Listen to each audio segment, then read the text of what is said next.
The Xianming sect is situated in the northern region of the Shuana continent, classified as a prestigious sect and one of the three subordinate sects of the celestial tier sect Xianxia sect. At this moment, as the sun descends beyond the horizon, a group of dozens of disciples is gathered in a corner of the martial arts plaza of the Xianming sect, observing an event unfolding before them. The air is punctuated by the sounds of punches and kicks, accompanied by the shouts of a young man. Useless! How dare you provoke junior sister Yushuang? Have you eaten the heart of a lion? Within the circle, a young man clad in splendid garments, exuding an extraordinary presence, directs his scorn towards a boy who is curled up on the ground, his hands clutching his head, while simultaneously delivering a barrage of blows. Humph! I shall spare you this time. But should I catch you casting your covetous gaze upon junior sister Yushuang again, it will not merely result in a beating, he declares from his elevated position, his tone cold and arrogant, as if bestowing a favor. How could the Xianming sect accept such trash? Truly a misfortune for the sect, the young man mutters as he departs. The surrounding disciples of the Xianming sect disperse, akin to spectators leaving after a performance, once the principal actor has exited the scene. Approximately 15 minutes later, the boy who had been curled up on the ground suddenly stirred and gradually rose to his feet. Perhaps due to an injury to his waist, he stood there with his head bowed and back bent, dazed and motionless in the corner. His gray, rough fabric attire was marred by numerous black footprints, rendering him an embodiment of dishevelment. After what felt like an eternity, the youth suddenly began to stumble forward, making his way toward the gate of the Xianming sect. He traversed along the edge of the plaza, moving as if a mere shell of a being, each step laden with inertia. Gradually, the unfortunate boy reached the entrance of the sect, where he slowly faded from the sight of the gathered disciples. Beyond the Xianming sect lay a range of mountains, and the boy ventured into a secluded valley, where he came to an abrupt halt, standing motionless. Ah! After a prolonged silence, the boy clenched his fists tightly, unleashing a fervent scream that startled countless beasts within the mountains. His cries were saturated with an overwhelming sense of repressed fury and resentment. Clink! As the boy continued to vent his frustration with another piercing scream, a sudden clink echoed through the air. Yet, consumed by rage and bitterness, he remained oblivious to the sound. Bang! Eventually, exhausted, the boy collapsed onto the ground, staring blankly at the vast azure sky. His eyes were devoid of life, reflecting a haunting despair. A shadow loomed over his heart. The boy's name was Bai Yun, notorious within the Xianming sect as a renowned failure. Having spent 5 years within its confines, he remained trapped at the lowly level of a mere Xian disciple. Recently, he had even lost the privilege to receive cultivation resources, with rumors swirling that he might be demoted to a menial disciple. Had Bai Yun been a native of this world, perhaps he would not have been so engulfed by despair and resentment. He pondered the myriad experiences of 2 lifetimes, feeling an indescribable bitterness within. The only solace, or perhaps sorrow, was that both his parents in this life and the last had passed away. This spared Bai Yun from the burden of concern for them. All he needed was to cherish their memory, which sufficed as a form of filial piety.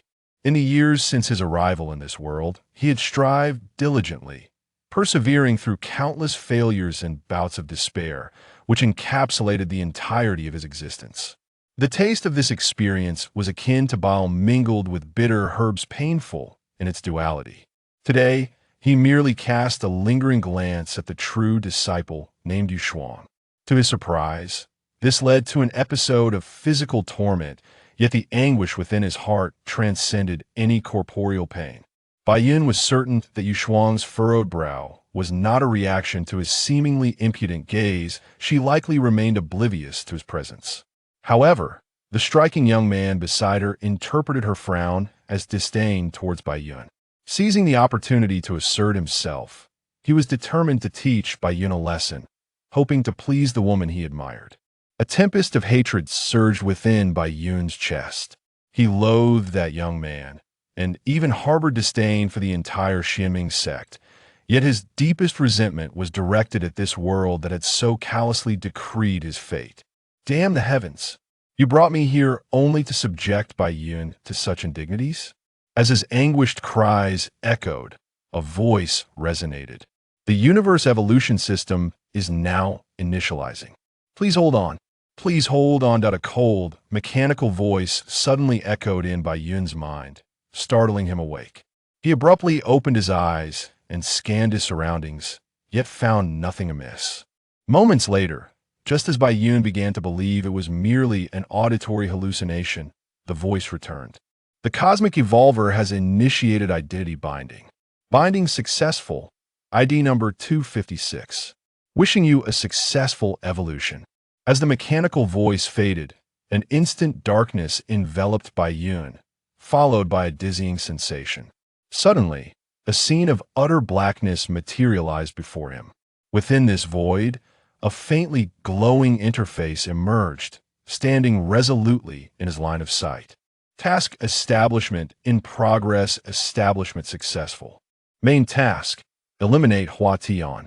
Success reward: 3,000 evolution points. Failure penalty: halved life force. Time limit: 24 hours. Once again, the cold mechanical voice conveyed information that left Bai Yun in a state of bewilderment. Cosmic Evolver? Tasks? Eliminate Hua Tian? Evolution points? Life force? Amidst his confusion, a flicker of hope ignited within him. He sensed that an opportunity, one that could potentially transform his fate, lay before him. Suppressing the excitement swelling within, Bai Yun began to scrutinize the interface before him. The appearance of this interface was both familiar and foreign to Bai Yun. It resembled the item interfaces found in various online games on Earth, with 5 prominent boxes labeled character, store, inventory, tasks, and portal positioned at the top. Bai Yun felt a stir within her and lightly tapped on the character interface. Suddenly, the screen flickered, revealing a black box. Inside the box were shimmering texts. Race: Human Cosmic Evolver. Bloodline: None. Skills: Xianming Technique Low Grade, Xian Disciple. Basic Swordsmanship Proficient. Basic Fist Technique Proficient. Basic Movement Technique Proficient. Combat Power: 67. Lifespan: 72 years. 1 year of lifespan can be exchanged for 10 evolution points. Evolution points: 100 newcomer bonus. Is this the condition of my body? How astonishing. After thoroughly examining the details, Bai Yun exclaimed in awe. She then once again lightly tapped on the shop interface. The screen transformed once more, revealing various small tags labeled Bloodline, Skills, Medicines, Technology, Special, and Characters, among others. Casually, Bai Yun clicked on the Bloodline tag, and suddenly a multitude of images and accompanying descriptions appeared before her. Basic Bloodline: 10,000 evolution points. Enhances physical strength and bodily repair capabilities with skills such as contract technique, hypnosis, and blood gathering technique. As one's power increases, abilities like transformation into bat, soul capture technique, defensive barrier, and mind reading will also be acquired. Basic Tana Race: 10,000 evolution points. Innately possesses boundless divine strength, with the skill Hardening, which can evolve to the golden level, allowing transformation into a towering height of dozens of Zhang. Ghost Clan: 10,000 evolution points. 10,000.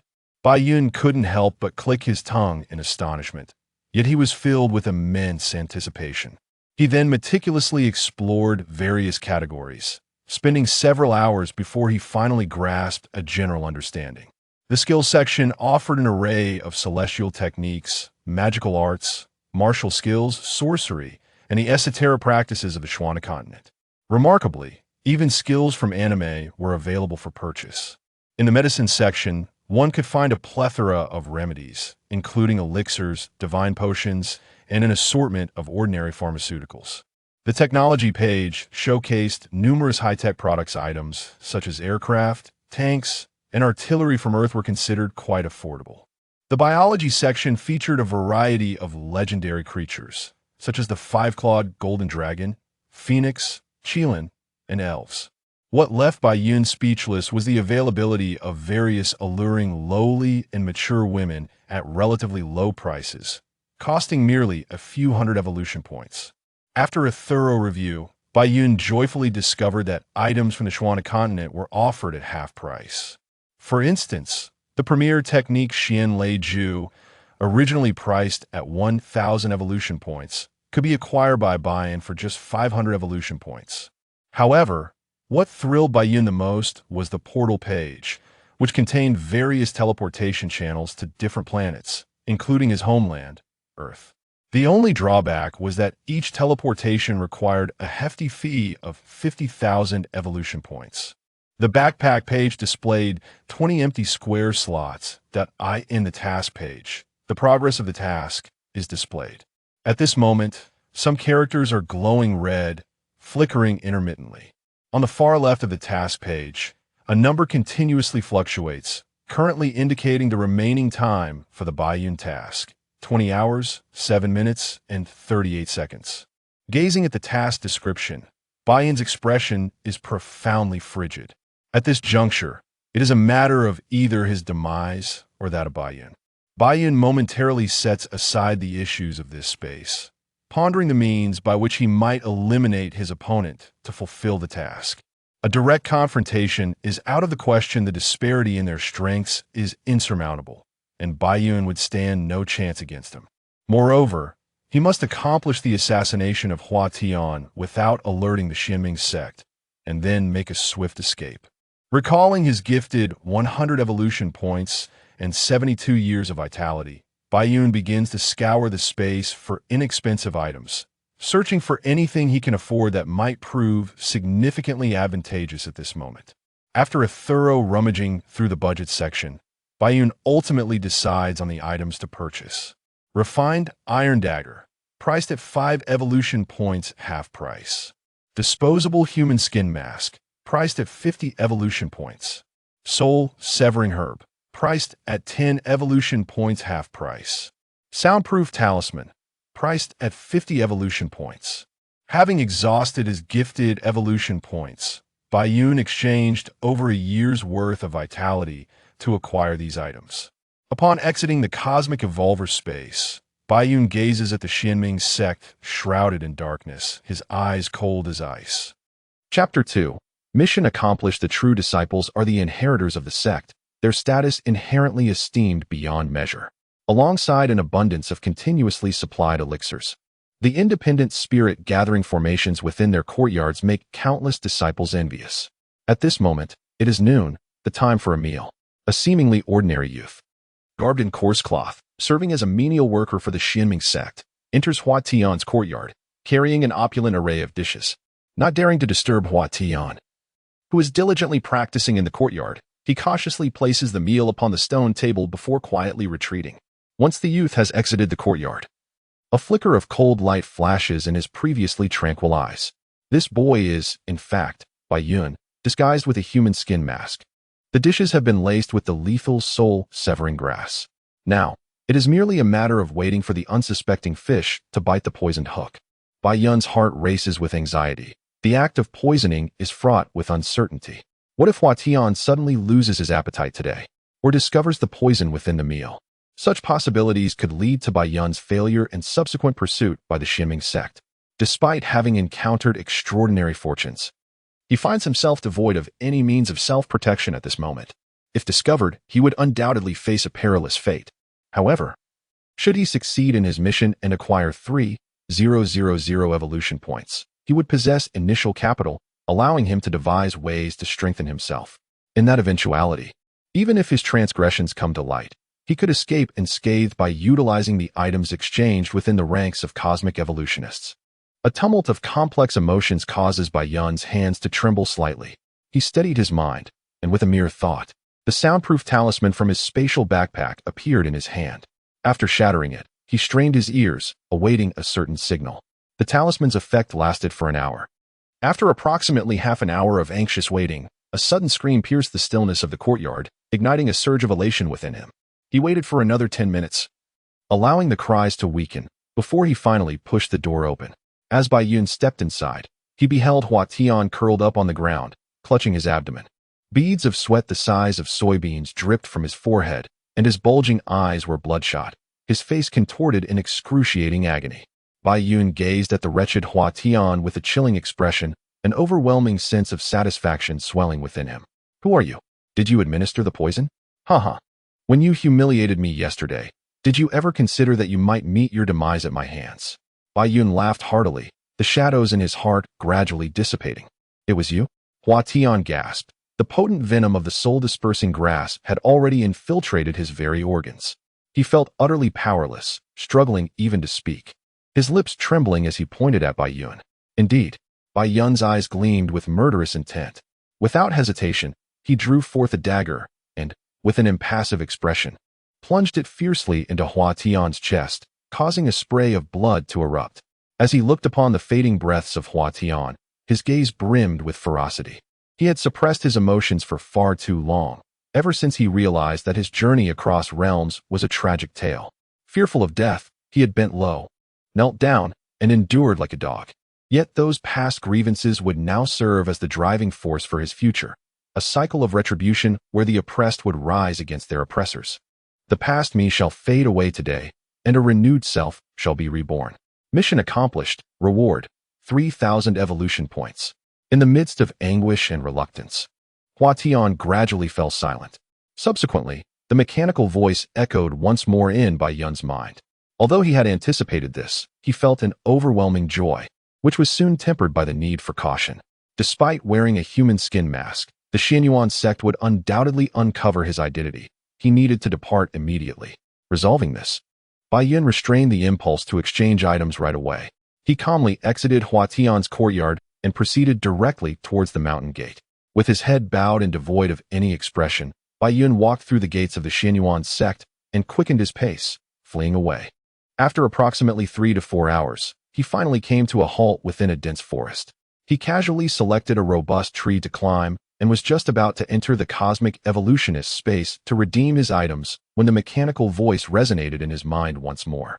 Main quest: eliminate the 13 outer disciples dispatched by the Xianyuan sect.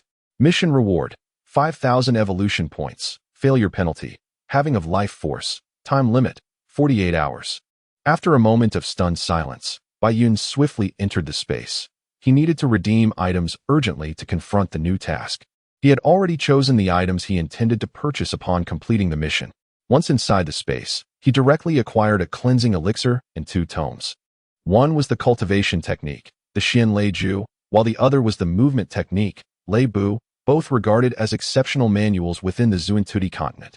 The prices of 3 items are each 1,000 evolution points, yet due to their origin from the Xuanda continent, the prices are halved.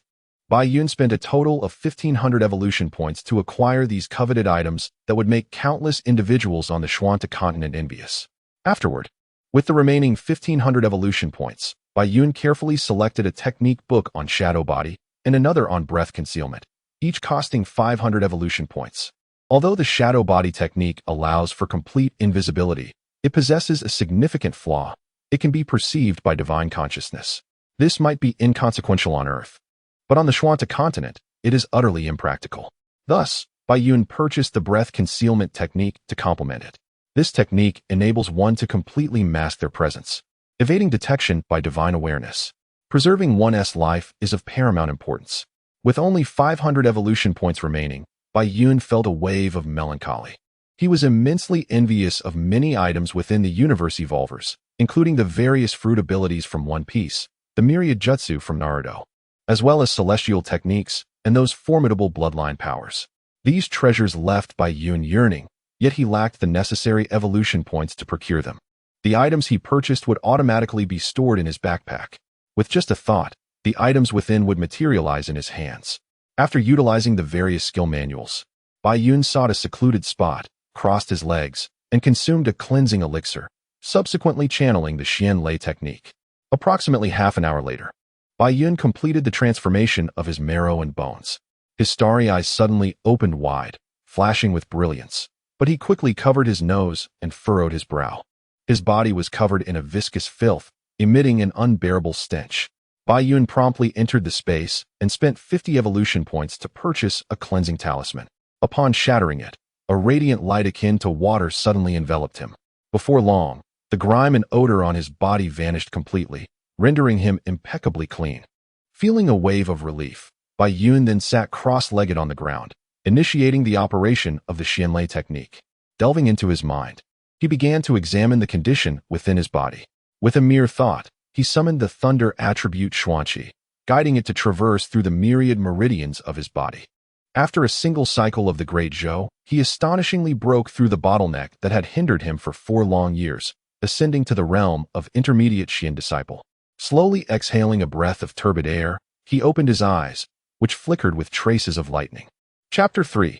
Task radar. In a forest several dozen kilometers away from the Xianming sect, a figure crackling with lightning leaped and dashed forward, ready to hunt the task monster. Having become quite familiar with the thunder steps, Bai Yun halted, directly entering the universe evolutionist space. At the bottom of the task page, there was a radar-like object marking the locations of the task monsters. Exiting the space, a wicked smile curled at the corners of Bai Yun's mouth. The hunting game had commenced. Senior Brother Zhao, do you think Bai Yun is seeking his own demise? How dare he poison and kill a true disciple? In the woods, 2 youthful boys, barely in their 20s, conversed as they walked. The eyes occasionally roamed the surroundings, as if searching for something, prompting one of the youths to exclaim in puzzlement, regardless of whether he wishes to live or not. If we capture him, we shall acquire a piece of medium-grade Xian stone. The other youth swallowed hard, adding, a piece of medium-grade Xian stone is nearly equivalent to a year's worth of our allocation.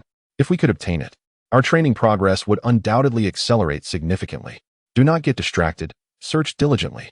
We must not allow our fellow disciples to catch him first. That Bai Yun cannot have gone far. He might be lurking nearby, declared the young man referred to as Brother Zhao. 13 disciples from the Xianming sect had been dispatched, currently divided into 6 teams, scouring the area for Bai Yun. With that, the two began to meticulously inspect every nook and cranny. As they passed beneath an ancient tree, a sudden flash of lightning illuminated behind them. Startled, they prepared to turn around when thud. Just as Brother Zhao turned his head, the sound of a sharp weapon piercing flesh echoed. His expression froze, his pupils dilated, and though his mouth opened in shock, his body, paralyzed by the lightning attribute of the profound technique, emitted not a single sound as he collapsed to the ground. The weapon was a dagger. After swiftly eliminating one, Bai Yun surged forward, the dagger entwined with lightning, striking with unparalleled swiftness towards the other bewildered youth. Moments later, after dragging the 2 corpses to a concealed spot, Bai Yun dashed toward the left side of the dense forest, abruptly vanishing from sight. The shadow body technique could not be used to traverse distances, otherwise, one would reveal their form. The white clouds can penetrate the radar in the vast expanse of space, detecting the whereabouts of the disciples of the Xianming sect, naturally positioning themselves ahead, patiently awaiting the arrival of their prey. Bai Yun, in his quietude, allows his consciousness to delve into the realm of cosmic evolution. Upon opening the task interface, he is met with a sudden influx of notifications that bring a surge of delight to his heart. Just moments ago, when he dispatched those 2 disciples, a chime resonated, signaling his success. Beneath the task description, the numbers 1113 are displayed, while Bai Yun's evolution points have surged from 300 to 500. In addition to the requisite 5,000 points for task completion, each kill grants an additional 100 points. Exiting the space, Bai Yun silently smiles, a burgeoning eagerness to eliminate the remaining adversaries stirring within him. Yet, he curtails the impulse to charge recklessly into battle. Fully aware of his own capabilities, the ease with which he dispatched the 2 disciples was largely due to his mastery of both shadow body technique and breath concealment technique. Engaging in a frontal confrontation, while he could indeed prevail using the 2 premier techniques from the Zuantud continent, would undoubtedly drain much of his energy and time, inevitably drawing the attention of others. Remaining concealed and motionless for a quarter of an hour, Bai Yun's mind stirs as he spots a male and a female disciple of the Xianming sect. However, their trajectory does not lead them toward his hidden position. If traveling parallel, they are approximately 3 to 4 zhang apart, prompting a slight furrow of his brow. With his current speed, he could traverse 2 to 3 zhang in an instant, allowing for a potential ambush on only one individual, thus inevitably leading to a confrontation with the other. Yet, movement while concealed is not an option, otherwise, he would risk exposure, leaving him with no choice but to ambush one before engaging the other forcefully. The tranquil white clouds, having settled into stillness, patiently awaited their approach. The couple, clearly intimately acquainted, surveyed their surroundings while engaging in spirited conversation, their laughter occasionally breaking the air. Unbeknownst to them, they drew closer to the white clouds. A cold smile crept upon the clouds' heart, deeming them a pair of wretched souls. As they passed in front, the clouds swiftly unleashed a lightning step, a flash illuminating the scene as a dagger plunged deep into the man's back, halting only when the hilt met flesh, leaving him chilled to the core. The clouds delivered a forceful kick to his body, extracting the dagger and darting toward the astonished young woman beside him. Clang! The dagger met the sword, sparking as the woman barely managed to react, instinctively raising her weapon to block the attack. Her complexion turned pale, her expression fraught with terror. Observing her defense, the clouds executed another lightning step, fiercely thrusting toward the girl, devoid of any pity. Unexpectedly, the adversary swiftly maneuvered, positioning herself behind him. She had no time to react. Instinctively turning her head, she realized she should have lunged forward to evade. With a reverse grip on the dagger, the clouds made a swift, decisive slash. Blood erupted in a torrent, splattering across his face. The young woman, her eyes wide with terror, clutched her throat as crimson liquid trickled from her neck. She yearned to scream, yet only a gurgling sound escaped her lips before she gradually collapsed to the ground, her gaze filled with regret and longing. The clouds, their visage smeared with the girl's blood, appeared as a demon in that moment, staring blankly at her, a glimmer of confusion flickering in their eyes. After a considerable pause, he suddenly exhaled deeply. The final gaze of that young girl stirred a tumult of emotions within Baiyun. After all, he was not a heartless fiend who took pleasure in the slaughter of innocents. Yet, upon recalling their objectives and his own mission, tranquility returned to his heart. To kill was to kill, there was no necessity to concoct a comforting justification for himself. If slaying were indeed a sin, then every inhabitant of this world was steeped in transgression. Why should I cling to the remnants of morality? This realm is intrinsically one of survival of the fittest. If I do not take the life of others, then others will take mine.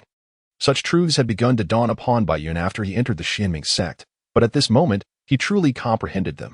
Baiyun found himself nostalgically yearning for the air of earth. Chapter 4. Task accomplished. Again, Baiyun concealed himself within the branches of a tree. Gazing at the 5 Xianming sect disciples huddled together several dozen feet away, his eyes as cold and unforgiving as a serpent's. He had already taken the lives of 8 disciples, but he had also inadvertently alerted the remaining ones. It was now nightfall, devoid of moonlight, and the dense forest was shrouded in darkness. The occasional howls of wild beasts echoed through the air, sending shivers of fear through the inexperienced youths of the Xianming sect. How could this happen? How could it be that our senior brothers are dead? Among the 5, a pale young girl murmured incoherently, like a startled bird. Junior sister, do not fear. Although Baiyun possesses the ability to conceal himself, his strength is not formidable. As long as we unite, he will not dare to launch a surprise attack, reassured a composed young man. The other 3 male disciples were mere fledglings, untouched by the baptism of bloodshed. They recalled their deceased brothers, a sense of dread already taking root within them. No, we cannot proceed, Brother Luo asserted resolutely. We have been traveling all day, and our bodies are weary. If we force ourselves to continue, we will inevitably be exhausted. At that point, with his stealth and speed, we will certainly find ourselves at a disadvantage. What shall we do then? The other 4, lacking in decisive thoughts, felt increasingly unsettled by Brother Luo's explanation.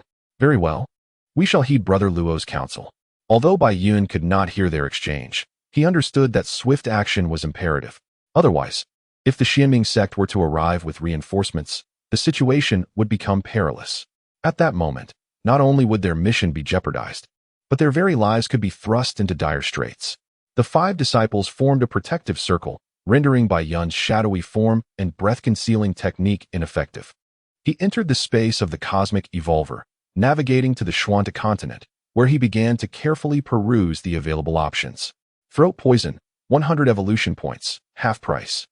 Baiyun noted after reviewing the description of the throat poison, and promptly decided to purchase it. Cautiously, he descended from the tree and stealthily approached the 5 disciples. As he drew within a dozen or so yards, he concealed himself behind a tree, waiting for the opportune moment to strike.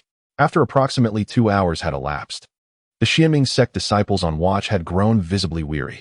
Having not encountered any sign of their foe for a considerable time, they relaxed their vigilance, their alertness gradually waning. Among the 5, Only the disciple named Luo had experienced a modicum of training. The other four were akin to sheltered flowers, entirely unacquainted with the tempests of adversity. They were weary, yet Bai Yun remained spirited. He had just purchased an invigorating talisman from the space, a mere bargain at 50 evolution points. With a whisper, Bai Yun shattered the acceleration talisman and stealthily approached the task creatures. As he drew near, within a few yards, his previously crouched form suddenly erupted into motion, dashing towards them with extraordinary speed. The combination of thunderous steps and the acceleration talisman rendered him remarkably swift, and in an instant, he was upon them. With a swift motion, his poisoned dagger had already slashed two of the disciples before they could even comprehend the threat. He then retreated abruptly, stabilizing his stance as he cloaked himself. In the profound silence of the forest, a piercing scream erupted. The beasts in the depths seemed to respond in kind, howling in unison. "You demon, show yourself, come out." Brother Luo awoke from a shallow slumber, his face a mask of fury as he beheld the two fallen disciples, frothing at the mouth and convulsing on the ground. Grasping his sword, he began to slash wildly in a frenzied panic. The other two disciples quaked in fear behind Brother Luo, their bodies trembling uncontrollably. Bai Yun lingered a few yards away, his demeanor cold and watchful, poised for the next assault. The enemy was cloaked in the shadows, leaving the remaining three paralyzed with fear, forced to form a triangular defense. Just then, a girl sprinted a few paces before abruptly halting, her terrified gaze losing focus, revealing a hint of relief. Death meant freedom from worry and fear. Bai Yun, with an expressionless demeanor, materialized before the young girl, the dagger fully embedded within her. He had grown accustomed to the sensation of taking life.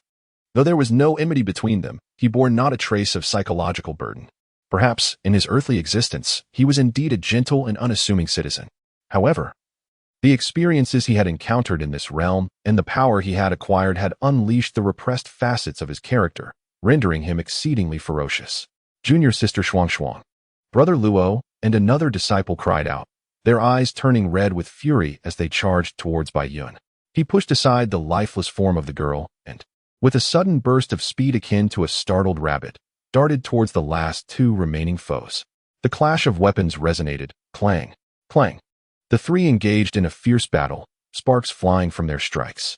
Although Bai Yun faced two opponents, his swiftness far surpassed theirs, and the disparity in speed rendered them increasingly beleaguered. One to the left, one to the right. Brother Luo observed their lack of coordination and shouted out the command. As soon as he did, he unleashed the formidable Xianming sword technique, fiercely slashing towards Bai Yun. The other disciple, quick-witted, promptly drew his sword to block Bai Yun's escape route. In a perilous moment, Bai Yun lowered his body, bracing himself with his left hand on the ground, and propelled his legs backward with great force. Like a serpent, he glided across the ground towards Brother Luo. In a flash, the dagger viciously struck his calf. Immediately, Bai Yun's left hand slammed down again, his feet pivoting to extricate him from their encirclement. Bai Yun's chest heaved violently as he gasped for breath. The preceding maneuvers had drained nearly all his stamina, leaving his left arm in excruciating pain. Brother Nero collapsed onto the ground, his gaze fixed upon Bai Yun with a mixture of fury and despair. He had witnessed the effects of the poison on the dagger. Another disciple, his face pale with terror, dropped his sword in fright and fled. Fear had rendered him almost incapable of steady movement, his escape marked by an unsteady gait. "Be careful." Brother Nero, having only sustained a minor cut on his calf, found the poison spread to be rather slow. As he watched the panicked disciple turn to flee, he opened his mouth to call out, but Bai Yun was already like an arrow in flight, prompting him to shout a warning. With another burst of crimson, the disciple fell lifeless to the ground. Bai Yun slowly turned, striding towards Brother Nero. "You stand against the Xianming sect. Inevitably, you shall find no resting place in death. I shall await you below." Brother Nero, his expression twisted in rage, cursed in response and seized his sword, drawing it across his own throat. Mission accomplished. Reward, 5,000 evolution points. Bai Yun attempted to intervene, but alas, he was a moment too late, left to mourn the sight of his lifeless body. What a pity. I lost 100 evolution points. Chapter 5, The Thunderfruit Beast. Come and meet your demise. With a thunderous shout, a man in his 60s, his skin taut and smooth, appeared in the sky. His face contorted with indignation, he extended one hand, summoning a massive azure palm, spanning several yards in radius, which descended towards Bai Yun. Taken aback, Bai Yun swiftly activated a ground escape talisman. Whoosh! The talisman allowed him to traverse a distance of approximately 10 miles. As soon as he emerged, he unleashed his thunderous steps and fled for his life. 6 days had passed since the completion of the second task. The third task that followed in quick succession was the main mission, to eliminate 10 enforcers led by an elder from the Xianming sect. The reward for this endeavor was a substantial 5,000 evolution points, while the penalty for failure would be a halving of his vitality, with a time limit of 7 days. To his astonishment, the elder, who was of the lower grade Xianwang realm, possessed the ability to see through his stealth and concealment techniques, putting him on the brink of death. As Baiyun fled at breakneck speed, he felt a pang of regret. Each underground escape talisman cost him 500 evolution points, and having used 3 thus far, he found himself 500 points poorer. Baiyun dashed into a valley, immediately suppressing his breath and opting not to expend any more of his mystical energy on further concealment. He swiftly accessed the Cosmic Evolver interface, opening his character profile. Character: Human race, Cosmic Evolver, Bloodline, None skills, Xianlei Ju, Medium grade Xian disciple, Thunder Step, Beginner, Shadow Body Technique, Breath Concealment Technique. Combat Power: 256 Vitality, 70 years Evolution Points, 900 after the previous task. Baiyun had amassed a total of 400 evolution points, and in his quest for an item, he had been prudent in his expenditures. In the ensuing days, although he utilized 3 underground escape talismans and consumed a few potions to enhance his physical capabilities, the bounty for each enforcer he dispatched granted him 200 evolution points. After a series of gains and losses, he still managed to secure an additional 500 evolution points. Now, only the final small boss remained. After reviewing his character profile, Baiyun promptly navigated to the item interface, diligently searching for equipment to confront his adversary. The small boss was of the lower grade Xianwang realm, while Baiyun was merely a medium grade Xian disciple. The disparity in strength was overwhelmingly vast. It was imperative to procure items to confront the enemy. Talismans exist in numerous tiers. For instance, the soundproof talisman and the dust-clearing talisman previously purchased by Baiyun are classified as beginner talismans, priced between 50 and 100 evolution points. The earth-escaping talisman, conversely, is considered a mid-tier talisman, generally costing around 500 points, while the advanced talismans are priced at approximately 1,000 points.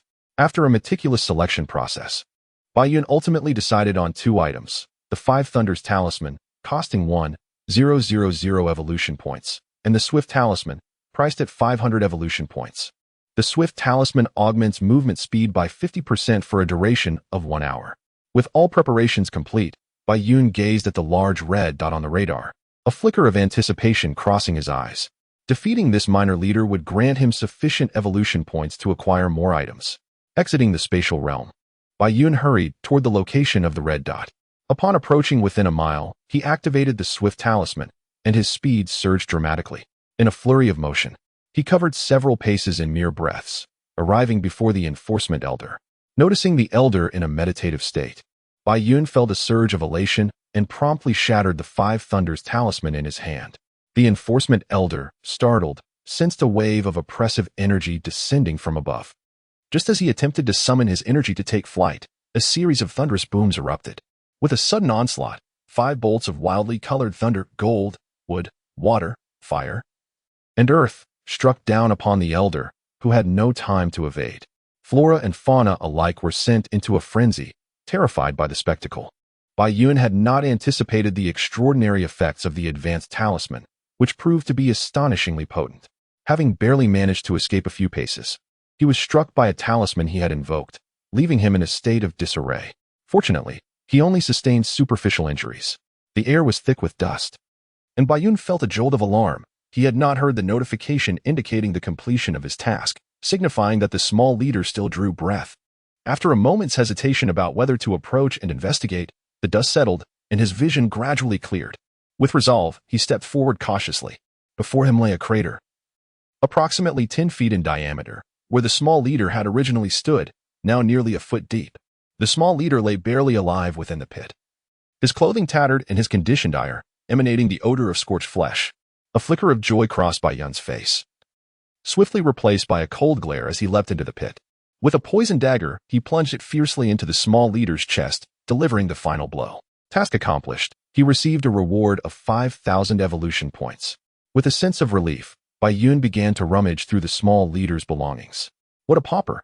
He scoffed, having discovered only 2 medium-grade mysterious stones. Ascending from the pit, Bai Yun activated his thunderous steps and swiftly departed the scene of the incident. Once he found a secluded spot, he accessed the cosmic evolver and navigated to the special page, noting that he now possessed 11,000 evolution points, sufficient for his intended purchase. The Thunder Fruit, 10,000 evolution points.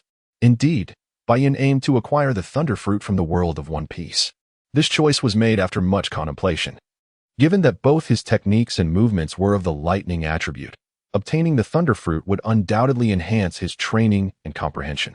After all, consumables such as talismans are ephemeral, ill-suited for prolonged utilization. To vanquish beings at the lower tier of the Xianwang realm, one requires talismans costing 1,000 evolution points each.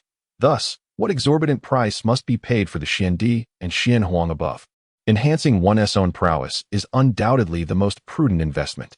Observing the circumstances of these 3 tasks, it is evident that each target possesses strength far exceeding one's own. Should one persist in relying on talismans and similar items, the inevitable consequence will be an inability to afford them, leading to failure in the tasks and a grim demise. Bai Yun gazed at the devil fruit in his hand. His brow furrowed. He recalled that the taste of the devil fruit was notoriously unpalatable, with rumors suggesting it resembled excrement.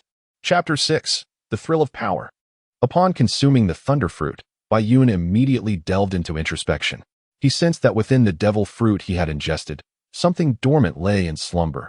Upon entering his stomach, it seemed to awaken abruptly, unleashing a power pulsating with lightning that radiated from his abdomen. This energy first entered his dantian, where it swiftly coursed through the xianxia in countless circuits.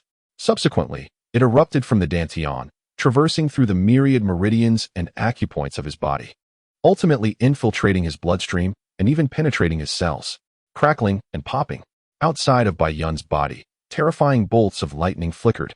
After approximately an hour, the electrical energy within him suddenly converged, surging directly into his sea of consciousness. Boom! It was not the sound of an explosion, but rather, Bai Yun felt an overwhelming resonance echoing through his mind. Following this, he unexpectedly lost consciousness. After a long while, the gentle clouds awoke. The sound of crackling filled the air, a delightful sensation. The cloud sat up, stretching lazily and emitting a few sounds. A surge of thunder and lightning danced around him, evoking soft moans of pleasure. Soon, he sank into introspection, but upon the first glimpse, he found himself momentarily entranced. The blood, marrow, and muscles of his body shimmered with arcs of lightning. The clouds practiced a technique imbued with the essence of thunder, and the energy within his dantian already carried a hint of electric spirit. Yet now, the energy in his dantian truly resembled a tempest of lightning, forming a swirling vortex that spun slowly. A spark of realization ignited within him as he activated the thunder art. The previously leisurely spinning vortex of lightning suddenly accelerated exponentially. The clouds felt this power flowing through him effortlessly, showing no signs of awkwardness despite its recent acquisition. He stood up, and with fierce determination, unleashed the thunder step. Whoosh! His speed was akin to a bolt of lightning, and in an instant, he found himself before a grand tree, several yards away. Seizing the moment, he concentrated and conjured an energy sphere composed of pure lightning. Boom! The clouds gazed in astonishment at the scene unfolding in the distance, quickly overtaken by boundless joy. The tree before him was pierced cleanly by his lightning sphere, and without losing momentum, it soared into the grove behind, exploding trees as it went. A mid-tier mystic master? The cloud's cultivation had surged dramatically, leaping from a mid-tier mystic apprentice to a mid-tier mystic master in one breath. Ha! The clouds laughed exuberantly, as if in a dream. In less than a month, he ascended directly from a lowly Xian disciple to an intermediate Xian master. Such velocity was undoubtedly astounding, surpassing even the so-called geniuses. After a brief moment, the composed Bai Yun entered the space of the cosmic evolver to examine his attributes. Character: human, cosmic evolver, bloodline, thunder fruit skills, Xian thunder technique, intermediate Xian master, thunder step, intermediate, shadow technique. Breath concealment technique, combat power, 967 lifespan, 82 years evolution points. 1,000 is the devil fruit considered a bloodline? Bai Yun pondered this with some confusion. But upon reflecting on his own circumstances, he quickly found peace. With his cells having merged with the energy of lightning, it was likely that any offspring he might have would naturally inherit lightning abilities. Bai Yun was unaware of how combat power was calculated. However, its literal meaning indicated that he was now 3 to 4 times stronger than before, and his lifespan had increased by approximately 11 years. Though he did not place much importance on it, at present, it was not opportune for him to purchase those cultivation techniques. Firstly, they were exorbitantly priced, and secondly, their effects were slow to manifest. Even the most basic cultivation techniques required around 100,000 evolution points. Bai Yun realized that even if he sold his lifespan entirely, he would still fall short by countless amounts. As for those top-tier cultivation techniques, he simply disregarded the trailing zeros, for the sight was too disheartening. At the site where Bai Yun had dispatched the law enforcement elder with the 5 thunder-striking talisman, a distinguished middle-aged man gazed solemnly at the pit containing the elder's corpse, while several young men standing behind him wore expressions of astonishment. The middle-aged man furrowed his brow and commanded several disciples behind him. Yes, Deputy Sect Master. The traitor known as Bai Yun must certainly harbor an earth-shattering secret. The fact that even a low-ranking law elder of the Xian Wang was slain is utterly astonishing. This distinguished man is none other than Luo Bai Yun, the Deputy Sect Master of the Xianming sect, at the peak of the Xian Wang realm. It is imperative to capture him and extract the secrets he possesses. Luo Bai Yun gazed at the corpse in the deep pit, his expression darkening. Main quest: survive for 1 month amidst the Xianming sect's relentless pursuit. Quest reward: 10,000 evolution points. Failure penalty: halved vitality. Time limit: 15 days. Range: within a 50-kilometer radius centered around the Xianming sect. Side quest: eliminate 30 disciples of the Xianming sect. Quest reward: 2,000 evolution points. Failure penalty: none.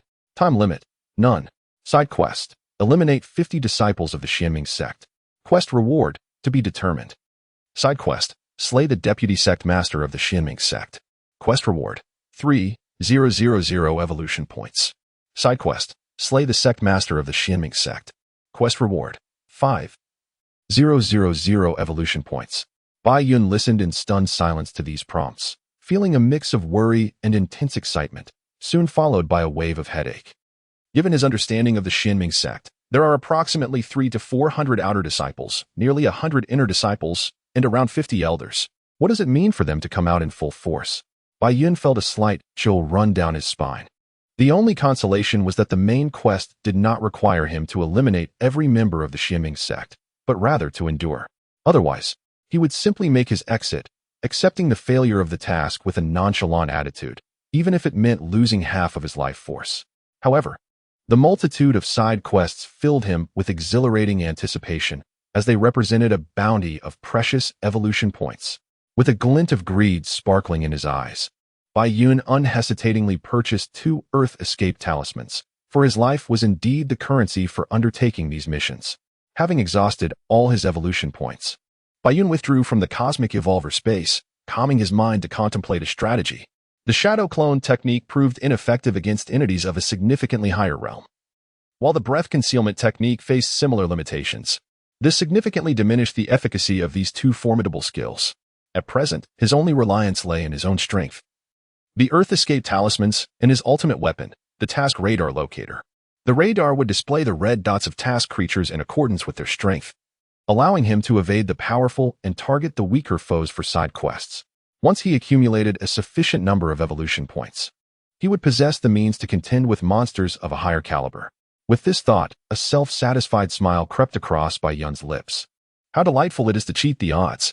Chapter 7. The Master of Xianming Sect. The radar's detection range extended 5 miles in radius from his position. Bai Yun gazed at the various red dots on the display, his face adorned with an expression of triumph. Relying on the radar, Bai Yun deftly evaded the searching squads, maneuvering around them with ease, all while heading straight for the Xianming sect.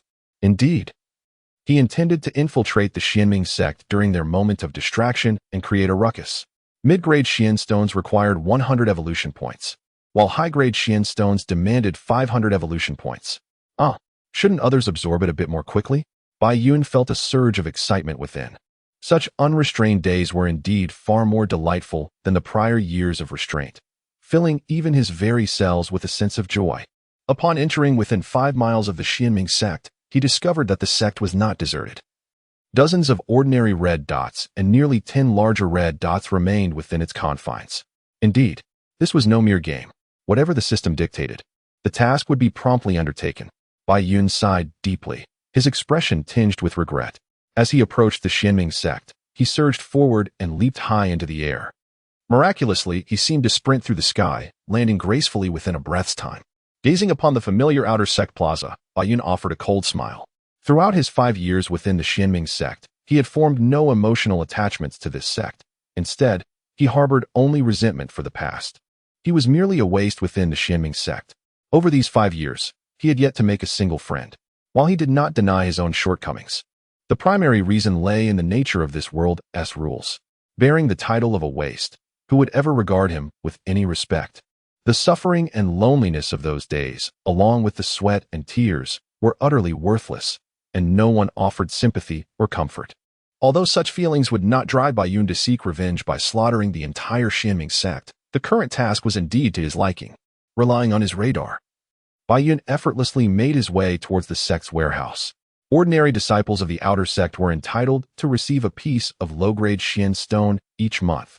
The warehouse serves as the designated place for retrieval. Otherwise, how could Bai Yun possibly discern its location? In truth, this warehouse is not the true repository of valuable items belonging to the Xianming sect, but merely a commonly utilized storage facility. It contains nothing particularly precious or extraordinary. Yet it houses a considerable quantity of various grades of Xian stones. On the continent of the northern region, there exist only 2 celestial-level sects, of which the Xianxia sect is one. As an affiliated sect of the Xianxia sect, the Xianming sect status is undoubtedly unparalleled by that of ordinary sections. Perhaps due to prolonged tranquility and ease, the Xianming sect had not even assigned guards to the warehouse. Bai Yun swiftly placed the items into the backpack of the cosmic evolver, fully aware that identical items could be stacked. Thus, he threw them in with abandon. After thoroughly ransacking the warehouse, just as he was about to depart, the sound of footsteps abruptly echoed, startling him. He hastily concealed his presence and then entered the space to check the radar. Upon seeing only 2 ordinary red dots on the display, he let out a sigh of relief, his expression quickly shifting as he retrieved a dagger. As the warehouse door swung open, Bai Yun activated the thunderstep technique, bolts of lightning flickering beneath his feet as he darted to the entrance. The 2 disciples, completely unprepared, only let out instinctive cries of agony once Bai Yun's dagger pierced their bodies, before collapsing lifelessly to the ground. Bai Yun then glanced once more at the radar. Indeed, the Xianming sect has been alerted. Several large red dots and some smaller ones are swiftly approaching. Bai Yun furrowed his brow, activating his thunderstep in preparation for a hasty escape. He forcefully stomped his right foot onto the ground, sending countless fragments of stone flying, before soaring into the air with astonishing speed, darting towards the outskirts of the Xianming sect. Upon reaching the corner of a wall, he leapt onto the eaves with a powerful push, propelling himself like a cannonball into the distance. Just as he thought he had completely evaded the red dots, a sudden wave of pressure emanated from his left. Bai Yun's eyes narrowed instinctively. Without a moment's hesitation, he accelerated towards the right. Boom! A surge of energy struck him mid-air, sending Bai Yun crashing to the ground. He scrambled to his feet, his expression darkening as he beheld the figure that had appeared so unexpectedly. The sight of Lin Fengtian, the sect master of the Xianming sect, a low-grade Xian emperor, only deepened his distress. Bai Yun had had the fortune of encountering the former sect master once, and the memory tightened his chest. How had Lin Fengtian materialized so suddenly? Lin Fengtian, an extraordinarily handsome middle-aged man, possessed slender eyes that complemented his delicate brows, which did not evoke a sense of treachery. His ethereal and graceful demeanor exuded an air of transcendence. "So you are Bai Yun," he proclaimed, hovering in midair. Narrowing his eyes as he gazed down at the prostrate Bai Yun, his expression calm and indifferent. In just a month's time, you have ascended from a low-grade Xian disciple to a middle-grade Xian master. What a truly astonishing pace." Lin Fengtian remarked with a soft chuckle. "Join my ranks, and I shall accept you as my true disciple." Bai Yun was taken aback, gazing at Lin Fengtian with profound suspicion and wariness. The several elders who had just arrived also looked astonished, their expressions filled with inquiries directed at Lin Fengtian. "Regardless of the extraordinary fortune you have encountered, I regard it with indifference. Although you have slain some worthless members of the Xianming sect, such a rare stroke of luck merits my clemency." I could absolve your transgressions and even elevate you to my true disciple. Perhaps the next sect leader could very well be you." Upon hearing this, Baiyun did not relax his vigilance. Instead, he fixed an even more scrutinizing gaze upon Lin Fengtian. "I appreciate the sect leader's goodwill, but your words are too difficult to trust. The deceased are merely worthless, and no matter how talented they once were, death renders them lifeless." A subtle smile graced Lin Fengtian's lips as he softly responded. Baiyun fell silent, astonished by the fact that the sect leader of the Xianming sect was such a formidable character, something he had never anticipated. Still unwilling? How could Baiyun possibly acquiesce? Setting aside the possibility that this might merely be a tempting offer, serving under such a figure, one could never know when they might be sold out. As soon as the thought crossed his mind, Lin Fengtian, who had been standing suspended in the air, suddenly vanished from sight. With his heart already brimming with trepidation, Baiyun shattered the escape talisman and bolted away at the fastest speed possible, his heart racing uncontrollably. Was it the swiftness that outpaced his vision? Or was it a manifestation of spatial powers? Regardless of the circumstances, Baiyun had resolutely decided that the next time he encountered him, he would immediately shatter the escape talisman and vanish. Such terror was unbearable. Chapter 8. Shadow Clone Technique in the Realm of Xianwang. One could condense xianxia into a tangible form, enabling flight and the ability to manipulate objects to inflict harm, marking the initial mastery of divine powers. The Xiandi realm, however, represented a union of self with the heavens and earth, harnessing their forces to manifest various exquisite divine techniques, thus marking the nascent understanding of spatial principles. In the past, Baiyun was merely a cultivation wastrel, possessing only hearsay knowledge of these realms. Yet at this moment, he had reined in his increasingly arrogant disposition. The days ahead would not unfold as he had imagined. As Baiyun ran, he lamented internally. Lin Fengtian appeared at the spot where Baiyun had originally stood, his brow furrowed in concern. He swiftly expanded his divine consciousness to investigate. His awareness could reach several miles, yet he found no trace of Baiyun. The report was indeed accurate. Was it a spatial divine ability? Yet how could someone of the xianxia realm possess such powers, and how could the distance be so great? Lin Fengtian retracted his divine consciousness and, after a moment of contemplation with closed eyes, suddenly instructed the elders and the newly arrived disciples, "Search thoroughly for the disciple named Baiyun. I want him alive." Understood. Spatial divine abilities? Even I cannot afford to use them repeatedly. How many times can you utilize them? Lin Fengtian mused softly to himself. Meanwhile, Baiyun, who had been desperately employing the thunder step technique, found that his xianxia had already been depleted by more than half. He was uncertain how far he had run, but he finally felt a semblance of peace. Immediately, he delved into the cosmic evolver to investigate the red dot. Upon observing the red dot displayed by the lightning, Baiyun let out a sigh of relief. There were no red dots pursuing him from behind. Instead, ahead lay several small red dots accompanied by a larger one. Although Baiyun was in dire need of evolution points to purchase the Earth Escape Talisman and various skills, he refrained from recklessly advancing to seize the evolution points. It seemed that certain skills required their evolution points to be preserved. Having thought this through, Baiyun dashed forward, and after ensuring that no red dots lingered within a 5-kilometer radius, he retrieved a mid-grade xian stone to restore his xianxia. After about an hour, with his xianxia fully replenished, Baiyun re-entered the space, thoroughly assessing the situation before exiting. The 2 disciples he had slain within the Xianming sect were merely ordinary outer disciples, yielding a total of 200 evolution points. After a moment of silence, Baiyun suddenly murmured, "The hunt has begun. I shall start with the smaller ones to accumulate evolution points. Then, I will gradually begin to hunt the leaders. As for the boss, it is best to avoid them." Rising to his feet, Baiyun executed a lightning step, vanishing from his spot and reappearing on a sturdy branch several meters away. With another swift movement, he leapt to another tree, swiftly penetrating deeper into the forest within mere breaths. Relying on his radar, Baiyun soon spotted a solitary disciple of the Xianming sect not far ahead, and he surged forward with all his speed towards the red dot. After effortlessly eliminating a disciple of the mid-tier Xiantu realm, Baiyun continued his quest for suitable prey. In the ensuing days, he skillfully evaded searches while launching a series of hunts. A week later, the relentless pursuit began to take its toll on Baiyun's hunting endeavors, rendering them exceedingly arduous. On several occasions, he found himself surrounded. Had it not been for the Earth Escape Talisman, he shuddered to think how many times he might have been captured. With scarcely a moment to rest, Baiyun swiftly activated his increasingly adept thunder step, soaring deep into the mountains. Before long, 5 or 6 experts of the Xianwang realm suddenly descended from the skies, converging from all directions toward the very spot where Baiyun had just battled. Had he remained there, he would have needed to employ another Earth escape talisman to elude them. Throughout the past week, Baiyun had narrowly escaped death on 2 occasions. Without the talismans, he surely would have been captured. Although he had slain several disciples, accruing some evolution points, he had largely expended them on various talismans and elixirs. Fortunately, after recently vanquishing that particular team, he successfully completed 2 side quests.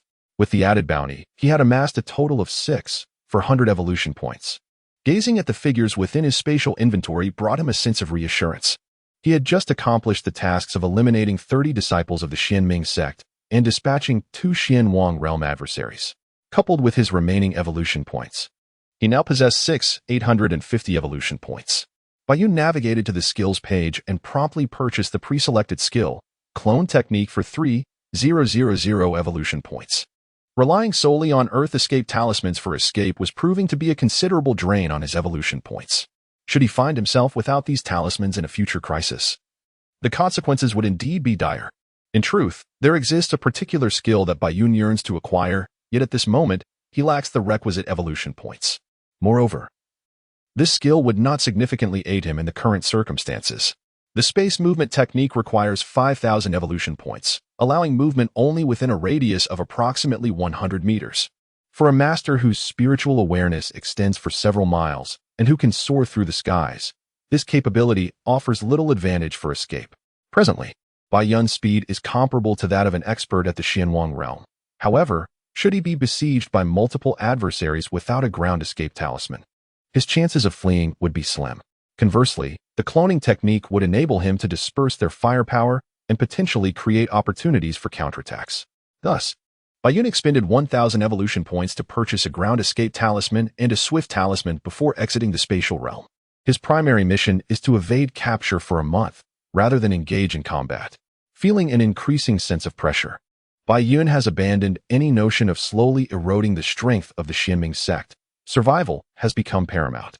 The crux of the matter is that after a week of fierce battles, the Xianming sect has gradually disowned his capabilities and the various powers they perceive him to possess.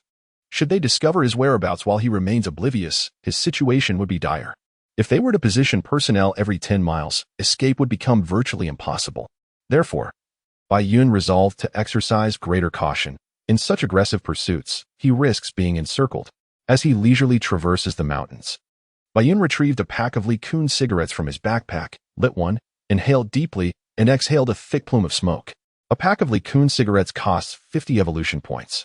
This was also something Baiyun stumbled upon inadvertently, causing him to tremble with excitement. Without hesitation, he purchased a delightful meal, and his choice of Li-Kun was merely a matter of habit, as he had consistently favored it during his time on Earth. Ah, how he relished the flavors of earthly cuisine! Baiyun sighed contentedly, reflecting on the meals he had recently enjoyed, all procured from his spatial realm. Chapter 9. The Team of Divine Consciousness Fools. I am currently utilizing a cheat. Baiyun gazed at the red dots on the radar, a cold smirk gracing his lips.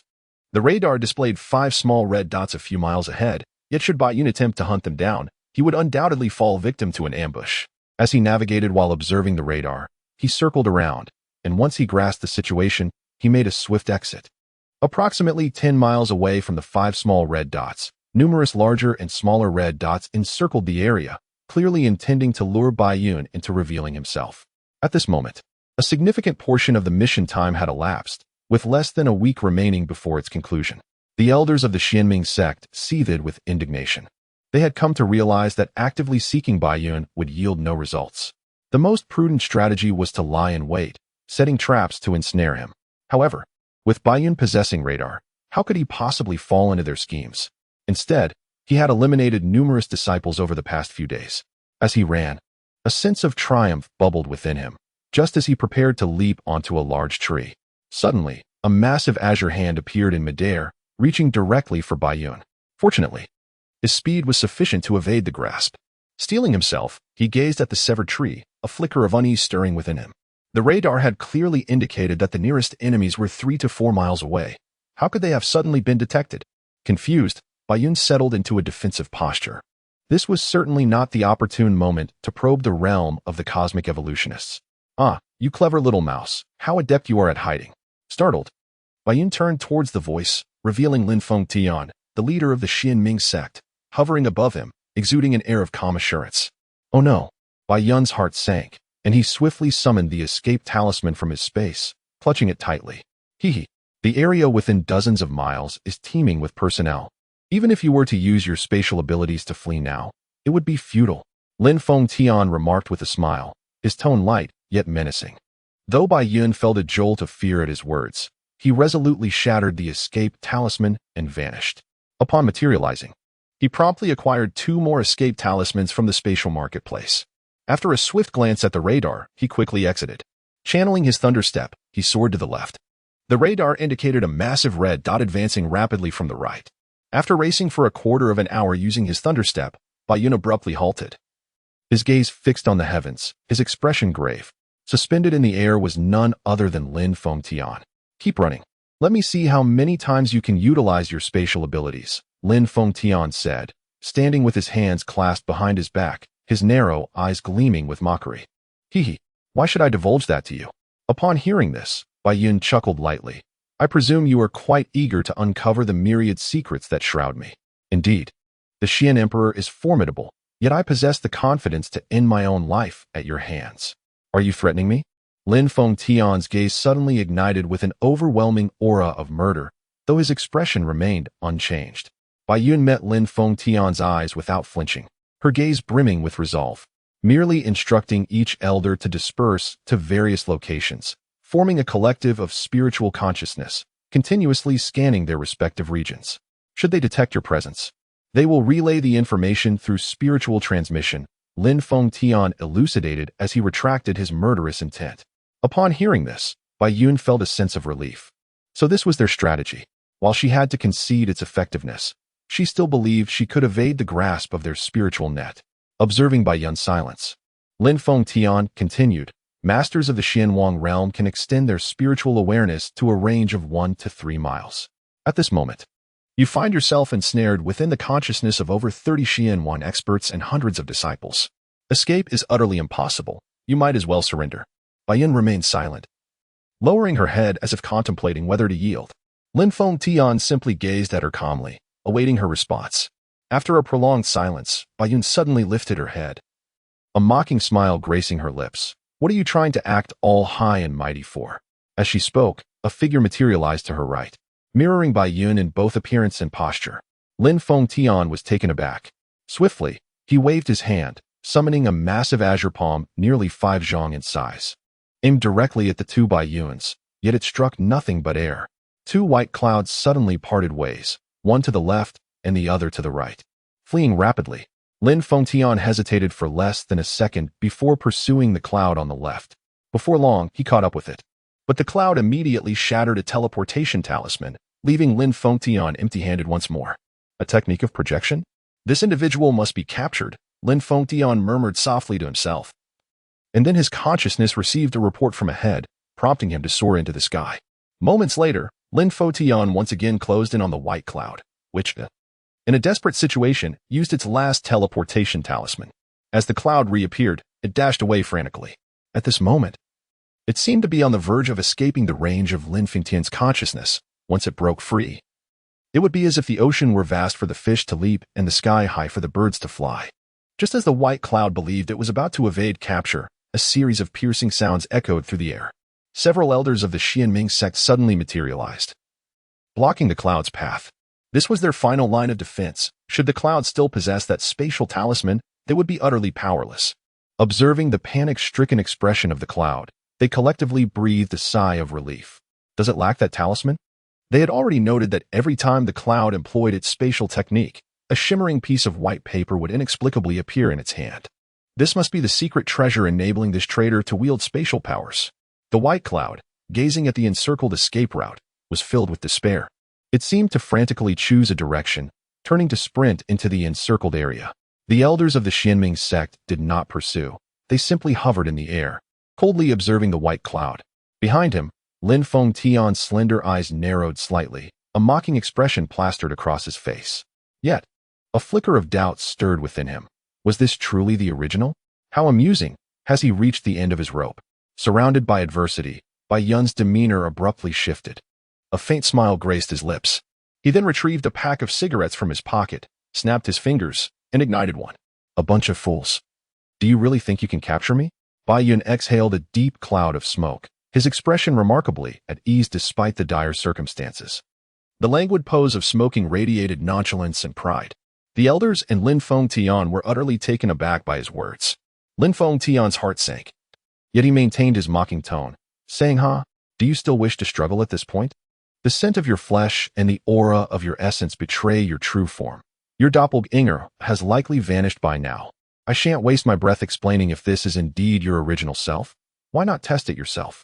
A bunch of fools, Bai Yun scoffed, then erupted into unabashed laughter. Impudence. Just as Lin Fengtian's words fell, he teleported before Bai Yun in a flash, gripping his throat with a single hand and lifting him off the ground, his eyes glinting with murderous intent. Chapter 10, Chaos. Despite being throttled, Bai Yun exhibited no signs of panic. Rather, he appeared remarkably relaxed. He slowly raised his right hand to his mouth, inhaling deeply from the cigarette, a look of utter enjoyment crossing his face, before exhaling a dense cloud of smoke directly at Lin Fengtian. Lin Fengtian remained unmoved, the smoke suddenly dispersing to the side. Stop pretending. This is indeed your true form. Upon hearing this, Bai Yun glared at Lin Fengtian with indignation. You are the true pretentious one. Your entire family is filled with pretentious individuals. Lin Fengtian tightened his grip on Bai Yun's hand, exerting more force. Fool, don't waste your energy. It doesn't hurt me. Humph. I shall no longer play with you. Farewell, and to everyone else, farewell as well. Bai Yun began to speak, but suddenly recalling something. He twisted his head, which was being held, in an irregular manner to bid farewell to the elders surrounding him. Boom. Bai Yun bestowed upon them a parting gift. As the body that Lin Fengtian was gripping suddenly erupted in a flash of lightning, followed by an explosive burst. Realizing something was amiss, Lin Fengtian swiftly evaded. He stared at the flickering lightning with a chilling and malevolent glare in his elongated eyes. To be toyed with in such a manner would infuriate even a Buddha.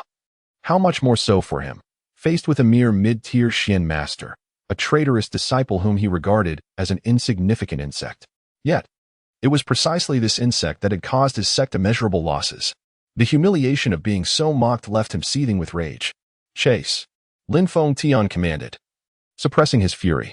In truth, both Bai Yun's were illusions, yet they were also real. He could effortlessly traverse between the two bodies. This was not merely a simple technique of duplication. At that moment, the Bai Yun on the right had utilized an Earth Escape talisman and had successfully broken free from the encirclement, fleeing swiftly.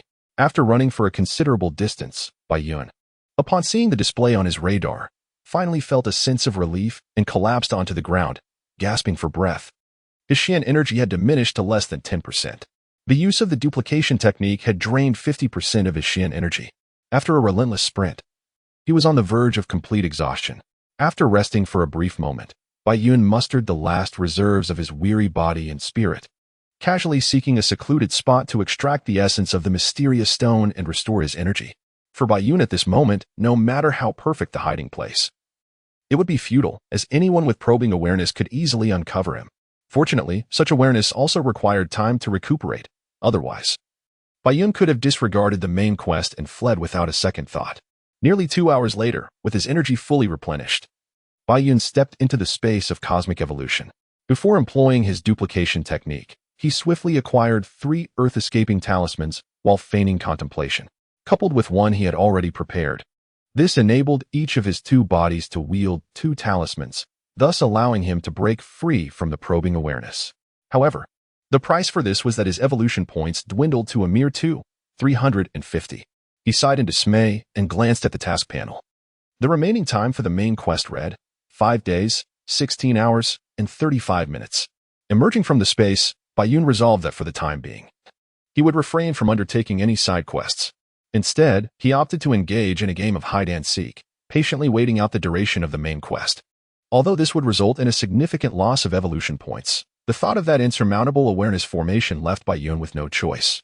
In the following days, he relied on his radar to elude detection, never crossing paths with the members of the Xianming sect. After all, with the space of cosmic evolution at his disposal, He knew that once his strength grew, regardless of whether there were tasks at hand, the Xianming sect would inevitably face obliteration. As the final day of the task approached, an unusual influx of individuals, not affiliated with the Xianming sect, emerged within a 50-kilometer radius, leaving Bai Yun somewhat perplexed. Wait a moment. In the mountains, an unremarkable man called out to a young lad ahead of him. The boy turned, gazing at the man with a mix of curiosity and caution. May I inquire your name? The man asked with a friendly demeanor. I am Zhao Ming. What is it that you seek? Zhao Ming replied. Why have so many people suddenly gathered here? The man, Lin San, explained. I followed the crowd, curious about their purpose. What brings such a multitude to this place? Zhao Ming's expression shifted upon realizing the other was a mid-grade. Oh, I see, he responded, his heart tightening. As a mere upper grade, he felt ill-equipped to resist any potential threat posed by Lin San. Recently, rumors had circulated that a traitor within the Xianming sect had experienced an extraordinary fortuitous event, ascending from a low grade directly to a mid-grade, even possessing abilities typically reserved for those of the Xian Emperor realm. This upheaval had thrown the Xianming sect into disarray, and many had come seeking the traitor to seize his fortune. Indeed, many have come to capture him and obtain his miraculous opportunity. Zhao Ming elaborated. I'm merely here to observe the spectacle. Lin San chuckled lightly before excusing himself. If there is nothing else, I shall take my leave. I must hasten to meet with my sect. It seems there is nothing more to be done. Thank you for the information. Lin San politely bid farewell with a cupped fist. As he watched the youth depart, a sudden furrow appeared on Lin San's brow. This seemingly ordinary Lin San was, in fact, Bai Yun donning a human skin mask, cleverly disguised. With so many individuals now present within the mountain, he could easily blend in while wearing the mask.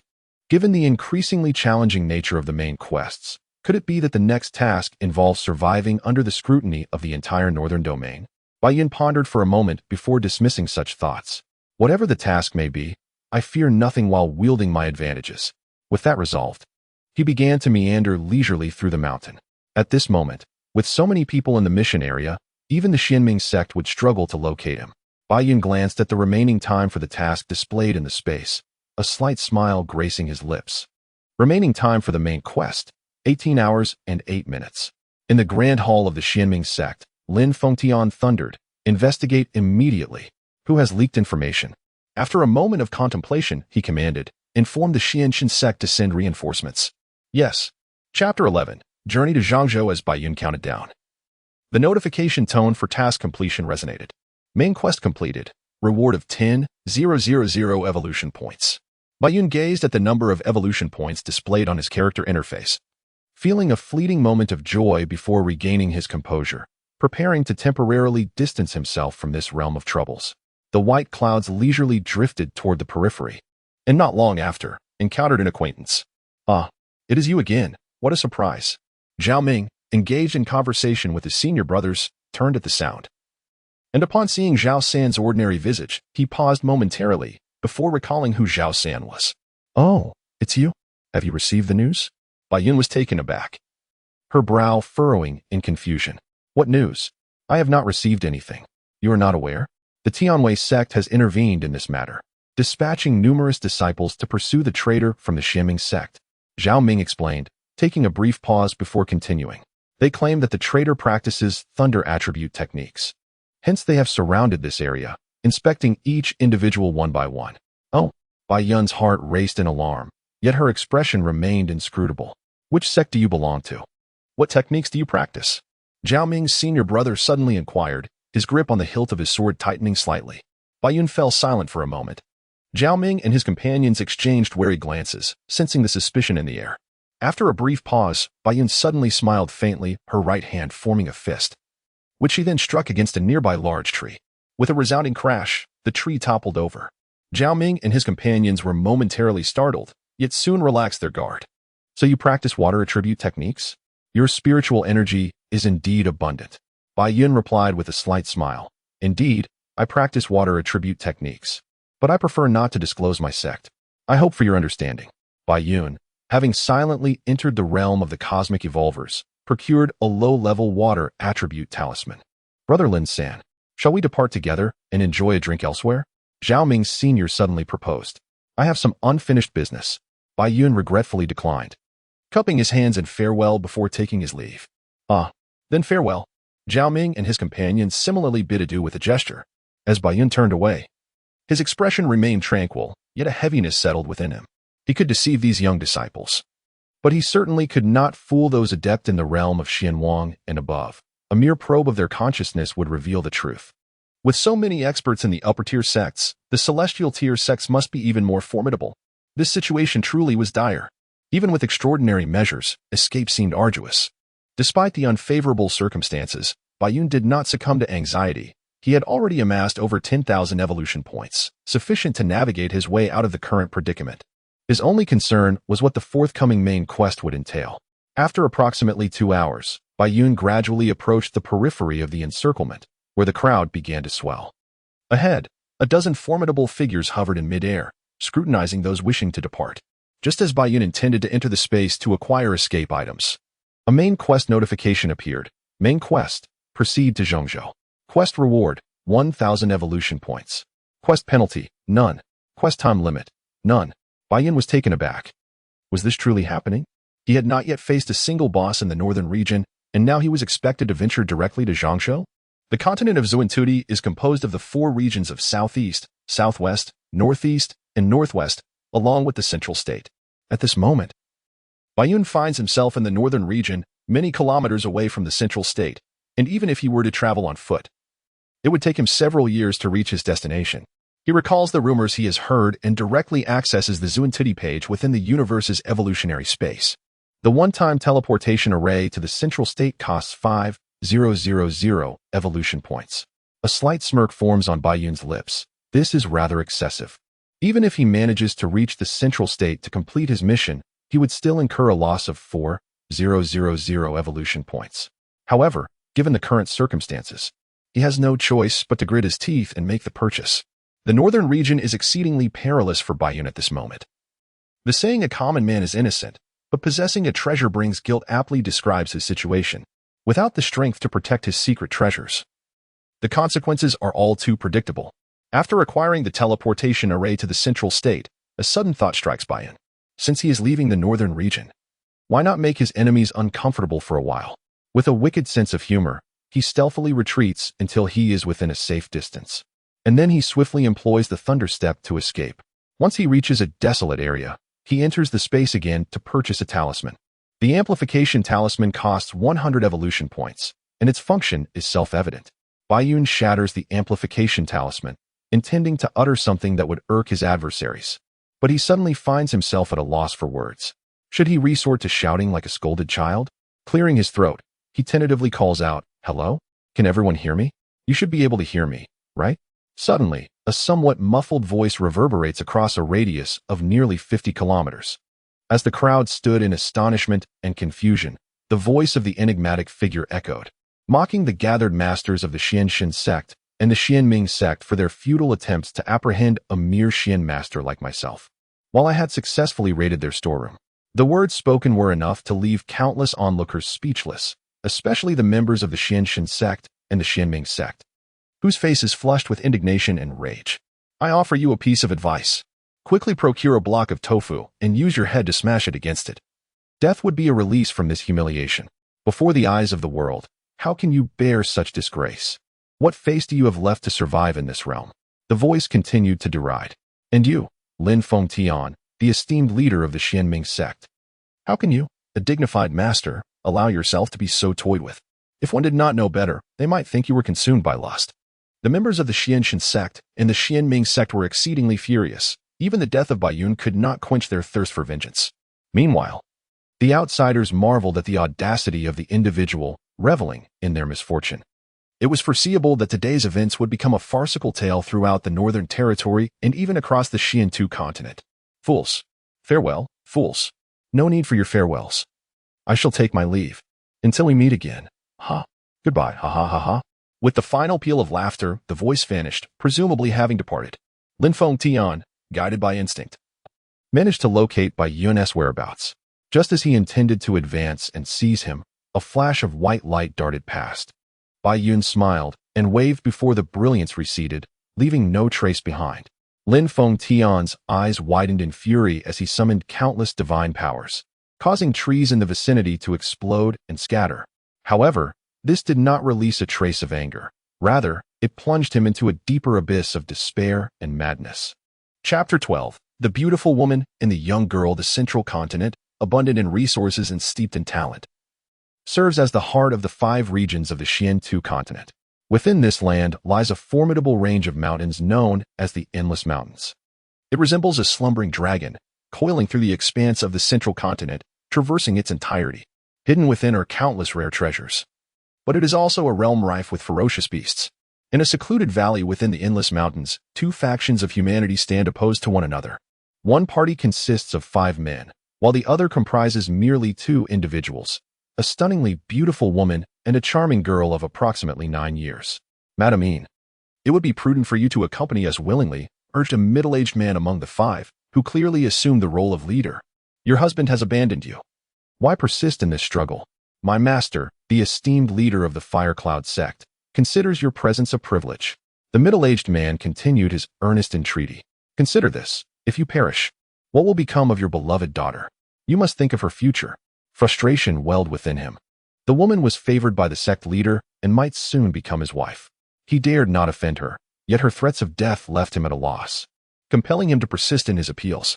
Upon hearing his words, Madame Yin's countenance darkened further. She clutched her daughter tightly with one hand, her expression a tumultuous blend of emotions. Her original husband was the leader of the low-ranking sect, the Beaching sect. Although he suffered from an ailment that prevented them from consummating their marriage, their life was relatively tranquil. After adopting Yin, she felt a profound sense of peace. However, the leader of the Huiyun sect took an immediate interest in Yin, shattering their serene existence. The high-ranking sect's desire to annihilate the low-ranking sect was alarmingly effortless. Under the threat posed by the Huiyun sect, her husband, with a heart devoid of compassion, resolutely abandoned her. In utter despair, she fled with her daughter, yet they were ultimately pursued by the Huiyun sect. At that moment, her heart was in turmoil. Reflecting on her daughter, who, though not biologically hers, was akin to a beloved child, she felt an overwhelming sorrow. How much simpler it would be if she were alone. Death would bring an end to her anguish. Such were her thoughts. Yet, for the sake of this non-biological daughter, she chose to compromise. Raising her head, her enchanting eyes appeared lifeless. Just as she was about to speak to the man, her lips parted slightly, and her beautiful eyes widened in astonishment as she gazed ahead. The look of surprise was breathtaking, explaining why the leader of the Huiyun sect was captivated by her. The 5 men, initially relieved to see her yielding, were suddenly struck with astonishment as they looked between the 2 parties. When Baiyun activated the teleportation array, darkness enveloped him for a moment before brightness returned. Upon landing, he heard a cacophony of sounds nearby, startling him, and he immediately surveyed his surroundings. What on earth is happening? He murmured, bewildered, as he began to contemplate the situation. Upon arriving in Zhongzhou, a dramatic scene of heroically saving a damsel unfolded. Was it merely the protagonist's aura, or perhaps the orchestration of the universe evolver? Regardless of the reason, I cannot accept that this is mere coincidence. Who are you? What is your purpose? The leader among the 5 men was the first to regain consciousness. Upon probing with his divine sense and discovering that the opposing party was merely a mid-tier Xian master, he relaxed slightly, yet his expression quickly darkened as he sternly questioned. Baiyun leisurely retrieved a pack of cigarettes from his pocket, lit one with a calm demeanor, and smiled faintly, saying, "Who I am is inconsequential, but you shall not harm that married woman and the young girl." The mention of the married woman and the young girl caused both her and the 5 men to momentarily pause in surprise. Humph. You, a mere Shin master, must belong to some prominent sect if you can utilize a teleportation array. This matter concerns the Huiyun sect. It would be wise for you to depart swiftly. Otherwise, you may find yourself in peril rather than playing the hero. The leader threatened with a frigid demeanor. Madame Yin felt a flicker of hope initially, but her spirits sank upon realizing he was merely a Xian master. With a downcast expression, she replied, "Young brother, I appreciate your good intentions, but you should leave quickly." Baiyun smiled with relief, reflecting inwardly, as expected. The protagonist must first disguise himself as a fool before he can confront the tiger. Very well. Since you all insist that I depart promptly, I shall comply. Before Baiyun could finish his sentence, he shattered the acceleration talisman retrieved from his spatial ring and boldly activated the thunder step, charging towards the unoccupied area. The 5 men were momentarily stunned, but they quickly regained their composure and prepared to counterattack. ZZ. Bang bang. In an instant, Bai Yun had swept before them.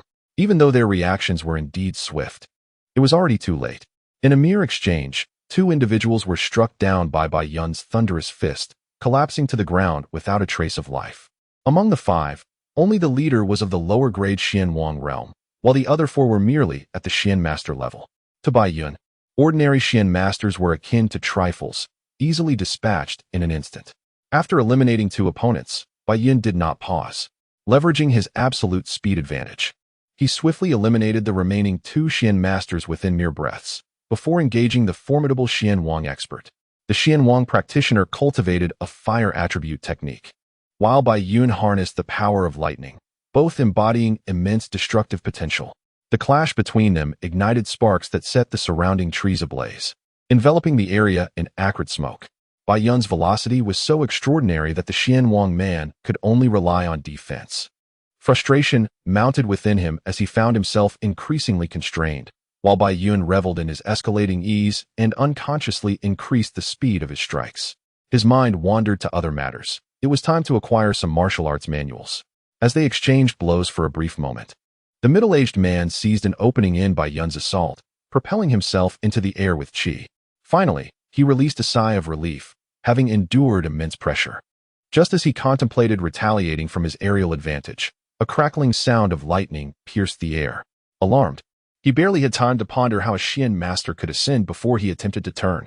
With a resounding boom, Bai Yun, seeing the man take to the skies, pursued him with determination, unleashing a concentrated orb of lightning that struck him squarely in the back.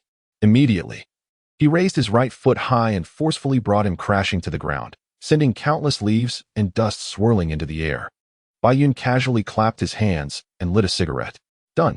Mrs. Yin, who had been watching from a distance, was utterly astonished as she gazed at Bai Yun, completely frozen in place. The little girl in her arms also opened her mouth slightly, her expression one of excitement and adoration as she looked at Bai Yun. Ah, what incredible fortune! Although Bai Yun had caught a glimpse earlier and recognized the stunning beauty of the young woman, it was only after the encounter that he truly appreciated her exquisite allure, not to mention her finely chiseled features. The aura she exuded was suffused with a captivating femininity that intoxicated Bai Yun. I am enamored with mature women. I also adore little girls. Bai Yun hummed a tune within his heart. He wanted to speak to the young woman and the little girl, but suddenly found himself at a loss for words, unsure of how to initiate the conversation. Thank you, brave hero, for saving me. How should I address you? Mrs. Yin, regaining her composure, felt a surge of joy, and then looked at Bai Yun, softly inquiring, her voice tender and enchanting, her gaze filled with curiosity. Oh, how will the story unfold from here? They were a lonely mother and daughter. Surely they would accompany me, gradually developing feelings, and then, well, that would mean they would be mine. Indeed, the little girl is still too young. For now, she can be considered a sister, and we shall see how things progress. But will such a life be too blissful? Am I destined for misfortune? Chapter 13. Journey to the Imperial City of Zhongzhou. What are your future plans?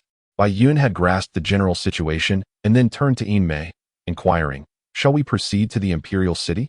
I am preparing to head there, and along the way, I can escort you and your daughter. Suddenly, Bai Yun felt a stir within as the system prompted him with a main quest. Main quest, journey to the Imperial City of Zhongzhou. Quest reward, 1,000 evolution points. Quest penalty, none. Quest time limit, none. I currently have no place to call home and merely wish to distance myself from this place of troubles, so I shall heed your suggestion, young hero, Yin Mei replied, her thoughts darkening as she recalled her predicament. Let us set off swiftly, lest those from the Fire Cloud sect send someone after us. Bai Yun examined the route displayed on the radar and decisively stated, indeed. Yin Mei responded softly. The Imperial City was nearly a month's journey on foot from their current location. As Bai Yun scrutinized the map, he resolved to first reach a nearby town along the route to procure a carriage for their travels. However, they first needed to traverse the endless mountains, which would inevitably bring some hardship to Yin Mei. Bai Yun led the way while Yin Mei followed closely behind, cradling her daughter. Her gaze toward Bai Yun was tinged with gratitude yet laced with caution. She was acutely aware of the allure that men could possess. Although he had saved her, her trust remained unearned, and yet she found herself reliant on him, leaving her emotions in a complex and tumultuous state. By the time Bai Yun had teleported them, dusk had already descended, and it was not long before darkness enveloped them completely. The trees of the endless mountain towered to great heights, completely obscuring the moonlight, which rendered the interior of the mountain even more shadowy and eerie. Bai Yun found a suitable place to settle and subsequently procured 3 meals from the cosmic space vendor. In astonishment, Yin Mei gazed at the meals that had appeared out of thin air, her eyes wide with disbelief. Yin Yu, already quite famished, seized the delectable-looking food without a second thought and began to eat. "Go ahead. Enjoy," Bai Yun remarked, though he neither concealed nor explained anything. For him, as long as there were cosmic space dwellers present, there was little chance of anyone capturing him. Thus he remained somewhat indifferent. "Is it a Qingquan bag?" Yin Mei inquired softly. With that, she resumed eating her meal. A flicker of understanding crossed Yin Mei's expression, and she too took up her meal, albeit with small, elegant bites despite her hunger. "Mother, this is truly delicious," exclaimed Yin Yu, her appetite growing as she unknowingly finished a portion meant for an adult. Indeed, Yin Mei gazed fondly at her daughter, in agreement. Once the 3 had finished their meal, a profound silence enveloped them, leaving them at a loss for words. Especially since they had known each other for less than a day. Sisterine. May I call you Sisterine?" Bai Yun broke the silence, unable to endure the quiet atmosphere any longer. "You may simply call me Bai Yun." "Very well," Yin Mei replied softly, cradling her daughter who had fallen into slumber. "Upon reaching the imperial city, what plans do you have, Sisterine?" Within the mountain, Bai Yun and Yin Mei engaged in intermittent conversation until gradually, night deepened around them. Yin Mei, having endured such tribulations, found her spirit weary and gradually succumbed to the allure of slumber, yet she dared not plunge into a deep sleep. At that moment, Bai Yun sat cross-legged, immersed in the cultivation of his profound energy. After completing a full cycle of cultivation, Bai Yun felt a breakthrough was imminent, yet his heart remained undisturbed. The radiance of a mid-grade thunder attribute profound stone within his chest had begun to fade. An hour passed, and the stone had completely lost its luster, while Bai Yun silently achieved a breakthrough, ascending to the realm of a top-grade profound master. As he opened his eyes, a flicker of lightning danced within them, and a gentle smile graced his lips. However, upon glancing towards Yin Mei, a hint of regret crossed his features. He rose, treading softly as he approached her, admiring the mature and alluring visage of Yin Mei. After a moment, he produced a blanket from his hand and gently draped it over both Yin Mei and Yin Yu. Bai Yun silently vowed to become a better man, a determination echoing within him before he once again immersed himself in his cultivation. For him, the need for sleep was not pressing. He resolved to utilize this time to diligently cultivate his profound energy. Since activating the cosmic evolver's space, his disposition had transformed greatly. Yet the memories of those constraining days lingered in his mind, reminding him to never relent in his efforts. The cosmic evolver's space was undoubtedly extraordinary. But without the wisdom to seize opportunities and exert oneself, one would inevitably face consequences. Though Bai Yun's earlier actions had been subtle, Yin Mei, ever cautious, had already awakened, feigning deep slumber. As Bai Yun gazed at her, she could feel the intensity of his stare, causing her heart to race with anxiety. Should Bai Yun wish to act upon something, she would undoubtedly find herself powerless to resist. When Bai Yun gently covered her with a blanket, a sudden shock coursed through her, but it soon eased her mind, allowing her to truly succumb to slumber. She was utterly exhausted. At dawn the following day, Bai Yun and Yin Mei set forth on their journey. After a night together, the two had grown considerably more familiar with one another. They chatted amiably as they walked, creating a harmonious atmosphere. Bai Yun occasionally procured some snacks from his spatial storage, bestowing them upon the little girl with affectionate gestures. At midday, while partaking in a meal, Bai Yun suddenly furrowed his brow. "What is it?" Yin Mei, though still eating, had been closely observing him and noticed the abrupt change in his expression, prompting her to inquire. Yin Mei's complexion paled slightly, yet she feigned calmness and nodded in response. "Be careful. Xiao Bai is going to confront the villains. Stay safe," Yin Yu declared, shaking her small fist at Bai Yun. The little girl had grown quite close to him, undoubtedly due to the allure of the snacks. Xiao Bai was her endearing moniker for him. Bai Yun offered a faint smile to the mother and daughter before swiftly darting in the opposite direction. Side quest: eliminate the 2 elders from the Fire Cloud sect pursuing you. Quest reward: 3,000 evolution points. This was the mission prompt that Bai Yun had just received. Although the radar did not display their presence, they were likely not far away. Naturally, Bai Yun would not wait idly for them to approach. With the mother and daughter present, he knew he could not afford to be negligent. After a brief sprint, the radar finally revealed 2 red dots. Bai Yun produced a mid-level sprint talisman and charged directly toward the location of the 2 red signals. The opponent's consciousness was undoubtedly ceaselessly probing the surroundings. A surprise attack was implausible. Thus, the only course of action was to advance directly and eliminate them with force. Chapter 14. Slaying the mystical king. Bai Yun had already reached the pinnacle of the profound master realm. With the aid of a swiftness talisman, his speed had escalated to an extraordinary level, making him faster than most who resided below the profound emperor realm. As he approached the 2 task-oriented adversaries, Bai Yun's velocity surged once more, and with a powerful leap, he shot upwards like a cannonball. Ahead, he spotted the 2 figures soaring through the air, and he charged towards them, each movement accompanied by a resounding blast of energy. The 2 individuals were momentarily taken aback, then halted their flight, bracing themselves in alertness.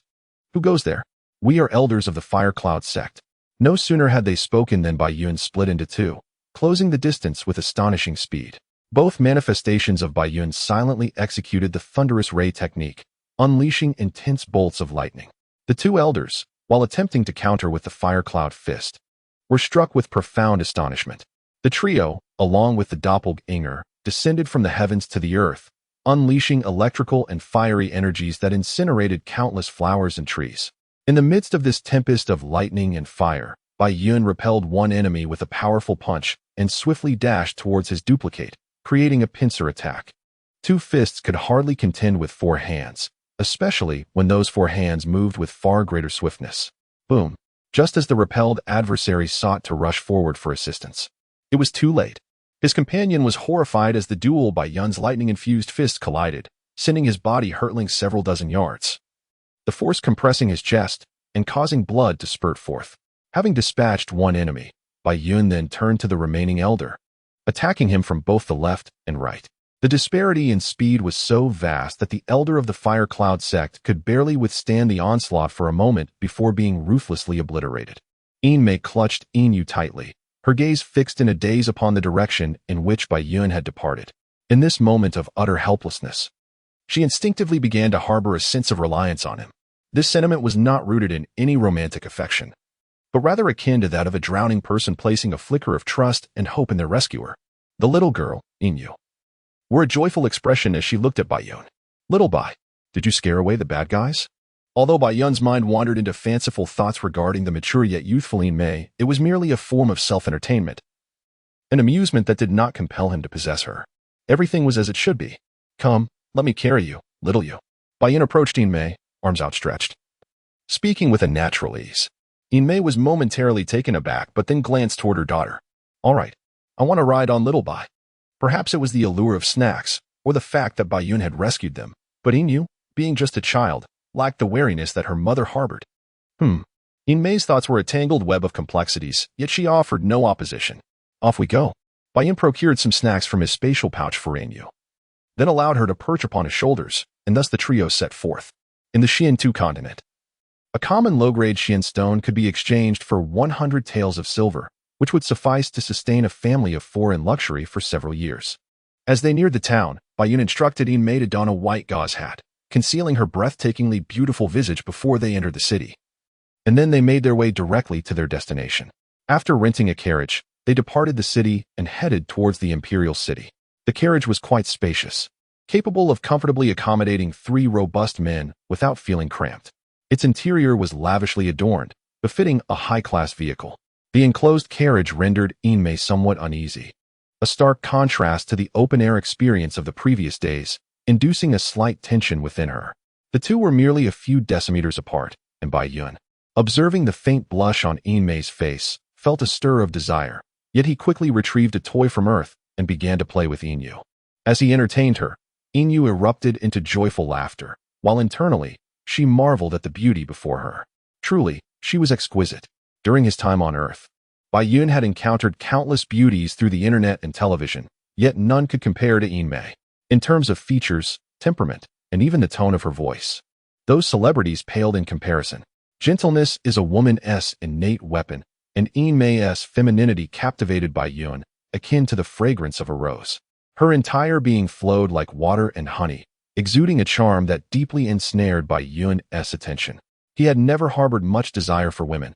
However, Yin Mei ignited within him a yearning, a desire to possess her. I haven't even begun, and yet I am already conquered by her. Truly, this is absurd. Lost in his musings, Bai Yun was abruptly jolted from his reverie by Yin Yu's exclamation, realizing he had been staring blankly at Yin Mei. The two exchanged a silent glance, and Yin Mei sighed inwardly, sensing the desire reflected in Bai Yun's gaze moments ago. Yin Mei felt a twinge of anxiety. Although she harbored a certain fondness for Bai Yun, it was solely due to him being her savior, devoid of any romantic inclinations. Moreover, having just experienced betrayal. How could she entertain such thoughts so swiftly? In her current state of helplessness, she found herself reliant on Bai Yun, which only heightened her unease. Yet, with her daughter in tow, she had no choice but to lean on him. He bent down and approached her, whispering softly in her ear, "Sister Yin, there is no need to be afraid. I must admit that I do harbor some feelings for you, but I, Bai Yun, am not one to repay kindness with ulterior motives." Yin Mei's face flushed with surprise, and she instinctively leaned back slightly, responding with a faint, almost inaudible, Her previously pallid complexion gradually took on a rosy hue, reminiscent of youthful shyness. Having remained untouched due to her former husband's concealed affliction, she felt a sense of relief in her current state. Bai Yun was utterly captivated by her demeanor, attributing her bashfulness to her inherent nature. With an earnest vow, he declared, "I shall protect both you and Yin Yu, ensuring that you endure no grievances." Yin Mei lowered her gaze, replying softly with another and fell silent thereafter. Yet, within her heart, ripples of emotion began to stir. Bai Yun smiled gently, and upon turning his head, he was met with the sparkling, wide eyes of Yin Yu, who gazed at him intently. Upon noticing Bai Yun's gaze, she playfully stuck out her tongue and mischievously exclaimed, "Caught you eavesdropping." Giggling delightfully, Bai Yun gazed at the innocent and adorable visage of Yin Yu, unable to resist the urge to playfully pinch her chubby little face. Laughter, sweet and delightful, occasionally emanated from within the carriage, a testament to Yin Yu's charm. Observing the two in their playful camaraderie, Yin Mei momentarily set aside her thoughts. Though she was still untouched by the trials of life, her form, having been graced by the passage of time, radiated a womanly allure as she gently leaned against the windowsill of the carriage, a mysterious smile gracing her lips. In that smile, there lingered a sense of reassurance and a whisper of hope. Chapter 15. The Central State Academy. Bai Yun and Yin Mei each held one of Yin Yu's hands, gazing in awe at the towering walls of the Central State Imperial City, which soared to great heights. "Let us proceed." After a brief pause, Bai Yun addressed Yin Mei, whose face was veiled in white gauze. They followed the throng of people flowing into the city. As they stepped into the Imperial City, Bai Yun felt a stirring within, quickly followed by a moment of astonishment. A notification of the completion of a main quest echoed in his mind, promptly succeeded by the announcement of a new quest. Main quest: enter the Central State Academy. Quest reward: 2,000 evolution points. Quest penalty: halved vitality. Quest deadline: 7 days. "What is it?" Yin Mei inquired, noticing Bai Yun's sudden stillness. Concern etching her features. Yin Yu, feeling slightly shy amidst the bustling crowd, looked curiously at Bai Yun. "It's nothing," Bai Yun replied with a reassuring smile, shaking his head gently. "Let us first find a place to rest." Indeed, they then wandered through Central State City, exploring while searching for a suitable haven. After several hours, Yin Yu was already too weary to continue. Directly riding on the shoulders of the white clouds, with large, glistening eyes, I curiously surveyed the people and the surroundings. "How do you find it, Sister Yin?" Bai Yun inquired of Yin Mei as they stood before a courtyard. The courtyard Bai Yun had deliberately chosen was located at the edge of Zhongzhou City. It was not devoid of inhabitants, yet it lacked the clamor of the bustling areas. He surmised that Sister Yin would surely be pleased.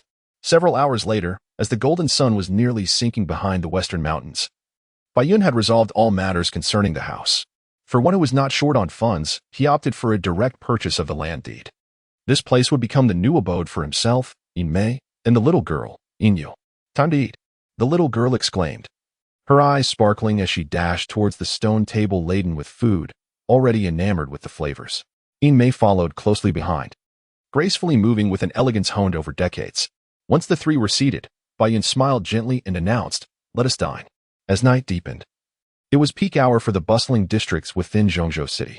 In Bai Yun's courtyard, he and Yin Mei engaged in light conversation at the stone table, while the little girl had already drifted off to sleep. Observing the somewhat modest courtyard, Bai Yun turned to Yin Mei and asked, Sister Yin, do you have a favorite flower? Upon hearing this, Bai Yun smiled slightly and added, could you please close your eyes for a moment? What is it? Yin Mei asked, puzzled as she gazed at Bai Yun. Hee, I wish to present you with a surprise. Please, just close your eyes. Bai Yun replied, a mysterious smile playing on his lips. Yin Mei's heart stirred, and she gradually closed her beautiful eyes. Sister Yin could now open her eyes. Slowly, Yin Mei lifted her enchanting gaze, and her eyes, reminiscent of flowing water, suddenly sparkled with brilliance. Her cherry-like lips slightly parted. As her eyes gazed upon the roses and orchids adorning the courtyard, a ripple of joy surged within her heart, accompanied by a gentle flutter akin to a fawn's heartbeat. The courtyard, once somewhat plain, had transformed into a paradise, miraculously adorned with an array of roses and orchids, all for the modest expenditure of a few evolution points by Bai Yun. A gift for Sister Yin, Bai Yun proclaimed, presenting the flowers with both hands. Yin Mei felt a flutter of nervousness, yet upon seeing Bai Yun's earnest expression, she quivered slightly as she accepted the bouquet, her cheeks tinged with a rosy hue. At that moment, she truly understood the saying, a person more delicate than flowers. Bai Yun gazed at Yin Mei in admiration and remarked. Before rising and heading toward her own room, her steps somewhat hurried. Watching Yin Yu depart, Bai Yun could not help but smile to herself, realizing that charming a girl was not as difficult as it seemed. After a brief moment of contemplation, Bai Yun also rose and entered her room, promptly taking out a mysterious stone and sitting cross-legged on her bed to commence her cultivation. The following morning, just as dawn began to break, the little lowly, who had gone to bed early and risen early, pushed open her door and gasped in astonishment at the array of flowers in the courtyard. With excitement in her eyes, she dashed outside, sniffing around and exclaiming in wonder, Little Bai, how could there suddenly be so many flowers? Yin Yu inquired curiously, observing Bai Yun practicing her martial arts in the courtyard, her long eyelashes fluttering. Yin Mei followed them into the courtyard, and upon hearing her daughter's question, a peculiar sensation stirred within her.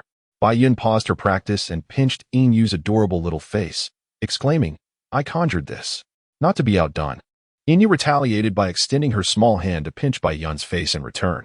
After the trio finished their breakfast, Bai Yun procured an assortment of toys and various garments from Earth, presenting them to Yin Mei, saying, I have some matters to attend to. You too. Before Bai Yun could complete her sentence, Yin Mei gently replied, You may go. Yin Yu and I will wait for you here. Bai Yun smiled, then turned to Yin Mei, suggesting, These outfits should suit you quite well. Why not give them a try? She had purchased a multitude of clothing items, including traditional Chinese attire, kipayos, t-shirts, and even some undergarments. Upon seeing the garments, Yin Mei's expression shifted as she inquired, These clothes resemble what you are wearing. From where do they originate?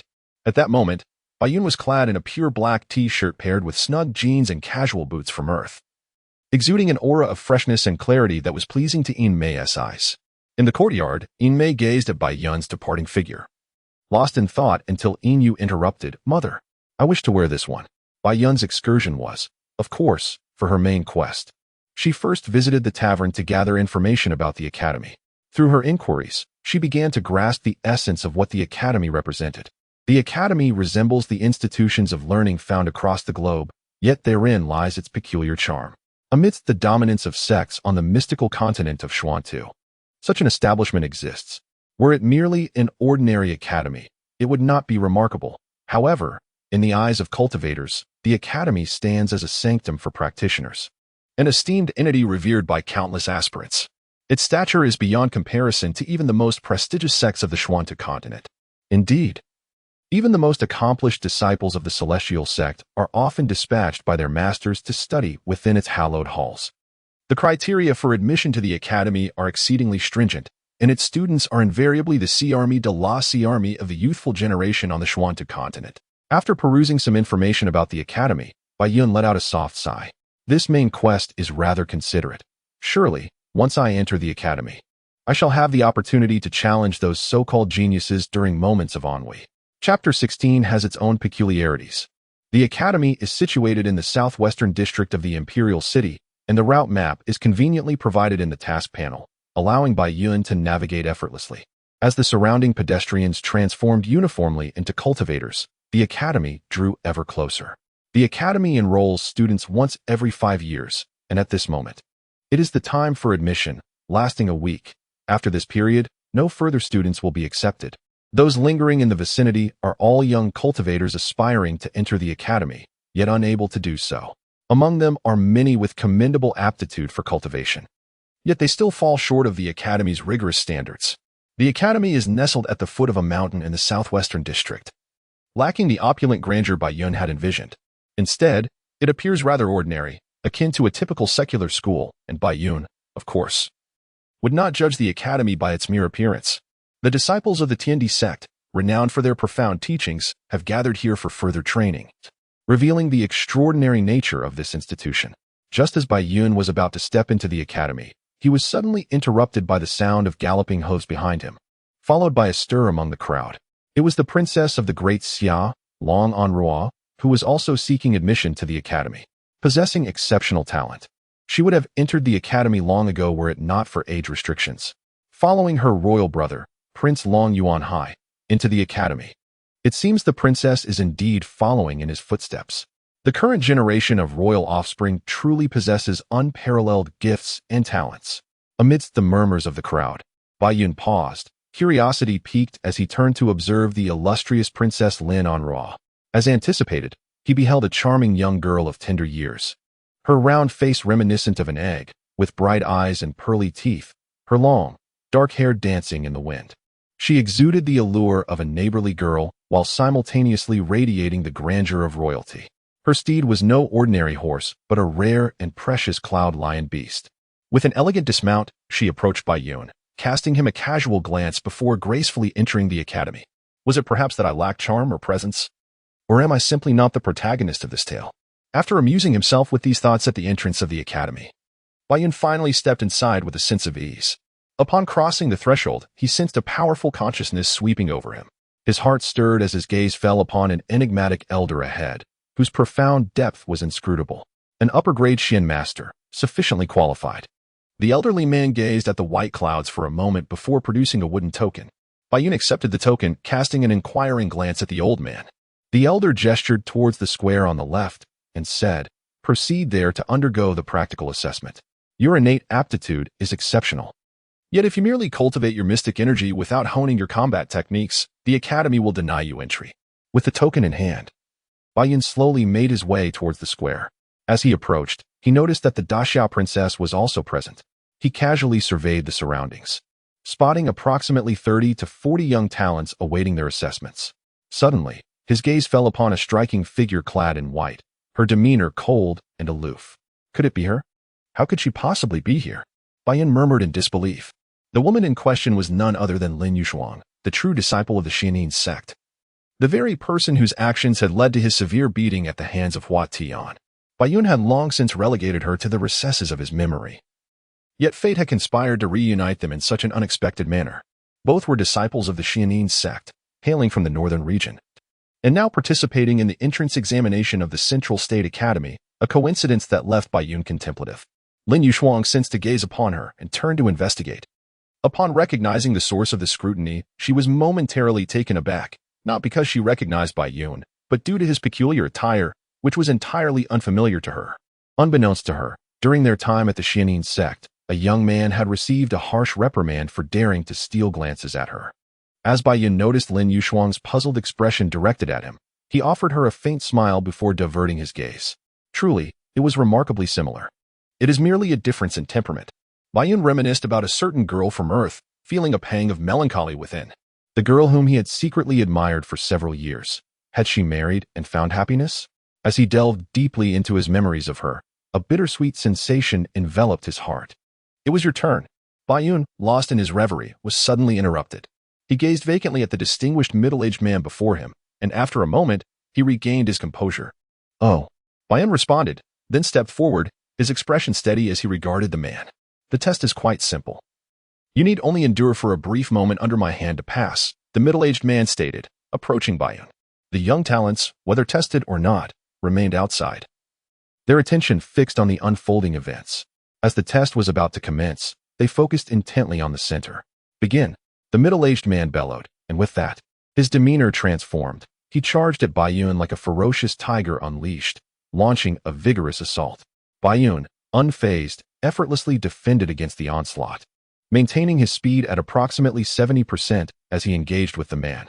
The middle-aged man was a master of the high-grade Xianwang realm. Initially, he exerted only 30% of his strength, but upon witnessing Bai Yun's ease in countering, he escalated to 50%. Each punch and kick he delivered was accompanied by the sound of air being explosively disrupted, fierce and unrelenting. Bai Yun had already vanquished several opponents within the Xianwang realm. Although most were of the low grade, he nonetheless possessed considerable experience. Given that his opponent refrained from employing any extraordinary abilities and was suppressing his strength, Bai Yun found the encounter exceedingly manageable. He felt an abrupt surge of pressure, prompting him to hasten his pace slightly. Rather than confronting the middle-aged man head-on, he maneuvered around him, understanding that this was merely an introductory assessment, devoid of the necessity for a life-and-death struggle. Although Bai Yun had consciously restrained his speed, to the onlooking youths, his velocity appeared remarkably swift, eliciting expressions of astonishment directed toward him. Unbeknownst to them, the two had engaged in combat for a quarter of an hour. As Bai Yun deftly evaded the final kick, the middle-aged man halted, regarding Bai Yun with commendation. "Go and collect your identity token," he instructed, gesturing toward the elder at the side, who was responsible for recording the entrance examination. Bai Yun nodded in acknowledgement and, amidst the varied expressions of the onlookers, approached the elder. "What is your name?" The elder inquired directly. "Bai Yun," he replied. "Which domain do you hail from?" "The northern domain." "Very well. Here is your identity token." Bai Yun was momentarily taken aback by the simplicity of the process before accepting the jade token proffered by the elder. He stepped aside, idly toying with the token for a moment before placing it into his spatial storage. "Return to the academy in 6 days. All new students will be organized accordingly," the elder informed him. Bai Yun nodded once more, casting a final glance over the gathering of young talents, yet failing to spot Lin Yushuang, who had presumably departed earlier. He wondered whether she had succeeded. Just as Bai Yun contemplated leaving, a youth stepped forward to block his path, wearing a friendly expression as he congratulated. "Congratulations, Brother Bai." On passing the assessment, Bai Yun halted, regarding the young man with an impassive gaze. "Higi, my name is Chen Ran, and like you, I hail from the northern region." Being a disciple of the Wantian sect, the youth named Chen Ran paused for a moment before extending an invitation. "We shall be fellow students at the academy.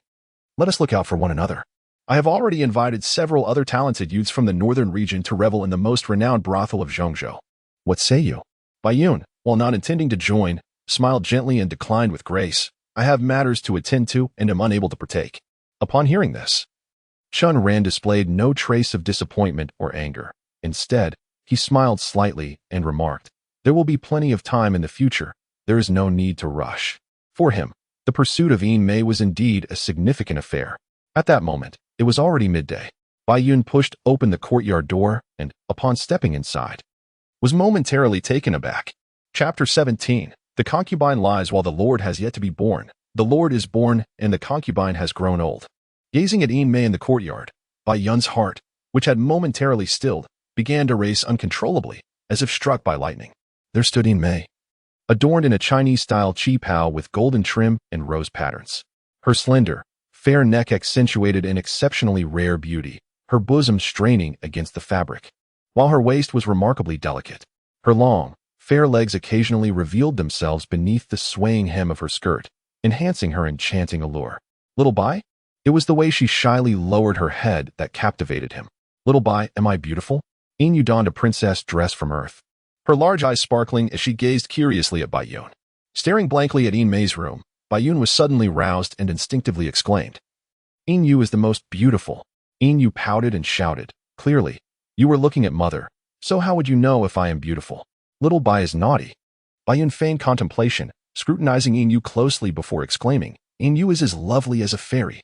Hearing the gratifying response, the little girl beamed with joy and leaned in to plant a gentle kiss on Bai Yun's cheek.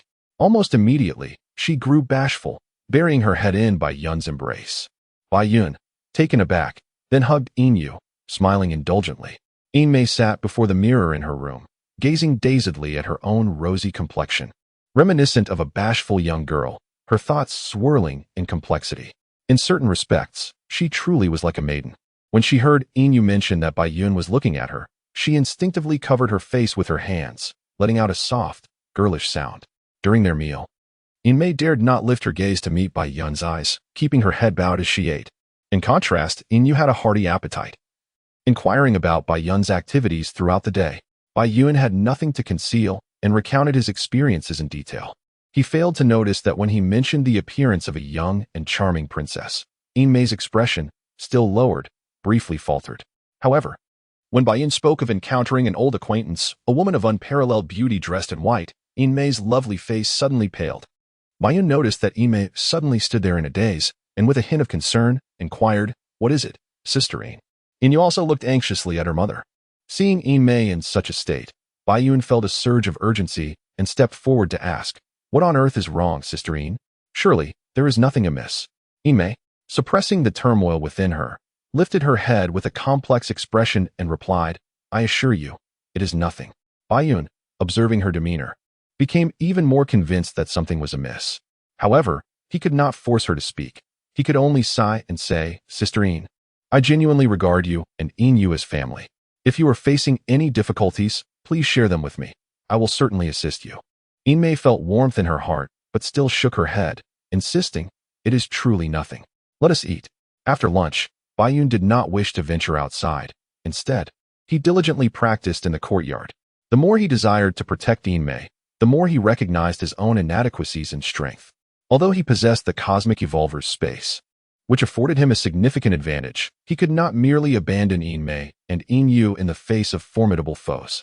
Given Yin Mei's beauty, one could not discount the possibility of encountering situations akin to that of the Fire Cloud sect's leader in the future. In Yin Mei's room, he stared blankly at the already slumbering Yin Yu, while his thoughts drifted far beyond. He pondered the sudden appearance of Bai Yun in her world, and his face turned pale. When did it all begin? How could I yearn for this so profoundly? Before I was born, you had already lived. By the time you came into existence, I had grown old. Yin, I murmured softly. The 6 days swiftly passed. Although Yin sensed that Yin, I harbored some concerns, resulting in a slight shift in her demeanor, she remained silent, leaving Yin feeling helpless. Throughout these 6 days, Yin frequently took Yin and her daughter out for leisurely strolls, yet regrettably, nothing dramatic transpired. No one dared to harass the virtuous Yin under the broad daylight. This was likely due to Yin's efforts to conceal her breathtakingly beautiful visage. Nevertheless, Yin lamented the detrimental influence of online novels, wistfully pondering who might grant her the chance for a gallant rescue. Often, she gazed at the elegantly dressed men within the imperial city, contemplating. Are you merely a supporting character? If you possess the capability, come and tease me.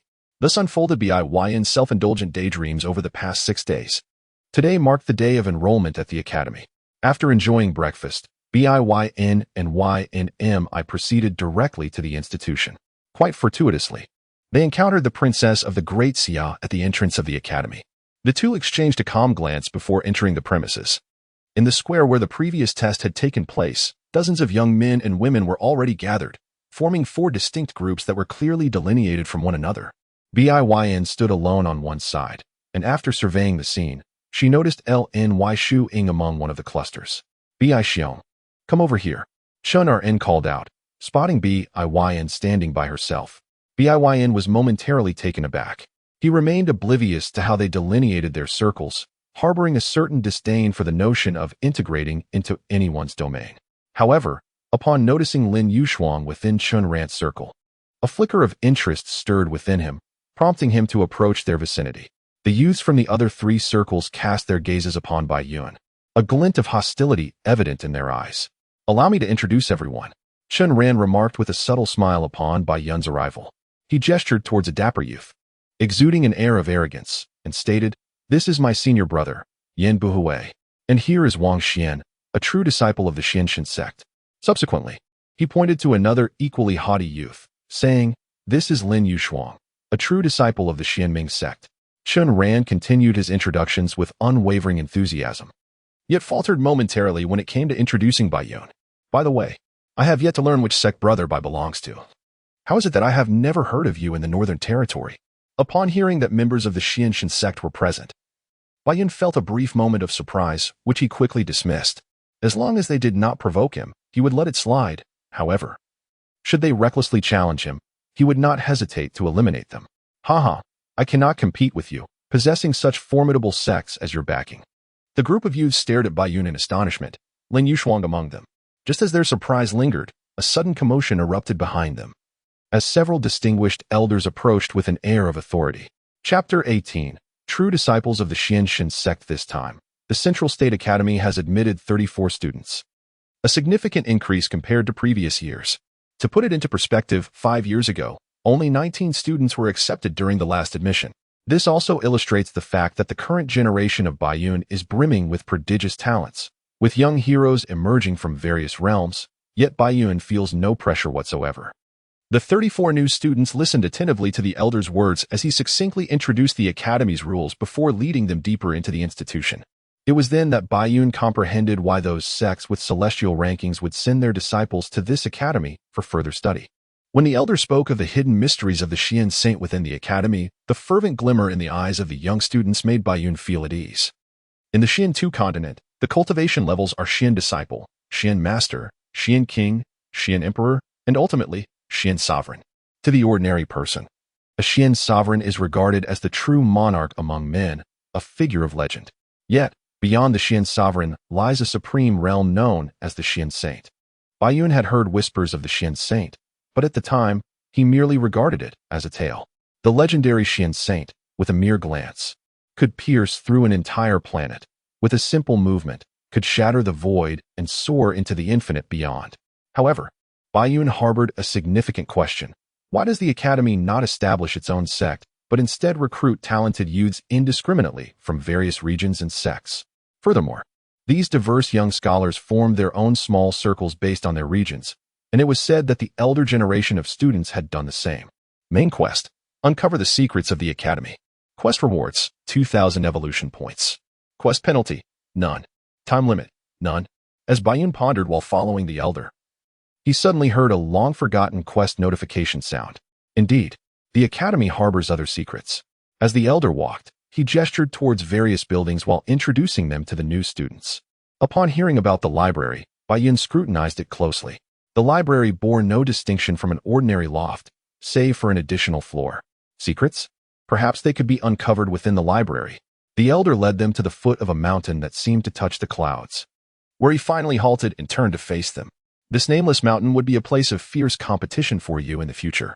Nestled within its heights are numerous caves, pavilions, and courtyards, with the abundance of spiritual energy increasing from the base to the summit. To reside in the lofty caves, the sole requirement is your strength. Do not assume it is merely an ordinary gathering array. Once you take residence, you will comprehend its true benefits. Noticing the indifference among the group of new disciples, the elder smiled faintly, leaving his words open to interpretation. He added one final point. The academy does not prohibit students from engaging in private duels. Any grievances you may have with one another can be settled fiercely, but you must not take a life within the academy grounds. The elder surveyed the youthful new students before continuing. This means the academy does not object to your actions outside its confines. Upon hearing this, the students remained largely composed, as they had conducted some research on the academy prior to their arrival and were well aware of this rule. Only Baiyun was taken aback, not understanding the implications of such regulations. This truly is brutal. If you are bullied by your adversaries, it is of no consequence. Rising with determination to seek vengeance, one must labor diligently. However, should anyone involve their sect in the affairs among your disciples, even if it is the esteemed Tianwei sect, the academy will unequivocally expel you from the Xiantian continent. At that moment, the elder, whose demeanor had appeared rather ordinary, suddenly emanated a terrifying aura as he spoke of this place. Is he a Xinhuang? The youths gazed at the elder in astonishment, for they had not anticipated that such a seemingly commonplace man was, in fact, a superlative master of Xinhuang rank. Truly, the academy lived up to its illustrious reputation. It was indeed a realm of concealed dragons and hidden tigers. Once the elder departed, these prodigies immediately began to converse animatedly. Chun Ran, Lin Yushuang, and several other youths were reminded of the farcical event that had spread throughout the northern territory, their gazes fixated blankly on Baiyun in the distance. Among them, Lin Yushuang harbored the most intricate feelings. She had initially been oblivious to the happenings involving Baiyun, only learning of them later from others. Yet, regardless of her ignorance, she was destined to be one of the central figures in the incident, likewise becoming fodder for gossip in the northern territory, with rumors circulating about her unparalleled beauty and the captivation it inspired in others. Wang Xian's expression turned icy as he approached Bai Yun, his face a mask of frost, and said, "You are Bai Yun, the traitor of the Xianming sect?" Wang Xian was taken aback by Bai Yun's unhesitating admission, his expression momentarily stunned. Yet, he quickly erupted in fury, drawing his sword and pointing it at Bai Yun. "Indeed, it is you. Today, I shall teach you a lesson on behalf of my sect, so you may comprehend the consequences of offending the Xianxia sect." Wang Xian did not assert that he would directly kill Bai Yun, not out of fear or lack of confidence. As a true disciple of the celestial sect, he possessed a measure of self-assurance, though he was still in his youth. He had already reached the pinnacle of a high-grade profound master, just one step away from entering the realm of the profound king. This accomplishment granted him confidence that he ranked among the foremost of his generation. The reason he refrained from directly slaying Bai Yun was due to the recent admonition from the elder of the profound emperor, who had stated that while dueling was permitted within the academy, the killing of students was strictly forbidden. Princess Long Enroa of the Great Xia was also intrigued. The incident involving Bai Yun had indeed caused quite a stir. A mid-grade profound master daring to challenge the celestial sect was reckless. Yet she could not help but admire the courage displayed. She now fixated her gaze on the arena, eager to discern the true extent of Bai Yun's capabilities and the audacity that fueled his brazen demeanor. The atmosphere in the arena was tense, with Wang Xian suppressing his visible anger, casting a frigid glance at Bai Yun. In stark contrast, Bai Yun stood in the center with an air of nonchalance, seemingly unperturbed. Suddenly, he felt a subtle shift within his mind. Side quest: defeat Wang Xian in a single move. Quest reward: 1,000 evolution points. Isn't this akin to a gift of evolution points? Bai Yun mused as he regarded Wang Xian. Chapter 19. Swiftly vanquishing Wang Xian and the drama unfolds. Is Bai Yun not excessively arrogant? How can he so brazenly underestimate Wang Xian at the same level? He is bound to reap the consequences of his hubris, remarked a disgruntled scholar nearby, unable to contain his disdain for Bai Yun's ease. Humph. Wang Xian let out a cold, disdainful snort, then swiftly charged towards Bai Yun, unleashing a powerful strike from the very outset. In the midst of the rapid swordplay, numerous phantoms of blades materialized, dazzling the onlookers and obscuring the line between reality and illusion. As the young heroes outside marveled at Wang Xian's prowess, Bai Yun suddenly transitioned from stillness to action. They merely perceived a flash of purple lightning, only to be left in utter astonishment as they observed the scene unfold. In the arena, Bai Yun's right hand firmly grasped Wang Xian's throat, his expression eerily calm. Yet, within his gaze lay a profound contempt. Wang Xian, wide-eyed, stared back at Bai Yun, completely entranced and bewildered. Such insignificant trash, how dull it is to crush. With a resounding crash, Bai Yun released his grip and delivered a sweeping kick to Wang Xian's knee. As Wang Xian fell to the ground, Bai Yun's right leg, like a bolt of lightning, descended with thunderous force, driving him into the earth. The spectacle concluded. Remember to purchase your tickets next time, everyone. Bai Yun stood triumphantly on the barely conscious Wang Xian, suddenly breaking into a radiant smile. The gathering of students could only gaze in astonishment at the scene, fixated on the smugly grinning Bai Yun. Was this a swift defeat of an opponent of the same realm? Have my eyes deceived me? Of course. These were the thoughts Bai Yun speculated the young men might have. Feeling quite invigorated, Bai Yun nonchalantly stepped on Wang Xian once more and remarked, "You ought to believe in my legend." With that, he left the chaotic aftermath behind and floated away. I find myself missing Sister Een, as well as the little girl. Yet, there are a few who do not share this sentiment. They gaze at the departing figure of Bai Yun, their eyes brimming with pride and confidence. They share a common trait. They are all prodigious youths of the Xian Wang realm. In the realm of Xian too, being a master is already a considerable achievement. So one can imagine the formidable confidence these young Xian Wang possess. How could they possibly be intimidated by mere mid-tier Xian masters? Haha. Longan, with her strikingly contrasting eyes, suddenly chuckled, finding the events of the day quite amusing, particularly that intriguing Bai Yun. Meanwhile, Lin Yushuang stood there in a daze, lost in thought. They both seemed to forget a rather unfortunate detail. The pitiful Wang Xian was still sprawled in the center of the arena. In the month that followed, Bai Yun occasionally took Yin Mei and her daughter out for some fresh air and shopping. However, during the remainder of his time, he devoted himself wholeheartedly to his cultivation. During this period, he also visited the Academy's library several times, yet he found no clues regarding the Academy's secrets as per the task prompt. Although he did not complete the task, his research allowed him to gain a slight understanding of this planet. It was only now that he realized the western region of this continent was inhabited by the demon tribe, a fact he had been entirely unaware of before. No wonder there were no students from the western region among those who entered the academy. Historical fragments offered a faint glimpse of the demon tribe, suggesting that 1,000 years ago, they were the dominant force on the Xianxia continent. However, during the early medieval period, for reasons unknown, they were driven to the resource-poor western region by humanity. The records contained within merely provide a general outline, leaving Bai Yun in a state of perplexity. The so-called medieval period has already elapsed for over 300 years. Bai Yun curiously notes that the accounts in the book indicate that the xianxia abruptly vanished from records during this medieval era. Now, more than 300 years have passed, and there is a complete absence of xianxia's traces on the Xianxia continent. Furthermore, historical documentation regarding the era preceding the medieval period is nearly non-existent. What kind of epoch was the ancient age, or even the primordial era?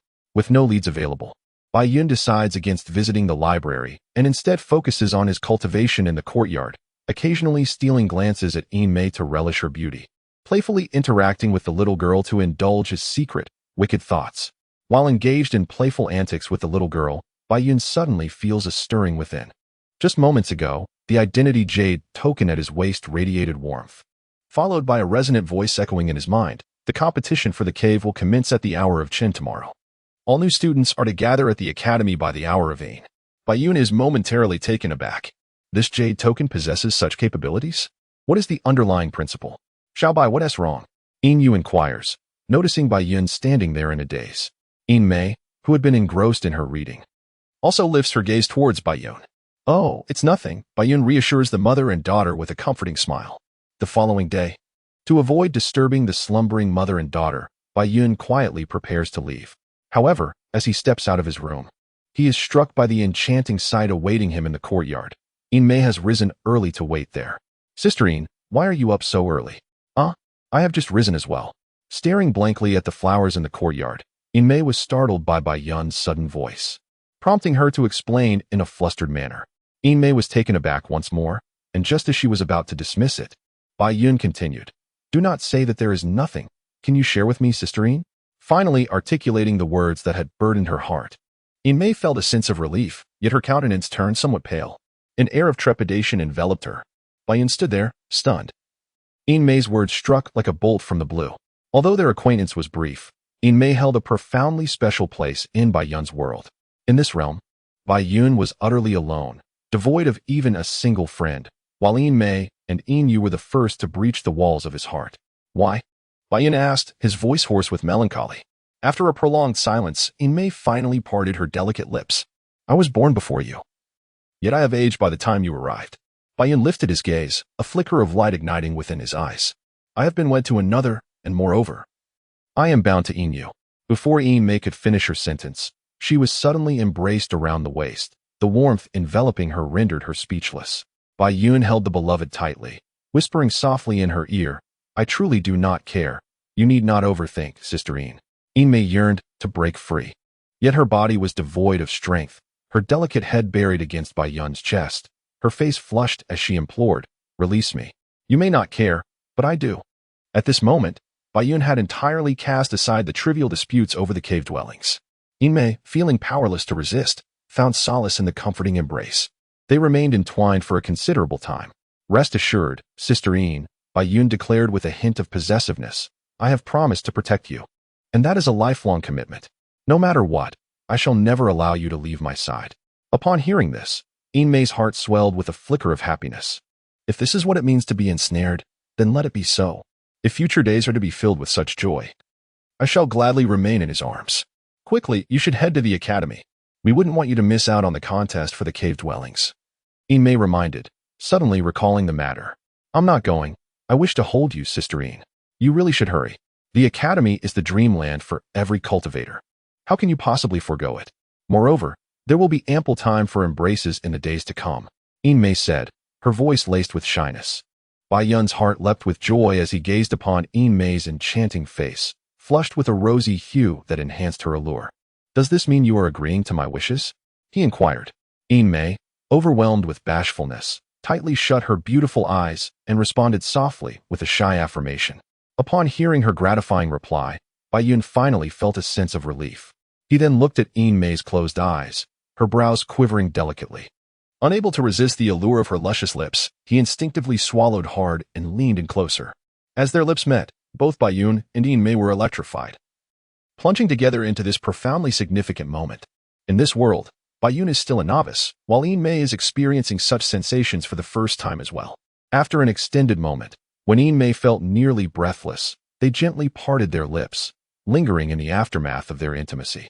Their gazes met, and Bai Yun regarded Yin Mei with a satisfied, silly grin. At that moment, Yin Mei's eyes, shimmering with the essence of spring, were intently fixed upon Bai Yun. She softly and tenderly remarked, "Shall we head to the academy now?" Bai Yun replied, "I still do not wish to go. What should I do?" Yin Mei, slightly annoyed, looked at Bai Yun and insisted, "You must hurry." Bai Yun, observing Yin Mei's childlike irritation, felt an immense joy within his heart. Was this a display of affection? Indeed, it was. "Very well. I shall wait for you. If I were not a maiden, would I accept this?" Yin Mei stood in the courtyard, lost in thought, grateful to the heavens for allowing her to retain the pursuit of happiness after experiencing misfortune. After a long while, this is what Yin Mei contemplated. Chapter 20. The profound sea of sacred awareness. Under the watchful gaze of a line of students and an elderly man, Bai Yun calmly approached the plaza, showing no sign of remorse for his tardiness. "Let us proceed." The elder did not inquire about Bai Yun's delay.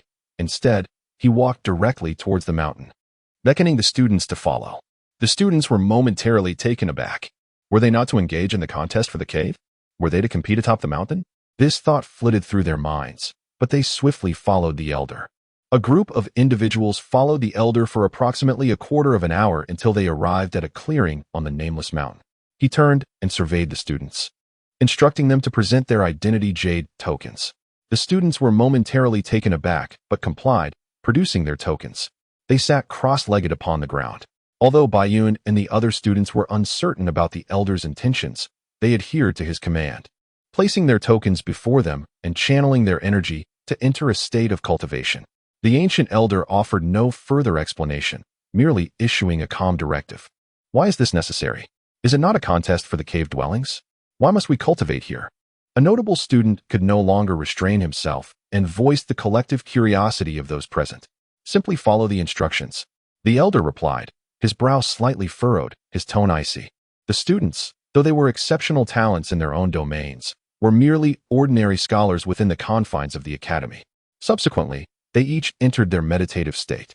Once all were settled in their practice, the elder smiled faintly and retrieved a jade token identical to those of the students, seating himself as well. Moments later, the air around them suddenly erupted with countless beams of light. The jade tokens hovered at the center of each individual's forehead, radiating brilliance.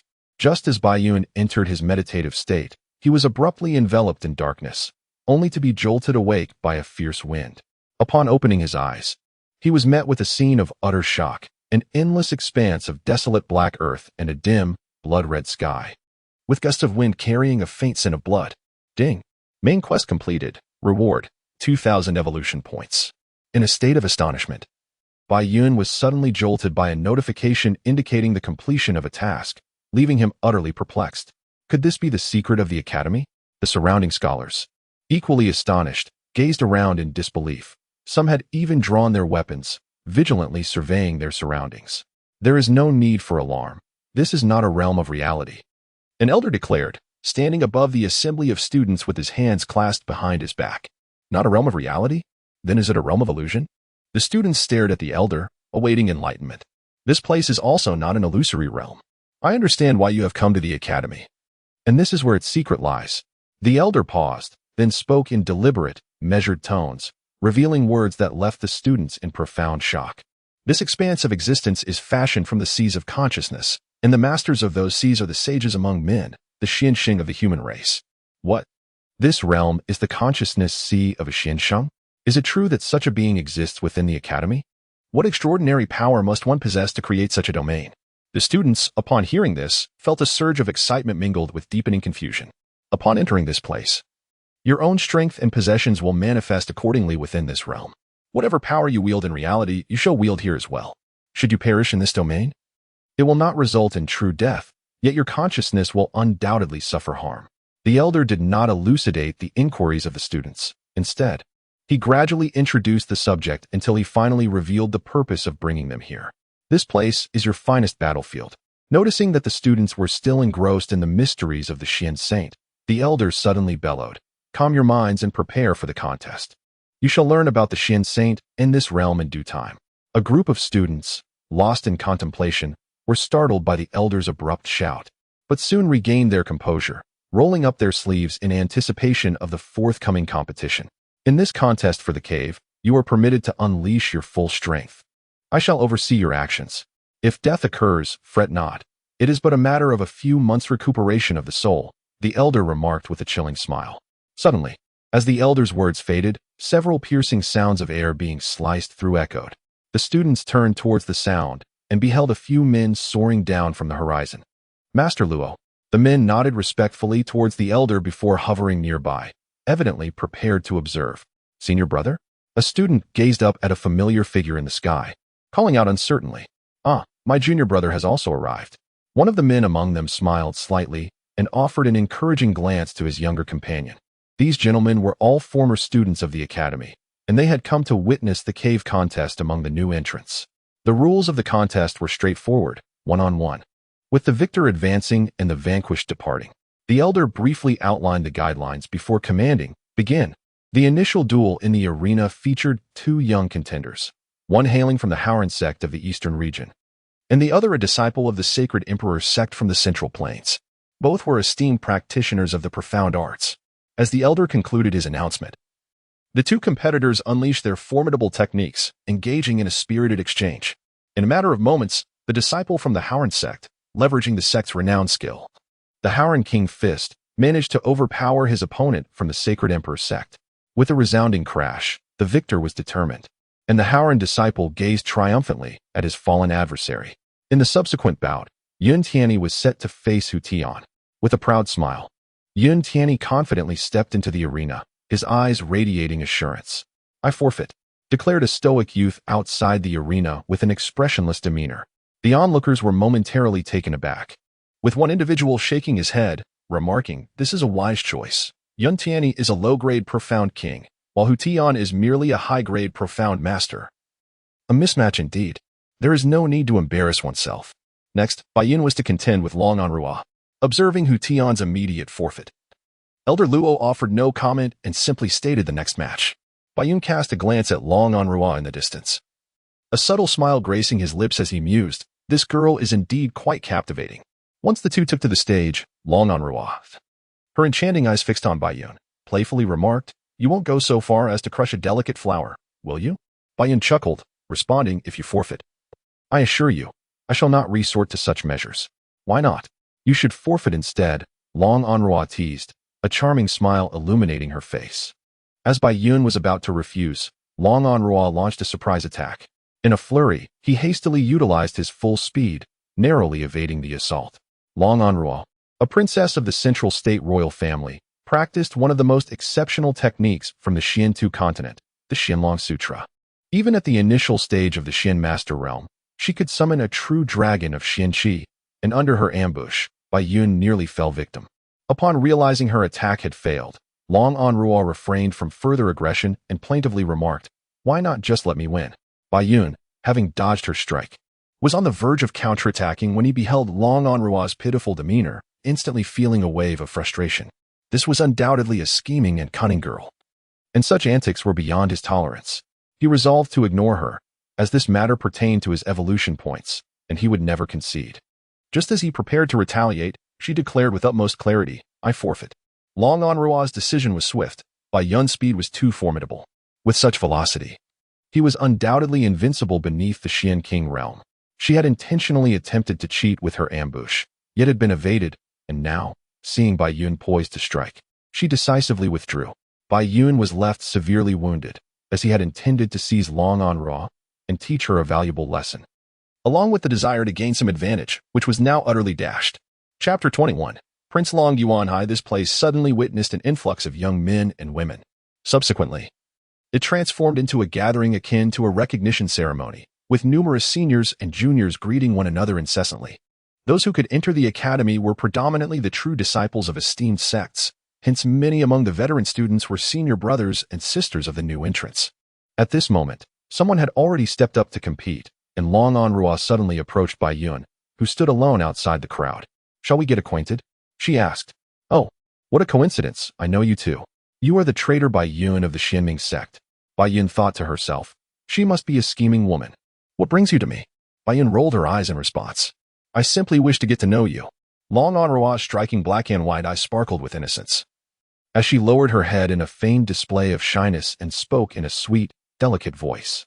Bai Yun was left speechless and drenched in sweat. How could the royal family of Zhongzhou produce such an eccentric princess?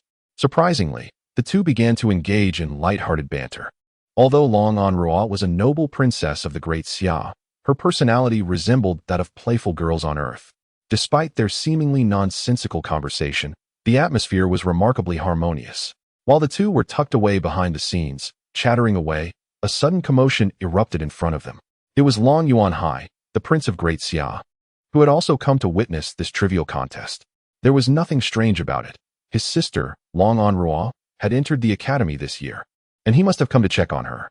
Amidst these discussions, an opulent war chariot, pulled swiftly by 4 black flood dragons, raced through the air from the distance. Upon it stood a distinguished man clad in magnificent true dragon attire, exuding an aura of royalty that felt almost tangible, surrounded by swirling golden true dragons, a manifestation of having cultivated the Xianlong Sutra to an extraordinary level. He halted before Bai Yun, as the 4 black flood dragons obediently knelt upon the ground. Brother, Longin, upon seeing her elder brother, stepped forward to grasp Long Yuanhai's hand, calling out sweetly. The bond between these royal siblings was evidently strong, as a flicker of a smile appeared on Long Yuanhai's typically impassive face. After exchanging a few words, Long Yuanhai suddenly turned his gaze towards Bai Yun. A golden glimmer flashed in his eyes, endowing him with an ethereal nobility and grace. "This is Bai Yun, an intriguing individual," Long Ruoan introduced. Bai Yun acknowledged Long Yuanhai with a nod and a slight smile, a gesture of greeting. He certainly did not feel any trepidation or inferiority before the other's prowess and status. Long Yuanhai was not taken aback by Bai Yun's demeanor. After all, the academy was filled with countless talented individuals, and most students bore their own pride. Acknowledging that Bai Yun was a friend of his sister, Long Yuanhai also nodded in response, which, to outsiders, was already a considerable show of respect. Naturally, Bai Yun and Long Yuanhai had little in common to converse about, so he tactfully withdrew, recognizing the rarity of this sibling reunion. Possessing the space of the cosmic evolver, Bai Yun had become somewhat audacious. However, this did not imply that he was a reckless individual. Since no one had wronged him, he had no reason to lash out. The first round of the competition concluded swiftly, and the second round commenced immediately. This time, Bai Yun's opponent was merely a young man of the upper-tier Xian Master realm. With a few casual moves, he determined the victor, the entire process as effortless and graceful as a leisurely stroll in a garden. The third round, a contest for the top 3, was the most anticipated battle of the day. Among the 6 participants, 3 were of the lower tier of the Xian Wang, while the other 3 were of the upper tier of the Xian Master. Most believed that the top 3 positions were already predetermined, undoubtedly belonging to the Xian Wang. Naturally, Elder Luo would not arrange for a Xian Wang battle at this moment. Instead, he organized a contest between the Xian Wang and Xian Masters in 3 separate teams. Bai Yun's opponent was a woman whose beauty could only be deemed mediocre. This assessment was somewhat alleviated by the saying that a fair complexion can overshadow 3 uglinesses. Otherwise, she would be defined as unremarkable in appearance. However, despite her lackluster looks, her talent was extraordinary. Bai Yun and the woman named Jiang Yuhua were the first to take the stage. Under the watchful gaze of the audience, upon Elder Luo's command, Jiang Yuhua unsheathed her radiant 3-foot sword, gazing calmly at Bai Yun. The level of energy condensation and control in the Xian Wang realm was far beyond that of the Xian Master realm. Although Bai Yun's speed was impressive, Jiang Yuhua remained confident. She was a direct disciple of the Tianshui sect in the southern region, a sect renowned for its ability to overcome strength with gentleness and to counter speed with slowness, seemingly tailored to counter Bai Yun's style. It remained unclear whether Elder Luo had intentionally arranged this matchup or if it was merely a coincidence. Under the scrutiny of the entire audience, Bai Yun executed a thunderous step, appearing before Jiang Yuhua in an instant, his electrified hand striking directly at her face. He commenced with a fierce attack, showing no mercy. Jiang Yuhua, as if anticipating his move, summoned a barrier of energy akin to a flowing water curtain to deflect Bai Yun's assault. Seizing the opportunity, she countered with a sword strike that surged like a raging river, swiftly engulfing the ground beneath them. This time, Bai Yun refrained from utilizing his acceleration talisman, and his speed did not reach a level that would overwhelm even a Xianxia. However, the swiftness was remarkable, as he effortlessly evaded Jiang Yuhua's assault. Subsequently, the two engaged in a fierce struggle, neither able to gain the upper hand. Noticing her prolonged inability to make progress, Jiang Yuhua furrowed her brow slightly. Initially, she had intended to refrain from utilizing her aerial advantage against Bai Yun, but now she found herself with no alternative, although she possessed formidable techniques yet to be unleashed. Those were reserved for the other two Xian kings. Jiang Yuhua unleashed a strike imbued with the essence of water, driving Bai Yun back, before gracefully ascending into the air, her form radiating an ethereal azure light. In that moment, she resembled a celestial being untouched by the mortal realm. The only discrepancy being that celestial maidens are often depicted as strikingly beautiful. Suspended in midair, she began to unleash a series of consecutive strikes upon Bai Yun, conjuring countless torrents that surged forth, as if they were a cataclysmic flood descending upon him. Bai Yun, with remarkable speed, deftly dodged, and amidst a chorus of astonished gazes, he too leapt into the air toward Jiang Yuhua. Was it the long-lost thunderstep? Indeed. The ability to traverse the air while in the Xian master realm could only be attributed to the thunderstep. No wonder this fellow moved with such incredible speed. Gasps of admiration echoed from the onlookers. Upon witnessing Bai Yun's astonishing aerial approach, Jiang Yuhua momentarily froze, and instinctively her Xian energy coalesced into a shimmering layer of water-colored light that enveloped her. Bang! The lightning orb that Bai Yun had condensed struck Jiang Yuhua like a genuine bolt of lightning, propelling her backward several dozen feet. Astonished, she realized her protective water veil had been shattered. Just as she intended to reconstitute it, it was already too late. As Jiang Yuhua was repelled, Bai Yun swiftly pursued her. In that fleeting moment of her astonishment, Bai Yun's hand, shimmering with the light of thunder, had already grasped Jiang Yuhua's exquisitely pale neck. Jiang Yuhua felt a surge of electricity coursing through her body, leaving her in a state of utter numbness.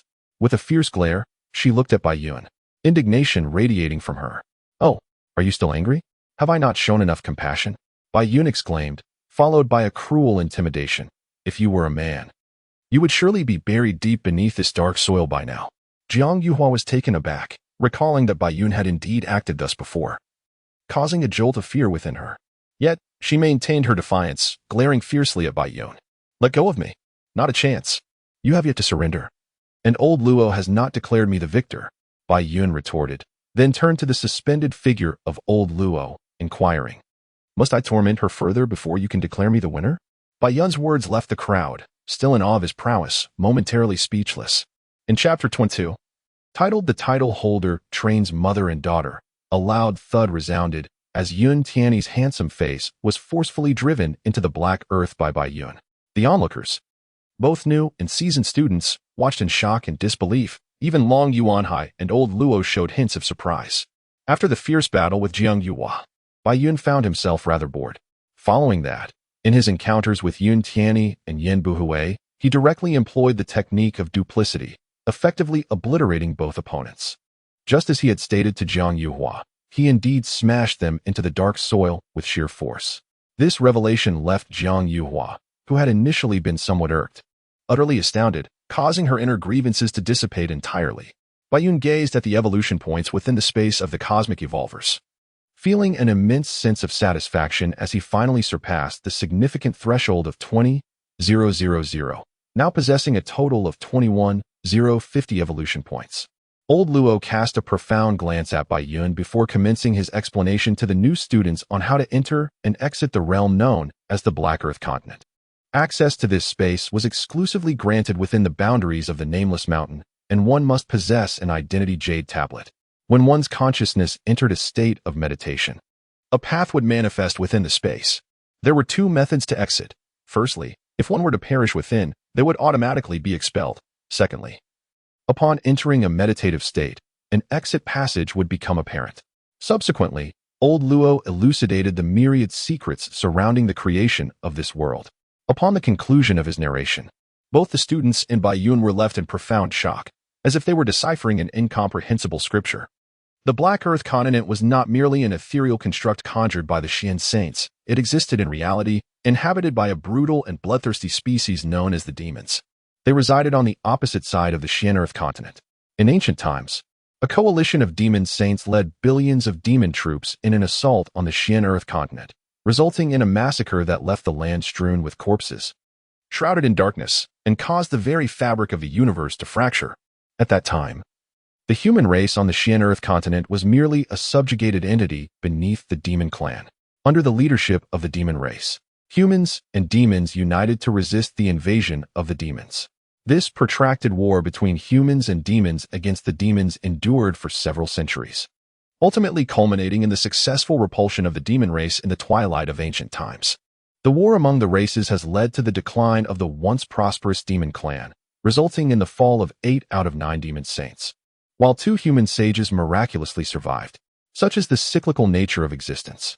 In ancient times, the demon clan, having suffered heavy losses, ultimately relinquished their dominion over the Xianxia continent. Human geniuses continued to emerge, escalating tensions between the 2 races. The demon clan, unwilling to accept the ascent of the once weak humans, boldly initiated conflict. Thus commenced the war between demons and humans, which lasted merely a few decades before the demon clan was driven into the resource-scarce Western territories by the humans. The consecutive battles wreaked havoc upon the realm, dispersing xianxia and rendering it increasingly difficult for sages to cultivate. Originally, 5 humans had transcended to the sage realm, but following the war, only 3 sages remained. These 3 human sages, apprehensive about the potential resurgence of the demon clan, utilized their immense powers in their final moments to create a realm known as the Black Earth continent, populated with countless demons, all meticulously crafted to mirror true demons for the benefit of human understanding. The Black Earth continent serves not solely as a means for humans to familiarize themselves with the demon race within its confines. Each time one slays a demon of a higher realm, they can acquire a fragment of spiritual energy. Bai Yun felt a jolt within. Was this not akin to leveling up in an online game? The explanation ends here. Certain truths will become clear to you when you later enter this realm for your trials. Subsequently, Elder Luo led the group out of the space and directly guided the 34 students towards the nameless mountain, where they would allocate their cave dwellings according to their rankings and strength. Bai Yun, having secured the top position, found his cave nestled merely halfway up the mountain. After casting a deep glance at Bai Yun, Elder Luo took his leave. As Bai Yun stepped through a beam of light and entered the cave, he was immediately enveloped by the dense and potent aura of the heavens and earth. Truly extraordinary, Bai Yun marveled. He then settled into a meditative posture, commencing his cultivation. After a single cycle of the Great Zhou, Bai Yun distinctly perceived that the pace of his training here surpassed that of the outside world by 3 to 4 times. He intended to prepare some provisions for the mother and daughter, just in case. Upon encountering Yin Mei, Bai Yun was once again captivated by her beauty. To his surprise, she had donned that exquisite qipao once more, which she had not worn since that day, filling Bai Yun with an overwhelming sense of regret, perhaps having truly liberated herself. Yin Mei's demeanor had also become more relaxed, as she naturally sought to present her most enchanting self before Bai Yun.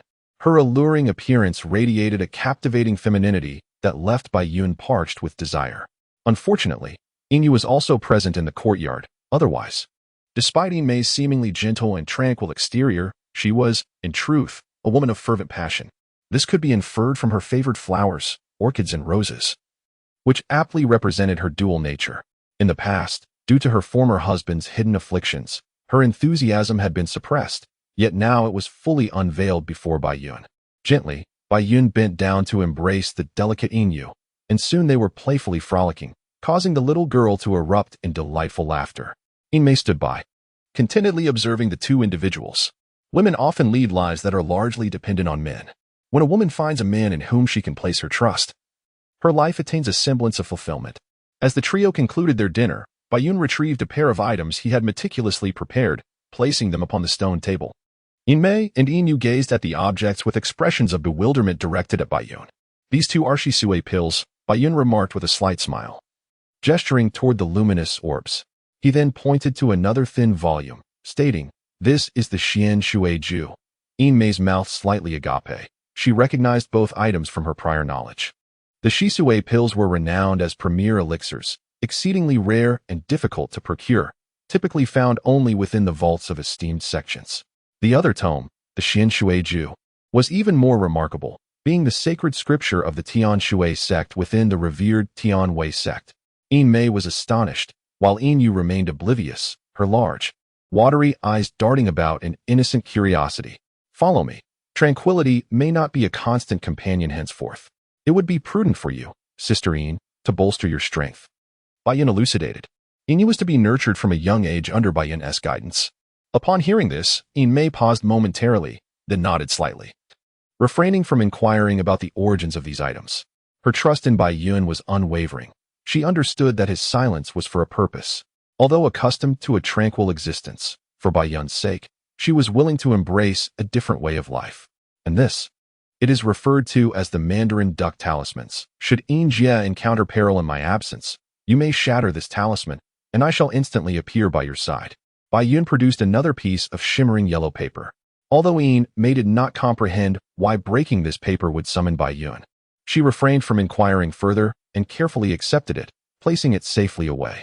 After attending to these pressing matters, Bai Yun finally exhaled in relief. Yin Mei and Yin Yu were genuinely significant to him. Should anything befall them, Bai Yun would be driven to madness, despite their brief acquaintance. There are individuals with whom one may share a lifetime yet feel nothing, while others, upon first meeting, evoke a sense of lifelong connection. Chapter 23, Bloodline of the Blood Clan. Having procured 2 soul-cleansing pills, a tome of the profound water technique, and a pair of Mandarin Duck Talismans, along with a spirit-gathering array, he expended a total of 500 evolution points. Bai Yun sat cross-legged on the bed in his chamber, his brow furrowed. He currently possessed 550 evolution points, which was indeed substantial. However, it fell short for acquiring cultivation techniques. The matter of cultivation techniques must await a time when he possesses greater strength to pursue them. Presently, Bai Yun's capabilities, without auxiliary items, would only allow him to achieve a stalemate with a mid-tier Xianwang. In a solitary situation, he could flee at any moment. Yet, if Yin Mei and her daughter were present, he could not possibly abandon them to escape alone. Thus, he found himself in a quandary, pondering what to procure to enhance his abilities. Bai Yun rummaged through the cosmos of evolutionary practitioners, searching aimlessly. Gene optimization liquid? Unnecessary. Sharingan? Indeed, unsuitable as well. Bai Yun dismissed each option one by one. However, when he turned to the lineage page and beheld the bloodline of the vampires, he was momentarily taken aback. The thunder fruit had already been categorized as a bloodline. What if he were to acquire another bloodline? Would the 2 bloodlines merge? Or would one be eclipsed by the other? As Bai Yun contemplated the description of the vampire lineage, a flicker of desire ignited within him. Vampire bloodline enhances physical strength and bodily regeneration, with skills including contract art, hypnosis, and blood gathering. Alongside the augmentation of power, one would also gain the ability to transform into a bat, soul capture, defensive barriers, and mind reading. After a brief period of reflection, Bai Yun resolved to purchase the vampire bloodline. The cost of the basic vampire bloodline was 10,000 evolution points. Upon clicking to purchase, Bai Yun proceeded to the center of the room. He then settled into a meditative position on the ground. Retrieving a transparent glass vial containing a drop of luminescent blood-red liquid, this was the essence of the vampire bloodline. After consuming the drop of blood, Bai Yun soon felt as though he were ablaze, his heart racing violently. He calmed his mind and turned his focus inward, observing the blood within him boiling as if it were heated water, wisps of vapor rising from his form. Although he did not experience any pain, an overwhelming sense of dread washed over him, inducing waves of dizziness that ultimately led him to lose consciousness. Several hours later, the transformation of his body was complete, and Bai Yun awoke from his stupor. He distinctly sensed that his physical explosiveness had intensified beyond measure. Bai Yun summoned a long and used dagger from the depths of space and gently drew it across his arm. He observed the blood flowing from the wound, feeling as if the life force within his veins had awakened, pulsating with vigor. Remarkably, the gash on his arm ceased bleeding within mere seconds, and after a few minutes, the process of scabbing and healing transpired at an astonishing pace. Gazing at his arm, restored to its original state, Bai Yun smiled with satisfaction. After examining the external changes, he delved into introspection. Upon entering this meditative state, a flicker of joy sparked within him. He had indeed broken through to the Xianwang realm. The thunderous essence within his dantian was on the verge of materialization, dense and swirling slowly, forming a vortex reminiscent of thunderclouds. Initially, the essence in his dantian resembled mist, gradually becoming fluid as it accumulated. Upon reaching the Xianwang realm, it attained a viscosity akin to mercury. Once the essence fully materialized into Xianjing golden elixir, he would ascend to the realm of Xiandi.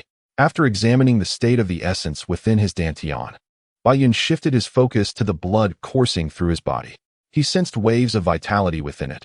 Each drop of blood harbored immense power and life force. Concluding his internal observation, Baiyun re-entered the space of the Cosmic Evolver to check the character panel. Character: Human race, Cosmic Evolvers, Bloodline, Blood Thunder Clan, Blood Clan Thunder Clan Bloodline. Skills: Mysterious Thunder Technique, Low-Grade Mysterious King, Thunder Step, Intermediate, Invisibility Technique, Breath Concealment Technique. Thunder Beast, Contract Technique, Hypnosis Technique, Blood Gathering Technique. Combat Power: 4564 Lifespan, 256 years Evolution Points. 6550. Baiyun contentedly exited the space, gazing at the dimly lit sky outside.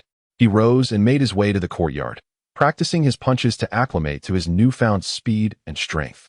It wasn't until Yin Mei and her daughter awoke that Baiyun ceased his training.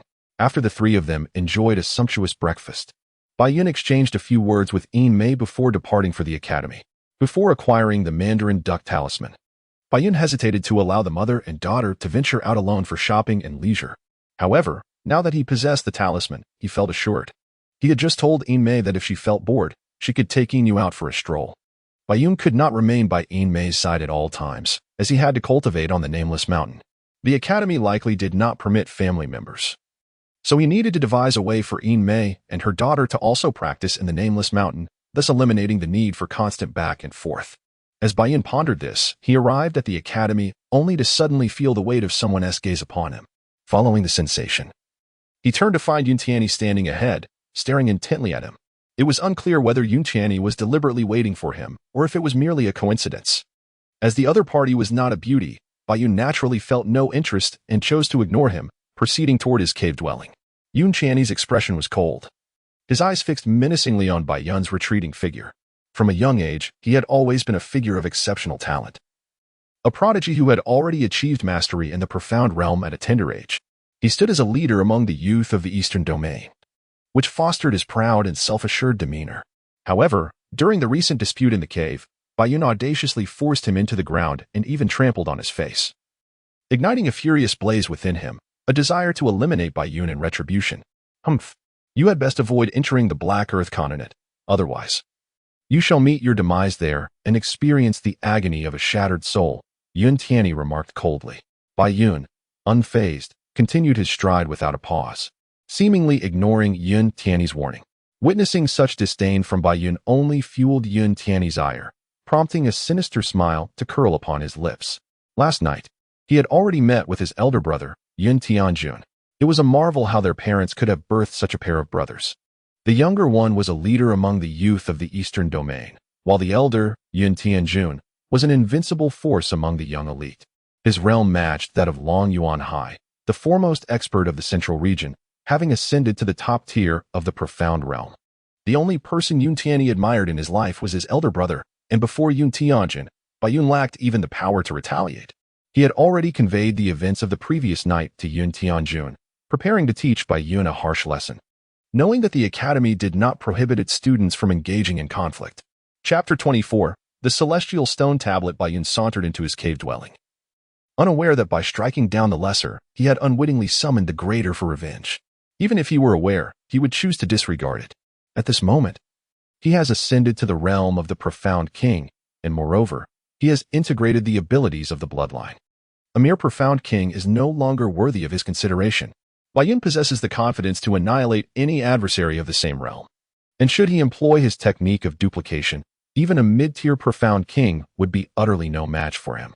As for a high-tier profound king, he remains unfazed, confident that he could at least achieve a stalemate, without the aid of any supplementary tools. Upon entering the cave, Baiyun promptly sat cross-legged, following the method imparted by old Luo to access the Black Earth continent. This was his second entry, and Baiyun still marveled at the landscape of this realm. Black and red are the dominant hues, with the very air imbued with a somber atmosphere. There were no other souls around. And Baiyun soared towards the location described by old Luo, for he was now a profound king and could naturally traverse the skies. After about 15 minutes, Baiyun could discern a large halo, approximately 2 to 3 kilometers in diameter, enveloping several structures ahead. Within the halo stood a towering stone tablet, resembling a pillar that reached the heavens, prominently positioned in the plaza, visible from afar like a guiding beacon. As he drew nearer, he noticed numerous individuals within the halo. This was the only gathering place for the Academy on the Black Earth continent. As soon as Baiyun passed through the luminous barrier, he spotted a few familiar faces from his contemporaries. "Xiao Bai, you've arrived," Long An called out upon seeing Baiyun from a distance. Baiyun, at a loss for words, responded to her greeting. "Oh, Xiao Bai, were you just using the thunder step?" As Baiyun approached and settled beside Long An Ruah, she looked at him with an expression of confusion and inquired, "Indeed, you have truly ascended to the realm of Xian Wang?" Long An Ruah, utilizing her spiritual sense to probe Baiyun's cultivation, found herself unable to discern its depth, which left her slightly astonished. The surrounding new and old students regarded Baiyun with a variety of expressions upon hearing this. "Well, what do you think? Envy, jealousy, hatred?" Baiyun said with a sense of pride directed at Long An Ruah. Long An Ruah's demeanor resembled that of a young girl from Earth, which amused Baiyun, prompting him to tease her, relishing the rare opportunity for a meaningful conversation. "Envy, jealousy, hatred? Haha, little Bai is truly talented," Long An Ruah exclaimed after a brief moment of surprise, bursting into laughter. Her demeanor lacked any trace of royal nobility, resembling that of an ordinary neighbor girl, and this was precisely what Baiyun admired about her. "What is this stone tablet?" Baiyun inquired, gazing up at the towering tablet that seemed to pierce the clouds. "Every time you slay a demon here, it will be recorded on this stone tablet. The more you slay, the higher your name will ascend," Long An Ruah explained. Baiyun raised an eyebrow, about to pose another question when Long An Ruah continued. "However, the ranking on the tablet is not determined by the sheer number of demons you slay, but rather by the strength of the demons you defeat."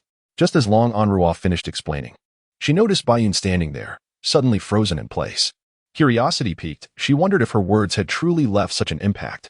In reality, after Long An Ruah's explanations, Baiyun's mind was flooded with numerous task prompts, and in a moment of realization, he hurriedly entered his space to investigate, which was not the shock that Long An Ruah had assumed. Main quest: ascend to the first position on the stele. Reward: 5,000 evolution points. Penalty: halved vitality. Time limit: 30 days. Side quest: slay 3,000 demons. Reward: 3,000 evolution points. Side quest: eliminate 10 demon emperors. Reward: 5,000 evolution points. Side quest: vanquish 100 demon kings. Side quest: defeat 1,000 demon masters. Baiyun gazed at the task list in astonishment. Although it was evident that she would soon be inundated with responsibilities, the sheer number of tasks promised an outrageous bounty of evolution points. Upon exiting the spatial realm, she was suddenly startled. A delicate face was mere inches from her own, with strikingly clear black and white eyes fixated upon her. Baiyun instinctively reached for her weapon, only to realize it was Long An Ruah. "What are you doing? Do you not know that frightening someone could lead to dire consequences? I should be asking you the same. You were in a daze for such an eternity," Long An Ruah retorted fiercely, her gaze unfocused, resembling that of a lifeless corpse. "You're the one who might give someone a heart attack." Baiyun rolled her eyes in response, and then soared into the air to inspect the rankings on the stele. Upon reaching the pinnacle, she felt a jolt of surprise. The top position was held by Long An Ruah's brother, the crown prince of the Great Xia, Long Yuanhai. In the second position was someone named Yunyanjin, who Baiyun did not connect to being Yunyanyi's elder brother. The stone tablet bore the names of 60 or 70 individuals. Yet the name of Baiyun was conspicuously absent, likely due to the fact that he had never slain a single demon. Descending gracefully, Baiyun turned to the disinterested Long An Ruah and inquired, "Where can I find the demons?" Beyond this luminous barrier lay the realm of demons. Yet all nearby had been vanquished. "If you venture a bit further, you will surely encounter them. Are you not inclined to hunt?" Baiyun nodded noncommittally, asking, "My royal brother mentioned he would take me deeper for a first-hand experience. What do you think? Should I bring you along?" Long An Ruah responded with a self-satisfied smile. Relishing the prospect of having company, Baiyun rolled his eyes inwardly, pondering, does she truly believe this is a mere game? Now that we're forming a team, I wonder if there are others willing to join. Having skilled companions would indeed be delightful. You can wait here for your royal brother. I shall take my leave. Bai Yun announced, preparing to embark on his hunt, with numerous tasks awaiting his attention, for he understood that evolution points were the foundation of his existence. Why the haste? Can't you spare a moment to converse with me? The people here are dreadfully dull, despite Long Anrua's amiable demeanor towards Bai Yun. She was not spoiled or capricious due to her royal status. However, her discerning eye meant that few could capture her interest. It was not merely a matter of strength or social standing that impressed her. She was indifferent to such trivialities. She found Bai Yun intriguing and appreciated his genuine demeanor, which was refreshingly unpretentious. Long Anrua gazed intently at the retreating figure of Bai Yun, and after a moment, he suddenly smiled. Indeed, he was unlike others. For if it were any other man, how could he possibly refuse the invitation of a beautiful woman, particularly one of such exceptional grace and noble lineage? A jewel of the royal family of the Central Plains? Chapter 25. Slaying demons and undertaking tasks after flying several dozen kilometers away from the gathering place. Bai Yun discovered the so-called demons. These demons resembled the African descent of Earth, with the sole distinction being their blood-red eyes, which were quite unsettling. Upon probing with his spiritual consciousness, he discerned that these demons possessed merely the strength of a novice practitioner. They wandered aimlessly across the desolate plains, their eyes devoid of life. Bai Yun hovered in midair, casually summoning a bolt of lightning. The demon struck by the lightning let out a shriek before suddenly igniting, reducing to ashes within mere seconds, vanishing from this realm. A sigh escaped Bai Yun's lips. Indeed, it was futile. In his previous missions, aside from the rewards for task completion, slaying an enemy would also yield corresponding evolution points. However, after vanquishing that demon, no evolution points were granted. Descending from the sky, Bai Yun unleashed several bolts of lightning to eliminate the swarming demons before proceeding on foot deeper into the plains. Gradually, the number of demons increased, their strength evolving from novice practitioners to that of adept practitioners. The adept demons exhibited a modicum of intelligence, contrasting sharply with the mindless, zombie-like novice demons. Having ascended to the realm of the xianxia, Bai Yun's mastery of the powers bestowed by the thunderous cloud fruit has finally shown signs of progress. The release of lightning is merely a rudimentary ability. Observing the multitude of demons encircling him, he waved his hand, conjuring a colossal thunderbird that materialized before him. With a piercing cry, the thunderbird, measuring nearly 6 or 7 zhang in size, surged toward the horde of demons, unleashing a cacophony of agonized screams as it incinerated them all. Upon vanquishing this batch of demons, the thunderbird did not dissipate. Instead, it diminished in size, shrinking from 6 or 7 zhang to 2 or 3. Bai Yun deftly maneuvered the thunderbird toward a few distant demons, and with a single thunderous explosion, he obliterated several more. Continuing his relentless assault, he swiftly dispatched approximately 100 demons before finally encountering his first demon lord. This demon lord exhibited remarkable intelligence. Seated atop a creature that resembled a hybrid of a horse and a bull, its ebony coat glistening ominously. In its grasp was a long spear seemingly forged from bone, and its blood-red eyes, devoid of emotion, fixated on the approaching Bai Yun. Behind it stood a meticulously organized battalion of demon soldiers, all at the mage master level. As Bai Yun drew near, the demon lord pointed its spear and unleashed a thunderous roar.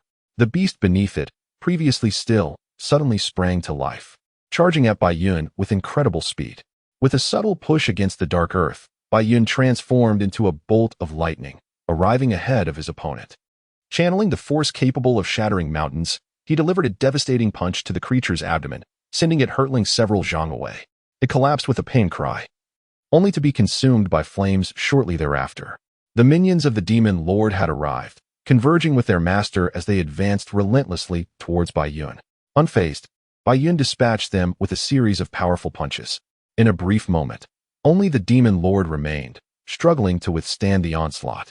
Bai Yun, however, was merely warming up, not exerting his full strength. Realizing he was outmatched, the demon lord turned to flee into the sky. It appears he possesses a rather commendable intellect.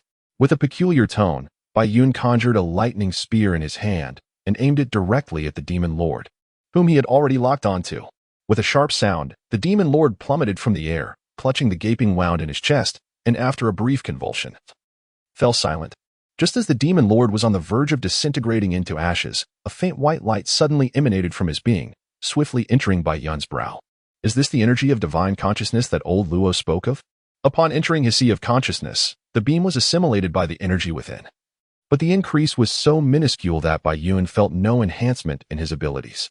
After nearly 2 hours, Bai Yun exhaled slowly, rising to continue with his tasks. Suddenly, he sensed someone approaching from behind, observing him intently. Turning around, he was momentarily taken aback upon seeing a woman in flowing white attire.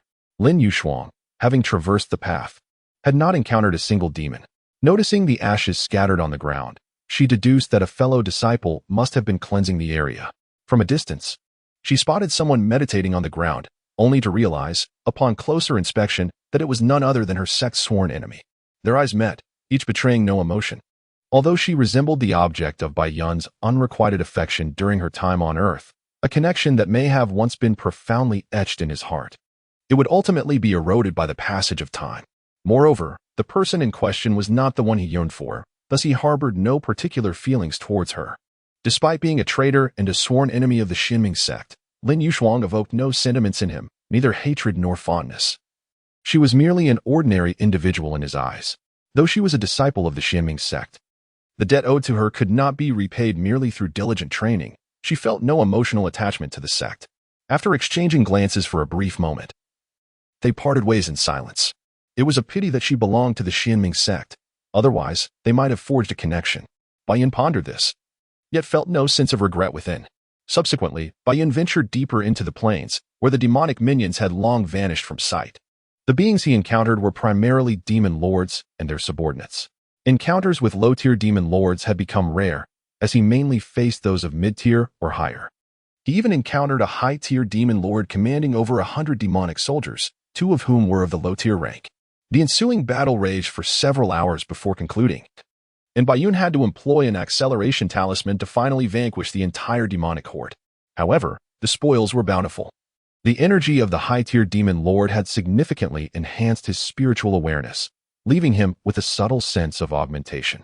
As night fully descended, Bai Yun contentedly exited the Black Earth continent, making his way directly to Yin Mei, whom he had sorely missed after such a long separation. Upon returning home, the warmth of 2 delighted gazes enveloped Bai Yun's heart. After the trio gathered around the stone table to partake in their evening meal, Yin Mei and Yin Yu began recounting their experiences from the day's excursion. Unbeknownst to him, Bai Yun had accomplished the side quest of vanquishing 100 demon lords and 1,000 demon sorcerers, and he had made significant progress in the task of slaying 3,000 demons. Gazing toward the foreboding depths of the forest ahead, Bai Yun prepared to undertake the mission for the Demon Emperor. The strongest beings on the plains were merely superior demon lords, with no trace of the Demon Emperor to be found, indicating that he must reside within the dark woods. As Bai Yun stepped into the demon forest, he soon sensed the piercing gaze of someone observing him. Not far ahead, upon a stout black tree, sat a man with an exceptionally stern demeanor, perched upon an outstretched branch, quietly watching Bai Yun. "Are you Bai Yun?" he inquired. Chapter 26. Humiliation. Kneel down, take your own life in an hour, and then go and apologize to Yin Tian. The stern man spoke with an unsettling calmness, akin to a sovereign addressing a wayward subject. Bai Yun was momentarily taken aback, then scoffed. "You must be Yin Tian Jun, right? Did that worthless Yin Tian send you to confront me? Since you know who I am, why not kneel?" Yin Tian Jun's expression remained unyielding, his cold and indifferent gaze fixated upon Bai Yun. Confidence and arrogance were deeply ingrained in his very being, requiring no conscious effort to display. "You may flaunt your bravado, but your lack of strength merely reveals your foolishness," Bai Yun retorted earnestly. "Since you failed to seize this singular opportunity, you shall spend the latter half of your life in regret." Yin Tianjun rose to his feet, his brow slightly furrowed. His expression resembled that of a sovereign who, having granted clemency to a wayward minister, imposes a mild reprimand, yet is met with ingratitude. "Behold, indeed, the art of pretense is a profound skill, yet you possess 2 glaring shortcomings. Firstly, your abilities are woefully inadequate. Your attempts at bravado render you a fool. Secondly, you are far too verbose. True masters do not indulge in incessant prattle." Bai Yun remarked with a tone of discussion, his gaze toward Yun Tianjun tinged with disappointment. Bai Yun seldom stoops to petty antics. Yun Tianjun ceased his speech, and his gaze toward Baiyun suddenly emitted two beams of divine light. An aura of righteousness radiating from his being, enveloping Baiyun directly. Boom! A deep chasm several feet wide emerged where Baiyun had originally stood. With a swift step, Baiyun adeptly evaded the attack and shot toward Yun Tianjun like a bolt of lightning. Standing upon a branch, Yun Tianjun splayed his fingers and seized Baiyun's thunderous punch, poised to unleash the righteousness technique. However, Baiyun merely offered a cold smile in response. Crackle! A tumultuous and fierce surge of electricity erupted between the two. And in a split second, Yun Tianjun retreated with remarkable speed, his aura of righteousness enveloping him to fend off Baiyun's close-range lightning storm. With a sweeping motion of his hand, Baiyun summoned a colossal thunderbird, its electrifying brilliance instilling dread. It screeched once, transforming into a streak of lightning, and charged directly toward Yun Tianjun. Yun Tianjun, undaunted, faced the oncoming thunderbird. With a cold snort, he conjured a white tiger composed of pure, ethereal energy, which intercepted the thunderbird's assault. After a fierce struggle, accompanied by a mournful cry, the thunderbird dissipated entirely. Suddenly, a spark of inspiration ignited within Yun Tianjun as he swiftly drew the Howren sword from his waist, imbued with the might to shatter mountains and rivers, and turned to deliver a piercing thrust. Meanwhile, the white tiger lunged towards his left. With a resounding crash, Baiyun, having just summoned the thunderbird, utilized a technique of duplication, splitting into two. As Yun Tianjun engaged the thunderbird, the two figures advanced from opposite directions. As a paragon of the younger generation, Yun Tianjun adeptly repelled Baiyun with a single stroke of his sword, while the thunder tiger collided fiercely with the other Baiyun. Your strength truly exceeds my expectations. Yun Tianjun had already learned of Baiyun's duplication technique from Yun Tianyi, thus he felt no surprise. However, he was taken aback by the astonishing speed of Baiyun. How verbose! Baiyun retorted with evident impatience and disdain. With that, both Baiyun figures launched a fierce assault. Yun Tianjun, shedding his nonchalant demeanor, adopted a cold expression as he wielded the Howren true sword. The two Baiyun figures, growing increasingly rapid in their attacks, found themselves at a disadvantage against Yun Tianjun, who, despite being outnumbered, leveraged the power of his sword to gain the upper hand. Waves of Howren sword energy erupted forth, severing countless trees and fracturing the earth. In contrast, Baiyun, though swift as true lightning and executing cunning strikes, ultimately found his efforts fruitless. The disparity in strength was insurmountable, and speed alone could not bridge this gap. Yun Tianjun effortlessly subdued the overwhelming force. With a resounding clash, a surge of sword energy struck Baiyun's avatar, which then transformed into a flash of lightning. Rushing into Baiyun's body, Baiyun retreated several dozen paces, furrowing his brow as he gazed at Yun Tianjun. Although your power astonishes me, this is where you shall falter. After I vanquish you here, I shall render you utterly powerless, your limbs shattered. Yun Tianjun's countenance was grim, and his words dripped with malice as he contemplated the grim fate he intended for Baiyun in reality. Even at the lower tier of the Xian realm, such strength was formidable, and Yun Tianjun could not allow a formidable adversary to ascend and challenge him. As for you and your brother, I shall not kill you. Instead, I will destroy your dantians, condemning you to a life of helplessness. As Baiyun's words echoed in the air, he crushed a swift talisman he had retrieved from his satchel, instantly appearing before Yun Tianjun with a sound akin to air being torn apart. He unleashed a thunderous punch aimed squarely at Yun Tianjun's face. With a thud, Yun Tianjun's eyes widened in shock, unable to evade in time. He was sent flying several dozen paces, crashing through numerous trees. Fortunately, the protective xianxia mitigated much of the impact, or else he might have faced a fatal blow. Lying on the ground, he spat blood, his once elegant demeanor now disheveled and wild. He swiftly slammed his right hand onto the ground, the rebound propelling him several feet into the air, just narrowly evading Baiyun's subsequent assault. The fury etched on Yun Tianjun's disheveled face contorted in rage, resembling an enraged tiger ready to pounce. The fury emanating from his eyes was particularly terrifying, akin to that of a bloodthirsty demon. Within Baiyun's heart, a tempest of anger brewed. He resembled a figure intent on trampling upon the face of Yun Tianjun.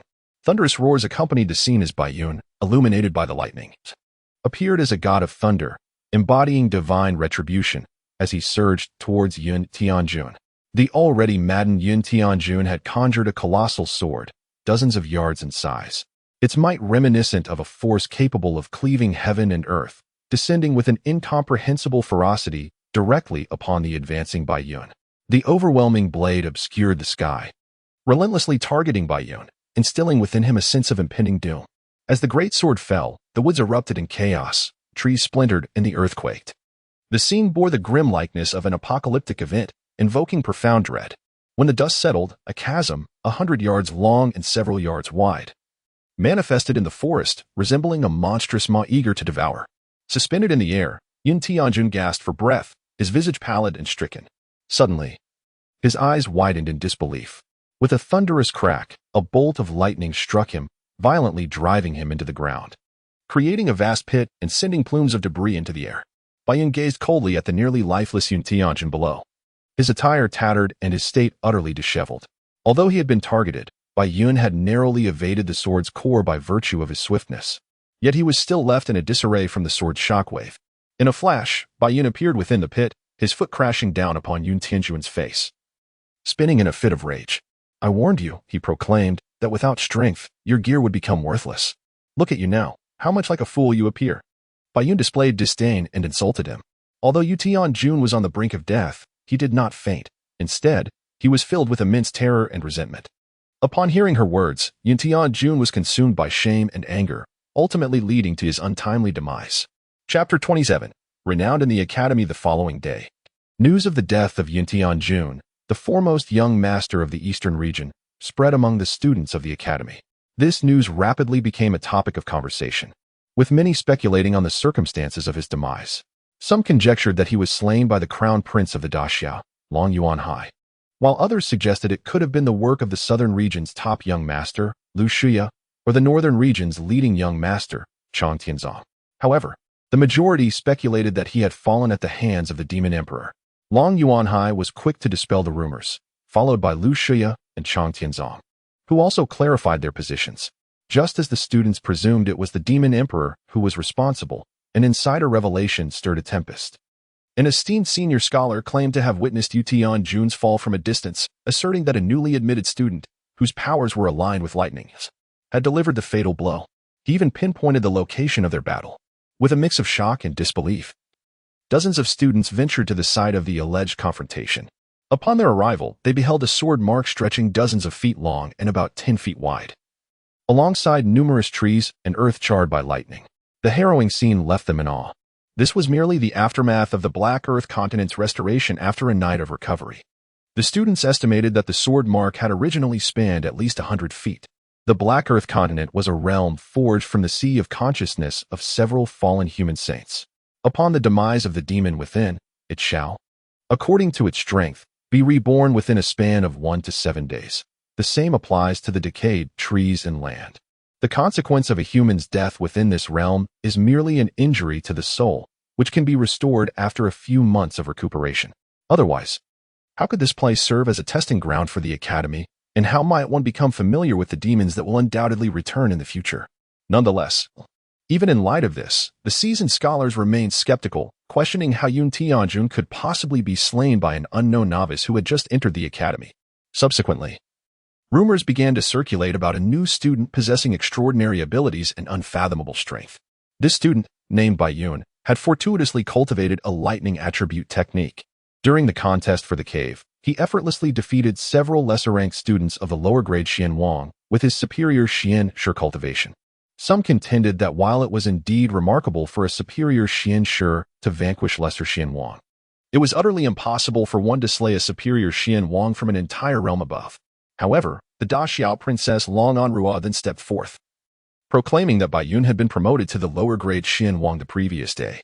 Public opinion began to shift towards the belief that Baiyun was indeed the slayer.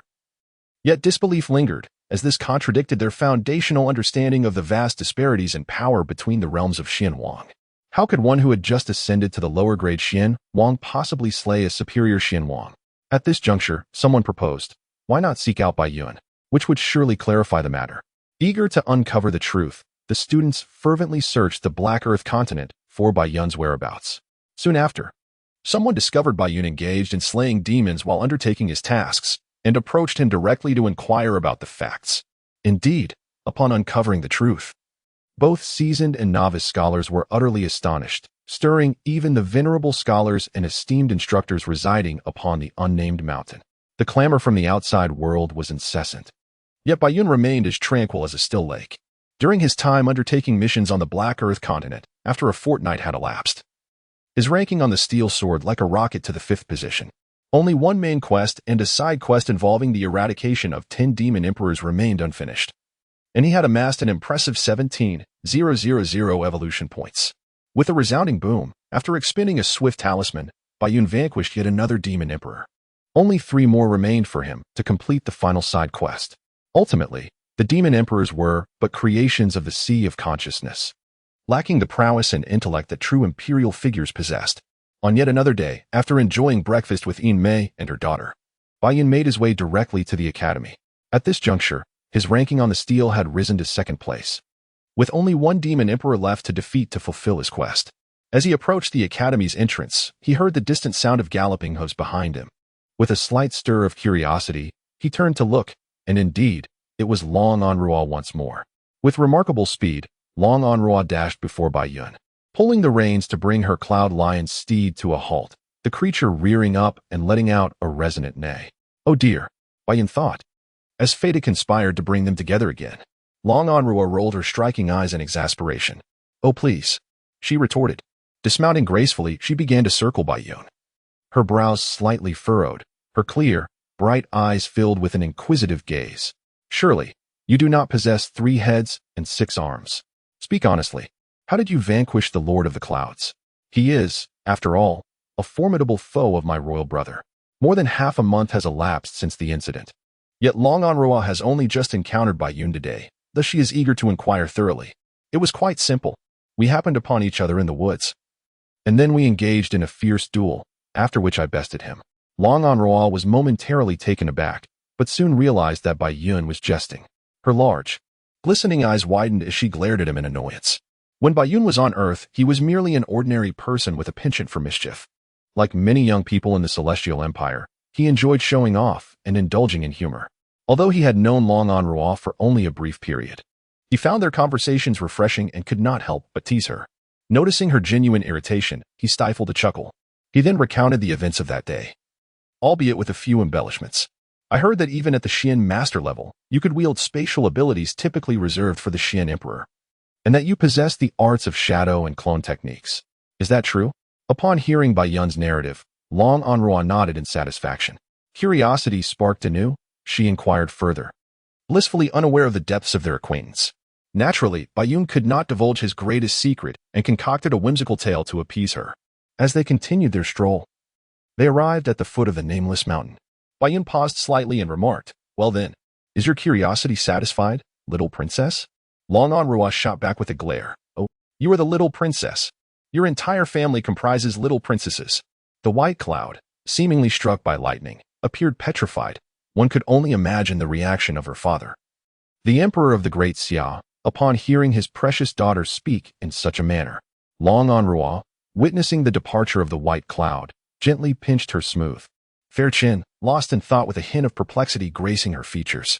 Engaging in conversation with him was indeed quite entertaining, yet she had genuinely felt a spark of anger moments ago.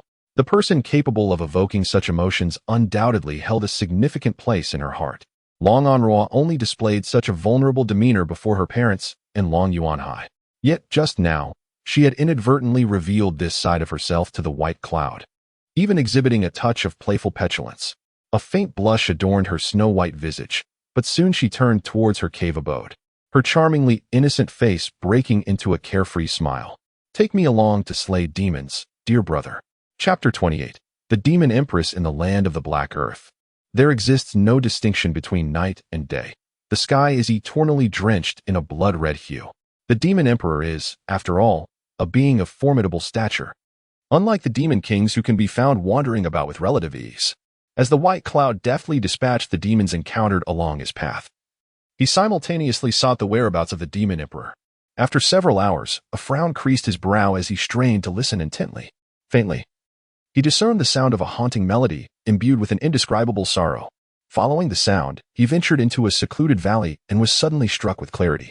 There, before him, sat a bewitchingly alluring demoness with flowing crimson hair, cascading to the ground, gracefully poised in meditation, while plucking the strings of an ancient zither. Bai Yun's heart trembled violently. The demons he had encountered before, although possessing a modicum of intelligence, displayed merely the instinctual cunning of a fighter. In stark contrast, the enigmatic female demon before him undoubtedly possessed genuine human-like thoughts. Bai Yun's arrival did not deter the actions of this demoness, who remained engrossed in the intricate melodies of the ancient zither before her. Driven by curiosity, Bai Yun refrained from immediate aggression, choosing instead to silently maneuver to the front of the demoness, where he found himself momentarily transfixed. Her face, though dark in hue, was strikingly exquisite, rivaling even the beauty of Yin Mei. The slight furrow of her delicate brow stirred within Bai Yun an inexplicable urge to smooth away her worries. It was not until the music ceased that Bai Yun roused from his reverie, only to be met with the sight of the demoness gazing at him. Her eyes a complex tapestry of emotions, surprise, confusion, and profound longing. "Is it you?" she murmured, her voice a raspy whisper, fraught with emotion, as though she had not spoken in ages or perhaps was overwhelmed with excitement. In this tearless realm, she yearned to weep, yet found herself unable to do so. How fortunate it was, she realized, to possess the ability to shed tears. Bai Yun sensed her absence of malice and felt the torrent of emotions washing over him. As one who considered himself the protagonist, Bai Yun looked down upon the notion, thinking, "Indeed, you have long since perished. But why do I still exist?" The demoness' expression was one of profound sorrow, embodying a heart-wrenching desire to cry without tears. "Who are you?" Bai Yun inquired calmly, his curiosity piqued. "You are indeed not him. Otherwise, even if reborn, you would still recognize me." The female demon empress spoke with increasing fluency, her voice growing ever more gentle and melodious. Yet it still conveyed an overwhelming sense of sorrow. Bai Yun was about to pose another question when he suddenly sensed two presences approaching. As they drew nearer, Bai Yun was momentarily taken aback to find that the newcomers were Long Yuanhai and Long Anruo. Long Yuanhai furrowed his brow at the scene before him, while Long Anruo cheerfully called out to Bai Yun, "What a wonderful surprise, little Bai." Upon noticing the two unfamiliar humans, the female demon empress's expression shifted dramatically. Her sorrow vanished, replaced by a cold and ruthless demeanor. The aura of the demon empress surged forth, an overwhelmingly terrifying demonic energy coiling around her. Bai Yun's expression changed. This presence was undoubtedly many times more potent than the 9 demon emperors he had previously encountered. It was at least at the peak of the upper-tier demon emperor level, possibly even akin to that of a half-royal being. Lao Luo had mentioned that the most powerful demons in the Black Soil continent were only of the upper-tier demon emperor rank. Yet, the female demon before him, while seemingly within that realm, undoubtedly exceeded it in essence. Long Yuanhai and Long Anruo were profoundly shocked, struggling to withstand this overwhelming aura. Bai Yun, however, remained unfazed by her oppressive presence. A thought stirred within him, and he gently implored, "Please spare them." To the astonishment of the two siblings, the female demon empress indeed relinquished her oppressive force. She turned her delicate head and gazed into Bai Yun's eyes, once again donning a sorrowful expression. "Will you still come to see me?" It was unclear what the female demon empress truly felt as she stared at Bai Yun, softly murmuring, her demeanor a blend of fear and desolation. "All right." Subsequently, the female demon empress sat cross-legged, her slightly dark yet radiant jade-like hands delicately plucking the strings of a zither. Bai Yun and Long Anruo, siblings, slowly emerged from the valley, each lost in their myriad of thoughts. "How did you manage that? Your skills and charm are truly remarkable." Long Anruo finally could not contain her curiosity and inquired. Long Yuanhai frowned slightly. His mischievous younger sister had recently taken to speaking in an increasingly unrefined manner, with some of her words even becoming incomprehensible, leaving him perplexed as to where she had acquired such expressions. "I am uncertain. Today marks my first encounter with her. Perhaps I merely resemble someone she longs for." Bai Yun paused momentarily before directing another question at Long Yuanhai. "Does she possess intellect and wisdom? Isn't that common knowledge in the academy?" He recalled having asked their father about an ancient tale which spoke of a revered sage who, in an effort to train his kin against the powers of evil, created a realm of his own might, capturing demonic souls to be tested by humanity. This realm could very well be what is now known as the Black Soil continent. Such legends felt like the stuff of myth, yet Bai Yun found himself inclined to believe them. This demon empress might have been seized by the human sage and brought into the Black Soil space during ancient times. Yet, the question lingered. Why did she still retain her consciousness? After a moment of speculation, the trio realized that their musings bore no fruit, and they swiftly abandoned the topic. Little Bai, would you care to join us in vanquishing the evil? Long Anrua cheerfully invited, completely disregarding whether her elder brother would agree. As Bai Yun was about to decline, Long Yuanhai suddenly proposed, let us hunt the demon emperor together. I am quite curious about your prowess. Upon hearing this, Bai Yun raised an eyebrow. Very well, let us proceed. He held a favorable impression of Long Yuanhai. Despite being a wealthy heir and a fighter among his peers, Long Yuanhai's demeanor was not overbearing. Subsequently, the three engaged in conversation while searching for traces of the demon emperor. Naturally, it was primarily Long Anrua and Bai Yun who conversed, with Long Yuanhai occasionally interjecting a remark. Gradually, Long Yuanhai's brow furrowed deeper. It became evident to him that this peculiar individual was leading his younger sister astray. Although he discovered the truth, he refrained from saying much, gazing at his sister who was enjoying a lively chat with Bai Yun, and sighed internally in resignation. Let her be, as long as she is happy. Chapter 29. Ime in Peril Boom. Crash. After more than an hour of searching, the trio finally located a mid-grade demon emperor in another valley. Bai Yun had summoned his doppelganger, and together with Long Yuanhai, they relentlessly assaulted the demon emperor. The valley was filled with shattered stones and a sky darkened by chaos. Long Anrua stood at a distance, bestowing them with mental fortitude, essentially acting as a supportive presence. Bai Yun constrained the demon emperor with his speed, while Long Yuanhai took on the role of the primary attacker. Although it was their first collaboration, their synergy was remarkable. Long Yuanhai practiced the unparalleled royal technique of the central state, the Xianxia Sutra. Seizing the opportunity created by Bai Yun's distraction, he summoned a colossal golden dragon, measuring over 10 zhong, exuding an aura that commanded the submission of the earth and all beasts. With a resounding dragon's roar, the golden dragon surged forth, charging directly at the demon emperor. Bai Yun engaged the demon emperor in a fierce clash, swiftly evading the imposing golden dragon. The ground shook. Despite the terrifying presence of the golden dragon, the demon emperor remained unfazed, enveloped in a chilling dark aura.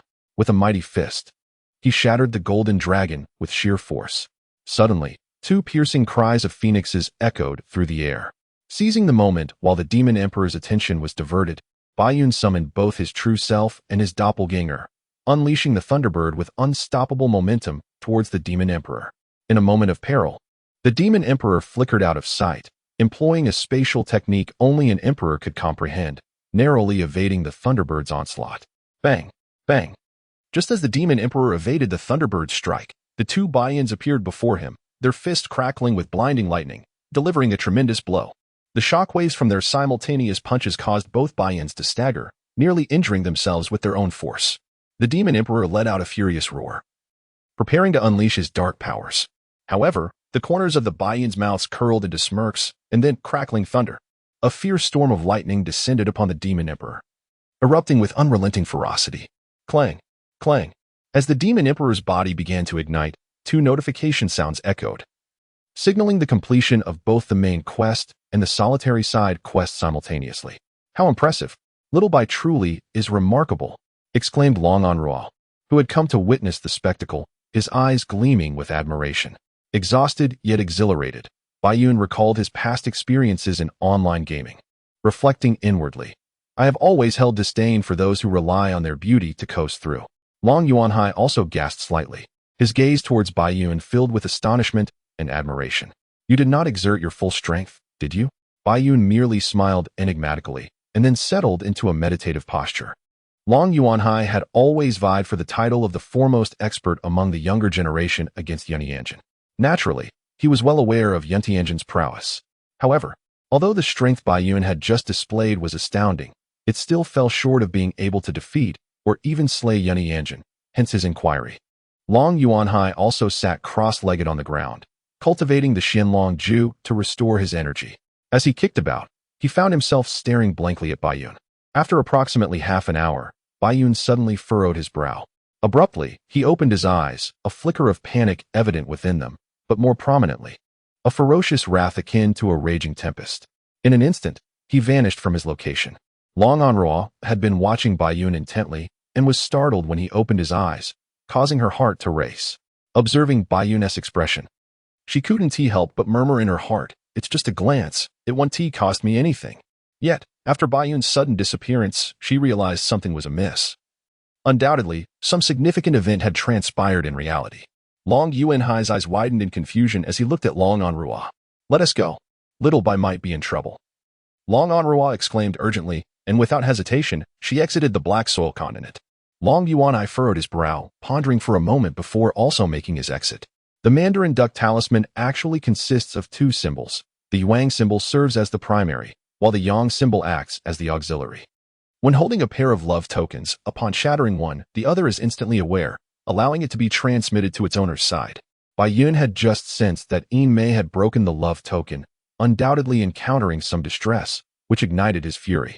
Yin Mei and her daughter were the most cherished individuals in his life, and he could not tolerate even the slightest mishap. After exiting the Black Earth continent, Bai Yun immediately shattered the love token and swiftly flew to Yin Mei's side. Once he regained his composure, he beheld two strikingly beautiful women brandishing gleaming long swords, encircling Yin Mei and her daughter. Without a moment's hesitation, Bai Yun executed a thunderous step, sweeping them away with a single kick before they could react, showing no mercy.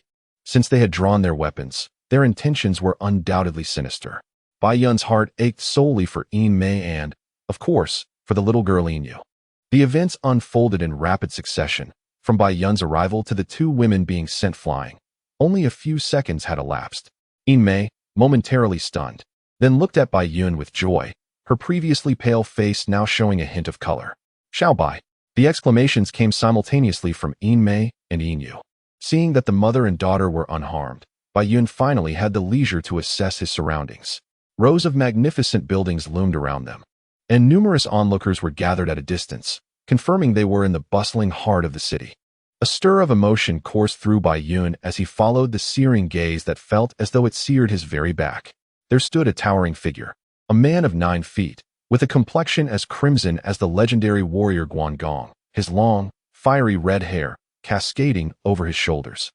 His brows were thick and fierce, reminiscent of flames. Adorned in a luxurious robe embellished with fire motifs, he exuded an extraordinary presence.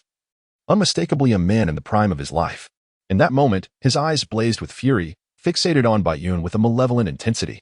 Behind him, several men of varying ages and appearances loomed, each wearing a sinister expression as they scrutinized Bai Yun. "Are you the one who has slain my disciple and taken my woman?" As fate would have it, they had scarcely arrived in Zhongzhou City when they fortuitously encountered Yin Mei, who was out shopping with Yin Yu. Though Yin Mei was partially veiled, Yin Yu was not, and the unfortunate Wang Rui recognized them immediately. Perhaps due to his effeminate demeanor, which lacked the fortitude of a true man, Wang Rui evoked disdain in Yin Mei, who felt both panic and aversion. Even Yin Yu, who had already matured, regarded Wang Rui with a look of disappointment and disgust. Yin Mei felt increasingly relieved to have encountered Bai Yun, as she was unwilling to yield to their intimidation. Observing the beauty's resistance, the fiery hawk commanded 2 female disciples to seize Yin Mei and her daughter. Yet, as they approached, they were suddenly swept away by Bai Yun's unexpected intervention. Their fates uncertain. Chapter 30. The Master of the Fire Cloud Sect. Huashao Bai Yun's gaze was as frigid as that of a venomous serpent poised to strike. As he coldly addressed the imposing figure before him, "Are you the Master of the Fire Cloud Sect? If so, I confess, I have indeed slain a few of your hounds." Huashao, known for his volatile temperament, was incensed by the audacity of this young man, and in a fit of rage, he raised his hand in fury. A tremendous wave of scorching heat surged towards Bai Yun, yet he remained undeterred. With a chilling shout, a formidable wall of lightning materialized before him, effectively countering the oppressive heat. He then gestured for Yin Mei to step aside. The opponent was a master of the Xian Emperor level, and without hesitation, Bai Yun activated a swift talisman. As he shattered the talisman, the disciples behind the Fire Phoenix advanced menacingly. 3 disciples, each unleashing a ferocious palm strike, approached with unparalleled intensity. Though they were merely at the low to mid-Xian Wang realm, Bai Yun smirked ruthlessly, retreating nimbly to evade their attacks. Like a flash of lightning, he swiftly appeared before the male disciple on the left. His thunderous fist, imbued with the wrath of storms, propelled the disciple several dozen yards away, leaving a trail of blood and shattered buildings in his wake. The onlookers gasped in horror and scrambled to escape. There was no doubt that the disciple's internal organs had been ruptured and limbs shattered. If divine medicine were to be administered immediately, there might be a chance to save his life. Otherwise, his demise was inevitable. After sending that disciple flying, Bai Yun did not pause. Instead, he charged towards the other two, who were momentarily stunned, swiftly unleashing a torrent of protective flame energy. With a resounding crash, another disciple was sent hurtling away, their protective energy shattering like thin parchment. Although Bai Yun was a low Xian Wang, having utilized the thunder fruit, the density of his energy rivaled that of a Xian emperor. Thus, his explosive power and striking force exceeded that of an ordinary Xian Wang by considerable margins. Coupled with the impact generated by his speed, he could easily obliterate a low Xian Wang expert with a single blow. Just as Bai Yun approached the final disciple, suddenly, an overwhelming and terrifying aura erupted from the left, startling Bai Yun, who swiftly dodged to the right. The flames bore down upon him, grazing his garments. Yet he narrowly evaded them. Bai Yun extinguished the flames on his body, steadied his mind, and fixed his piercing gaze intently on the advancing fire owl. Bai Yun's speed was astonishing. By the time the fire owl reacted, two individuals had already been sent flying by his forceful strike. With a roar of fury, he unleashed his spatial powers, directing a fiery fist towards Bai Yun. Though the fire owl was astonished by Bai Yun's strength, suspecting him to be a scholar from an academy, his overwhelming rage left no room for mercy. While death could be evaded, punishment was inevitable. The fire owl's eyes widened in fury, his aura surging to its zenith, causing the surrounding buildings to tremble and collapse.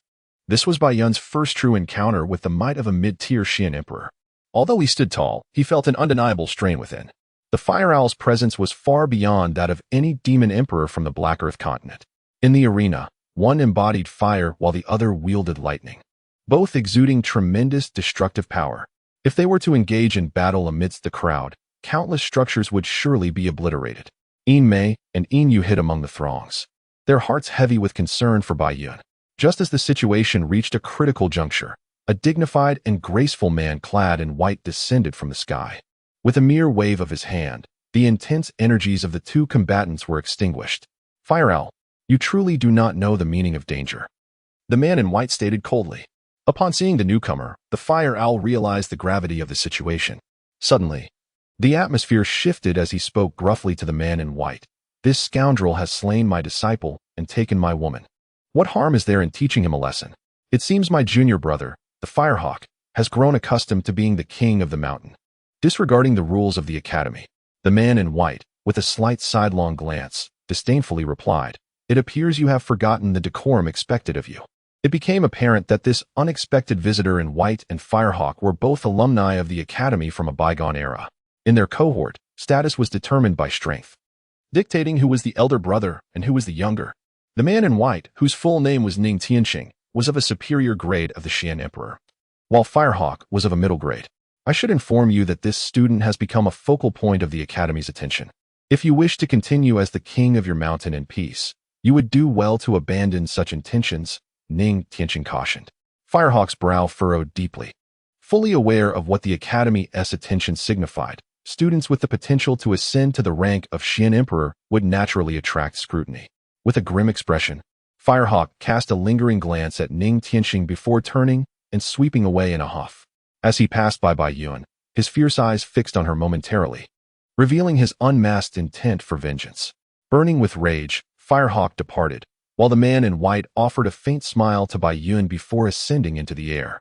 Yin Mei, realizing the danger had subsided, hurriedly approached Bai Yun while cradling Yin Yu in her arms. Yet, as she drew near, she noticed Bai Yun standing there in a daze, her eyes devoid of any expression, which only added to Yin Mei's pallor. Just as she was about to call out to Bai Yun, she was pleasantly surprised to see Bai Yun's gaze suddenly regain its vibrancy as she anxiously inquired, "Sister Yin, is everything all right with you and Yin Yu?"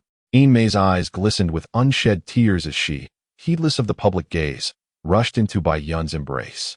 Bai Yun held the trembling form of Yin Mei in one arm, while gently clasping the small hand of Yin Yu with the other, offering soft reassurances, his heart aching with empathy. As he comforted the startled mother and daughter, a sudden impulse stirred within him, prompting him to gaze skyward.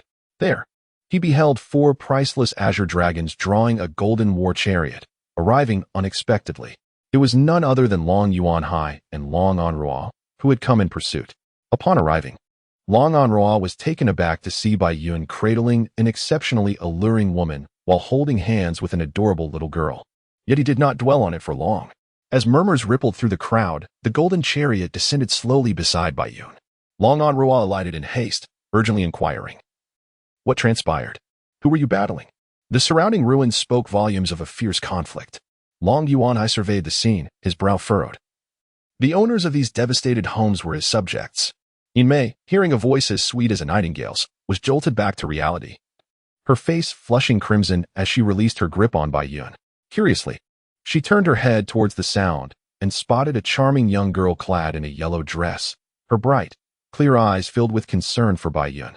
A tremor coursed through In Mei's heart, yet she resolutely tightened her hold on Bai Yun's hand. No matter what, no one could make her relinquish his hand unless he chose to let go.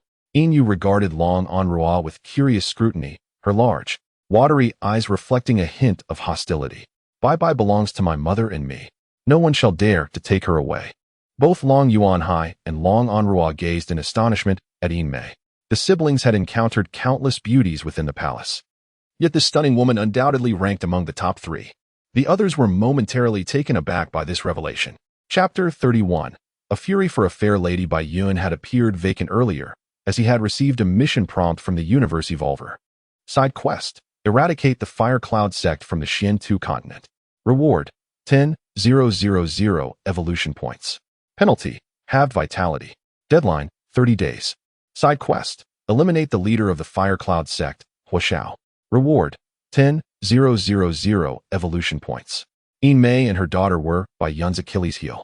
Since Huashao had dared to provoke them, Bai Yun, regardless of the mission, would undoubtedly seek vengeance by slaying him. With this task at hand, he was resolute in his intent to confront Huashao immediately. However, he was also concerned for the safety of In Mei and her daughter, which prompted him to request Long Anrua's assistance in watching over them. Long Anrua was momentarily taken aback, but soon acquiesced. "Let us depart," Bai Yun urged as he escorted In Mei and her daughter towards his residence, with Long Anrua hastily following suit. Meanwhile, Long Yuanhai furrowed his brow, instructing the newly arrived guards to assist in the reconstruction of the dilapidated houses and to provide some monetary aid. His benevolence garnered immense gratitude from the citizens. Once Bai Yun and the others vanished from the bustling area, a middle-aged man, displaying a hint of panic, cast a malevolent glare in the direction In Mei had disappeared. He is none other than Wang Rui, the master of the Bai Shui sect. A man so despicable that both the fiery Shao and the enchanting In Mei have chosen to forget him. I shall ensure that you are utterly disgraced within the imperial city, never to lift your head again. A sinister expression marred Wang Rui's effeminate features. As a few of them entered Bai Yun's courtyard, Long Anrua's eyes gleamed with delight at the sight of the flowers within. These stunningly exquisite blooms were unlike anything she had ever encountered, leaving her momentarily awestruck. The youthful radiance was evident in her beautiful gaze. In Mei, with her captivatingly delicate face, looked apprehensively at Bai Yun and inquired, "Where are you going? Is there any danger?" Long Anrua, overwhelmed with excitement as she admired the flowers, also turned her curious gaze toward Bai Yun. Bai Yun struggled to find the right words, for the endeavor he was about to undertake was indeed extraordinary. To reveal the truth would only heighten the concerns of the women. Is Xiao Bai going out to confront the villains? Innocently, Inu unveiled the truth, her eyes widening in joy as she exclaimed, "Xiao Bai is going to deal with the bad people who bully Mother." Unaware of the identity of the adversary Bai Yun had just faced, Long Anrua's curiosity intensified. In Mei, however, trembled in alarm and urgently implored, "Xiao Bai, do not go. You are well aware of the enemy's strength, and I cannot bear the thought of you facing danger alone. Do not worry, sisterine. I possess numerous skills for escape. Much like the day I suddenly appeared beside you and your mother. Should any peril arise, I can flee at any moment." With that thought, she felt reassured. In Mei, though reluctant to dissuade, still expressed her concerns with a gentle admonition. "You must be cautious. If danger arises, flee without hesitation." Bai Yun reassured In Mei with soothing words. While secretly pondering with lascivious thoughts, how could I possibly part with him? It would be utterly unthinkable. "Pray tell, Xiao Bai, what exactly do you intend to do?" Long Anrua inquired, still enveloped in confusion, her large eyes sparkling with curiosity like that of an inquisitive child. Long Anrua rolled her eyes in exasperation. "Oh, I have yet to introduce myself," Bai Yun proclaimed. However, instead of making an introduction, he suddenly turned to Inu. He bent forward, a mischievous grin adorning his face, and softly asked, "Yin, my dear, do you think Xiaobai is a good match? You wouldn't mind if you were to be with your mother, would you?" Yin failed to grasp the true meaning behind Bai Yun's words, yet Yin Mei and Long Anrua understood all too well. Yin Mei's cheeks flushed with a deep crimson, enhancing her beauty, while Long Anrua stood there in a daze, pondering with a hint of confusion. Aren't they siblings? Despite appearing much younger than her actual age, Yin Mei's figure and demeanor clearly indicated that she was a married woman. Conversely, Bai Yun, though slightly more mature in appearance, was still merely a youth on the cusp of manhood. Thus, she naturally assumed they were siblings. "I am Long Anrua, the princess of the Great Xia. He is my woman, Yin Mei," Bai Yun declared, leaving both women astonished, taken aback by the revelation of each other's identities. Yin Mei was astounded to discover that the young woman before her was indeed the illustrious daughter of the Great Xia. A profound sense of surprise enveloped her. When she heard Bai Yun candidly declare that she was his woman, her heart swelled with joy, yet she felt an overwhelming shyness, accompanied by a hint of trepidation. After all, she was over a decade older than Bai Yun and was no longer a maiden. Did he truly not mind? The thought pierced her heart. Why had he not appeared in her world sooner? With a slight pout, Yin Mei gazed reproachfully at Bai Yun and remarked, "Those individuals have departed. There is no need to trouble the princess so." "Excellent. It is just the right opportunity for someone to accompany me," Long Anrua replied with remarkable candor. Before her eyes darted mischievously as she added, "However, I must take at least half of the flowers from the courtyard." Both Bai Yun and Yin Mei exchanged startled glances before, in unison, they exclaimed, "Impossible." Long Anrua stared in disbelief at the two, who shared a knowing smile. "It is merely flowers," she stated. "Agreed. It is settled then," she added, brimming with delight at the prospect of the roses in the courtyard. "However, you must ensure that Sister Yin and Yin do not suffer any grievances," Bai Yun cautioned, a note of concern in his voice. "Fear not. Within the palace, aside from father and mother, my elder brother is my only equal. Who would dare to bully those I bring in?" Long Anrua retorted with a hint of arrogance, rolling her eyes. After an extensive conversation, Bai Yun finally rose to prepare for his journey to the Fire Cloud sect. Once outside, his expression shifted dramatically, as he let out a chilling, sinister laugh. "Let me enlighten you on the meaning of fury for a beloved." Chapter 32, The Destruction of the Fire Cloud Sect.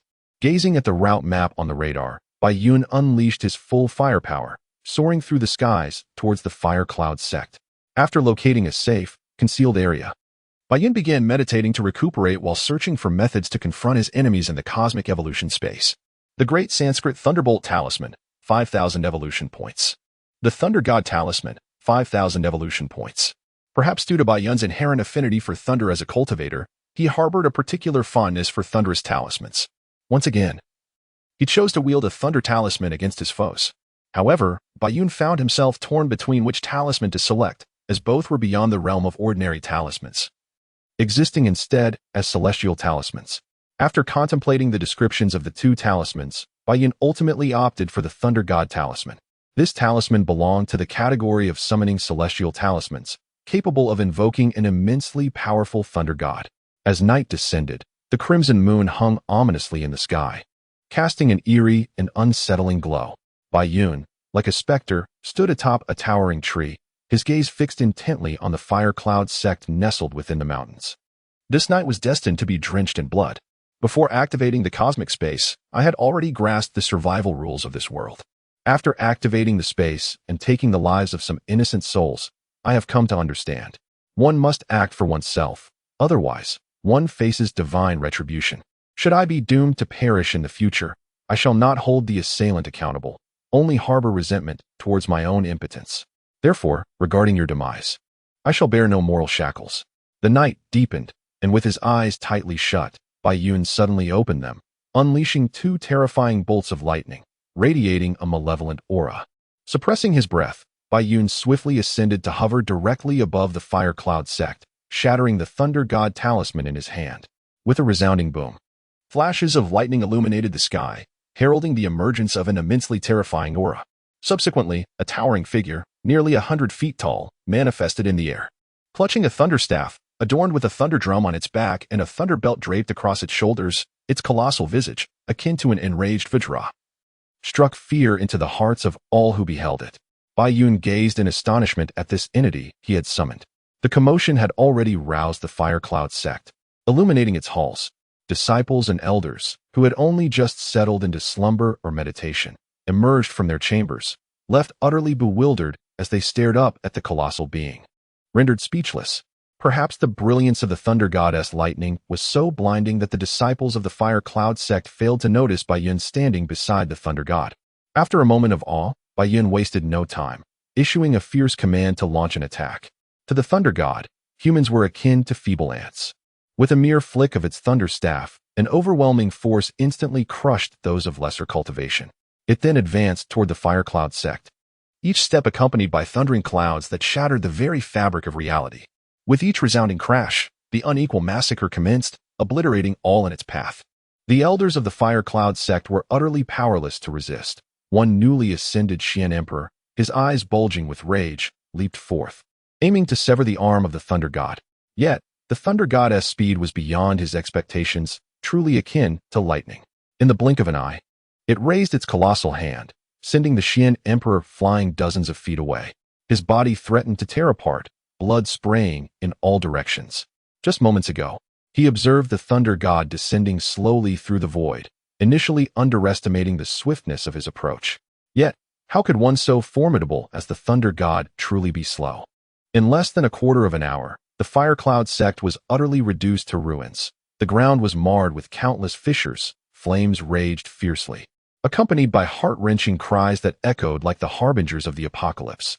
With each strike, the thunder god summoned torrents of heavenly thunder, wielding an incomprehensible power governed by arcane laws. Bai Yun, who had been fixated on the thunder god, felt himself enriched by the experience, drawing closer to a profound understanding of the essence of thunder. The fire cloud sect had already suffered grievous losses, with only a handful of experts remaining, all of whom were at the profound king level or above. However, they were paralyzed by fear. Some fled through the void, followed by the remaining few who took to the skies in desperate attempts to escape. Bai Yun had long been prepared, having shattered a lightning talisman worth 1,000 evolution points, eagerly awaiting this moment. He commanded the thunder god to pursue the western half while he himself chased the eastern half. To eradicate the threat, one must eliminate the roots. Although Bai Yun harbored no fear of their vengeance, he was not alone. He had two beautiful women waiting at home, a significant motivation to act. With the lightning talisman activated, Bai Yun's speed transcended the very limits of light. His consciousness, more refined and potent than that of a profound emperor, enveloped those fleeing. With each step he took, blood and bodies rained down from the sky, accompanied by anguished screams that painted the air with crimson. A single punch, a pointed finger, a sweeping palm, each movement was lethal, decimating the remaining escapees until only 2 were left. They lacked even a shred of courage to resist, each darting in opposite directions in a frantic bid for survival. Zing! Thud! Amidst the tumultuous clash, Bai Yun and the Thunderbird stood at opposite ends as lightning flashed and blood was shed. Thus, the dozen or so elder members of the Fire Cloud sect, all at the realm of Xinwang, were ruthlessly annihilated. On the side of the Thunder God, only one elder remained, the Xian Emperor elder who had been previously sent flying. At that moment, he was disheveled, his garments tattered, his flesh charred. He appeared more wretched than a refugee. Desperately employing spatial divine abilities, he managed to match the Thunder Goddess' speed, evading capture. Yet, the exertion of such abilities drained his profound energy, and he could not sustain it for long. Gritting his teeth, he spat blood as he resorted to a secret technique known only to the Xian Emperor, sacrificing his lifespan to convert it into profound energy. Should he be caught, his demise would be certain, rendering the sacrifice futile. Thus, he resolved to fight with all his might, hoping for a slim chance of survival.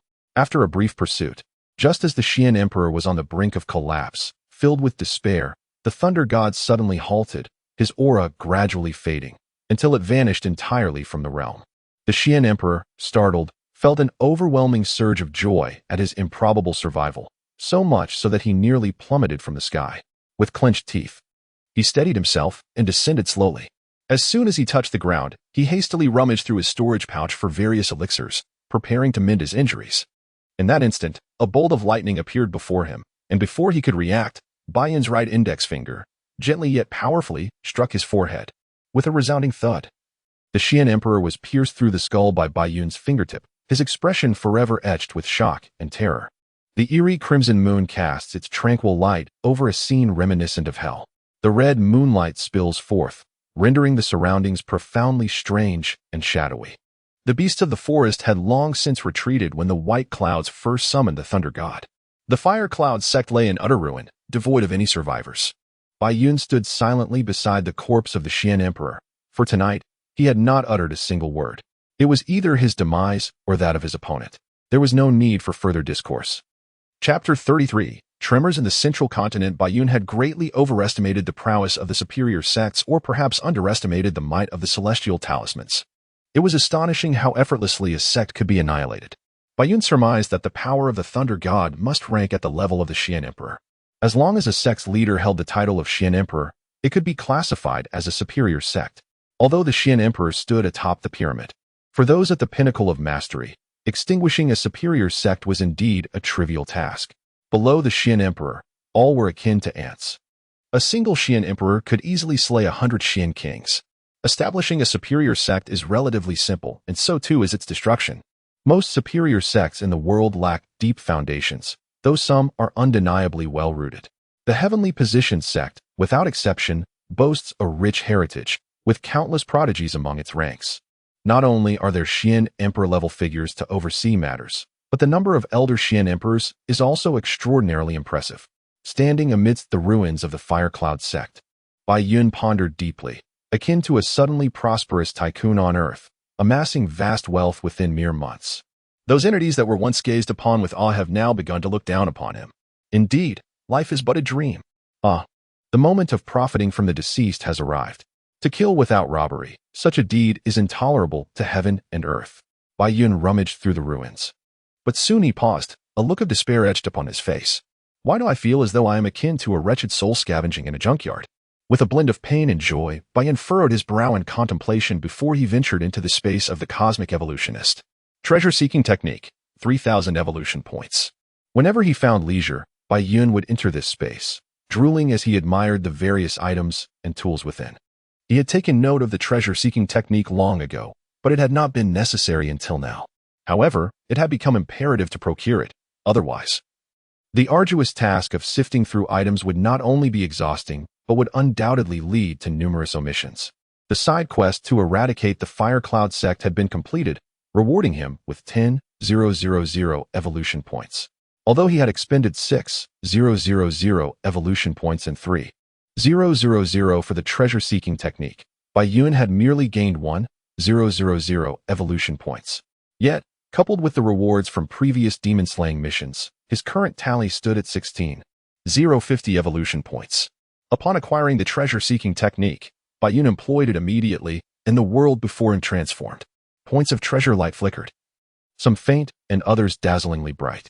It was evident that the more brilliant the light, the greater the treasure.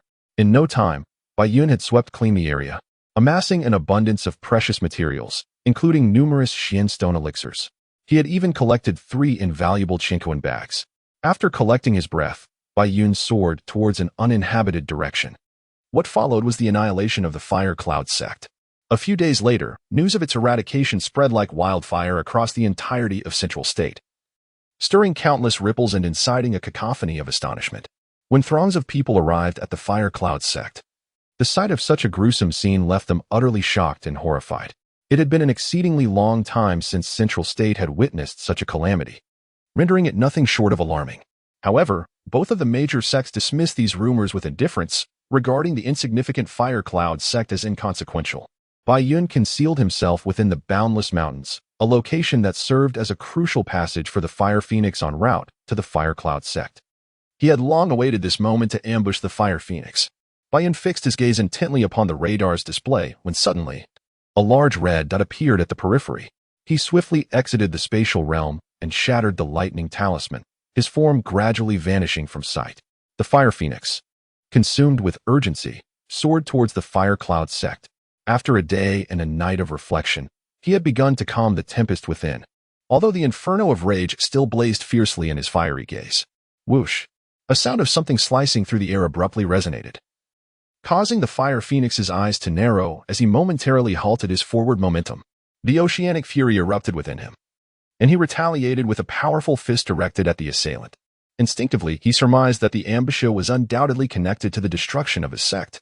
In the instant he repelled the foe, his consciousness extended outward, vigilant for any additional hidden enemies.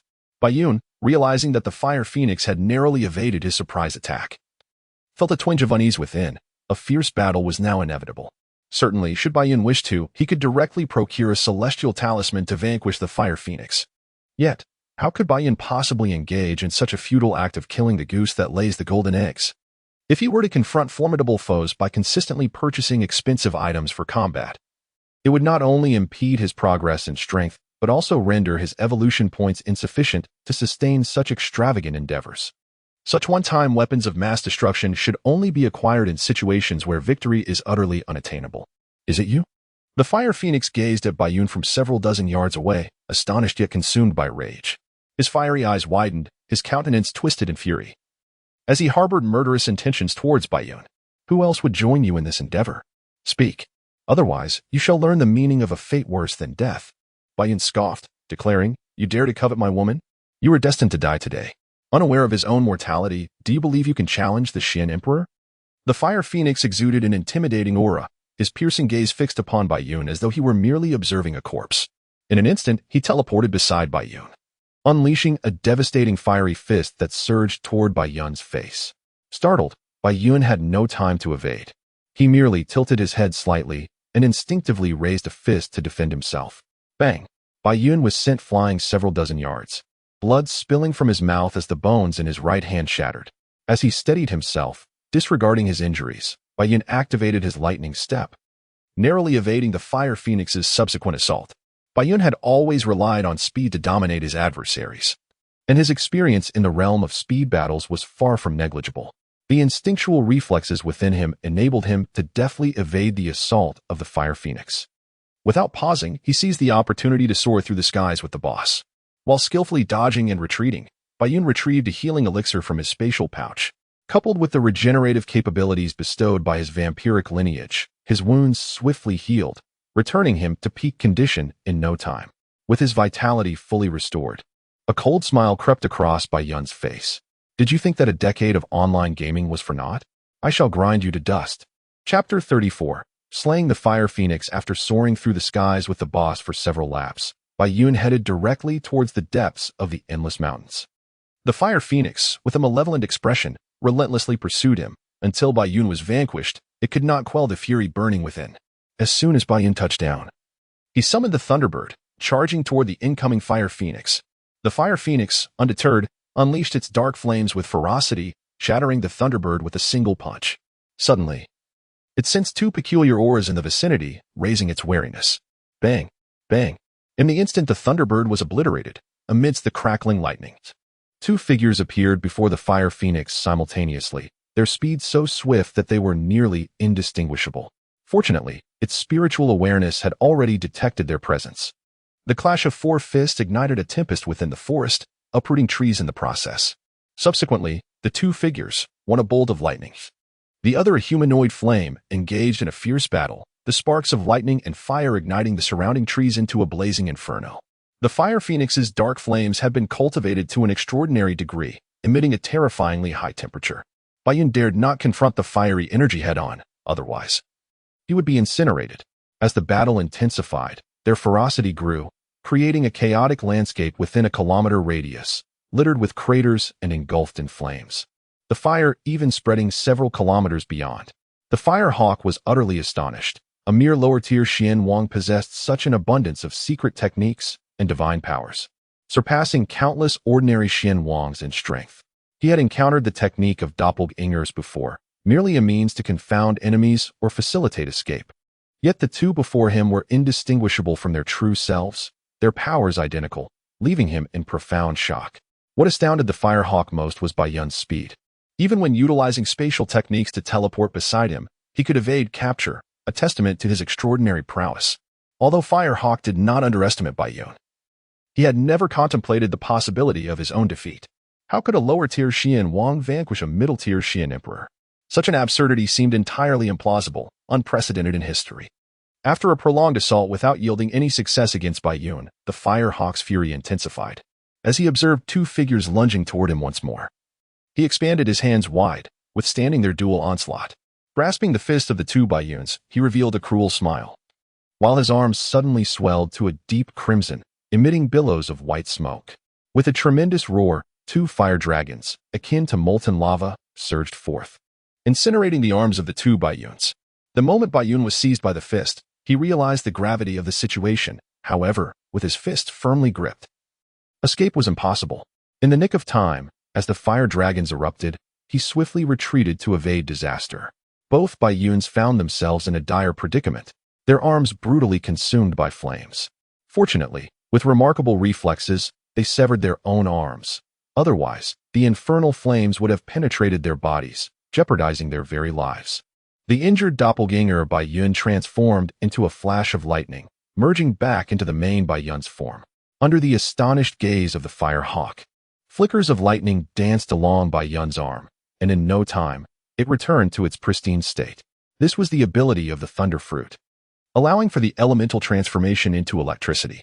At this moment, Baiyun's energy was insufficient to achieve full elementalization. Even a third of his body proved challenging.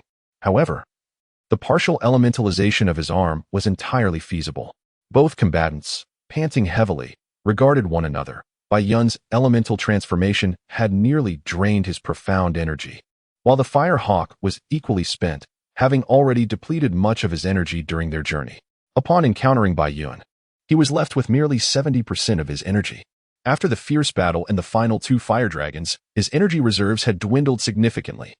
Their clash had lasted nearly half an hour, and the effectiveness of Baiyun's lightning talisman was approaching its end. He had greatly underestimated the prowess of a mid-tier Xian emperor. Ever since acquiring the title of Cosmic Evolver, Baiyun had enjoyed a smooth ascent, vanquishing all who dared to oppose him, leading him to develop a sense of disdain for the world. It was believed that after this encounter, Baiyun would emerge even stronger, both externally and internally.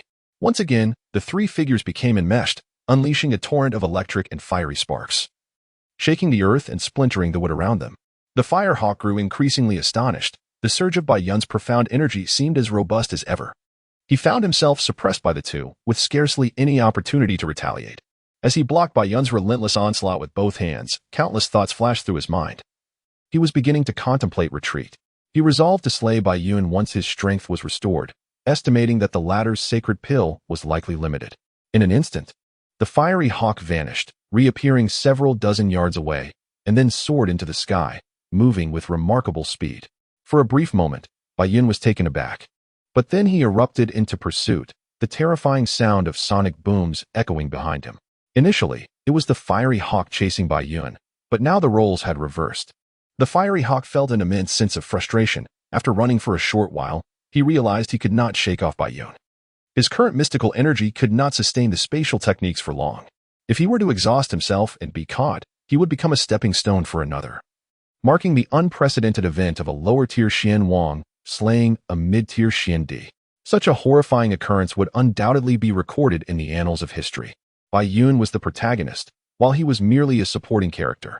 With a deep exhale of frustration, the fiery hawk let out a chilling roar reminiscent of a wild beast, his chest nearly bursting with anger. His teeth ground against one another, and his muscles bulged with tension. Today was undoubtedly the most infuriating day of his life. Once more, he teleported and halted his movement. Turning to launch an attack at Baiyun, he had to resort to offense. This was the moment Baiyun had been waiting for. The two figures, akin to lightning, darted through the air. Surrounding them, thunder rumbled violently, exuding an aura that made the very air tremble. The fiery hawk was no less fierce, surrounded by blazing flames. Resembling a furious giant bear, his face contorted with rage, the scent of burning air wafting from his fiery fists. Yet, despite the ferocity of his strikes, they met only empty space. Both of Baiyun's attacks were feints. He had discerned that the fiery hawk was overwhelmed with fury, making it difficult for him to regain his composure. After deftly dodging, he advanced even more swiftly toward the fiery hawk. With a resounding crack, two thunderbirds materialized from thin air. The sky above the endless mountains erupted with a brilliant thundercloud nearly a kilometer in diameter, shaking the very earth and dimming the sun and moon. The lightning persisted for an extended duration before finally subsiding, allowing two figures to descend rapidly. With a pair of thuds, Baiyun and Huishu crashed to the ground, stirring a flurry of leaves around them. The two lay motionless, as if they had long since departed from life. It was only after a moment that Baiyun suddenly coughed and sat up weakly. His feeble consciousness reached out towards the still Huoxiao, and upon discovering the absence of any breath, he let out a sigh of relief before reclining back down. Inflicting harm upon the enemy while sustaining injuries himself, Baiyun, despite wielding thunderous energy and having consumed the thunderfruit, found himself wounded by the ferocity of the storm. Had he been able to fully elementalize, the outcome would have been different. Initially, Baiyun could have gradually worn Huoxiao down, but the time for the lightning talisman was running out. Resolute, he decided to unleash a super thunder explosion, reasoning that it was unlikely he would truly electrocute himself. With a mere thought, healing elixirs materialized in his hand from the void. Trembling, he struggled to place the elixir into his mouth. This formidable boss was indeed a challenge to defeat, yet fortunately, he possessed a golden finger. Chapter 35, The Second Prince. Long Hongxian, after Baiyun had sufficiently recovered from his injuries, he stood and retrieved the Qianquan pouch dropped by the boss Huoxiao, swiftly departing from the scene. Including the time spent traveling, Baiyun completed both tasks in a mere 5 days. After some fluctuations, Baiyun has accumulated an impressive total of 24,050 evolution points, which can undoubtedly be deemed a substantial sum. With matters settled, Baiyun, under the starry sky, flew towards the imperial city. Following his instincts to arrive at the grand exterior of the Daxia Imperial Palace, he furrowed his brow, contemplating how to gain entry. The palace guards regarded him with suspicion, causing Baiyun to feel a sense of conflict. He certainly could not force his way in. At that moment, he wished to contact Long Anrua, but was uncertain of her whereabouts. Baiyun. Just as Baiyun was lost in his dilemma, a familiar voice brought him joy. Following the sound, he found it was Long Yuhai. This was indeed a timely blessing. Just as he felt drowsy, someone had come to offer him a pillow. He said, "Take me into the palace. I need to bring Sister Yin out." Long Yuhai, stunned and incredulous, pondered deeply. Could it really be him? How astonishing! Though few were aware, those esteemed factions and academies possessed some knowledge of the events. How did they learn? After all, I had annihilated the entire Huiyun sect. Could there have been any oversight? Baiyun wore a perplexed expression, yet his words left Long Yuhai utterly speechless. The Huiyun sect, all 387 members, dispatched without a trace, and he remained so composed. This Baiyun's murderous intent is truly overwhelming. It is indeed terrifying. The Academy's tokens possess numerous functions, one of which is sensing the status of students. As for the other sects, they deduced the sequence of events through speculation. Of course, they could not pinpoint who was responsible. Long Yuhai casually explained. He gestured for Baiyun to follow and led the way toward the imperial palace. The guards, with expressions of utmost respect and humility, bowed their heads, speculating about Baiyun's identity. The two remained silent as Long Yuanhai took the lead, and the palace maids and eunuchs they encountered respectfully stepped aside. Although it was Baiyun's first visit to the palace, he did not gaze around in wonder. One's demeanor is a reflection of their character. A self-assured individual naturally exudes an extraordinary presence. Moreover, a person's appearance is often intertwined with their personality. Even those deemed less attractive can appear appealing when confidence radiates from within. In this moment, Baiyun emanated an air of immense nobility, rivaling that of the esteemed crown prince of the Great Xia, which captivated the palace maids, their eyes sparkling as they gazed at him. Aware of their scrutiny, Baiyun inwardly smiled, pondering whether they would ever learn the truth. After winding through the palace, Long Yuanhai brought Baiyun before an exquisite courtyard, stating, "Anrua is likely with our father at the moment. Once he receives the news, he will probably make his way here. The individuals you seek, Inmei and Inyu, are within this courtyard." Ignoring Long Yuanhai's suggestion to enter, Baiyun confidently strode into the courtyard. It was vast, reminiscent of a football field from his days on Earth, adorned with a myriad of vibrant flowers that dazzled the senses. Baiyun could sense Inmei's location and headed directly toward it. After traversing a patch of flowers and grasses, he suddenly halted. For before him stood a pavilion beside a dwelling. Within the pavilion sat a man adorned in lavish attire, holding a jade cup and sipping casually. Meanwhile, a figure resembling a eunuch stood before the dwelling, calling out into the interior, "Miss Inmei, come forth and pay your respects to the second prince." The young man sipping in the pavilion was none other than Long Hongxian, the second son of the emperor of the Great Xia. On the day Long Anrua escorted the mother-daughter duo into the palace, he had fortuitously encountered her and was instantly captivated. Long Hongxian had always been fond of women. particularly drawn to beautiful married ladies. Upon beholding such an exquisite beauty, how could he possibly restrain himself? After conducting various inquiries, he discovered that she was a student from an esteemed academy, which momentarily startled him. Nevertheless, he could not suppress his desire and sought to win her affection. Despite his eloquent flattery, she remained entirely unresponsive, exhibiting an extreme indifference towards him. Particularly after Long Anrua became aware of his intentions, she sternly warned him against harboring inappropriate thoughts. Long Anrua was the most cherished daughter of the emperor, without a doubt. In contrast, Long Hongxian held a relatively low position within the palace, with few opportunities to meet his father throughout the year. Thus, Long Anrua's warning held a degree of intimidation. Yet, he remained silent for merely a day before succumbing to his yearning. Each time Long Anrua ventured out, he would stealthily approach, seeking to catch a glimpse of beauty and fragrance, as was the case today. Among the 9 sons of the dragon, each was distinct. If his elder brother, endowed with unparalleled talent, was akin to the bright moon, then he was but a firefly, the two utterly incomparable. After relinquishing certain thoughts, Long Hongxian indulged in his hedonistic tendencies to the fullest, even resorting to the sour grapes mentality. His days were consumed entirely by cultivation, and he found it less enticing than the allure of the beautiful women. Immersed in fantasies of acquiring a stunning beauty, he was oblivious to the eunuch, who was persuading Yin Mei to submit to the second prince. Both were utterly engrossed in their respective pursuits. The sudden arrival of Bai Yun went unnoticed by them. Although he could not slay the young man, if he could not severely punish him, Bai Yun contemplated ending his own life, considering it a fitting end. He had endured a long period of restraint before activating his cosmic evolution. At this moment, Bai Yun awaited the opportunity to severely disrupt the sycophantic machinations of the so-called second prince. Long Hongxian had grown increasingly impatient, given his status. It was rare for a woman to require such an extensive duration to be seduced. Today, he was resolute in his intent to claim the enchanting beauty, even if it meant resorting to force.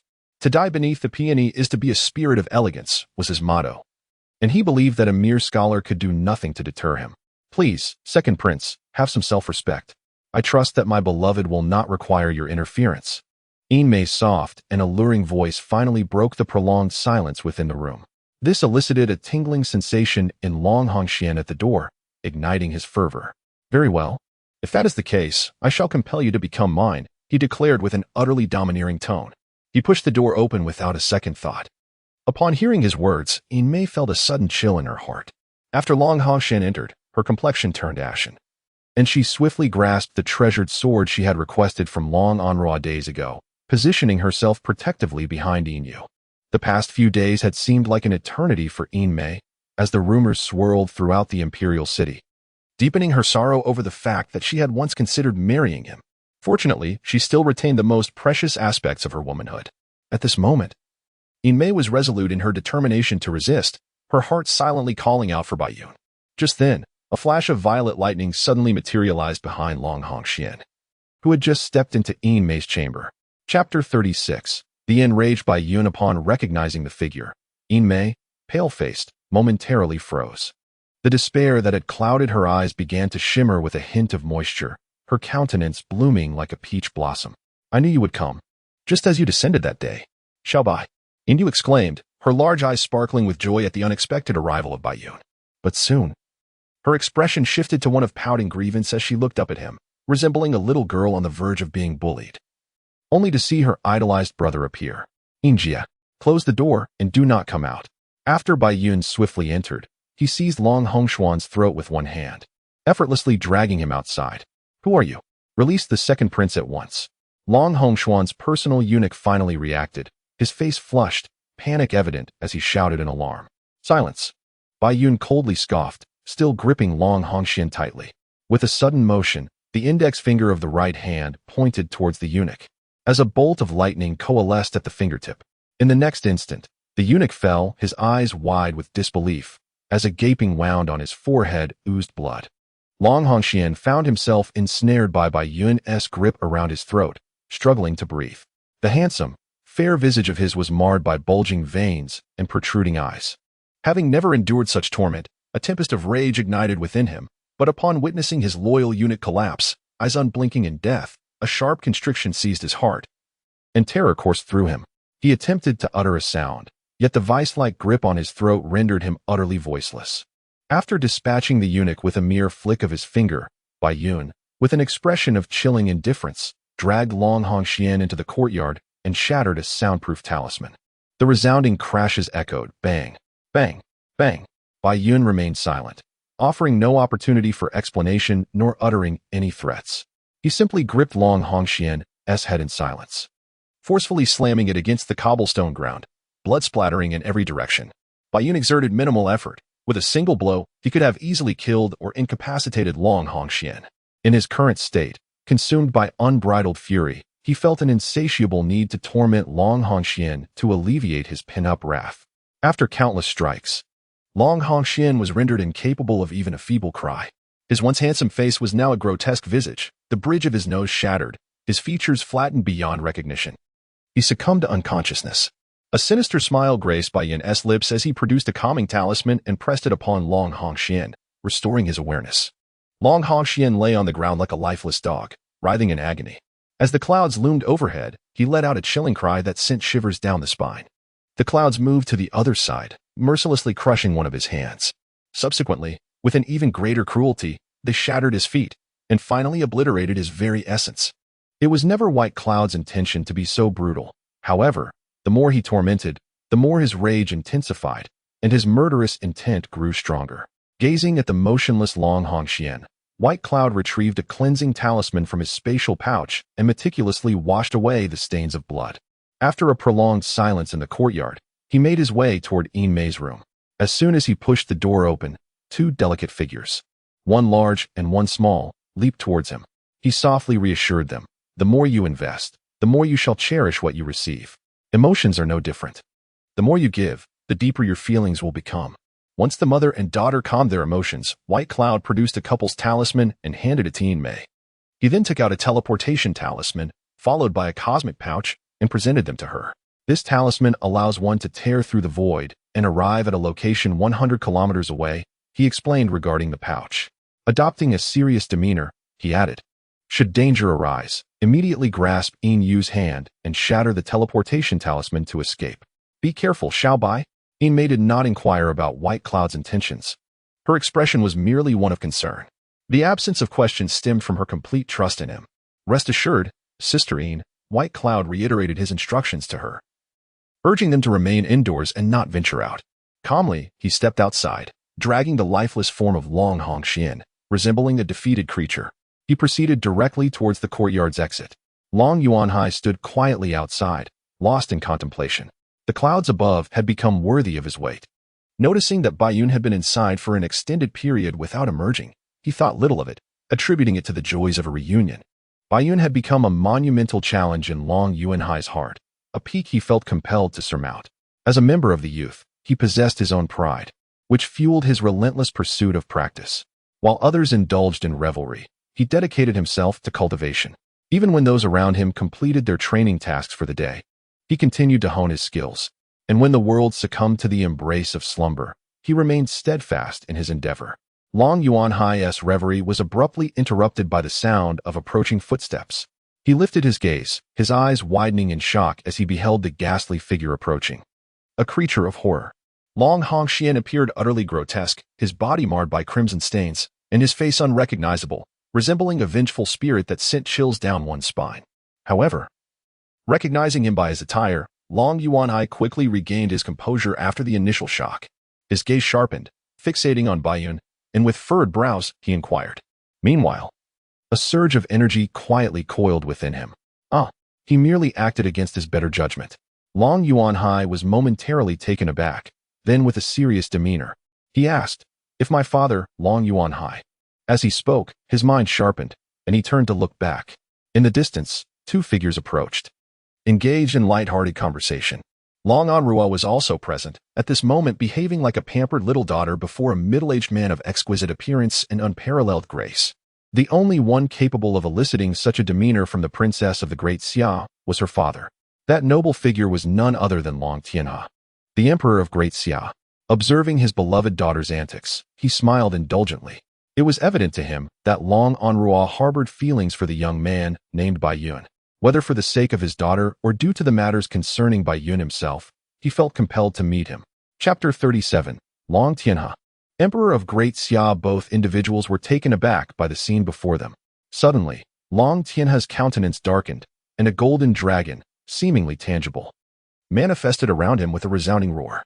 He strode forward with an imposing presence towards Long Yuanhai, directing a furious inquiry at Bai Yun. Was it you? Faced with the Great Xia Emperor, who was himself at the Xianhuang realm, Bai Yun remained unperturbed, responding calmly, yet resolutely. Yes. Long Hongxian, having been struck by Bai Yun's heart-purifying talisman, found it difficult to lose consciousness completely. He had already been in a semi-dazed state. But the sudden emergence of the golden dragon revived some of his awareness. As his blurred vision fell upon a familiar figure, a surge of joy filled his heart. And he mumbled a plea for help. Can you still speak? Were you too gentle? Bai Yun pondered, releasing his grip on Long Hongxuan's collar. The commotion had already attracted the palace guards, and a regiment of stern, orderly soldiers approached. With a slight gesture from Long Tianhe, the guards cautiously lifted Long Hongxian to seek the physician's aid. In the midst of it all, Long Onrua whispered a few words to the emperor, his expression intricate. Long Tianhe gestured for Long Onrua and Long Yuanhai to withdraw, his demeanor tranquil as he gazed at Bai Yun and remarked, to single-handedly annihilate a superior sect and slay a mid-tier Xian emperor like the Fire Hawk, it is indeed fitting to proclaim you as the greatest genius of all time. He paused, his eyes suddenly igniting with a terrifying brilliance, and coldly continued, however, talents such as yours, who are devoid of reverence and solely consumed by arrogance, have met their demise in droves. The dignity of my Great Xia is not something you can trample upon at will. As his words fell, an overwhelming aura surged toward Bai Yun, almost blotting out the sun. My woman is not someone who can be trifled with by others. Bai Yun refused to yield, retorting fiercely, her posture proud and her countenance fierce. Humph, you, an ignorant little brat, have merely slain a mere Xian emperor, and already you become so brazen and arrogant. Long Tianhe scoffed, his expression dismissive. I possess knowledge that surpasses yours, and my understanding of the world is far greater. What right do you have to lecture me? If anyone dares to bully my woman, even if they're a Xian saint, I shall obliterate them. Long Onrua stared blankly at the two confronting figures, his heart in utter turmoil.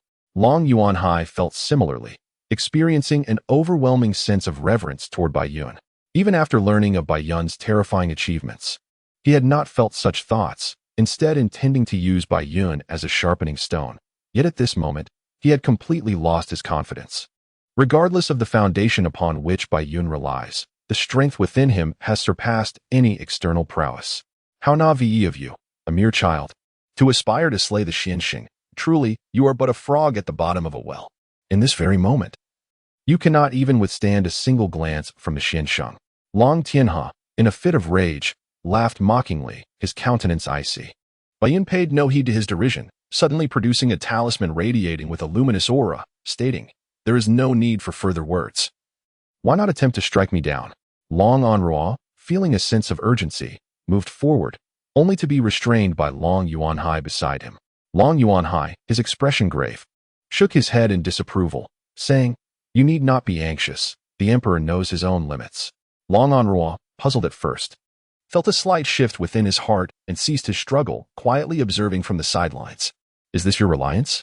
Long Tianhe's eyes narrowed as he fixated on the talisman in Bai Yun's grasp. In your arrogance, you have placed your woman in peril. Is this your doing? Upon hearing this, Bai Yun's previously calm demeanor shifted dramatically, a murderous aura enveloping him. The ferocity emanating from his eyes was terrifying. You shall see, he retorted. For Yin Mei and her daughter were Bai Yun's Achilles' heel. Anyone who dared to touch them would face dire consequences.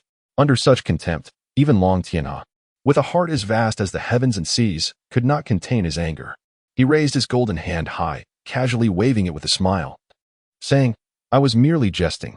Why take it to heart, young man? The atmosphere fell into a prolonged silence, laden with unspoken tension. Bai Yun was utterly astonished. He had nearly crushed the talisman and fled, only to discover that the Daxiao princess was cunning, and her father was even more eccentric. What on earth was happening in this world? Nevertheless, despite any shamelessness, that royal child was still my son. Long Tianhe's expression shifted, remarking that this change of demeanor was as swift as a change of text. A request you cannot fulfill at the moment, yet I assure you, this demand will not compel you to betray your true self. Is there a danger to life? Indeed. However, In due course, everyone will face peril. Thus this concern can be dismissed. Why will everyone face danger? A great era is approaching, and chaos looms. As for the specifics, you should inquire with the scholars of the Academy. Very well, I agree. The two completed this transaction with remarkable swiftness, each exchanging their words in rapid succession. Long Anruo was filled with confusion, while Long Yuanhai appeared thoughtful. Two individuals of vastly different identities and strengths felt an inexplicable lightness in their hearts. Yet their expressions remained impassive. Bai Yun felt relieved, not because he feared the retribution of Daxia, but because at this moment, he had something far more significant to protect. Xiaobai. With the matter settled, Long Anruo stepped forward, her expression tinged with guilt. After all, although she had been prevented by her royal brother from intervening, had the situation escalated, she would undoubtedly have sided with her father. One was a friend she found intriguing, albeit one she had known for a short time, while the other was her father, who had cherished her throughout her life. Her choice was, after all, a natural human inclination. What guilt does the young girl feel? If you had boldly stepped forward and vehemently condemned your father the emperor, I would have been astonished by your callousness. Furthermore, your recent anxiety seems a touch excessive. While we are friends, we have yet to reach such profound depths, have we? Are you truly my little sister? The entire family is composed of young ladies. Upon hearing Bai Yun's words, Long Anruo rolled her eyes, increasingly annoyed by the melodrama, and could hardly bear it any longer. By the way, young man, I haven't yet addressed the issue of my daughter being led astray. Long Tianhe interjected, his expression turning somewhat serious. Bai Yun merely rolled his eyes in response, choosing to ignore him, silently pondering. This has nothing to do with me. He wishes to extort me, revealing his true cunning nature. Haha, I hold high hopes for your pair. Long Tianhe laughed heartily, unfazed by Bai Yun's rudeness. However, his subsequent remarks left both Bai Yun and Long Anruo utterly astonished. Without waiting for his daughter to voice her grievances, Long Tianhe turned on his heel and departed, followed closely by Long Yuanhai. Chapter 38. Collusion and misery. Only Bai Yun and Long Anruo remained at the scene, both rendered speechless. It is in a man's nature to be attracted to beautiful women. However, the desire for beauty does not necessarily compel one to be with them. Bai Yun had already found companionship in Yin Mei and felt no yearning for other women. As for Long Anruo, she regarded him merely as a friend with whom she could converse, harboring no ulterior motives. Yet, Long Anruo was beginning to realize that her feelings for Bai Yun were evolving into something more profound. Yet, feelings are merely feelings. There was no thought of marrying anyone but him. However, being exposed by her own father was a humiliation even she could not withstand. Each pondered in their own way, ultimately arriving at a remarkably serendipitous conclusion. Let everything unfold naturally. Let us go. I promise to fill your courtyard with flowers, though your courtyard may be somewhat larger. I assure you I will keep my word. Bai Yun broke the silence, a pained expression on his face.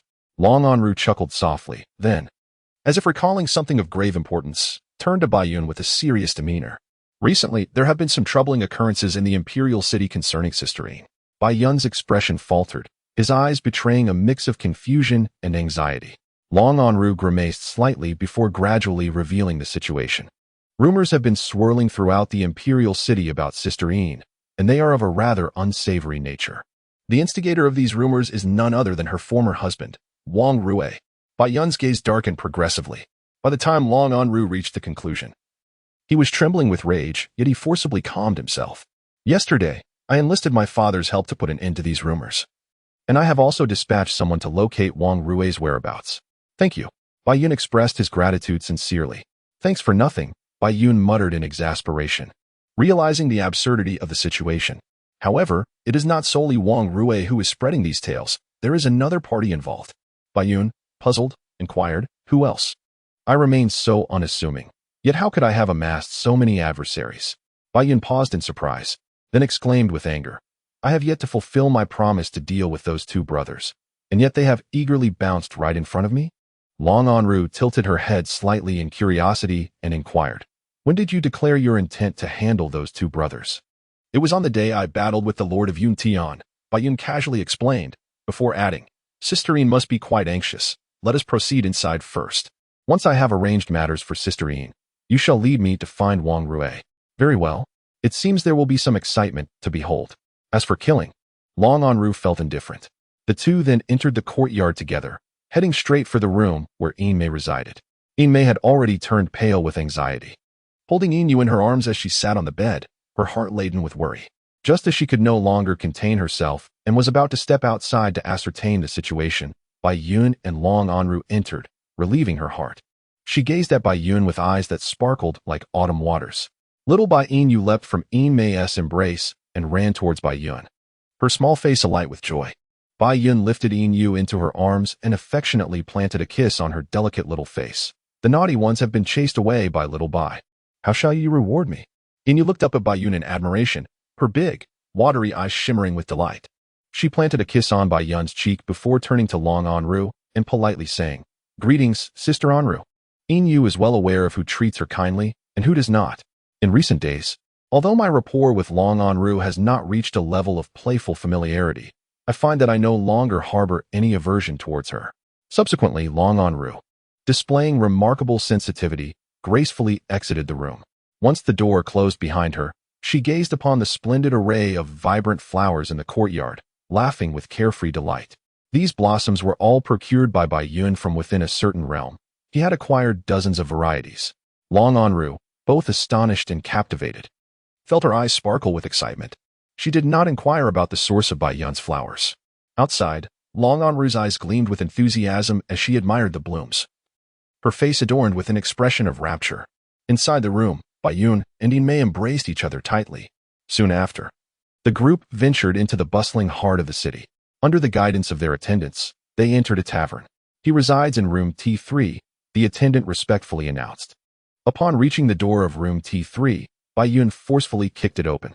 As he stepped inside, he was greeted by the sight of an exceedingly effeminate middle-aged man, who stood there in shock, staring at the entrance.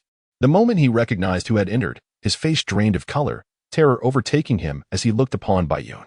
Realizing the gravity of the situation, Wang Rue, who had just emerged from his vengeful stupor, sensed that something was amiss. He had been preparing to pack his belongings and flee, unaware that he had been under meticulous surveillance. Even if Bai Yun had not come, his escape from the imperial city was already impossible. Bai Yun swiftly moved to Wang Rue's side, his finger crackling with lightning as he directly shattered Wang Rue's dantian. He then turned to Long Anru and said, "What follows may be rather bloody and cruel. It would be best for you to step outside for a moment." Chapter 39, The Black Lace Ensemble. Forgive me. Please let me go. I relinquish my claim to you, Yin Mei. I implore you, spare me. Wang Rue, with his meridian shattered, endured excruciating pain as cold sweat streamed down his face. Upon hearing the threats of torment, tears and snot cascaded down his visage. Struggling against the agony, he managed to rise and knelt before Bai Yun, his expression rife with terror. Bai Yun regarded Wang Rue with disdain, uninterested in his confessions. With a swift motion, he summoned a multitude of instruments of torture from the void. Once a picture of composure, Long Anru's demeanor shifted as the harrowing screams of Wang Rue echoed through the room. Gradually, an unnatural pallor crept across her face, and ultimately, she turned away. The wretched cries of Wang Rue grew increasingly anguished until they eventually faded into silence. "Whoever dares to harm my woman shall be hunted down. No matter how far they flee, I will ensure they comprehend the meaning of regret and suffering." After what felt like an eternity, as Long Anru reached her breaking point, yearning to escape, Bai Yun's voice suddenly resonated in her ear. Startled, she instinctively retreated a few steps, unaware of the furniture behind her. Nearly tripping, she steadied herself and feigned nonchalance, saying, "There's nothing to be afraid of." Bai Yun raised an eyebrow slightly. This must be the essence of a woman saying no while truly meaning yes, he mused, as he savored a cigarette, his thoughts becoming increasingly lascivious. In the courtyard, Yin Mei cradled Yin, perusing the earthly version of fairy tales. Witnessing this exquisite scene, Bai Yun smiled with delight. "This is what I yearn to protect for a lifetime." Humanity is eternally drawn to all things beautiful. Even those with dark hearts will gaze upon the light amidst the shadows. After the three of them finished dinner, they engaged in delightful conversation and playful moments with the charming Yin. Eventually, Yin Mei took Yin inside to rest. After a gentle smile, Bai Yun settled himself in the courtyard, entering a meditative state to cultivate his skills. After an extended period, just as Bai Yun completed a full cycle of his practice, he heard some stirring. After finally lulling Yin to sleep, Yin Mei quietly rose, cautiously pushing the door open. The moonlight cascaded down, and an intimate atmosphere enveloped the courtyard. The two in the yard embraced tightly, where silence spoke volumes. After a while, A faint blush appeared on Yin Mei's stunningly beautiful face. She sensed a certain sharp object pressing against her lower abdomen, leaving her, still untouched, feeling somewhat flustered. Baiyun cradled her exquisite, radiant face, his eyes ignited with desire as he leaned closer to Yin Mei's ruby lips. A soft gasp escaped her, and she succumbed entirely to the ecstasy that engulfed her. Her body, long suppressed for decades, began to burn with warmth, and the stirrings of spring awakened in her heart. Just as Yin Mei was completely lost in the passionate kiss, she suddenly felt a pair of fervent hands caressing her, intensifying the blossoming sensations within her. The sensitivity that comes with being a young woman surged as they entwined for what felt like an eternity, both overwhelmed by their escalating desires, gradually becoming discontent with the current state of affairs. As their lips parted, Baiyun's desire-filled gaze fixated on Yin Mei. She fully comprehended his intentions. Her eyes glimmering with the essence of spring, yet she remained shy, lowering her head in tacit acceptance. I am quite pleased, Yin Mei thought, her head bowed in modesty, embodying the essence of a flawless beauty. Ecstatic, Baiyun lifted her effortlessly into his arms, and together they made their way to his room, their hearts racing in unison. Upon entering the chamber, Baiyun gently placed Yin Mei upon the bed. Following a fervent exchange of kisses, he began to shed his garments, yet found himself utterly incapable of removing Yin Mei's attire. An undeniable urgency surged within him. He was not one to easily navigate the intricacies of clothing. Yin Mei's cheeks flushed a deep crimson, her alluring eyes shimmering with mischief. Observing Baiyun's predicament, she offered a soft smile and delicately began to unfasten her garments. As each piece of clothing fell away, Baiyun's breath grew increasingly labored, his astonishment fixated upon Yin Mei. With the encumbering layers finally discarded, he was momentarily taken aback.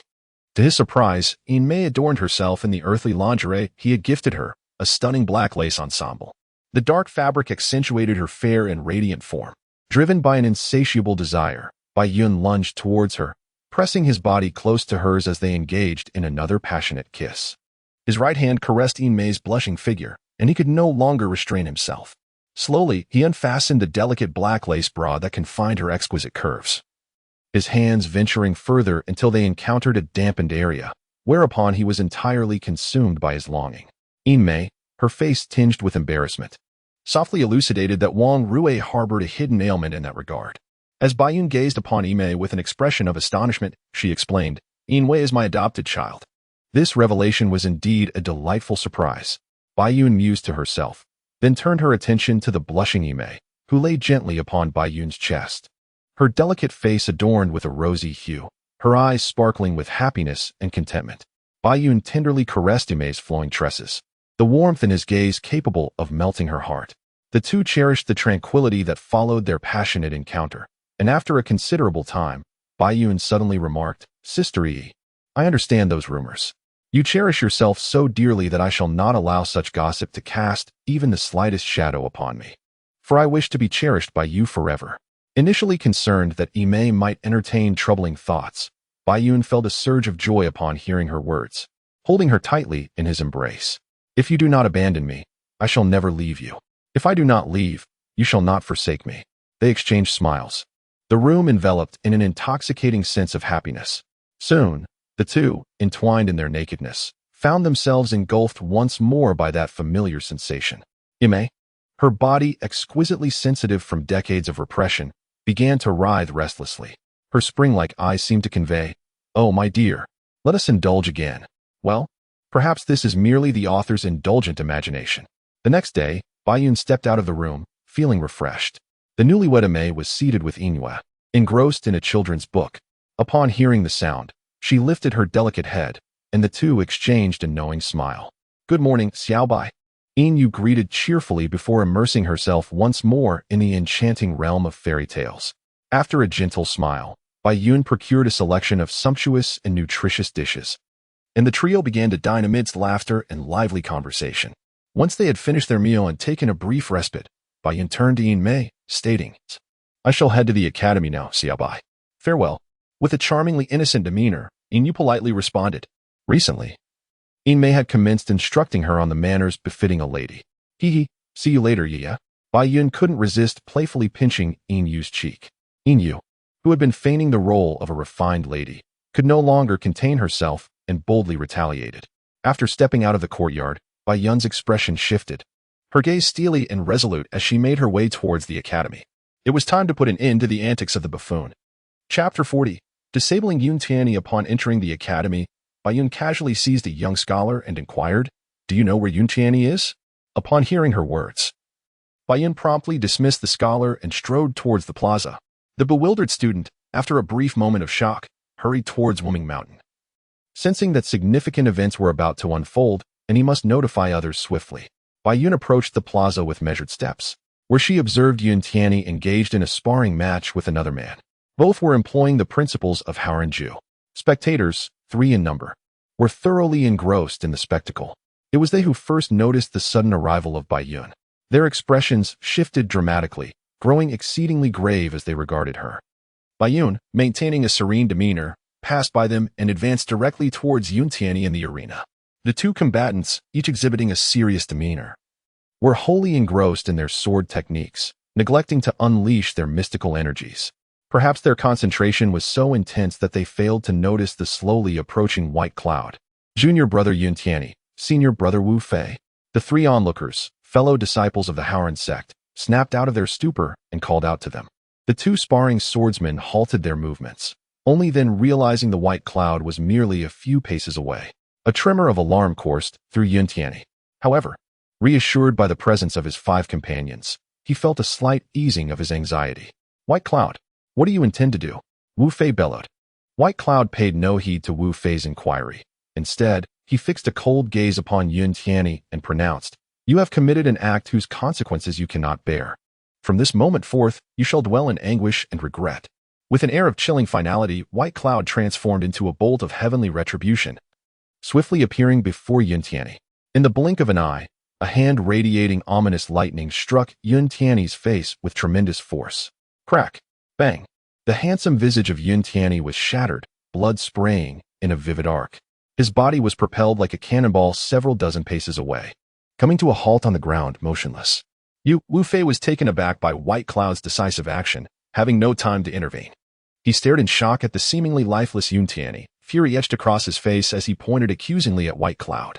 The 3 disciples of the Haoren sect, after recovering from their astonishment, rushed to Wu Fei's side, their expressions brimming with outrage as they glared at White Cloud. Bai Yun raised an eyebrow slightly and inquired, "Are you all prepared to strike?" The 4 seasoned scholars, though taken aback by Bai Yun's astonishing speed, felt compelled to confront him, both to avenge their junior brother Yun Tian and to uphold the honor of the Haoren sect. Exchanging glances with one another, they simultaneously launched a fierce assault against Bai Yun. Naturally, they were aware of his formidable prowess. Individually, none could contend with him. "Foolhardy," Bai Yun exclaimed coldly, instantly summoning his doppelganger. 2 figures, crackling with lightning, lunged toward the quartet. Bai Yun's velocity was beyond their comprehension. Within mere moments, one adversary was sent flying by his thunderous punch. Subsequently, like a relentless tide, he dispatched the remaining 3 in quick succession, leaving the ground splattered with blood.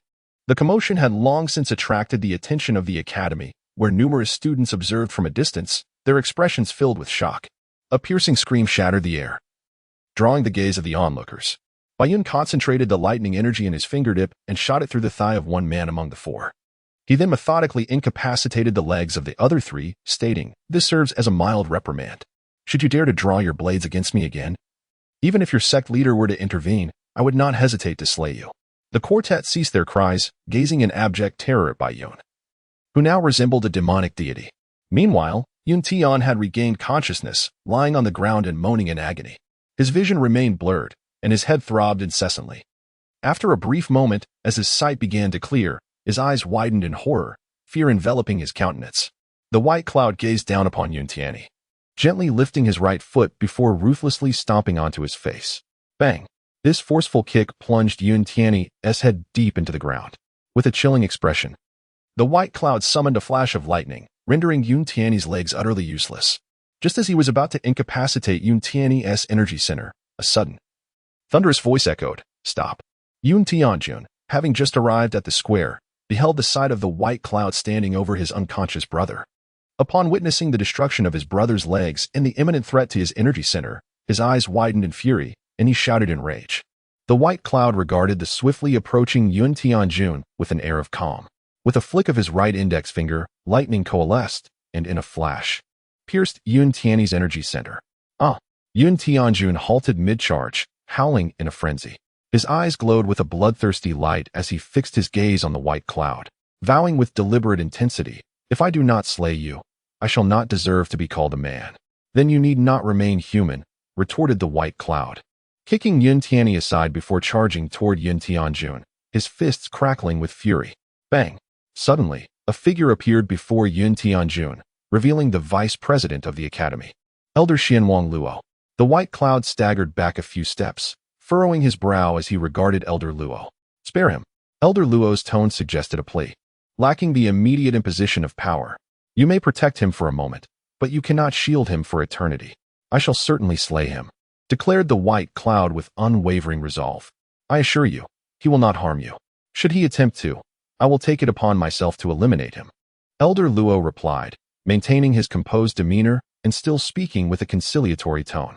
The white cloud lowered its head, pondering momentarily, a flicker of emotion stirring within. "Very well. However, you must agree to one condition." "Speak," replied old Luo, unperturbed by the audacity of the white cloud, calmly articulating a single word. "I wish to bring my woman into the nameless mountain." Old Luo was momentarily taken aback, then a wry smile crept into his heart. Initially, this request hardly constituted a condition, yet after a brief contemplation, he responded, "Agreed. Bring her here early tomorrow." A surge of joy coursed through the white cloud's heart. If Yin Feng and her daughter could also enter the nameless mountain, he would no longer need to divide his efforts, thus saving him considerable trouble. The esteemed Yun Tianjun held no regard in the eyes of the white cloud. Trading one life for this condition seemed a fair exchange. "I permit you to seek your revenge against me, and I also allow you to summon your sect to confront me. However, should you dare lay a finger on even a single strand of my woman's hair, I shall hunt you down to the ends of the earth and kill you." Although the white cloud felt elated within, his exterior remained inscrutable, his countenance cold as he addressed Yun Tianjun with a frigid glare. Yun Tianjun, still in a weakened state, recognized that he was no match for the white cloud, and thus felt an overwhelming dread when the latter charged forth.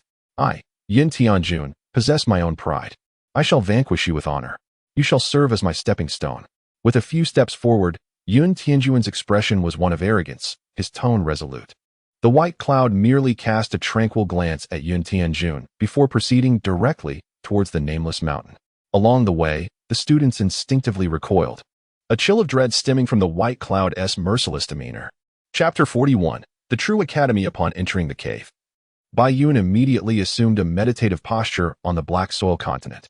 He materialized in the valley where he had previously fought alongside Long Yuan Hai against the demons.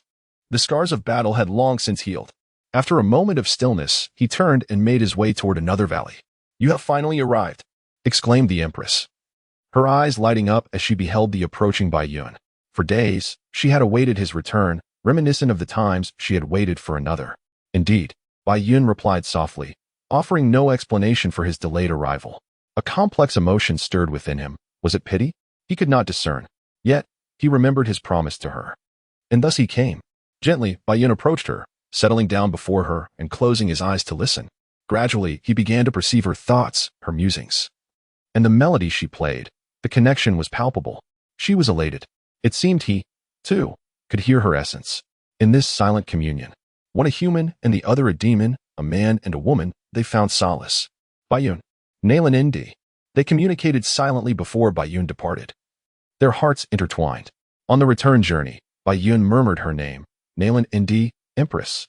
Early the next morning, Bai Yun, accompanied by Yin Mei and her daughter, stepped gently into the academy. Yin Yu's curious gaze swept across the surroundings, her large eyes sparkling with wonder. Although it was Yin Mei's first visit to the academy as well, she did not wander her eyes. To her, Bai Yun was her world, with him by her side. She felt at peace. "Let us go."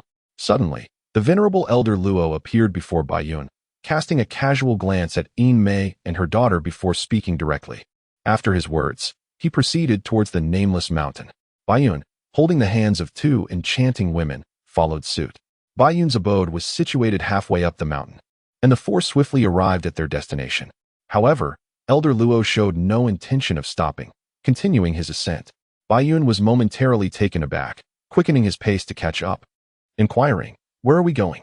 Baiyun furrowed his brow, questioning with curiosity. "Why?" "You are the one favored by the old," came the reply. Approximately a quarter of an hour later, the four were nearing the mountain's peak, where a mist enveloped the surroundings, rendering the buildings below completely invisible. After a moment's further trek, a luminous curtain appeared ahead, rippling like water. Elder Luo gently raised his right palm and pressed against it, causing a vacuum-like human-shaped aperture to manifest. He was the first to step through the curtain, turning to beckon Baiyun to enter. After exchanging a glance with Mei, Baiyun took her hand, and they entered together. Upon stepping inside, their vision expanded dramatically, and they were simultaneously struck with awe. The air was filled with the melodious songs of birds and the fragrant bloom of flowers, enveloping them in a scene reminiscent of a fairyland.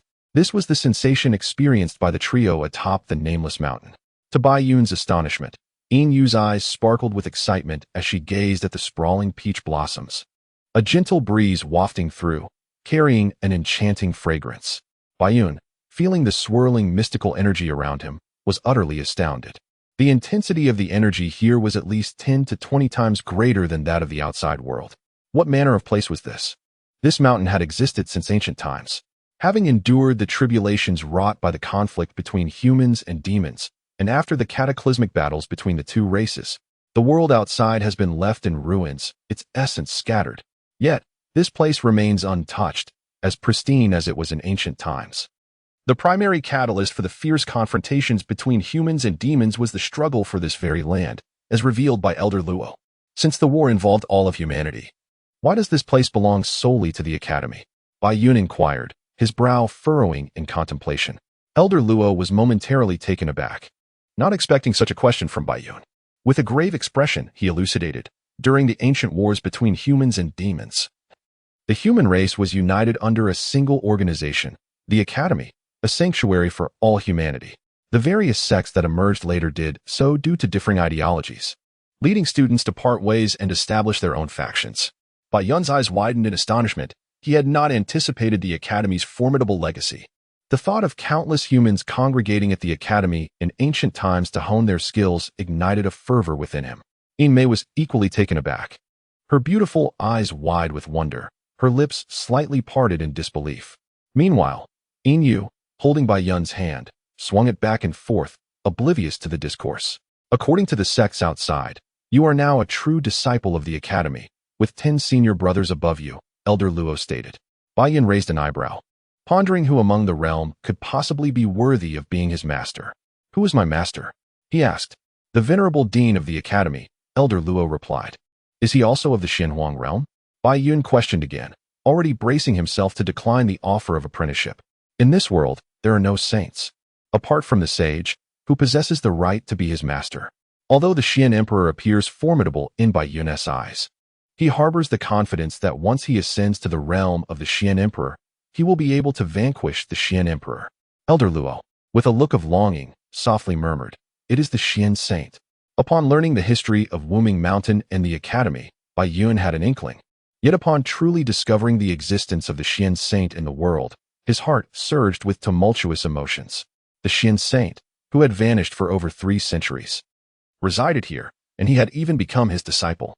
Just as Baiyun was about to inquire about the strength of the Xian Saint, a figure suddenly appeared, interrupting his thoughts. "Elder Luo, is he the disciple favored by the old man?" The figure wore a revealing fiery red dress, with fair, delicate legs exposed. Her form voluptuous and alluring, her bosom poised to captivate. Those enchanting eyes roamed between Baiyun and his companions, and as her jade lips parted, she exuded an irresistible charm. Elder Luo remained unperturbed and stated, "This is your junior disciple. Take them to their quarters." As soon as he finished speaking, he vanished in an instant. Baiyun, awakening from his astonishment, saw Elder Luo depart and pondered, why is it always like this? He collects the meal boxes and then disappears? Such a lack of professional ethics.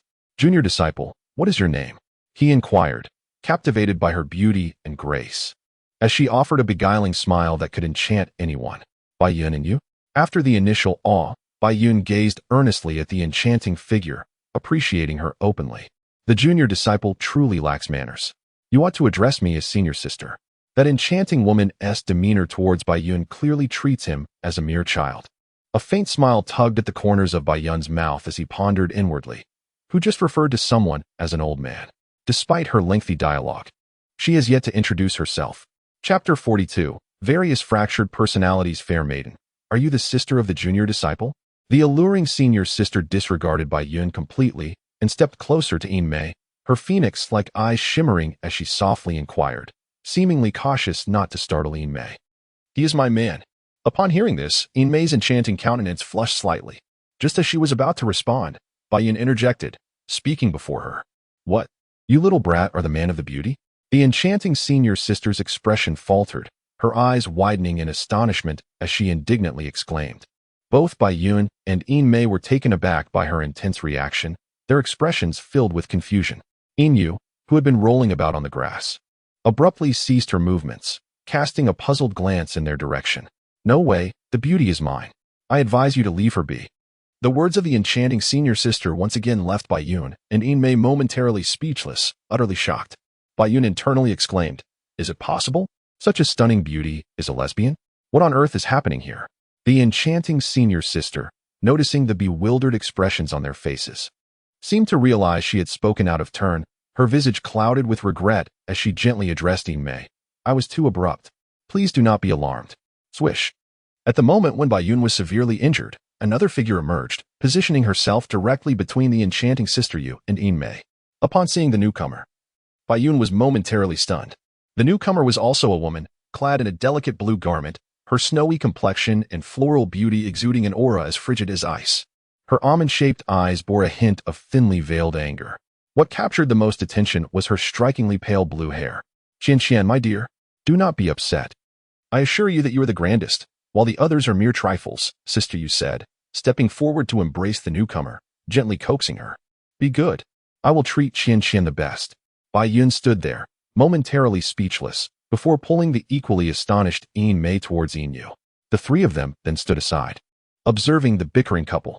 After a brief interlude, Sister Yu finally managed to soothe the jealous Xianxia. Taking her snow-white hand and swaying her enchanting waist as they approached Bai Yun, she shot a fierce glare at Bai Yun, only to swiftly replace it with a gentle demeanor as she addressed Yin Mei. Let us depart, lovely lady. I shall lead you to our abode. Xianxia tightened her grip on Sister Yu's hand, her gaze towards Yin Mei imbued with an icy chill. Throughout the encounter, she did not spare a single glance at Bai Yun, observing the three strikingly beautiful women beside him. Bai Yun couldn't help but sigh inwardly at the thought of such resources being squandered. A pair of enchanting beauties, capable of making countless men yearn, were but a couple of lilies. As their conversation meandered along the way, Bai Yun finally discerned the name of the Queen of Lilies, Hua Fei Hua, his seventh senior sister. The woman, referred to as Qianxian by Hua Fei Hua, is named Yi Qianhan, the ninth senior sister of Bai Yun. After clarifying her identity, Hua Fei Hua completely disregarded Bai Yun, focusing instead on teasing Yin Mei, leaving her cheeks flushed and flustered. In the midst of her playful antics, she even took a moment to comfort Yi Qianhan. As Hua Fei Hua's remarks grew increasingly suggestive, they traversed through a grove of peach blossoms and arrived at an extraordinarily clear lake, where numerous unfamiliar creatures basked lazily in the sun along its banks. On the opposite side of the lake stood a cluster of wooden houses adorned with flowers and foliage. Outside these rustic abodes, two individuals were seated, engrossed in a serious game of chess. These were Bai Yun's fourth and fifth senior brothers. Both were notoriously poor players, having dedicated their lives to the game without making any significant progress. As the five approached the lake's edge, Hua Fei Hua glanced at Yin Mei, continuing her introduction with enthusiasm. The diverse array of creatures around them showed no sign of shyness, lazily soaking up the sun. Suddenly, a creature resembling a rabbit, with soft pink fur, leaped over to Yin Yu, affectionately nuzzling her. Observing this, Yin Yu's large eyes sparkled with excitement. Hee, this is Pink, a rabbit that has lived for decades, Hua Fei Hua gently introduced, already aware that Yin Yu was Yin Mei's daughter. To win over her mother, she knew she must first endear herself to the daughter. Bai Yun, rendered speechless by Hua Fei Hua's antics, then cast a glance at Yi Qianhan, pondering the perplexing nature of their world and the poignant circumstances that had unfolded. Just as he sighed in contemplation, a subtle stirring within him drew his gaze intently towards the center of the lake. As bubbles ascended to the surface, ripples radiated outward, and a figure suddenly burst forth from the water, exuberantly exclaiming, Master, I have caught this fellow. The individual, though possessing an unremarkable appearance, was strikingly captivating. Bai Yun estimated that his straight eyebrows measured nearly half a foot in length, currently dripping with water. The creature in his grasp drew Bai Yun's attention. It shimmered with a golden glow, resembling both a serpent and a dragon. It sported 4 claws, yet bore no scales, its body smooth to the touch. Just as Bai Yun was observing, Hua Feihua suddenly darted to the side of the man with the straight brows. With a pair of delicate, rosy hands, she delivered a sharp rap to his head, exclaiming with the ferocity of a lioness, "Old Ten, do you dare to capture my pet? Are you itching for a fight?" The excitement in Old Ten's demeanor vanished, akin to a mouse encountering a cat. He immediately released his grip on the small golden creature, his face a portrait of grievance as he replied, "It was Master who instructed me to catch it," claiming it was to welcome the new junior brother. Once again, that gluttonous, greedy old scoundrel. A flicker of understanding crossed Hua Feihua's face, followed by an indignant shout, "You old scoundrel! How many times have I told you? Do not covet my pet for a meal. Go and catch your own." With a disdainful roll of her enchanting phoenix eyes, she continued, "You old scoundrel! Do not try to deceive me." The elderly man, with his long, snowy eyebrows knitted together, huffed in indignation, "I am still your teacher. At least show some respect. Do not change the subject. I merely went to fetch the 11th junior brother, and yet you seek to draw attention to my pet, while still expecting my respect." The elder, who referred to himself as the teacher of the other party, looked on in confusion. He then turned to the 10th junior brother and said, "Little 10, this is where you have erred. How could you seize little 7's pet?" The elder, with a heart full of concern, continued his admonishment, "Indeed, little 10, I understand that your momentary temptation led you to commit such a grave mistake. Apologize sincerely to junior sister 7. She will not hold it against you."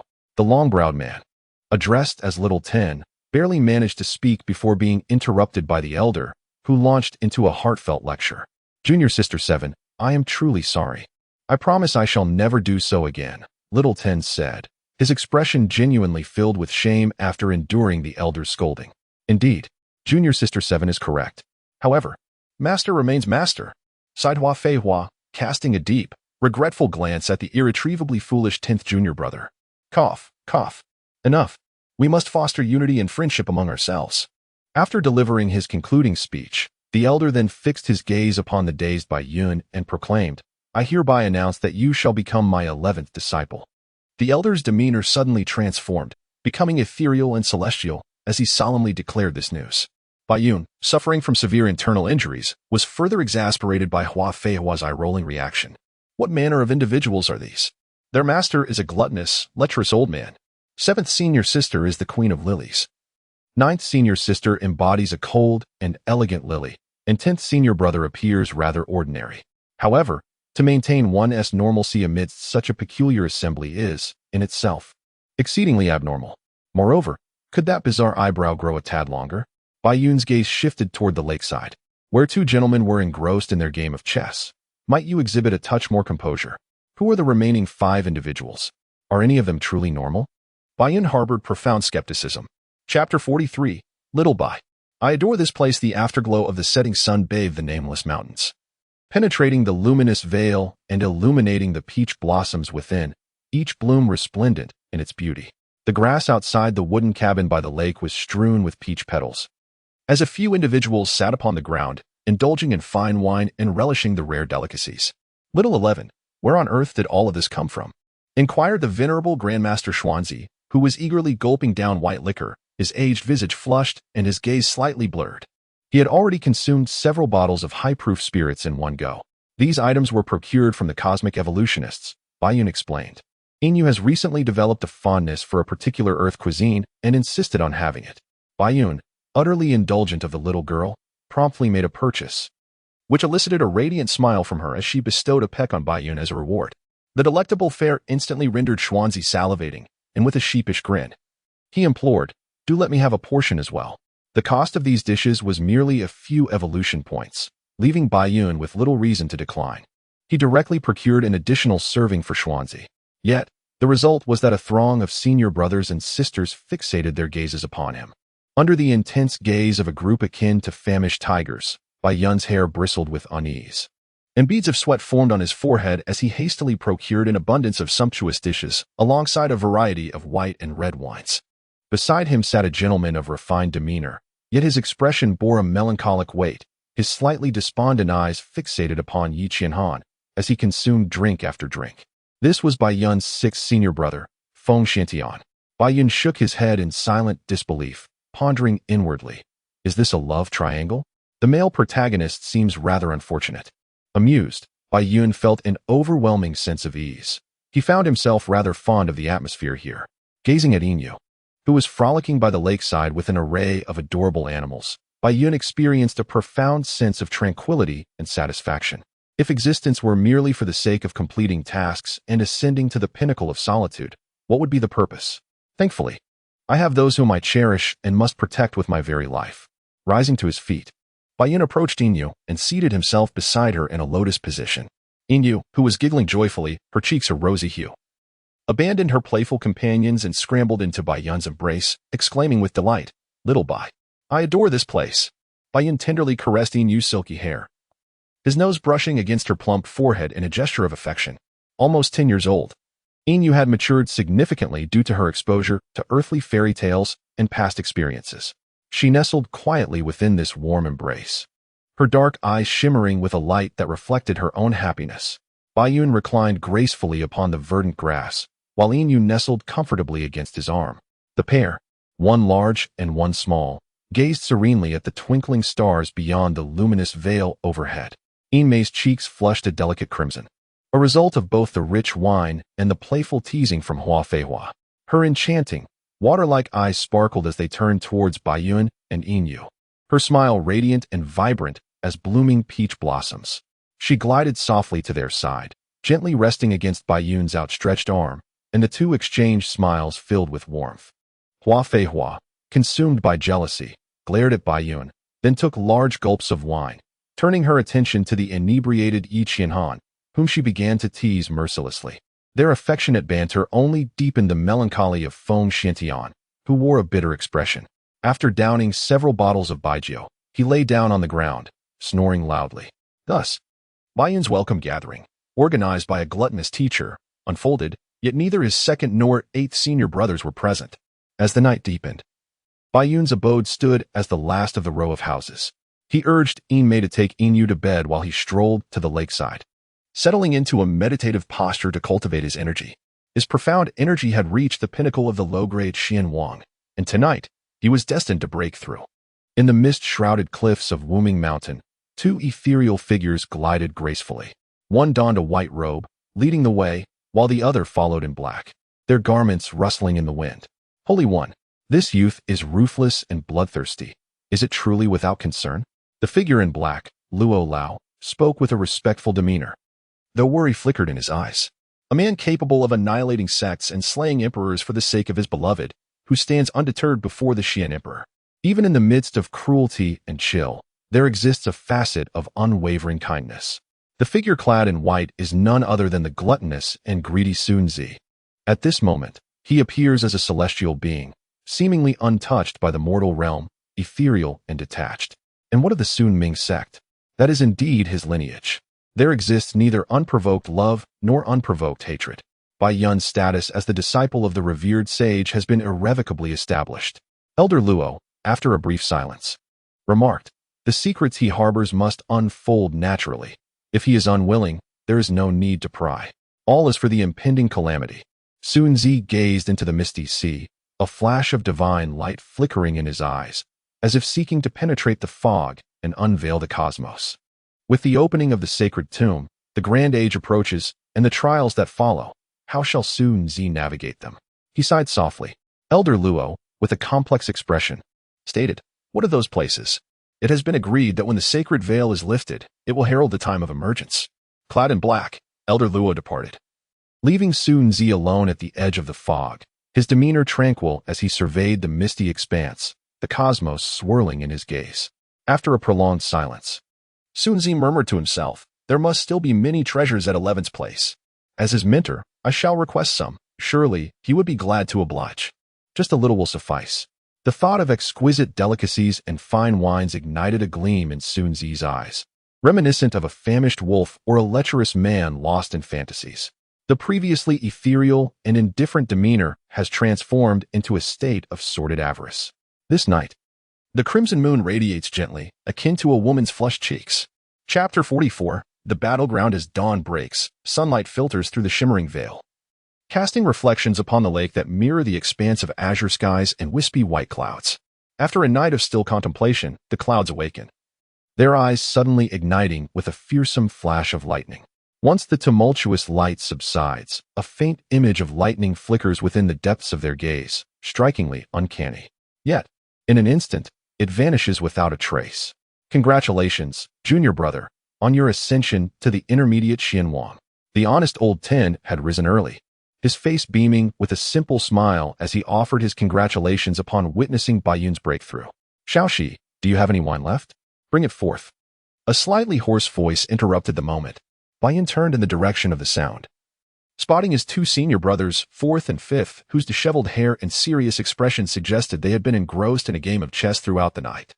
A wave of silence enveloped him. Had these two really played chess for an entire night?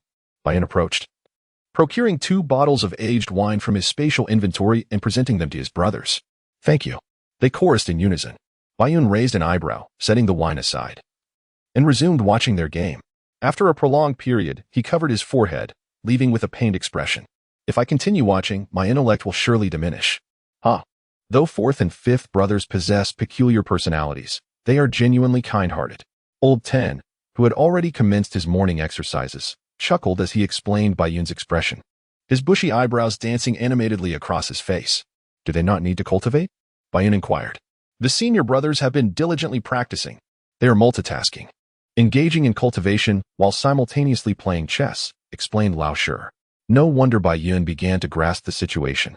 Once one reaches the realm of the Xian Emperor, one could go a week without sustenance with no adverse effects, let alone the Xian Sovereign and Xian Saint.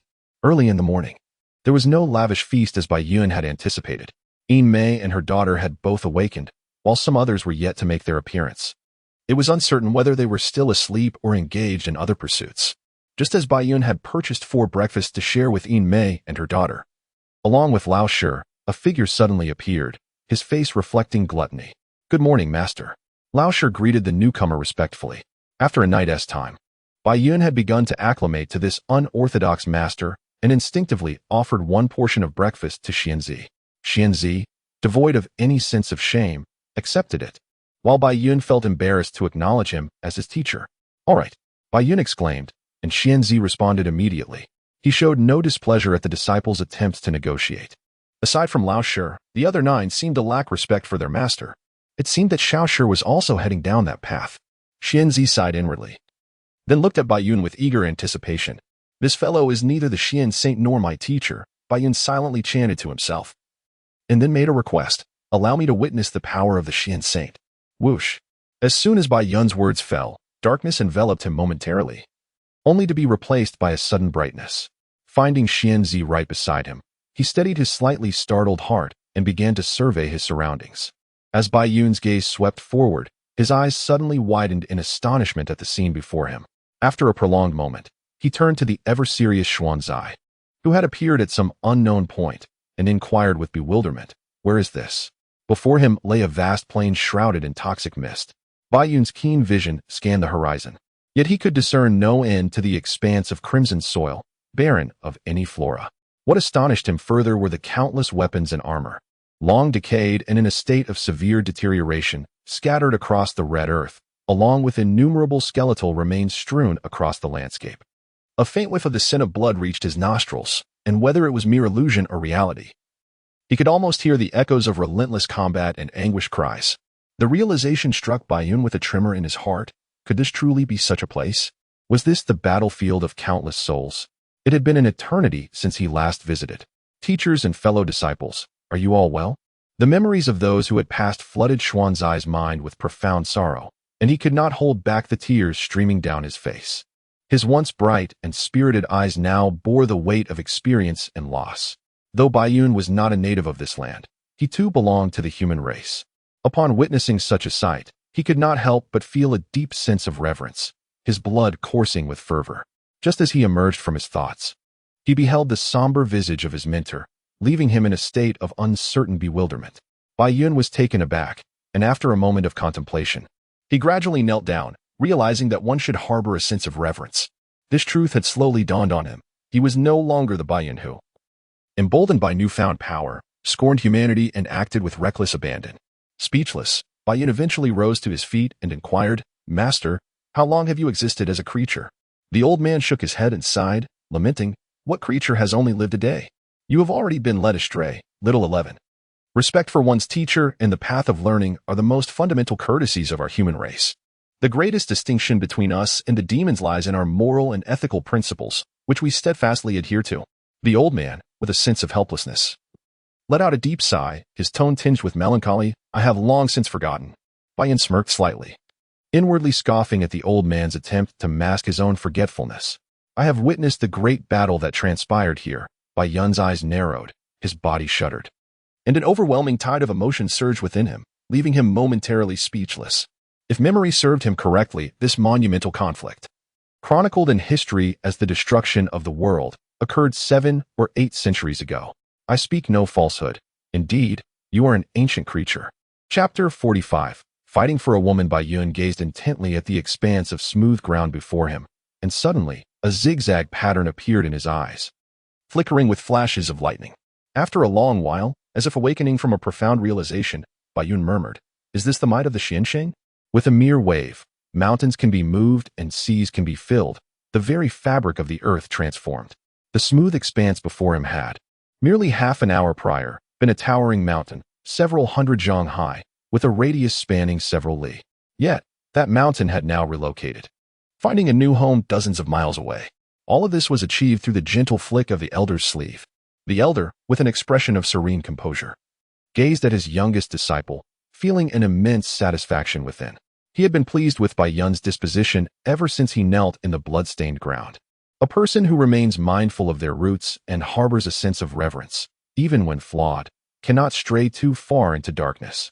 Moreover, his cruel and bloodthirsty nature had always been revealed solely to his adversaries. His insight brought the elder great comfort. That recent wave, although seemingly simple, contained profound depths. Whether one can comprehend it, and to what extent, purely depends on individual perception. "Thank you, elder." Baiyun continued to gaze at the newly forged flat land, his expression tranquil. The recent epiphany would serve as the most significant accumulation for future advancement. There is no need for such formality. But if you could provide some fine wine for my collection, that would suffice to please your disciple. The corners of Baiyun's mouth curled slightly. He did not blame his senior brothers and sisters for their lack of respect towards this elder. It was simply that he was far too venerable. However, he believed that his senior brothers and sisters truly cherished their teacher from the depths of their hearts, which is why they could act so mischievously before him like children. This was indeed wonderful, was it not? "Elder, can the xianxia truly see through the earth with a single glance? With a mere gesture, one could shatter the void and soar into the boundless realms beyond?" Baiyun recalled the exaggerated legends of the Xian Saint and could not help but voice his skepticism. If the Xian Saint truly possessed the ability to gaze through the very earth, could this world still exist?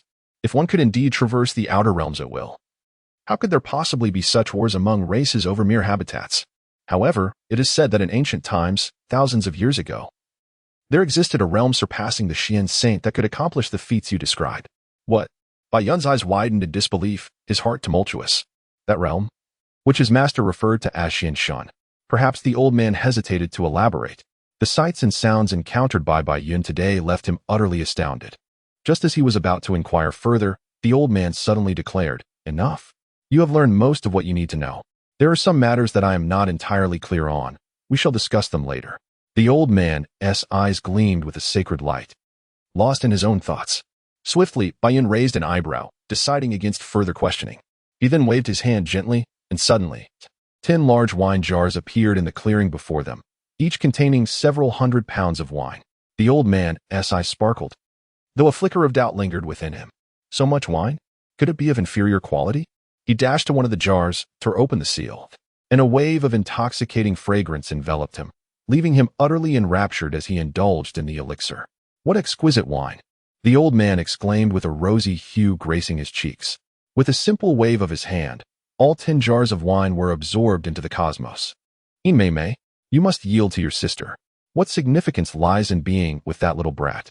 That alluring figure, that enticing waist. I can hardly bear it." Hua Feihua gazed dreamily at Mei's back.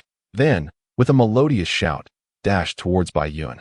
Her enchanting phoenix eyes, accentuated by the stirrings of spring, fixated intently on Bai Yun as she declared, "Speak. What must you do to relinquish sisterine to me?" Yin Mei paused, casting a glance at Bai Yun with a flirtatious gaze, a subtle smile gracing her lips as she awaited his response. "Do not harbor delusions. That is simply unattainable." In the face of her rival, Bai Yun resolutely declined. Hua Feihua retorted, "You little brat. I challenge you to a duel. Whoever prevails shall claim Sister Yin." "Huh?" Bai Yun scoffed, rolling his eyes at the challenge. "Can you stoop any lower, seventh sister?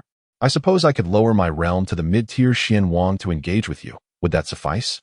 Hua Feihua pondered, realizing that as a dignified mid-tier Xian emperor, it was indeed somewhat unreasonable to bully a newly arrived junior brother. The commotion had drawn the attention of Bai Yun's senior brothers, who now watched with keen interest. The 10th brother wore a hearty smile, the 9th remained icy, the 6th cast a gloomy glance at the 9th, while the 4th and 5th disheveled.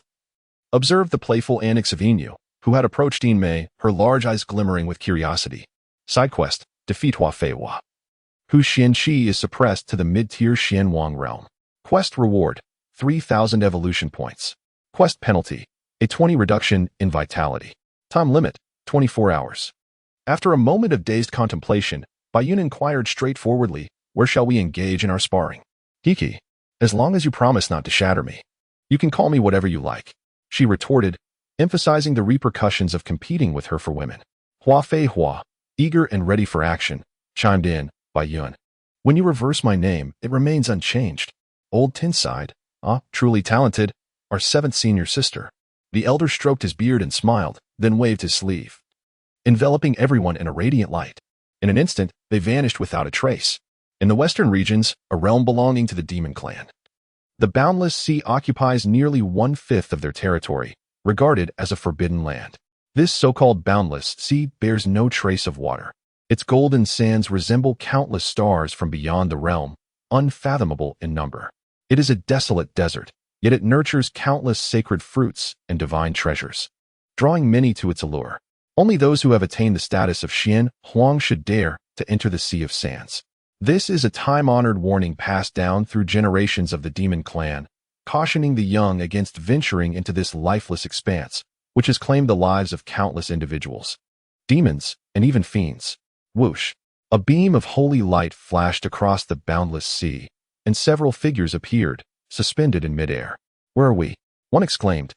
"This is the western regions, elder. You've transported us to the boundless sea? Don't you know that I despise the heat?"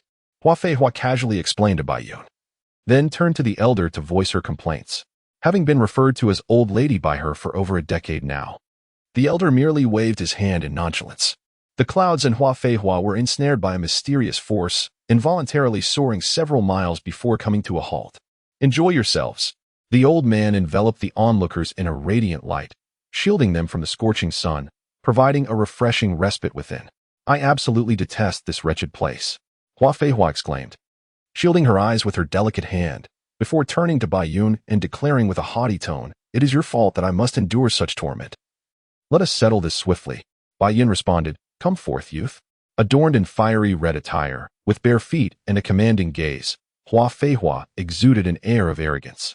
As she trod upon the soft sand, Bai Yun's demeanor grew increasingly serious. He yearned to witness the prowess of the Academy's elite, believing that by observing Hua Feihua, he could glean some insight. Meanwhile, the old man remained focused, while Yin Mei held her breath, her heart racing with anticipation.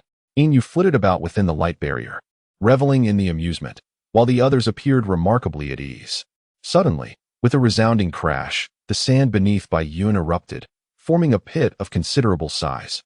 As quicksand began to swallow everything within, the two were merely several dozen yards apart, and in an instant, Bai Yun dashed toward Hua Feihua, thunder crackling around him. He unleashed a swift kick aimed at her. Chapter 46. My name is pronounced backwards. With a resounding impact, Hua Feihua remained unfazed, her sensuous lips pursed in anticipation. It seemed she had already foreseen Bai Yun's attack trajectory. With her fair arm raised, she blocked the strike, the sound of collision echoing in the air. Then, as if her arm were magnetically drawn to Bai Yun's leg, she seized the opportunity with a fierce grasp, exclaiming in a commanding voice, The white clouds soared like cannonballs, cast a mile away before finally stabilizing their descent. The sandy sea split apart like waves, creating a straight line and splashing up to half a yard high. You did not suppress your strength. White Yun's left foot ached as if it might fracture. And while he questioned in indignation, his heart was filled with trepidation. The violent Lily Queen. Surely that was merely pure physical power just now? I said to suppress your strength to match mine in the same realm. I referred to the mystic energy, not the physical prowess, Hua Feihua retorted, her phoenix-like eyes glaring defiantly, conveying a clear message of what can you do to me. Be cautious of senior sister Hua's physical strength. It is the most formidable among our peers. Old Ten warned loudly to White Yun from within the luminous barrier. Old Ten, are you feeling a bit cheeky again? Who are you calling a freak? Hua Feihua shot a cold glance at Old Ten, whose words were instantly silenced by the palpable aura of menace surrounding her. Even the eldest brother had remarked that within the same realm, seventh sister, with her physical prowess, was undeniably an invincible force. Old Ten dared not offend the fiery seventh sister, whose physique, temperament, and strength were all explosively potent. The bloodline's enhanced physical strength had yet to be fully assimilated into his own power. He realized that he must engage in rigorous physical training to unlock the latent potential of his lineage, allowing its energy to be truly harnessed for his own use. White Yun contemplated this in silence. Swish, bang. A crimson figure shattered the contemplative silence of Bai Yun, and fortunately, his speed was unparalleled. Otherwise, he would have found himself staring into a sand pit at least 50 paces wide, his forehead beaded with cold sweat. How could my senior sister resort to such a sneak attack on the 11th junior brother? Old Ten murmured, his face reflecting shock. Yin Mei, her lips parted in astonishment, nearly gasped, "Come on, Bai." Yin Yu soared to the edge of the holy light, her delicate hand waving vigorously as she cheerfully encouraged Bai Yun. After a brief period of recovery, Bai Yun's left leg had returned to its former strength. He launched himself into the air, propelling forward with an intensity surpassing that of an arrow, racing towards Hua Feihua. Although Hua Feihua possessed immense strength, her speed lagged behind. Relying on her spiritual perception, she employed a strategy of defense to counter Bai Yun's assault, positioning herself to thwart his every move. With a series of resounding clashes, the two engaged fiercely within mere moments. Bai Yun quickly discerned the disparity in power between them. A direct confrontation was out of the question. Utilizing his speed, he maneuvered around her, waiting for the opportune moment to strike, only resorting to blocking her formidable blows when absolutely necessary. After being sent flying back several dozen paces, feeling as though every bone in his body might shatter, he gasped for breath while keeping a vigilant eye on Hua Feihua, wary of any surprise attacks. "Oh, this won't do. I haven't had my fill of fun yet." Hua Feihua's exaggerated figure subtly swayed, her jade hands resting on her exposed waist, her face adorned with disdain. Upon hearing her words, Bai Yun's thoughts momentarily wavered, a surge of emotion coursing through him, followed by a furious glare. He was enraged. How dare she suggest he was incapable? As Bai Yun contemplated in silence whether to inquire about his sister Yin, he refrained from rushing forward, for his entire body ached with persistent pain, prompting him to wait for his injuries to heal naturally. Hua Feihua, on this occasion, chose not to launch a surprise attack. Instead, she commanded the golden sand with her profound energy, allowing it to float above her head, providing her with shelter from the scorching sun. Her enchanting phoenix eyes languidly regarded Bai Yun, and, to make matters more audacious, she retrieved a bottle of red wine from her cosmic bag. As the exquisite length of her neck moved gracefully, the wine gurgled as it flowed into her mouth. "My senior sister is utterly excessive," Old Ten remarked once more, while Old Four and Old Five nodded in agreement. Lin Xianhan fixed her gaze intently on Hua Feihua, while Feng Xuantian's eyes were locked onto her, revealing a look of admiration. The old man had long since hidden himself in a corner, drinking heartily. "Haven't you had enough rest? I've finished an entire bottle." With that exclamation, Hua Feihua hurled the wine bottle with astonishing force towards Bai Yun, the projectile slicing through the air and reaching him in an instant. Bai Yun slightly shifted, then swiftly dashed toward Hua Feihua. However, midway through his charge, he abruptly halted, vanishing from sight. Hua Feihua sensed Bai Yun's position through her spiritual awareness, and as her gaze pierced the air, she was momentarily taken aback. In that fleeting moment, Bai Yun launched a surprise attack, his thunderous fist aimed directly at her face. Without a moment's hesitation, Hua Feihua's instinctive reaction was to block the punch. With a sharp sound, her right hand intercepted Bai Yun's thunderous strike, and as her left hand prepared to retaliate, she suddenly sensed a shift in energy. Instinctively, her gesture transformed, and with a brilliant flash of golden light, she effortlessly deflected the lightning bird composed of thunderous energy. Suddenly, as Hua Feihua had just dispatched the thunderbird, a chill coursed through her body, a primal warning of imminent danger. Behind her, flashes of lightning flickered, and a tempest roared. Bai Yun, having concealed herself moments before, instantaneously summoned her doppelganger, sending it forward while she remained hidden. Despite Hua Feihua continuously extending her consciousness, upon catching sight of the suddenly revealed Bai Yun, she mistakenly believed that Bai Yun had abandoned her concealment and was charging at her. The subsequent act of defense and the swift dispatching of the Thunderbird occurred in the blink of an eye. Her awareness only began to grasp the true situation when it was already too late. Bai Yun, positioned behind her, bore a resolute gaze and a calm demeanor. The thunderous punch sliced through the air, producing a sharp sound, boom. Just as Bai Yun's punch was about to connect with Hua Feihua's back, an exceedingly terrifying aura erupted forth, sending both Bai Yun flying. The golden sand was swept up by this force, nearly obscuring the sky. In the midst of this chaos, Hua Feihua's 3,000 crimson strands danced wildly, her red attire billowing, her delicate brows slightly furrowed, and the light emanating from her eyes was fierce and domineering. Mission accomplished. Reward 3,000 evolution points. Very well. I accept my defeat. From this day forth, my name shall be read in reverse. However, I shall not relinquish my pursuit of Sister Yin. After a brief moment of silence, Hua Feihua gathered her aura, her elegant hand gently pressed down, causing the swirling sands to settle. With a conflicted and unwilling expression, she remarked, "Sister Hua, your name reads the same even when reversed." While Bai Yun was left speechless, the old man had already arrived with several companions in an instant. The silly old tin remarked. Instantly, the 10th elder was covered in cold sweat, his prominent eyebrows quivering nervously as he stammered, I remember. There's no need for senior sister to assist." The 6th elder, Feng Tianxian, scowled at the white clouds and affirmed, "Indeed." The 4th and 5th elders nodded in agreement. The 9th elder remained aloof, displaying warmth only when gazing at Hua Feihua. The old man was already slightly inebriated. Seeing that all was well, Inu flashed a sweet smile at Bai Yun and resumed frolicking within the holy light, her laughter tinkling like silver bells as it echoed through the air. Yin Mei's naturally alluring eyes, filled with captivating charm, lingered on Bai Yun, her smile radiating irresistible allure. Chapter 47. The Demon Saint's eldest disciple Monkey, come out and have a drink, the old man suddenly announced, suspending himself in midair. 2 large vats of wine materialized before him, followed by the appearance of a figure with a hairy face and a thunderous mouth, clad in golden robes and a cape, its golden eyes gleaming with holy light. Had Bai Yun been present, he would have undoubtedly been astonished. Had the Monkey King also transmigrated? Without hesitation, the monkey sat cross-legged opposite the old man, drawing a vat of wine towards himself. As soon as it was opened, he began gulping it down, his golden eyes filled with delight. The wine was unexpectedly delicious. "Ha!" The old man roared with laughter, then seized a wine vat more than twice the width of his waist and poured it straight into his mouth. Under the scorching sun, upon the golden sands, the man and the demon consumed a third of the wine before setting down their vats. This third likely amounted to about 100 pounds. "Ugh, old man, was that lad just now your new disciple?"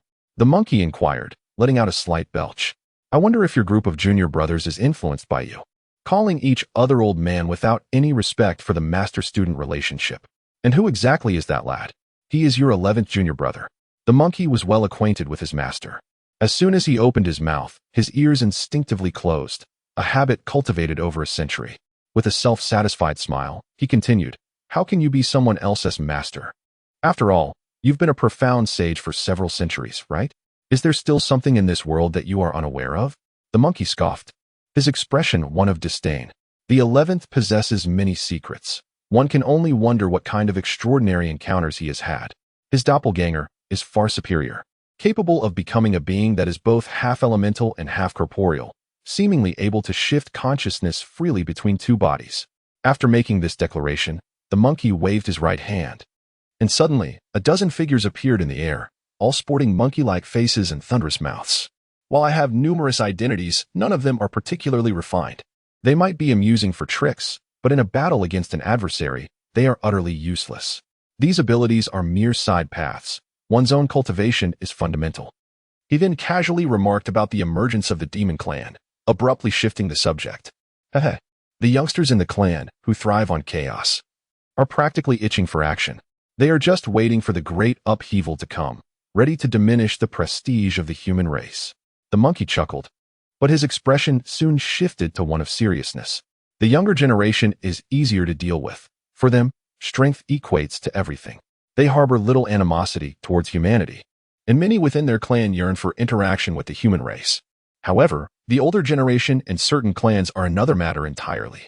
The demon and human races share a common origin. That great war was utterly unwarranted. The elder shook his head, letting out a profound sigh. To be trampled upon by the once weak human race is a blow to their pride. The conflict between the demon and human races was ignited by the demon's initial aggression, and ultimately they reaped the bitter consequences of their actions.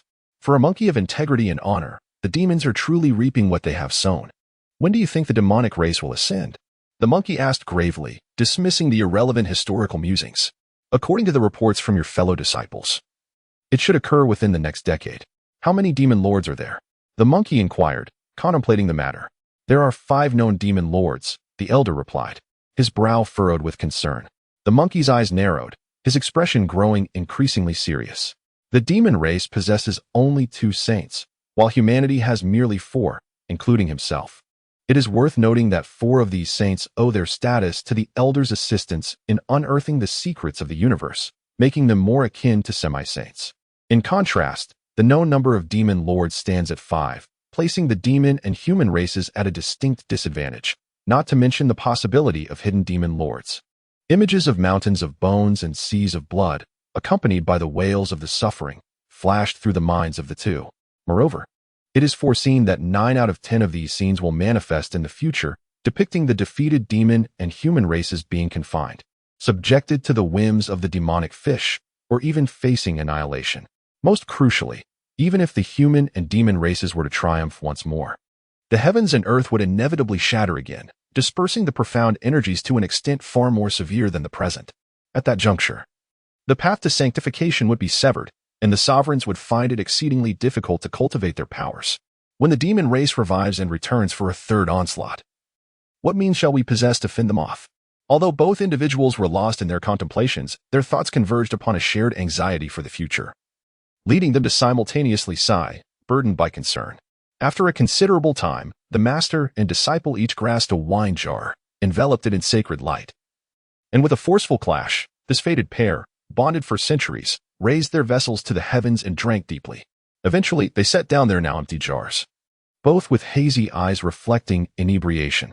The monkey, with a reminiscent expression, inquired, "What has become of the 2nd and 3rd brothers, as well as the little white dragon?" "Ha!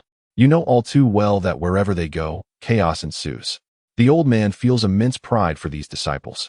Had it not been for them, I likely would not have experienced the joy of life again following profound sorrow. Indeed, the current disposition of the old man is intricately tied to these disciples. The eldest relishes fine wine, the 2nd delights in culinary pleasures, the 3rd is a relentless chatterbox, and the 8th is a mischievous rogue, all embodying a spirit of rebellion. Reflecting on the days spent traveling with these 4, the old man felt a slight pang of nostalgia, yet was predominantly enveloped in warmth. When we next meet, it shall be at the time of the demon race's arrival. Then, the 12 of us, master and disciples alike, shall stand united in battle, determined to strike terror into the hearts of the demons.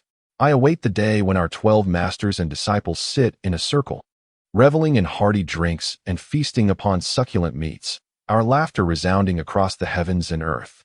At the moment of parting, the old man was brazenly extorted by the monkey for 2 jars of wine, causing his beard to tremble with heartfelt distress.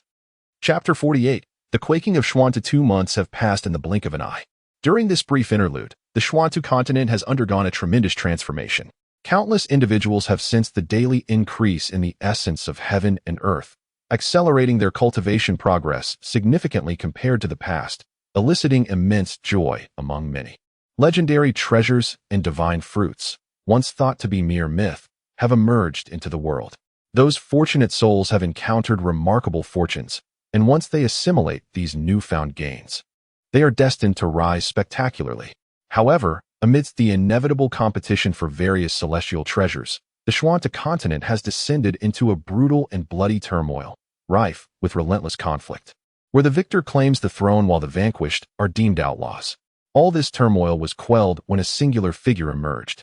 On that day, I, Xuanzi, declare the arrival of a grand era. Trials are imminent. I open my gates, inviting the heroes of heaven and earth without restrictions of time, number, or race. A voice, steeped in the weight of ages, reverberated through the heavens and earth, resonating in every corner of the Xianxia continent, causing even the very fabric of nature to tremble and showering down countless rays of holy light. Beneath this voice, countless hearts ignited with fervor, emotions surged wildly, and the thirst for blood receded as they knelt in reverence. It is the Saint Xuanzi. Countless elderly individuals, having lived for centuries, trembled as they knelt upon the ground, their eyes brimming with tears. There exists a profound distinction between a saint and an enlightened sage. One is characterized by the fullness of virtue and merit, while the other merely denotes a realm of pure cultivation. This occasion truly marks the gathering of remarkable talents at an esteemed academy. As countless ambitious young prodigies set forth towards the Central Continent's academy, Baiyun had just emerged from the Black Earth continent, and upon opening his eyes, he was met with a pair of glistening, large eyes merely inches away from him, accompanied by a sweet fragrance wafting through the air. Upon witnessing Baiyun awaken, those enchanting eyes narrowed into a slit, and a radiant smile blossomed upon her delicate, rosy face. "Giggle, Xiaobai," Inyu exclaimed joyfully, stretching her arms wide.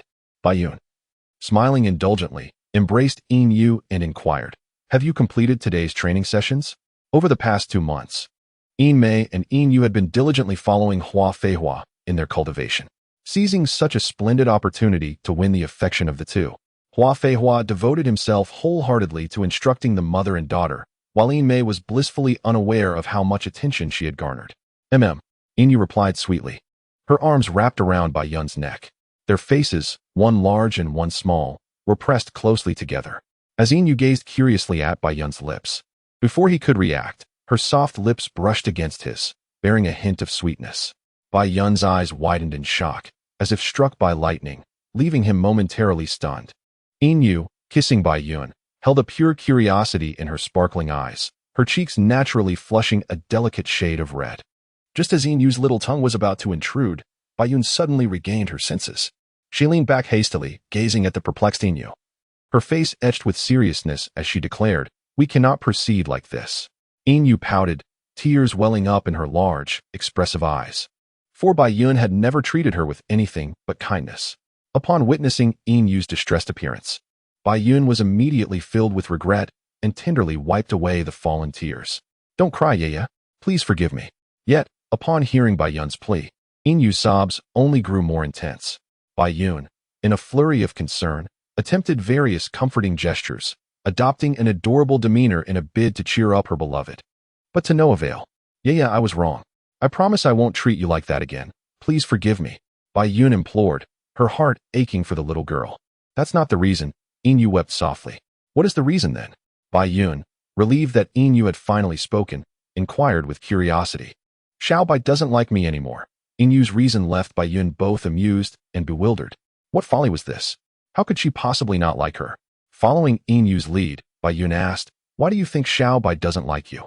"You don't allow me to kiss," Inyu replied, her logic confounding Baiyun. Why would the prohibition of kisses imply a lack of affection? Baiyun chose not to explain the intricacies of kissing just yet, instead opting to delve deeper into the root of Inyu's feelings. Mother said that when two people like each other, they will kiss. I observe that both Aunt Hua and Aunt Yu share kisses, and even Mother and Xiaobai do so. If you do not allow someone to kiss, it signifies that you do not harbor feelings for them.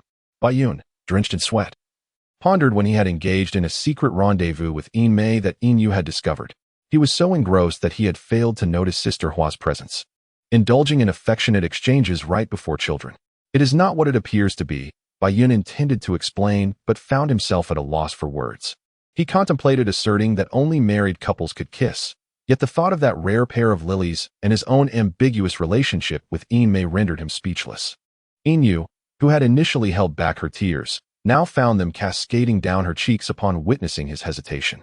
Yu is still too young, thus she cannot kiss. Baiyun frantically sought an excuse. "You're lying," Inyu continued to sob. "It truly is the case.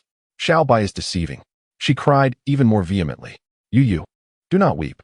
I will permit you to kiss. Bai Yun, at his wit's end, could only attempt to pacify her for the moment. Yu, with her adorable face resembling a drenched pear blossom, pouted at Bai Yun, her large eyes still filled with disappointment and disbelief. Seeing her in such a state tugged at Bai Yun's heartstrings. He gently wiped away her tears and patiently explained. A kiss is something that two individuals who have vowed to be together for a lifetime may share. But Yu wishes to be with Xiao Bai forever. Did Xiao Bai not desire Yu? Yu bit her lip, holding back tears that had barely begun to form. Yet they began to swirl in her eyes once more. How could this be? How could Xiao Bai possibly not want Yu? Xiao Bai had not deceived Yu. It was indeed after the age of 16 that they could make their promise. Bai Yun gently cradled the adorable and petite Yu, softly explaining. I am truly not deceiving you, Yu. Really? Indeed. Well then, we shall wait until I am 16 to make our agreement. But that seems so long. Haha. The swiftest thing in the world is indeed time. Bai Yun embraced Yu, kissing her forehead. He reminisced about all that existed on Earth. Recalling everything that transpired after his journey through time, and unknowingly, he became entranced. Mei and her daughter were the light he had glimpsed while immersed in darkness. Fortunately, he had captured them. Otherwise, at this moment, he would likely be a pitiful soul, merely executing tasks and taking lives. How could one understand the warmth and brilliance of light without having experienced the cold, damp darkness? This night, two pairs of lovers embraced in bed, entangled in each other's warmth. One pair was naturally Bai Yun and Mei, while the other consisted of Hua Fei Hua and Yi Qianhan. Chapter 49. Until my own disappearance on the clear morning of a new day, Hua Fei Hua and Bai Yun simultaneously stepped out of their respective rooms, both appearing invigorated and refreshed. Hua Fei Hua stretched her arms high, yawning, the fitted red t-shirt rising to reveal her flat, smooth waist, while her exaggerated curves captivated Bai Yun's gaze. Her lower half was clad in form-fitting pencil jeans, accentuating the length of her legs, while the snug fabric perfectly enveloped her alluring posterior. The enchanting visage illuminated by the morning light could compel even the most enlightened beings to succumb to earthly desires. These terrestrial attires were procured by Bai Yun from the cosmos. Despite having admired them for over a month, each sighting still left him in awe. Perhaps having indulged in worldly pleasures, Bai Yun found his resolve regarding women waning. He mused to himself that a tofu ought to blame this enchanting siren for his plight. Damn you, little Bai, she exclaimed, casting a sultry gaze that felt like an assault. Do you dare to challenge me? I could easily turn my attention to Mei. Hua Fei Hua had long noticed Bai Yun's lingering gaze, her sensuous lips curling into a smirk before her expression shifted to one of fierce indignation. Upon hearing this moniker, Bai Yun found himself at a loss, questioning the heavens. Following Yu and Long Enrua, even his seniors and teachers had taken to calling him Little Bai, as they deemed 11 awkward. The situation worsened when Bai Yun's protests fell on deaf ears. If you think you can overpower me, then go ahead, he retorted, his spirit bruised yet defiant. Hua Fei Hua narrowed her phoenix-like eyes, radiating a fierce aura. Believe me, I could easily shatter you, she threatened. Bai Yun, momentarily taken aback, decided to feign indifference, turning his attention to the composed duo of his fourth and fifth senior brothers, who were engrossed in a game of chess. He had long since grown accustomed to Hua Fei Hua's fiery temperament. Rather than anger, he found a certain amusement in her antics. Noticing Bai Yun's disregard, Hua Fei Hua pouted her lips slightly, her eyes brimming with disdain. Subsequently, she became immersed in the fantasies of forcibly taking Mei. Her cheeks flushed, and her enchanting eyes hazy with desire. I must capture Mei for myself, she vowed silently, her long, flawless legs tightly crossed. Without a shred of shame, she thought to herself, I am utterly aroused. Before long, the group atop the nameless mountain began to emerge from their quarters. The morning passed amid the playful banter between Hua Fei Hua and Mei, interspersed with occasional jibes from Lao Shi, creating a lively atmosphere. Bai Yun had already received word from the elder regarding the impending arrival of the demon clan within a decade. Over the past 2 months, he had doubled his efforts in training, even encouraging Mei and her mother to dedicate themselves to their cultivation. Currently, he realized that he lacked even the ability to protect himself against the demon army, let alone safeguard others. After finishing breakfast, Bai Yun promptly entered the Black Soil continent, ready to embark on a full day of demon hunting. Through these 2 months of relentless pursuit, his spiritual awareness had significantly strengthened, likely reaching a state of saturation within a few years. The spiritual energy within the black soil continent could not be infinitely amplified once saturation was achieved. No further enhancement could be gained regardless of the extent of one's hunting efforts. Recently, the Academy had admitted a multitude of new disciples. Concerned that the black soil continent could not sustain such a number of hunters, the Academy imposed restrictions on the duration of entry, allocating time based on individual strength. As a disciple of xianxia, Baiyun naturally faced no such limitations. The figure manifested within the black soil continent, and Baiyun, despite his busy schedule, would make it a point to visit Nalan Yudi's valley each day, spending precious moments with her. As Baiyun approached the valley, a sudden jolt of alarm surged through him. The landscape bore the scars of battle, with clusters of black fir trees toppled and the ground marred by countless fissures, evidence of a fiercely brutal confrontation. In an instant, he darted towards the valley's center, his heart heavy with concern and seething with rage. Navigating through a line of fallen black firs, Baiyun's gaze finally fell upon Nalan Yudi, and a wave of relief washed over him, though fury still simmered within his chest. He approached her slowly, instinctively enveloping her in his arms, his eyes brimming with compassion and sorrow. Yudi's eyes fluttered slightly, yet she did not withdraw, despite this being their first physical contact. And her awareness that he was not the man she once knew, none of that mattered. His willingness to cherish her was enough, and she found joy in his embrace. The identity of the past, whether forgotten or intertwined, was of no consequence. Nalan Yudi gently closed her eyes, her thoughts suffused with happiness and tranquility. The two remained in silence, wrapped in each other's arms within the valley. "Who is it?" Baiyun finally inquired softly after a prolonged silence. Yudi, encircling his waist with her delicate arms, rested her head gently against his chest, replying in a whisper, "I do not know who they are or their names, but my consciousness has captured their appearances." After a considerable time, Baiyun absorbed the entirety of the ordeal, his heart aching yet filled with profound rage. A total of 27 individuals relentlessly besieged Nalan and D, using a strategy akin to a wheel of warfare, bombarding her in turns. Although Nalan and D possessed the formidable prowess of a superior-grade Xian emperor, her capabilities were diminished here, allowing her to manifest only the strength of a mid-tier Xian emperor, which rendered her somewhat beleaguered. Fortunately, she endured, and after vanquishing a dozen adversaries, she managed to intimidate the remaining foes into retreating. Ding. Side quest: eliminate all individuals depicted in the scene. Task reward: 2,000 evolution points. Task penalty: Baiyun disregarded the quest notification, suppressing his violent impulses. His gaze fixated upon Nalan Indi's face. Though dark, it bore an exquisite delicacy. After a prolonged moment, he turned to depart. Nalan Indi gazed longingly at his receding figure, only sighing deeply once it vanished entirely from her sight. "You worry for me, my lord, and my heart is filled with boundless joy. I shall remain here, awaiting you, until I fade from this world." In the valley, the enchanting maiden with crimson hair danced with the wind, seated in meditation as she played the zither, expressing myriad emotions. The moment her lord departed, she found herself yearning for the cold visage of Baiyun, whose eyes brimmed with fury. Like a shooting star darting swiftly towards the only gathering place on the Black Earth continent. Along the journey, it was evident that the surroundings buzzed with far more activity than before, with intermittent glimpses of figures amidst a throng of astonished gazes. Baiyun soon soared beyond the luminous barrier. In a corner of the square, a group of over a dozen individuals conversed boisterously. These individuals were students who had entered the academy more than a month prior, and they were the very ones who had besieged Nalan Indi the day before. Chapter 50. The slaughter of the Holy Sun. Yesterday's decision was a grave mistake. The female demon empress must have exhausted her strength by now. If we persevere a little longer, we may yet be able to vanquish her, lamented a youth in the corner, his expression filled with regret. In any gathering, there exists a competitive spirit, yet it is typically not fierce. However, with an influx of individuals, the division of resources diminishes and the rivalry intensifies. The individual strengths are meager, thus groups continually emerge. This assembly of individuals follows a single leader, all of whom, regardless of their status or strength, represent the pinnacle of the younger generation.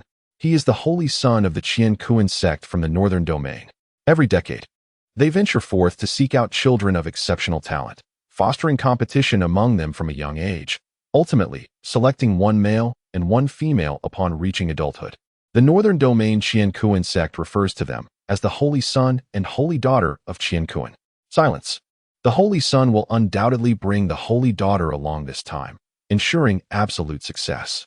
Acknowledging the growing discord between the two, a man slightly older than the group of youths stepped forward to intervene, internally lamenting, "These individuals have congregated due to the Holy Son." Yet such discord is hardly conducive to serving him.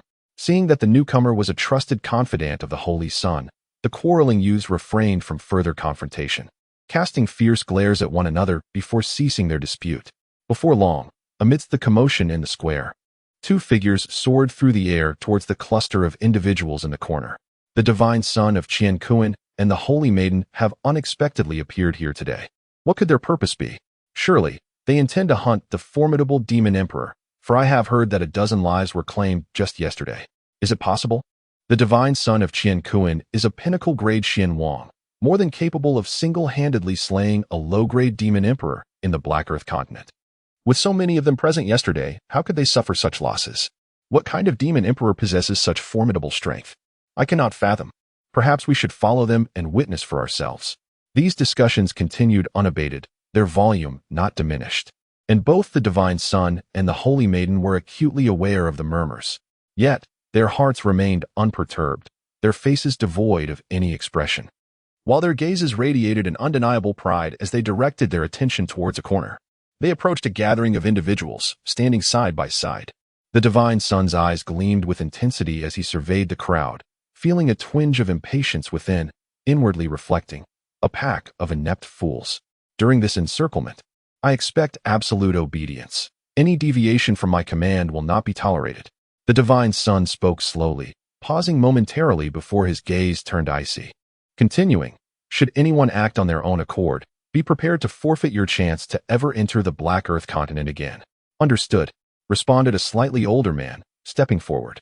"Yes," echoed the youths, despite their inner grievances, each rising to affirm their compliance. "Very well, let us proceed." With that, the divine son nodded subtly to the Holy Maiden and turned to soar towards the valley. Suddenly, a figure crackling with ominous lightning materialized before him. In his moment of astonishment and confusion, a colossal hand loomed before him, obscuring the sky. Suddenly, he felt his face gripped fiercely, and his entire being was lifted by that shadowy figure. With a resounding crash, the onlookers in the square turned their astonished gazes towards that corner.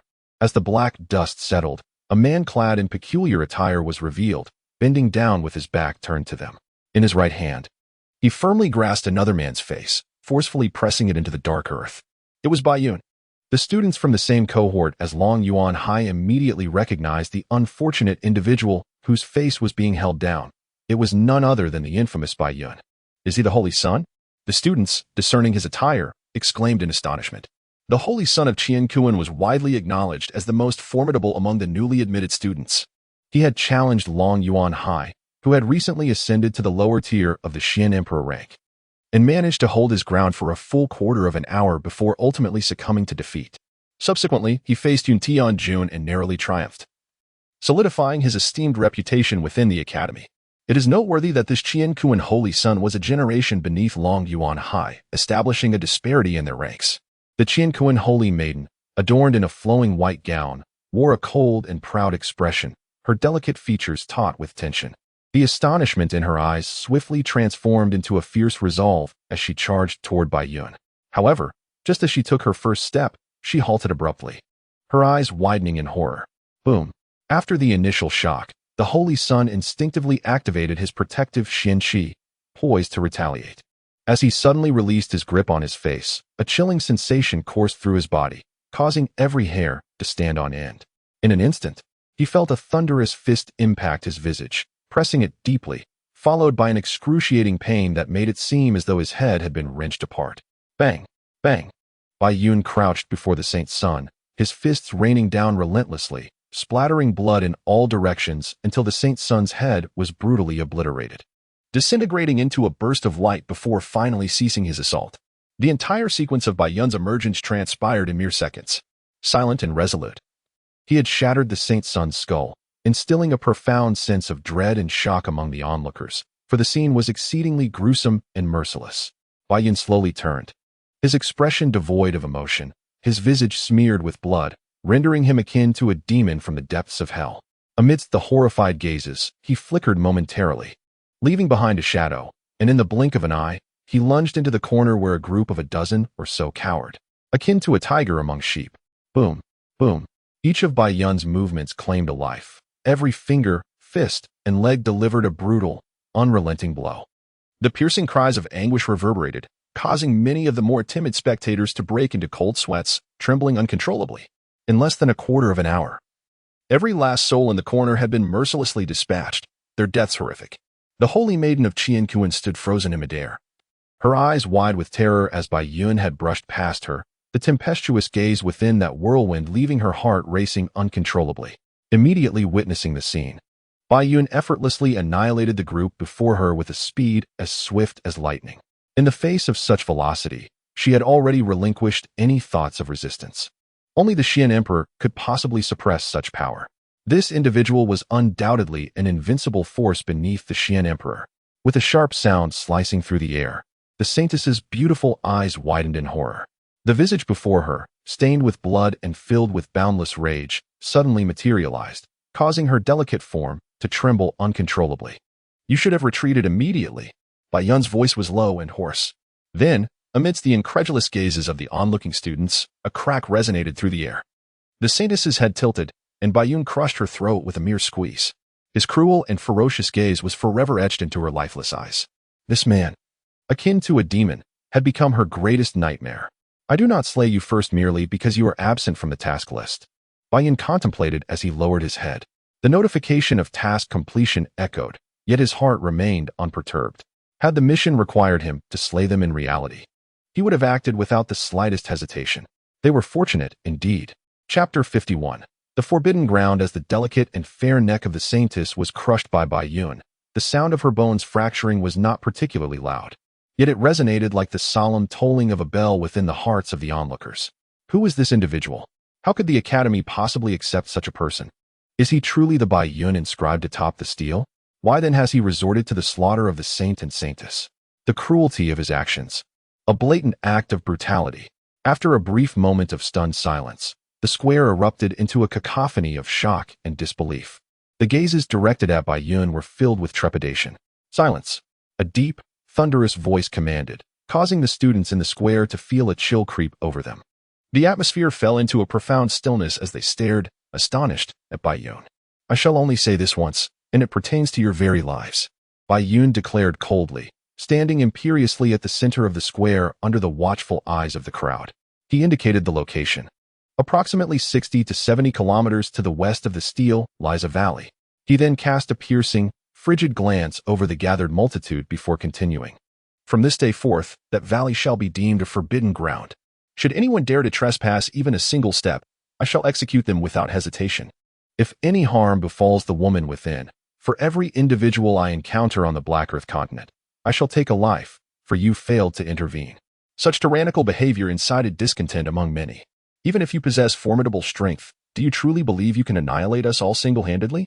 In the gathering, there were a few arrogant individuals who whispered amongst themselves, with the power of the thunder fruit enhancing his consciousness. Bai Yun could perceive everything within his mental range and immediately detected their presence. Whoosh! In the astonished gazes of the crowd, Bai Yun appeared beside the haughty individuals like a bolt of lightning. Bang! A deafening roar erupted as the crowd instinctively parted, followed by the agonized screams of a few. For Bai Yun, eliminating those at the Xianwang realm was as effortless as dispatching a mere dog. He swiftly dispatched them one by one. The students, witnessing this terrifying display, trembled in their hearts. As the figures dissipated into shimmering light, Bai Yun surveyed the remaining students and declared, "I offer you a second chance for your transgressions, but the price is your lives beyond the Black Earth." Upon hearing this, the students' eyes widened in shock, rendered speechless at the thought of slaughtering their own for a mere female demon. Did this man possess any humanity? Observing her stunned expression, Bai Yun sighed inwardly, feeling a twinge of regret. It seemed their friendship had reached its terminus. "Xiao Bai, could you possibly be a bit more charming? A tad cooler?" Just as Bai Yun prepared to depart, Long Onrua's striking black and white eyes suddenly sparkled with excitement, and she exclaimed joyfully. For a moment, Bai Yun paused, feeling a mix of exasperation and relief.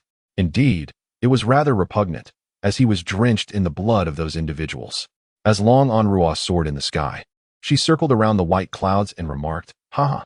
The white cloud burst into a wide grin, its blood-stained visage appearing exceedingly fearsome, akin to a malevolent spirit laughing. "What are you laughing at? Clean yourself up quickly, it's rather disgusting," Long Onrua retorted, flipping her hair with disdain. What were you doing just now that made me think you were afraid of me?" The white cloud stepped back, trembling, and shook off the hardened bloodstains, curiously inquiring. "You're the one who should be called girl. Your entire family." Long Onrua instinctively shot back, a quip that had almost become a customary exchange between her and the white cloud. However, her expression soon turned somewhat unnatural as she hesitantly called out, "Little white, speak your mind." With a hint of confusion, the white cloud responded, but the words that followed caused Long Onrua's countenance to pale. As she prepared to retort, she suddenly halted.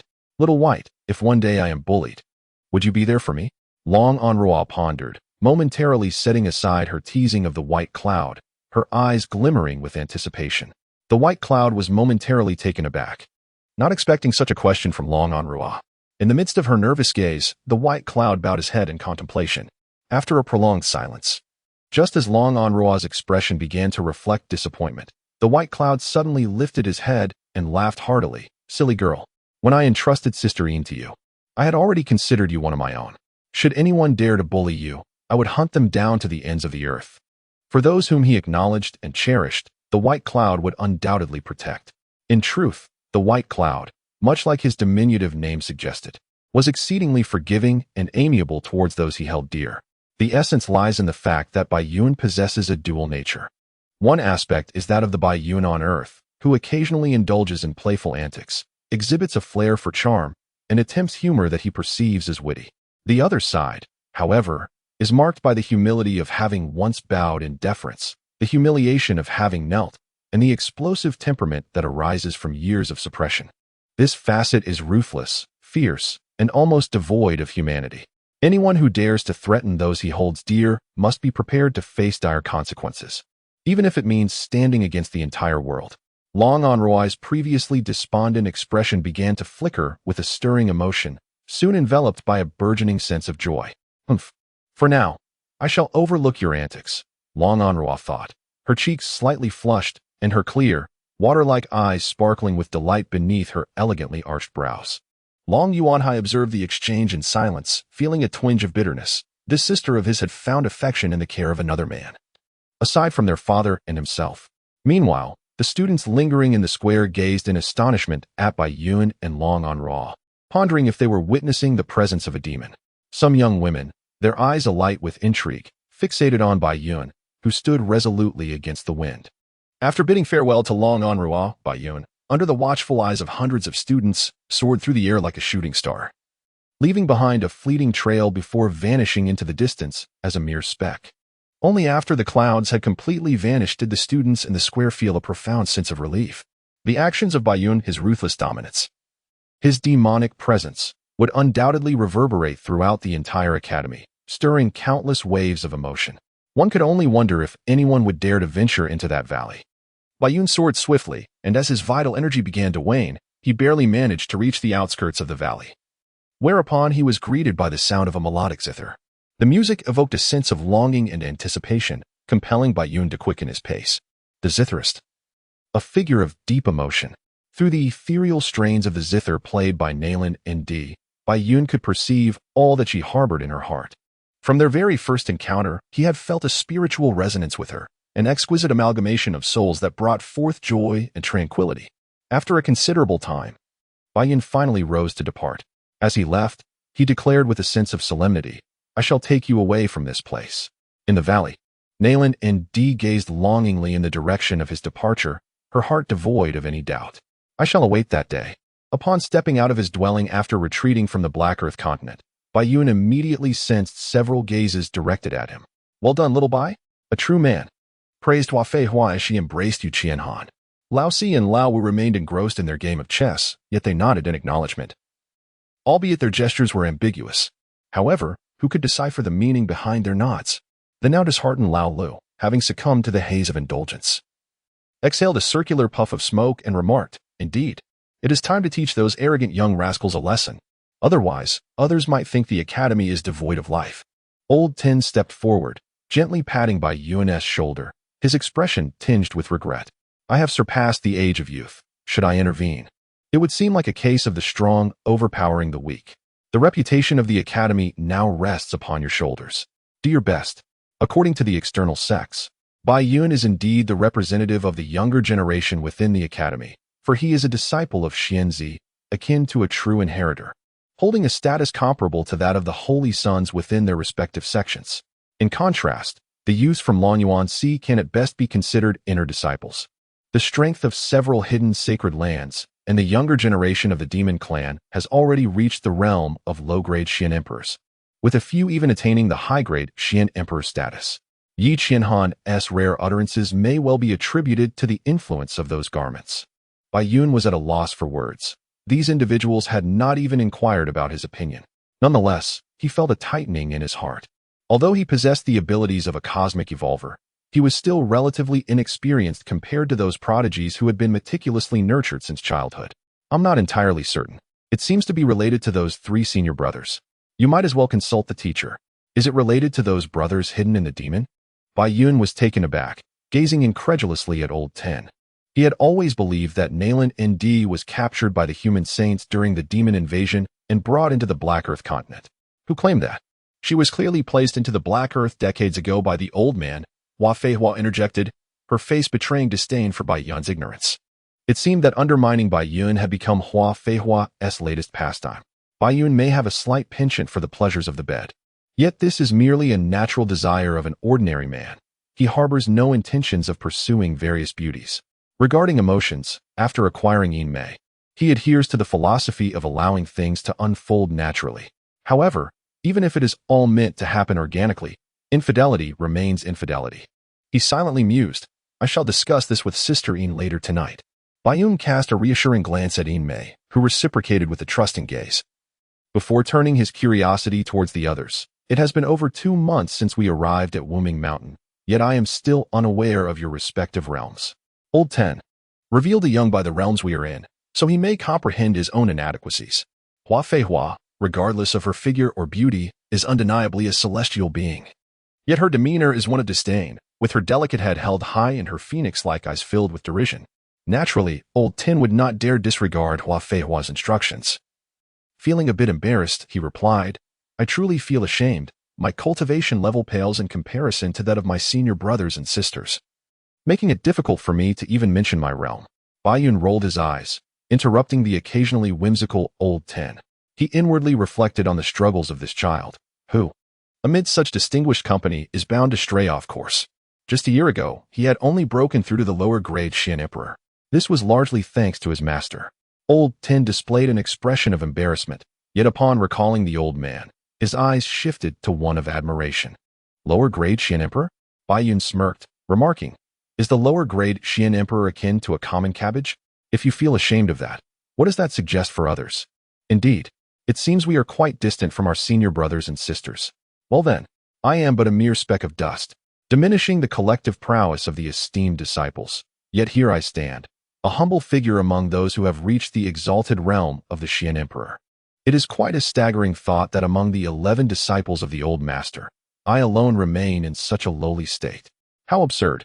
Do not lose heart. My junior brother Bai Yun, I have followed our master for over 50 years. Some of our senior brothers have been by his side for centuries, and their swift ascension in cultivation is to be expected.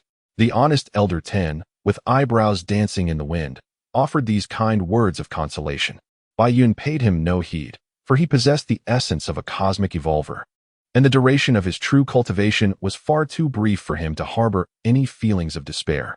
He was merely astonished at how the esteemed Xian emperors had become so commonplace. Observing Hua Feihua, who continued to look down with disdain, Bai Yun raised an eyebrow and remarked, we are not getting any younger, are we? Yet I seem to grow ever more youthful. Well then, the mockery fell flat. Chapter 53. The Art of Contracts. That night, Bai Yun confided in Yin Mei regarding the matters concerning Nalan Nd.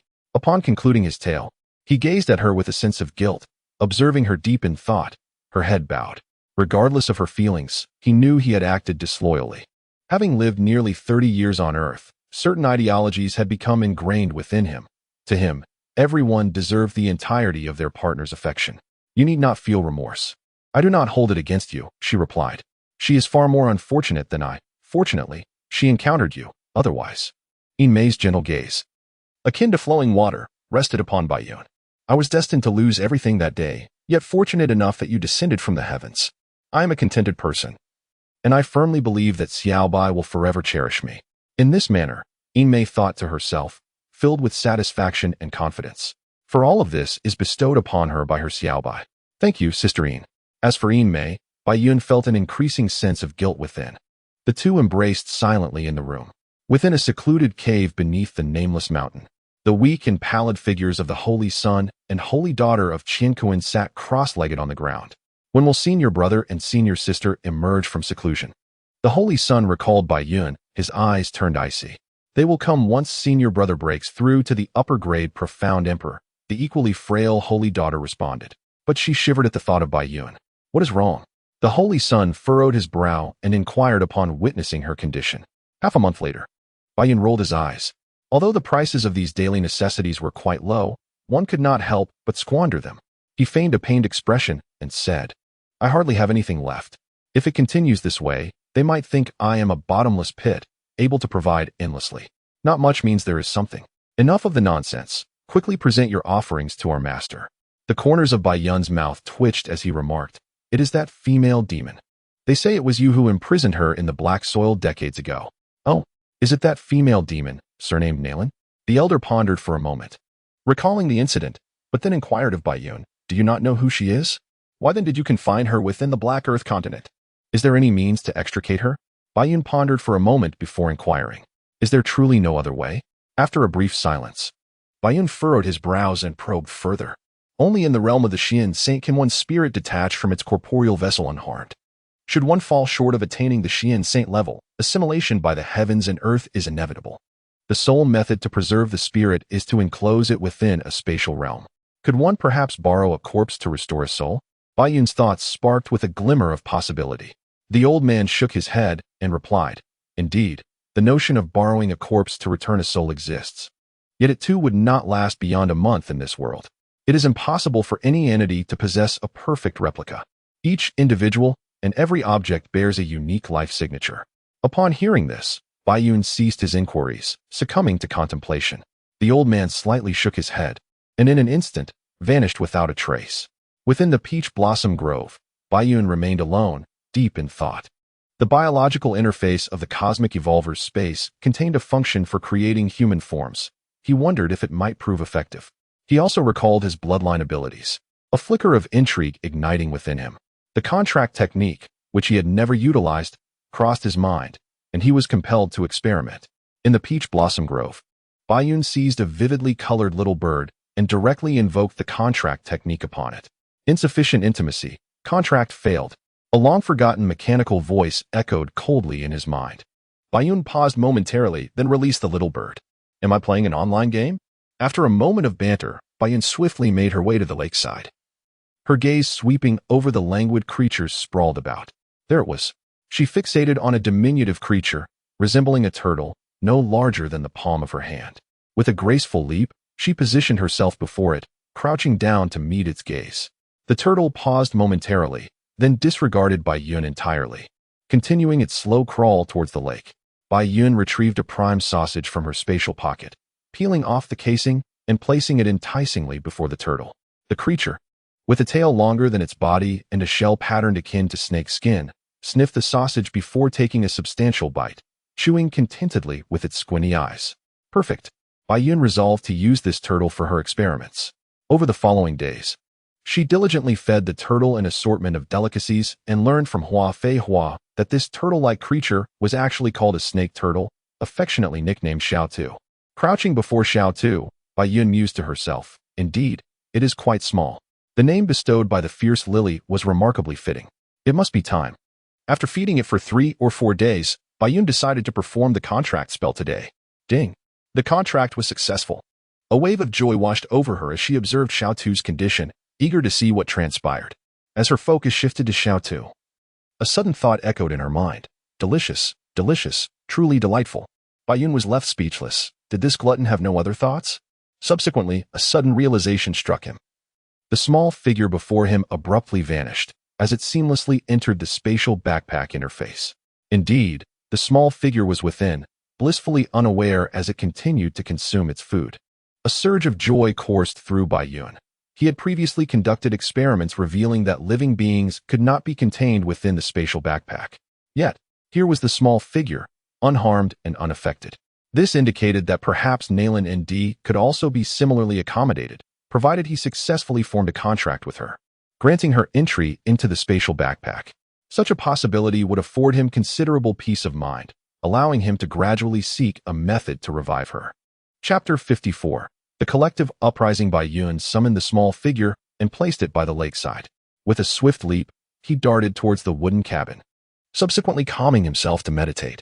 After a brief moment, a radiant light emerged from the darkness, and Bai Yun effortlessly entered the black soil continent. Upon landing, he soared directly towards the valley where Nalan Nd resided, his heart fluttering with anticipation. Today, he might finally be able to liberate her from this place. The valley was not far from where Nd was situated, and it wasn't long before he arrived at its entrance. As he approached, he was taken aback by the multitude of footprints surrounding the valley, clearly indicating that many had ventured inside. The saint of the universe harbored a deep-seated grudge against Bai Yun, the humiliation of that past incident still festering within his heart. Seizing this rare opportunity, one would naturally not let it slip away. After days of relentless effort, he finally succeeded in igniting the fervent emotions of the impassioned youth, who were yet unacquainted with the complexities of the world. At this moment, the throng encircling the valley had swelled to 400 souls. While many among them may have come merely to witness the spectacle, such an exaggerated figure astonished the saint of Qianxia, who understood that these youths were predominantly the elite disciples of various sects, rather than inconsequential individuals. The saint of Qianxia, still in a weakened state, appeared pale and frail, blending amongst the crowd with a mocking smile in his heart. Let you understand what it means to provoke the wrath of the masses. Long Yuan Hai, Long and Ruo, those who recognize the tides of fate, are indeed the true talents. I advise you both to withdraw from this place, lest. A voice emerged from the crowd, icy and resolute, belonging to a youth clad in black, the young saint from the reclusive and prestigious Kunlun sect of the Eastern Domain. Like the saint of Qianxia, he too was a top-tier Xian Wang, both being favored children of destiny, their strength rivaling that of the more seasoned youth. In the valley, Nalan Nd sat cross-legged upon the ground, regarding the assembled multitude with indifference, her delicate fingers dancing over the strings of an ancient guqin. Her expression remarkably tranquil. A formidable aura of murderous intent emanated from the music, revealing her tender vulnerability solely in his presence. Long Yuan Hai and Long and Ruo stood before Nalan Nd, their hearts brimming with anxiety at the sight of such a gathering. Upon receiving the news, they promptly dispatched someone to inform Bai Yun, and soon the two followed the main force to this location. Long Yuan Hai did not wish to step forward at this moment. Regardless of the favorable circumstances, everything was against him. Even if he were to emerge, it would be of no consequence. Yet, Long and Ruo, undeterred, boldly approached Nalan Nd amidst the astonished gazes of the crowd, declaring, "We have met before." She then stood resolutely beside Nalan Nd, gazing defiantly at the sea of heads before her. "If I do not step forward now, I shall undoubtedly lose something of great significance." Standing beside Nalan Nd, Long and Ruo thought to herself, entirely devoid of fear or trepidation. She firmly believed that even in reality, her actions would remain unchanged. Witnessing her sister's unwavering resolve, Long Yuan Hai, though reluctant, ultimately moved to stand beside Long and Ruo. He possessed his own sense of pride, since his sister had committed herself so resolutely. He was determined to accompany her to the end. Long and Ruo bestowed a sweet smile upon Long Yuan Hai, who responded with a wry grin. "Do not presume that because you are a prince of the daxia, you can act above the law. We are not afraid of your army." A man in the crowd shouted in a peculiar tone. "This brother speaks the truth. Furthermore, is she truly a woman? She is merely a manifestation of energy within this realm of consciousness. Although she may possess some human-like wisdom, she remains an utterly malevolent demoness. It is known that throughout history, humans and demons have been unable to coexist." Others echoed this sentiment. "Indeed. Do you two siblings intend to forsake humanity and embrace the embrace of demons?" Some unruly youths brazenly accused Long Yuan Hai. The crowd was in turmoil, buzzing with murmurs of discontent. Most gazed at Long Yuan Si with a hint of disdain. How foolish it was for him, a prince of the great Xia, to leap into such a precarious situation, truly a reckless fool, indicating that the time for a regime change was drawing near. Long Yuanxi furrowed his brow, regardless of the circumstances. Extending a hand to assist a villain from the Black Earth continent was fundamentally unwise. The crowd was the rational party here. While he found himself at a severe disadvantage both in reason and strength, rendering him momentarily speechless. Enough of this nonsense. If he seeks his own demise, let him be. After all, we are not his father, and we cannot control him, remarked a boy with a sharp, monkey-like face, exuding an air of lewdness. Indeed, we are not his father. We have no right to intervene. The group erupted in laughter, echoing his sentiment. You have one final chance. If you do not withdraw, we shall slay you and your sister together. The Kunlun saint stood prominently before the crowd, his starry eyes gleaming with intensity, his black hair billowing as if stirred by an unseen wind, enhancing his formidable presence. The Qian Kuan saint, blending into the crowd, cast a cold gaze upon the Kunlun saint, the leader who ought to have been his. Yet, recalling Bai Yun, he secretly relished the thought, even if I am to be someone else's pawn, you shall still pay a price. Long Yuanxi's expression darkened. The words of these individuals had ignited his fury. Long Onrua felt similarly, her beautiful eyes fixed fiercely upon the group, yearning for Bai Yun to arrive swiftly and eradicate them one by one. Nalen Nd remained seated in meditation, seemingly detached from the unfolding chaos. Yet the notes she played grew increasingly taut, a palpable and oppressive aura of murderous intent permeating the melodies. The atmosphere fell into an eerie silence, and time, perceived by some as dragging and by others as fleeting, passed unerringly for a full minute. Kill! The holy son of Kunlun barked a command, unleashing his divine powers as a small mountain, towering several meters high, descended upon the valley's center. Following this, a myriad of arcane energies transformed into various shapes, all rushing towards the position of Nalen Yudi. At this critical juncture, Nalen Yudi's right hand deftly glided over the guqin, followed by a swift flick. Boom! A terrifying aura erupted from her, encasing the trio in a blood-red barrier several meters wide, effectively shielding them from the onslaught. The collision of energies burst forth like a vibrant display of fireworks. Swish, swish, swish. Bang. Boom. Ah, be careful. The assailants were overwhelming in number, crowding the valley to the brim. A mere stone thrown could strike an adversary. Due to the cramped terrain, the attackers had no means of evasion, resulting in numerous injuries. However, these were merely superficial wounds, not severe enough to incapacitate. Furious students, while fending off the guqin's resonating energy, charged recklessly towards the beleaguered trio. Fortunately, facing hundreds was an impossibility. They only needed to contend with a handful, allowing the trio to endure for a spell longer. Yet the tide of enemies was relentless. For every adversary felled or wounded, another would swiftly take their place. Soon, the three were battered and bloodied, their bodies marred with wounds. Among them, the weakest, Long Onrua, teetered on the brink of collapse, likely unable to hold out much longer.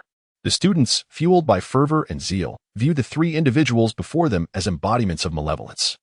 While they themselves believed they represented justice, acting as agents of righteousness to cleanse their academy. In truth, their conviction was not entirely misplaced.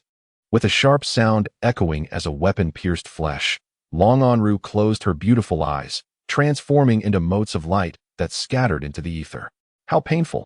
It is all your fault, you wretched fool. I wonder how you will repay this princess's kindness.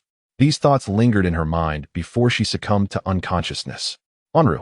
Long Yuanhai's eyes blazed with fury, his hair disheveled, his body drenched in blood.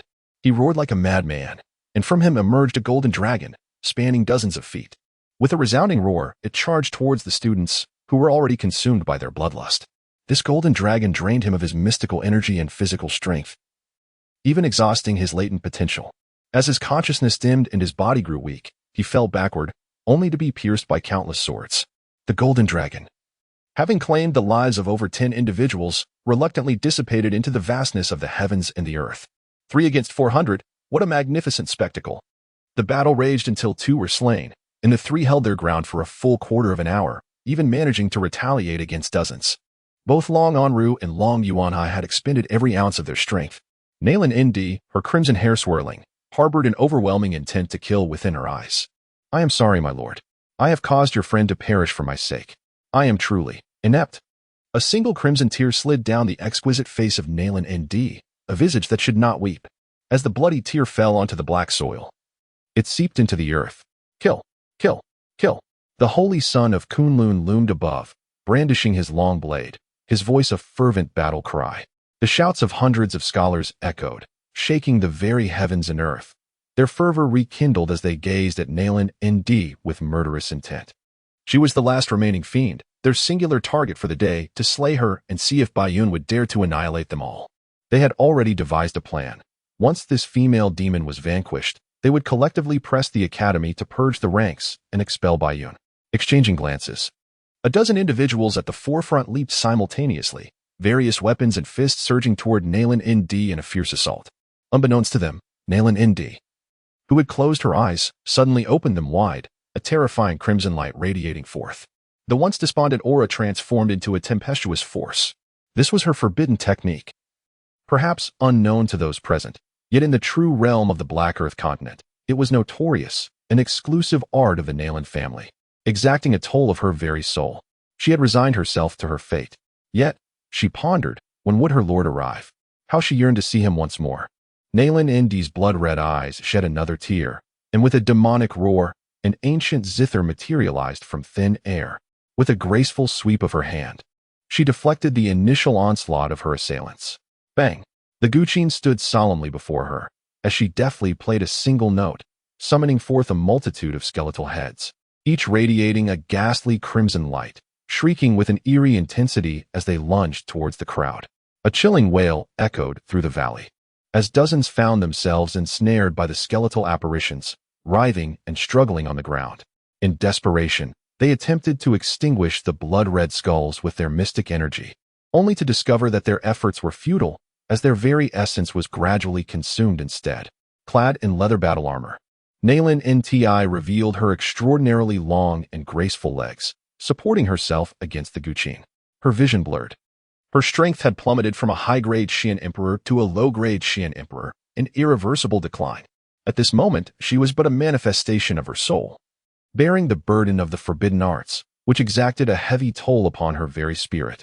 The valley was rife with anguished cries, and many young men, momentarily sobered by the chaos, cast wary and fearful glances towards Nayland N.T.I., who leaned against the Guqin. The Kunlun Saint's son, his expression inscrutable, shot a piercing gaze, suddenly launching towards Nayland N.T.I. Her frailty was no mere pretense. Moreover, the sudden surge of power she had displayed moments ago could not be summoned again without consequence. Now was the opportune moment to strike her down with minimal effort. As the great era dawned, he resolved to become the foremost among the youth of his generation. In that fleeting instant, as he charged towards Nayland N.T.I., the Kunlun Saint's son's thoughts raced. Just as a cluster of students prepared to witness how he would vanquish the female demon, the tension in the air was palpable. A figure, crackling with the brilliance of lightning, arrived with an exaggerated sound of breaking air, rushing towards Nayland N.D. amidst the bewildered crowd of hundreds. Suddenly, this figure was obstructed by a flash of lightning. It was then that the crowd realized this lightning was, in fact, a person. In an instant, his hand lunged towards the astonished Kunlun Saint's son, with a series of sickening cracks. The sounds of breaking bones echoed as the Kunlun Saint's son's head was brutally crushed in that grasp, blood and brain matter splattering forth. In the horrified gazes of onlookers, this individual tore the still-forming body of the Kunlun Saint's son apart as if it were mere paper. Among the crowd, the Qianquan Saint's son's eyes widened in shock, instinctively retreating before turning to flee the scene. Nayland N.D., her delicate figure swaying, gazed at that silhouette with joy in her eyes. At last, my lord has arrived, she thought. This marks the 99th time. Only one more, and I shall have waited a full 100. Chapter 56. Kill. Kill. Kill. Side quest. Slay 400 individuals. Quest reward. 10,000 evolution points. Quest penalty duration. 72 hours. Boom. The weakened Qianquan Saint's son found himself pinned beneath Baiyun's foot, clutching at Baiyun's leg in a desperate attempt to free himself, his eyes filled with fear and regret. Baiyun looked down upon him, his gaze infused with a wrath so potent it seemed on the verge of manifesting into reality. At that moment, the murderous intent within him was insatiable. Even the abyss could not quench it. He crushed the Qianquan Saint's son's skull beneath his foot, and, amidst the vigilant stares of hundreds of students. Swiftly moved to Nalan Nd's side. A gust of wind swept through as he gently embraced Nalan Nd, whispering softly, "I apologize for being late." Scenes flickered in by Yun's mind, and with each vision, his murderous intent grew boundless, causing his body to tremble uncontrollably. Do not blame yourself. It is these individuals who are at fault. Bai Yun held Nalan North D close, his left eye warm as spring, while his right eye was as deep as an abyss. Do not be so arrogant. It is clear that you conspired with this female demon. We are merely executing divine justice. Indeed, no matter how powerful you are alone, can you truly slay us all? A mere drop of our spit could drown you. Kill him directly. Slay. Slay. Suddenly, Nalan Nd vanished within Bai Yun's embrace. Unrestrained now, a zigzag pattern flickered in his dark eyes. With a swift motion of his right foot, akin to a spatial maneuver, he plunged into the crowd. Amidst the screams, blood splattered, and severed limbs flew through the air. Boom. After Bai Yun employed a lightning talisman, the numbers of foes dwindled to a mere statistic, presenting no real threat. Unless someone here could withstand Bai Yun and impede his momentum, the numerical advantage would prove futile. Regrettably, the strongest here barely reached the realm of Xianxia. No matter how many there were, it was in vain. I could slay one with half a step. Bai Yun surged through the throng like a tiger among sheep, effortlessly dispatching over a dozen individuals in mere moments. The scattered particles of light created a strangely beautiful ambience in this arena of slaughter. Your crimes are unforgivable. The speed of Bai Yun was astonishing. Wherever he went, the crowd swiftly dispersed. In close combat, it was virtually impossible to touch even a single strand of his hair, unless one possessed the spatial abilities of the Xian Emperor. Regardless of the number of assailants, Bai Yun slaughtered them as effortlessly as one would mow down grass. The more he killed, the more his murderous intent surged within him. Suddenly, a thought struck him, and he began to step forward rapidly, vanishing from sight until he had distanced himself by several miles before finally coming to a halt. The sound of relentless explosions resounded, shaking the heavens and earth, as nearly 100 energy blasts, formed from xianxia, obliterated the very ground where Bai Yun had once stood. As the dust and debris settled, a man-made crater, nearly a mile in radius and several dozen feet deep, emerged. Among the chaos, dozens of students who lacked the ability to fly found themselves accidentally slain by their own comrades. This unfortunate occurrence was a desperate measure. Bai Yun's swiftness rendered it impossible to land a hit unless they attacked while he was engaged in his own slaughter. Thus, more than 100 Xianxia realm students, displaying remarkable synergy, swiftly devised a battle plan, only to find that Bai Yun had evaded their efforts. Bai Yun's consciousness, combined with the power of the thunder fruit, allowed him to instantly perceive all sounds within the range of his awareness, a skill he referred to as the electric net. In the sky, the crowd scattered like frightened birds and beasts, as the looming disaster prompted most to abandon any thoughts of resistance, let alone the idea of striking back. When a person's speed reaches an extraordinarily terrifying level, battles become devoid of fear. Bai Yun swiftly eliminates an adversary, instantly teleporting to another location, never lingering in one place for even a second. In this moment, he resembles a hunter methodically dispatching hundreds, rendering any attempt to encircle him utterly futile. With each of his duplicates pursuing, the chaotic scene is surreal, as the sky occasionally rains down blood and severed limbs, which dissolve into specks of light midair. Bai Yun embodies a true demon, his murderous intent permeating the very fabric of this realm, where his focus ensures a gory outcome. In merely a quarter of an hour, he has already slain around 100 students, the act of killing akin to mowing down grass, such as the caliber of Bai Yun at this juncture. Having eliminated yet another foe, Bai Yun's momentum creates a series of afterimages as he abruptly halts, casting his gaze upon the group of dozens attacking his duplicates. His eyes, glacial and unyielding, reflect an unwavering bloodlust that remains as turbulent as ever. Observing that the duplicates without acceleration runes can no longer endure, he decisively commands one of them to unleash a tempest of lightning amidst the crowd. Boom! Over a dozen individuals are caught unawares, engulfed by the storm. Their screams stifled as they vanish in a flash of light. His vital energy is dwindling. Do not be afraid. Charge forward. Kill him. A student, filled with resentment, shouted at Bai Yun. His younger sister had been brutally torn apart by Bai Yun, a sight that shattered his heart and soul. How could he face his master now? He had vowed to protect her. White clouds hung suspended in the air, under the gaze of dozens, as a pill was drawn forth and swallowed whole. In the blink of an eye, the figure vanished from the sight of the hesitant students, only to reappear right before them. Slaughter! Slaughter! Slaughter!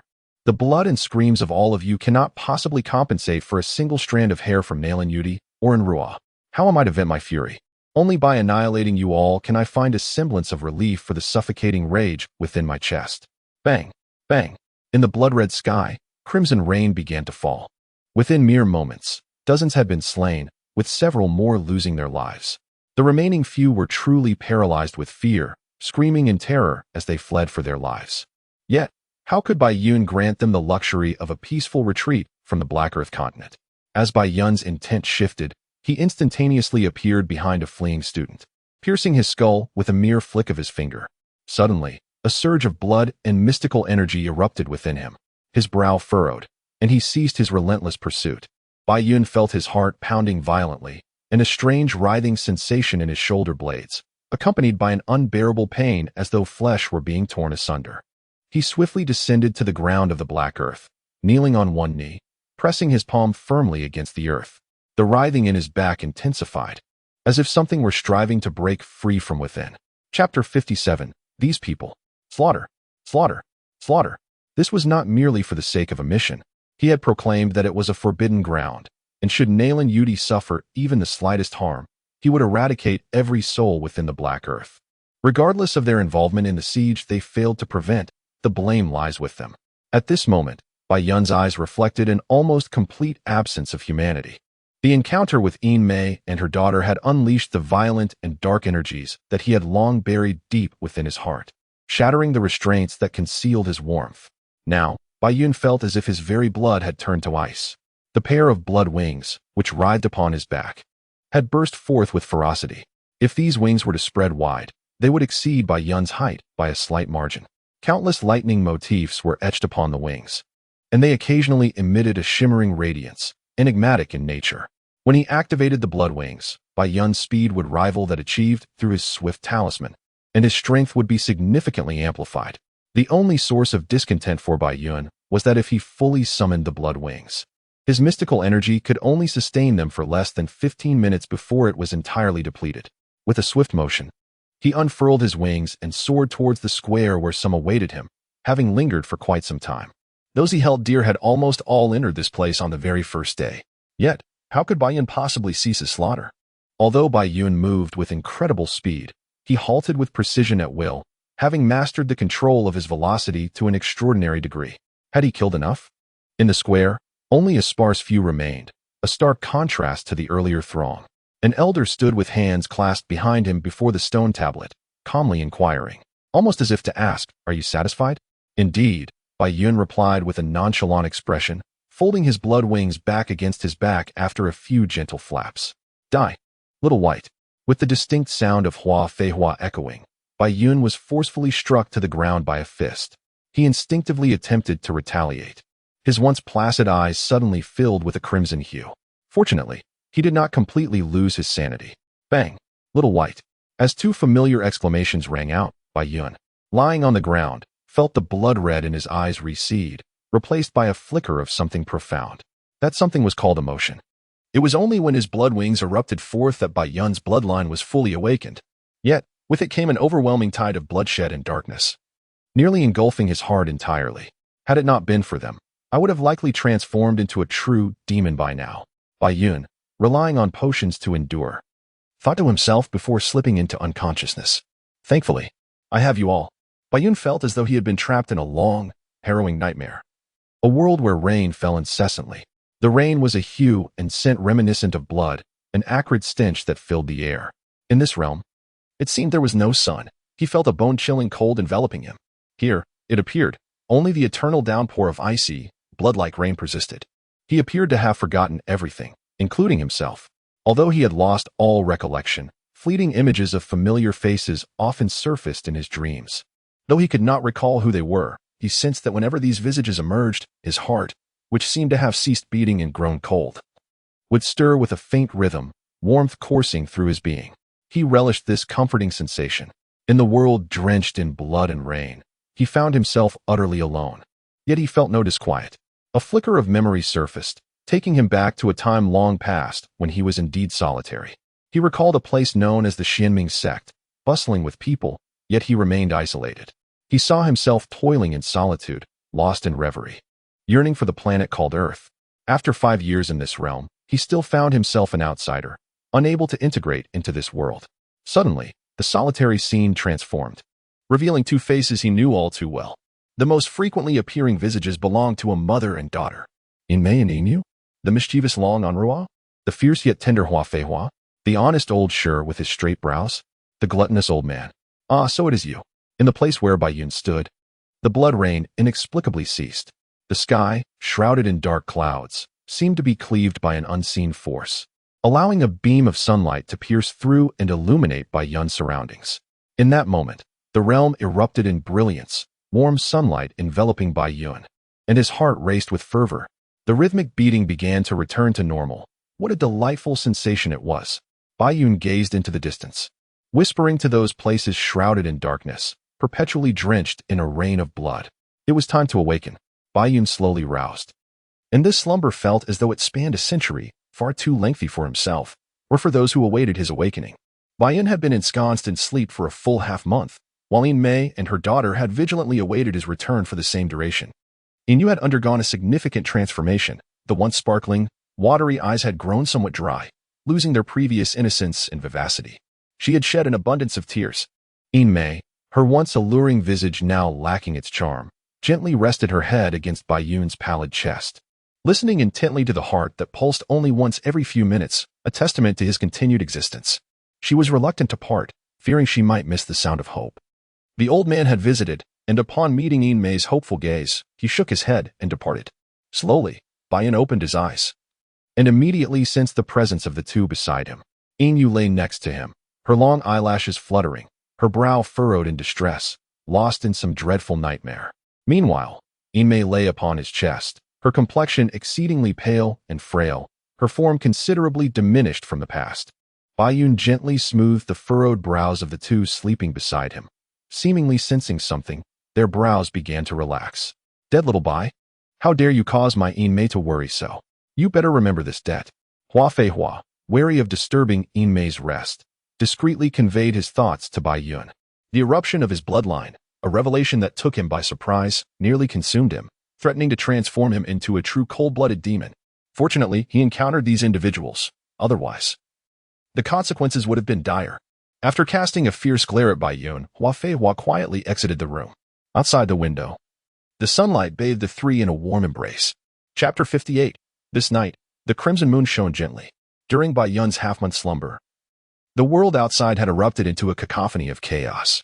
The students, precious gems of their respective sects, were incensed by the massacre Bai Yun had perpetrated, effectively alienating a significant portion of the sects across the Xuanta mainland.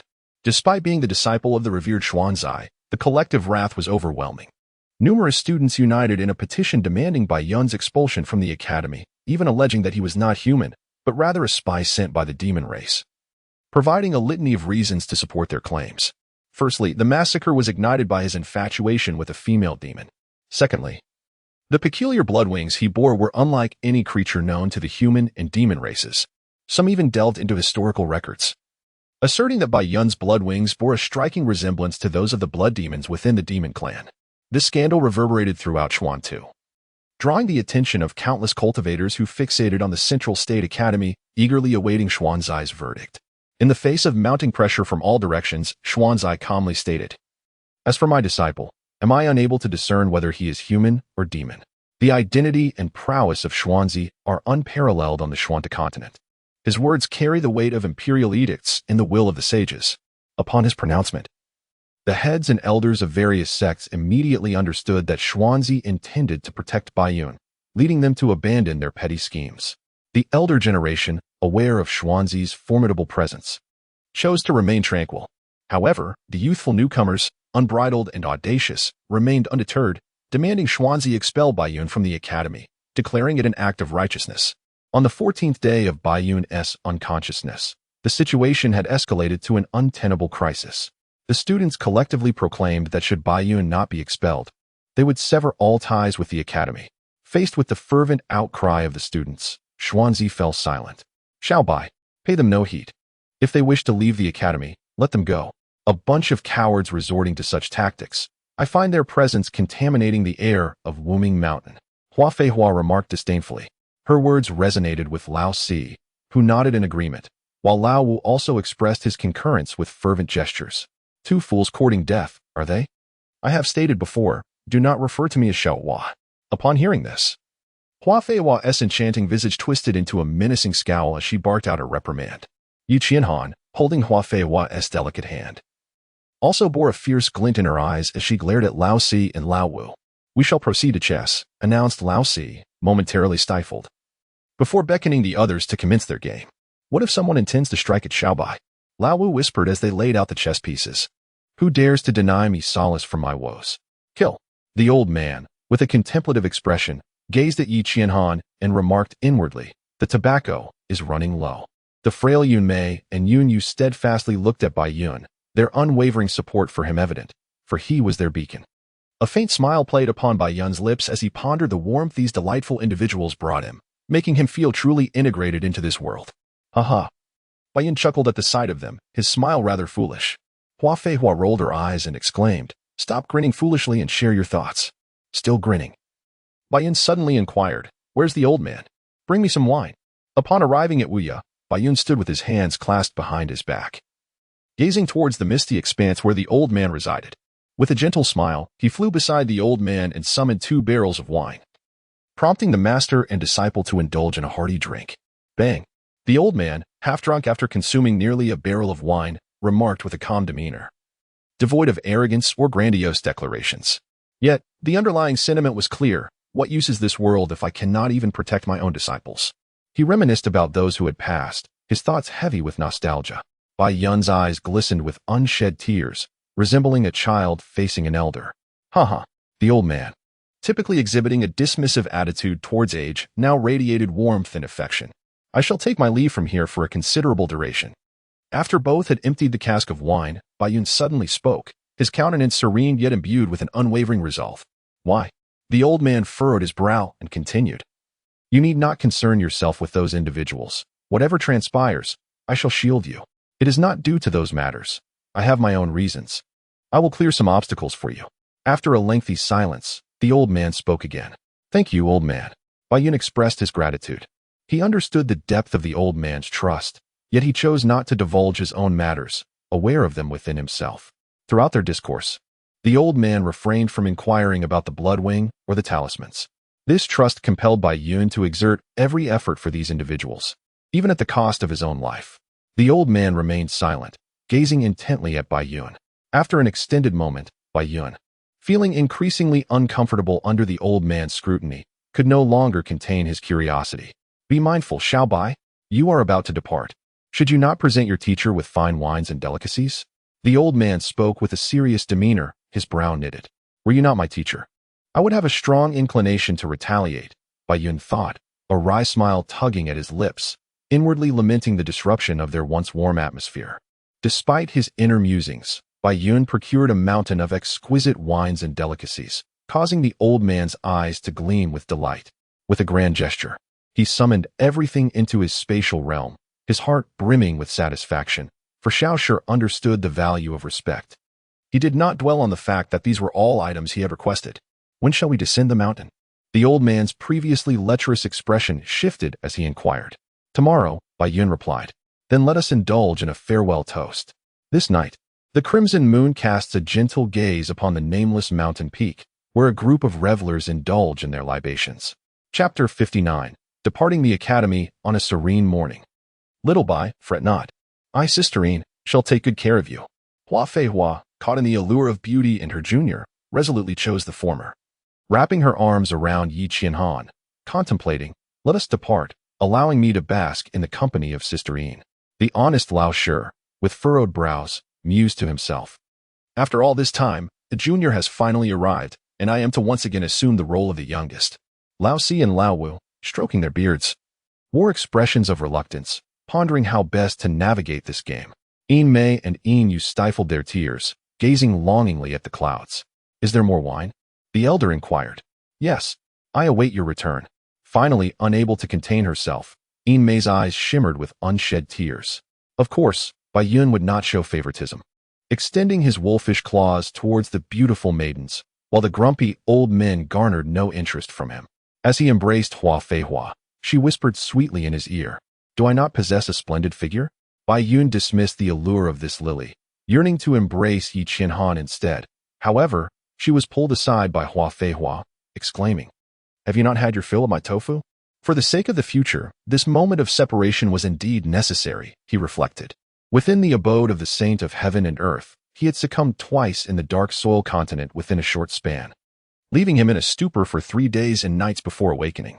At this moment, he lies on the bed, appearing utterly listless, his face devoid of color. I must ensure he meets his demise, without fail. The sacred son of the universe wears a malevolent expression, his dim eyes brimming with resentment. After suffering a spiritual injury, mere rest will not suffice for complete recovery. To a certain extent, it may even impede future achievements. The sacred maiden of the universe sits in a daze upon a stone bench, enveloped in silence. She harbors no hatred towards Bai Yun. Rather, she is consumed by fear of him. Once her senior brother attains the exalted status of a grand emperor, he must eliminate Bai Yun. No, he must be subjected to profound torment before his end. The heart of the sacred son is filled with boundless animosity. Having navigated life with ease since childhood, he has never endured hardship. Yet, after being vanquished by Bai Yun twice in swift succession, he teeters on the brink of madness. Bai Yun has become his obsession, a relentless desire for vengeance. Before you torment me, may I have the chance to inflict suffering upon you? A chilling voice echoes as Bai Yun slowly strides into the cave. The sacred son gasps, his mouth agape, eyes wide with astonishment and dread. The sacred maiden, seated on the stone bench, is taken aback, her gaze narrowing in alarm. She bows her head, not daring to lift her exquisite visage, her body trembling with fear, hair standing on end. The sacred son, gripped by terror, points at Bai Yun, yet finds himself at a loss for words. Should he continue with threats? That would surely be courting death. Yet, uttering pleas for mercy is utterly beyond him. It's forbidden to kill within the academy, he warns, drenched in sweat after a prolonged silence. Thanks to you, I am no longer a student of this institution. Bai Yun stood beside the saintess of the universe, gently caressing her dark tresses as he murmured softly. He then turned to the trembling saintess and reassured her, "Do not fear. I shall not take your life." To his astonishment, his words succeeded in halting her tremors, and she obediently bowed her head, remaining still in her seat. "How can this be?" exclaimed the Lord Xuanzi. His spirit shaken, he is clearly intent on preserving you. Enough of this idle chatter. That so-called saint of Kunlun awaits you below. You shall both embark on your journey to the underworld together, ensuring companionship along the way. With that, Bai Yun slowly approached the saint of the universe, his gaze penetrating and profound. Just as he was poised to strike the saint's life away, a sudden brilliance erupted from the saint's forehead, his expression vacant, unleashing an overwhelming aura that surged forth.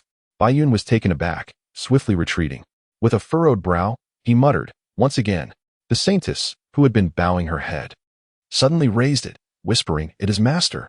Just as Bai Yun was preparing for a fierce confrontation, the immense force that had appeared so abruptly vanished just as suddenly. The previously vacant eyes of the saint of the universe flickered with color, and upon awakening, he cried out, "Master, save me." No sooner had he uttered these words than Bai Yun lunged forward once more, his left hand transforming into a claw, seizing the saint's throat. With a sickening crack, the saint's head jerked to the side, his heaving chest gradually slowing until it came to a complete standstill.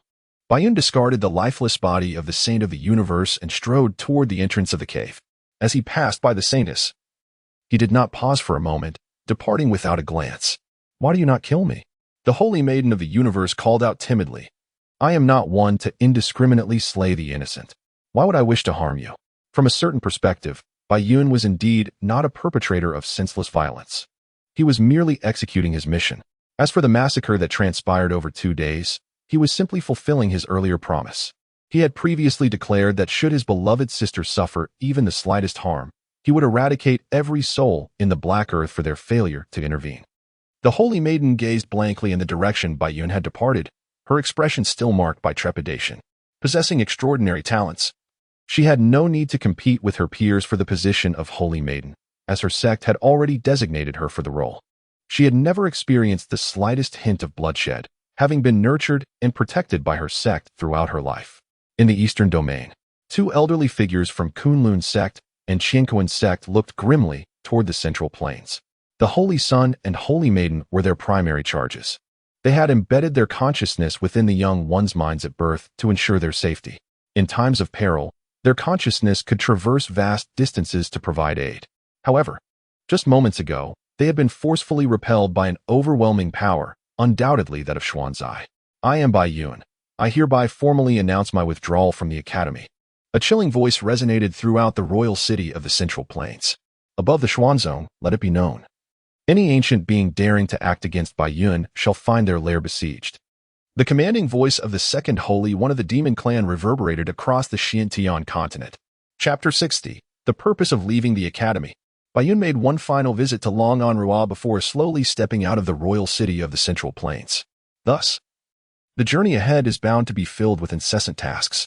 In truth, Bai Yun's departure from the academy serves a singular purpose: to undertake missions and accumulate evolution points.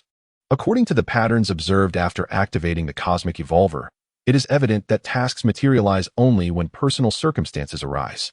If he were to remain within the confines of the academy, under the vigilant protection of the Elder, how many would dare to truly threaten his life? Upon reaching the summit of the Nameless Mountain, he has encountered only a handful of missions. Should he choose to linger in the Nameless Mountain, he could indeed find a semblance of stability for several years.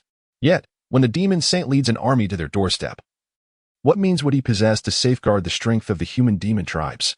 From the Elder, he has gleaned that, barring unforeseen circumstances, the two races are destined for defeat. In the event of an all-out war, no one can guarantee their survival. Thus, it is imperative to amass more evolution points for contingencies. Whether for life-saving elixirs or for transporting these individuals through spatial portals to other galaxies, the required evolution points are exceedingly extravagant. Bai Yun's departure from the academy is also motivated by a second reason. He has acquired a wealth of knowledge from the Elder. In retrospect, he has significantly underestimated the Xian Emperor and even the Xian Sovereign. The extraordinary speed he once relied upon holds little value in the presence of the Xian Sovereign. From the beginning until now, his strategy has been predicated on achieving victory through speed. Beyond the Xian Sovereign, the contest shifts to the understanding of oneself and the comprehension of the cosmos. Bai Yun listened to the old man speak, revealing that in the presence of the Xian Emperor, he possessed no capacity for retaliation whatsoever. Even if his speed were boundless, it would be of no consequence. The old man even recounted the thunder god he had summoned during the destruction of the Fire Cloud sect, stating that before a true Xian Emperor, it could barely endure for a few breaths. As Bai Yun soared through the air, he contemplated silently. In future battles, unless absolutely necessary, he vowed to refrain from using those talismans. He had come to realize that his dependence on talismans was excessively strong, as he utilized acceleration talismans in nearly every encounter. If he continued to rely on such external aids, they would inevitably become an obstacle in his pursuit of ascending to higher realms. With the arrival of a grand era, as the exaggerated Xian Qi surged forth, it would not be long before Xian Emperors became as numerous as dogs, with many even breaking through to the rank of Xian Emperor. Within 3 years, the overall quality of the Xian continent could see an enhancement of 30 to 40%. This was an era of magnificent upheaval. Should one navigate through a century of relative peace, the Xian continent would likely gain around 2 new Xian emperors. Yet, regrettably, the iron cavalry of the demon clan would arrive within a decade, stifling the growth of the Xian continent. A few hundred kilometers north of the central state imperial city lay a continuous expanse of mountainous terrain. At the edge of these mountains flowed a river with crystal-clear waters, meandering from west to north, occasionally revealing large fish measuring 2 to 3 zhang, leaping from its surface. This serene and comfortable mountainous area, adorned with picturesque scenery, attracted many high-ranking officials from the imperial city seeking leisure and recreation. On this river, a young man stood aboard a boat, hands clasped behind his back, drifting downstream. He donned a white shirt paired with well-fitted casual jeans, standing at the bow against the wind, his long black hair dancing in the breeze. Uncertain if it stems from his lineage, his skin has increasingly taken on a pallid hue, yet it does not appear lifeless. Rather, it is smooth and refined, sparkling under the blazing sun with a radiant glow. This individual is undoubtedly Bai Yun. It has been 2 days and nights since he announced his departure from the academy, and he has spent this time in leisurely repose. However, the tranquility of the moment merely foreshadows an impending tempest. Suddenly, a middle-aged man with a stubbled face and wielding a silvery lance materializes before Bai Yun. He hovers in midair, his garments fluttering in the wind. his gaze fixed intently on Bai Yun, brimming with uncontainable malice. Side quest: eliminate the mid-tier Xian Emperor, Vice Master of the 10,000 Spears sect. Reward: 2,000 evolution points. Time limit: 24 hours. Bai Yun halts his drifting vessel, calmly lifting his gaze to meet the man's stare. Upon hearing the mission prompt, a surge of delight fills his heart. Indeed, choosing to leave the academy was the correct decision. Are you Bai Yun? Regardless of whether you belong to the demonic clan. Your youth belies a chilling cruelty devoid of humanity. You must be exterminated. Even if I slay you, Lord Xuanzi will have no objections. The Vice Master of the 10,000 Spears sect coldly inquires, his eyes glinting with a ruthless intensity. You ignorant child. Do you believe that speed will shield you from being vanquished? Today, I shall have your blood staining the river, the Vice Master declares ominously. Before employing a spatial technique to instantaneously appear before Bai Yun, showing no intent of testing the waters, instead launching a ferocious assault from the outset. His silver lance, akin to a dragon emerging from the sea, draws upon the surrounding celestial energies and strikes fiercely toward Bai Yun's face. Boom! The wooden boat could not withstand the pressure, shattering into countless pieces as the river water sank in the middle, sending towering sprays of water high into the air on either side. Bai Yun's reaction was swift, yet he narrowly avoided being struck by the gunfire, instantly retreating several dozen zhang. Fortunately, only a few strands of his hair were severed, and he remained unscathed. Furrowing his brow, Bai Yun realized that his current speed was somewhat inadequate to contend with the Xian Emperor. If this continued, he would inevitably be hit. He felt an overwhelming urge to use an acceleration talisman, but restrained this almost instinctual impulse. With a swift rip, a pair of blood wings burst through his shirt. And as the lightning inscriptions upon them flickered, Bai Yun soared several dozen zhang, delivering a thunderous punch toward his opponent. In the face of Bai Yun's speed, the deputy leader of the Wanjian sect remained unperturbed, deftly evading in an instant, brandishing a silver spear that gleamed with a menacing chill as it swept toward Bai Yun's midsection. Bang! Bai Yun had no time to dodge and could only brace himself, blocking the attack with his bare fist, but was sent flying several dozen zhang, the skin at the base of his right thumb tearing, blood gushing forth. Just as Bai Yun steadied himself from the backward momentum, the deputy leader of the Wanjian sect reappeared in an instant, concentrating his xianxia into a singular point that enveloped Bai Yun's body, the spear tip seemingly poised to pierce through the void, accompanied by a piercing shriek. Faced with such an onslaught, Bai Yun realized his current speed left him no time to escape the attack range. With resolute determination, he slightly angled his body, advancing rather than retreating. The silver spear plunged into Bai Yun's left shoulder, penetrating deep within, yet astonishingly, no blood was shed. White Cloud's countenance darkened with malevolence as he gripped the gun's body with his left hand and, with a swift pull, unleashed his bloodied right fist, radiating with the brilliance of thunder. The fist, imbued with an overwhelming force, hurtled towards the astonished Vice Master of the 10,000 Gun sect. Though struck, the Vice Master remained unscathed, for White Cloud had utilized the elemental transformation of the Thunder Fruit. In the heat of battle, the distance between them was too minuscule. The Vice Master had no time to react. Moreover, he had not anticipated that after being pierced through the left shoulder, White Cloud appeared entirely unfazed, not even furrowing his brow. In that fleeting moment of surprise, he had already fallen half a beat behind. By the time he regained his composure, a colossal thunderous fist loomed before him, and he was propelled backward, gun and all, by a tempestuous force. Having been relentlessly pressured throughout the encounter, White Cloud, through the elemental transformation of the Thunder Fruit, finally gained the upper hand. As the Vice Master was launched through the air, White Cloud's blood wings flared wide, pursuing him relentlessly. In mid-flight, the Vice Master narrowly evaded White Cloud's onslaught. Steadying himself, he fixed a grim, malevolent gaze upon White Cloud. Had he hesitated for even a fraction longer, he might have met his demise on the spot. Fortunately, his years of combat experience allowed him to shield his head with his vital energy in the blink of an eye. Otherwise, he would have likely been obliterated. Nonetheless, his current state was one of disarray. His once proud nose was now askew, and a trickle of blood escaped the corner of his mouth. You shall undoubtedly perish today. The Vice Master of the 10,000 Gun sect roared in a fit of rage, brandishing his silver spear with fervor, conjuring forth colossal silver dragons that twisted and writhed in the air. The Vice Master of the Wanchang sect summoned 9 ethereal silver dragons, which roared fiercely before swiftly darting towards Bai Yun. In response, Yun momentarily halted his advance, then deftly veered to the right to evade. The 9 silver dragons had already locked onto Yun's aura. Failing to strike their target, they twisted their bodies and charged again.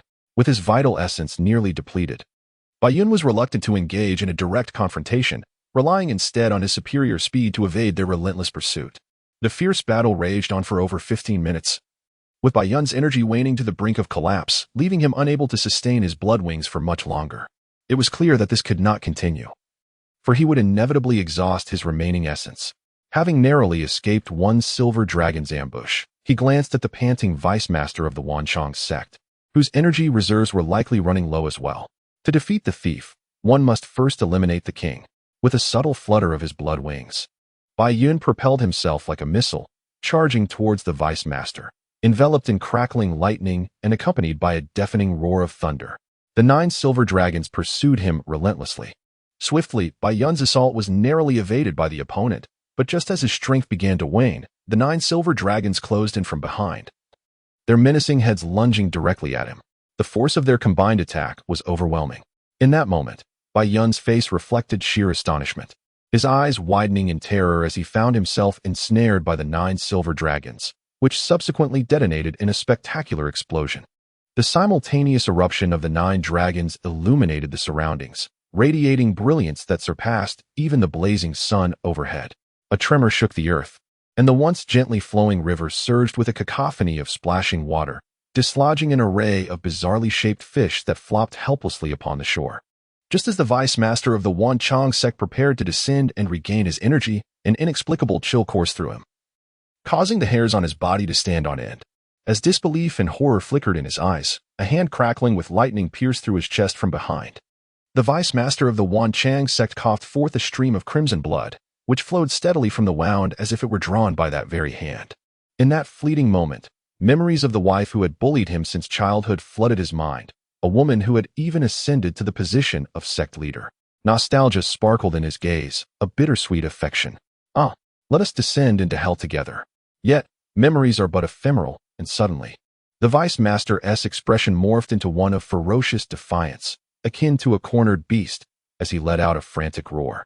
With a thunderous boom, he chose to self-destruct in this dire moment, resolutely detonating his essence, in his quest for vengeance against the cloud of white that had shattered his blissful existence. He was willing to pay the ultimate price of eternal damnation to ensure their mutual demise. Moments later, as the blinding light of the explosion faded, nothing remained of the vice-master but ashes. In the final moments, Yun summoned every ounce of strength within him, retreating a few paces before enveloping himself in a protective shroud of bloodied wings, managing to evade much of the onslaught. However, even so, Yun's injuries were nothing short of horrific. Not a single part of his body was unscathed. His right arm, in particular, was a ghastly sight, with the bones starkly exposed, emanating a chilling aura. As Yun propelled himself at full speed towards the vice-master of the 100-gun sect, he had already employed the last vestiges of his profound energy to execute the technique of doppelganger, even calculating that his opponent would instantaneously reappear behind the silver-scaled dragon, thus allowing his ambush to succeed. However, he was utterly drained, his profound energy completely depleted. Coupled with the immense strain and grievous injuries inflicted by his adversary's self-detonation, he found himself bereft of even a moment to procure medicinal pills from the void, succumbing to unconsciousness mid-air and plummeting straight into the river. Is it a person? Yes. A man. Is he dead? No. He should still be alive. On the deck of an elegantly antiquated boat, 2 little girls, who would undoubtedly grow into femme fatale, crouched before a man whose tattered form bore wounds that had turned pallid from the river's embrace. They exchanged excited and curious glances. Indeed, the 2 maidens affirmed. Before stepping forward, the young girls, with expressions of regret, retreated slightly, as they had yet to thoroughly examine this individual. Wait. Just as the 2 maidens readied to use their profound energy to push him into the river, a captivatingly graceful woman suddenly furrowed her brow and called out. The maidens halted, then bowed their heads in acquiescence, stepping aside. Upon the beautiful woman calling out, she ceased to speak further. Her enchanting eyes, which seemed to perpetually entice men, shimmered with surprise as she fixated intently on the unconscious man. After a few moments, she finally parted her alluring, crimson lips and commanded, "Arrange a room for him." The 2 maidens, though puzzled, bowed their heads in acquiescence and carefully lifted the man, making their way toward the cabin's loft. What has happened to the master? One inquired. I do not know, the other replied. Shall we continue our research? Yes, let us go. With that, the two young girls clasped hands and proceeded toward the loft. Meanwhile, the beautiful woman paid no heed to her two apprentices, standing alone on the deck in contemplation. After a moment, she murmured, such terrifying regenerative abilities. At that moment, Bai Yun's consciousness lingered in the instant of his fainting, and upon awakening, he sprang upright from the bed. However, the sudden movement tugged at his wounds, causing him to draw a sharp breath. He has awakened? Indeed, he is awake. What shall we do? We must inform the master. The voices of the two maidens startled Bai Yun, but upon recognizing their delicate features, he felt a slight relief. As the girls exchanged inquiries and exited the room, Bai Yun promptly procured a talisman for Earth escape from his spatial pocket, in case of any unforeseen circumstances. He surmised that he had been rescued by the master they spoke of, yet remained vigilant. Regardless of whether his caution was excessive, it was always prudent to be prepared. He then retrieved a healing potion from his backpack and swallowed it down. These medicinal herbs were pillaged from the Fire Cloud sect, not procured from the spatial realm. Some evolution points are best conserved. Moreover, the injuries have largely healed. Even without the use of healing potions, it is likely that complete recovery will occur within a week. All thanks to the merits of one's lineage. Moments later, as distinct footsteps approached, the door creaked open, interrupting Bai Yun's contemplations. He lifted his gaze, only to be momentarily stunned. A stunningly graceful woman in a pink dress entered, her figure elegantly alluring. Her slightly dazed eyes, filled with a myriad of enchanting expressions, could effortlessly cause any man to willingly kneel before her. Bai Yun was no exception. Upon seeing her, he felt as if his soul had been snatched away. Standing there in a daze. Are you Bai Yun? The beautiful woman asked with a captivating smile, gliding to the bedside and gazing into his eyes, which suddenly shimmered with a hint of rosy mist. Her cheeks flushed with a delicate hue, and her full, jade-like lips parted slightly. Bai Yun stared blankly at her, instinctively responding. Is Lord Xianxia your teacher? Did you slay the vice sect leader of the 10,000 Spears sect? Upon hearing the satisfactory answers, the woman felt a flicker of joy in her heart. Just as she was about to continue her inquiries, Bai Yun suddenly regained his composure, his brow furrowed. Gripping the talisman tightly in his hand, his expression one of wariness. Illusion spell? Hee, young sir, you truly are remarkable. To awaken so swiftly. You truly are worthy of being Xuanzi's disciple, the beautiful woman exclaimed, her misty gaze dispersing as she covered her mouth with a gentle laugh, offering her admiration. Upon the figure that surpasses both Hua Fei Hua and Yin Mei in allure, the voluptuous jade peaks gently swayed. Such breathtaking beauty rendered Bai Yun instinctively swallowing hard. I'm not employing any enchantments upon you at this moment. The enchanting woman, witnessing Bai Yun's reaction, burst into laughter, her delicate form trembling with exuberance as her bosom swayed even more dramatically. I can finally ascertain with utmost certainty that I am undoubtedly the protagonist. Otherwise, why would I continuously encounter such ethereal beauties? With this thought, Bai Yun's gaze regained its clarity, though his right hand, concealed behind him, still gripped tightly onto the earth-escaping talisman. He then gazed appreciatively at the enchanting woman, devoid of any embarrassment. It is human nature to admire beauty. Such exquisite allure deserves more than a mere glance, as it would be a disservice to one's own fortune. Am I beautiful? The enchanting woman inquired, her cheeks flushed and her eyes shimmering with a spring-like softness, a blush enveloping her as she asked shyly. Indeed, young sir, you possess remarkable prowess. The woman, realizing her charm had failed to affect Bai Yun, felt a slight shock within, yet playfully responded. Subsequently, she pouted her luscious lips, feigning sadness. Oh dear, young sir. How could you be so wary of me? I must confess, I do wish to have you beneath me, yet we are not yet acquainted. Bai Yun's fiery gaze swept over her figure, seemingly capable of extracting honey, as he spoke leisurely. Did master fail in seduction? It indeed met with failure. Shall we attempt to allure together? Let us wait until master departs. Behind the beautiful woman, the two young girls exchanged questions and answers, completely disregarding the presence of their master. Do these immature children truly understand how to entice men? The beautiful woman turned, her gaze dripping with disdain as she looked down upon her two disciples, sneering. Is the master feeling embarrassed and angry? Indeed. Should we pretend to be frightened? Let us feign terror. With that, The two girls put on a show of trembling fear, timidly glancing at the beautiful woman, clearly accustomed to the nature of her disciples. The woman caressed her exquisite figure, continuing to regard the underdeveloped young girls with scorn. Bai Yun silently observed the two future enchantresses, only to be drawn away by the allure of the woman's curvaceous form. Feeling the heated gaze lingering behind her, the beautiful woman chuckled softly and turned to say, "The outside world is in a frenzy looking for you." "Oh, who are they?" Bai Yun inquired, aware that it was nearly certain, having dispatched so many students. Albeit not in the literal sense of killing, it was akin to a child being struck. How many parents can suppress their anger? Even with the restraint imposed by Xuanzi, there were still those with fiery tempers who would disregard the consequences. Moreover, the sacred sons of Kunlun and Qianquan had been genuinely slain by him, and it was to be expected that those two sects would not simply let the matter rest. While the Xuandi could not act against Bai Yun, their lineage surely harbored numerous high-ranking Xian emperors, if not semi-emperors. Could they hire someone to carry out a vendetta?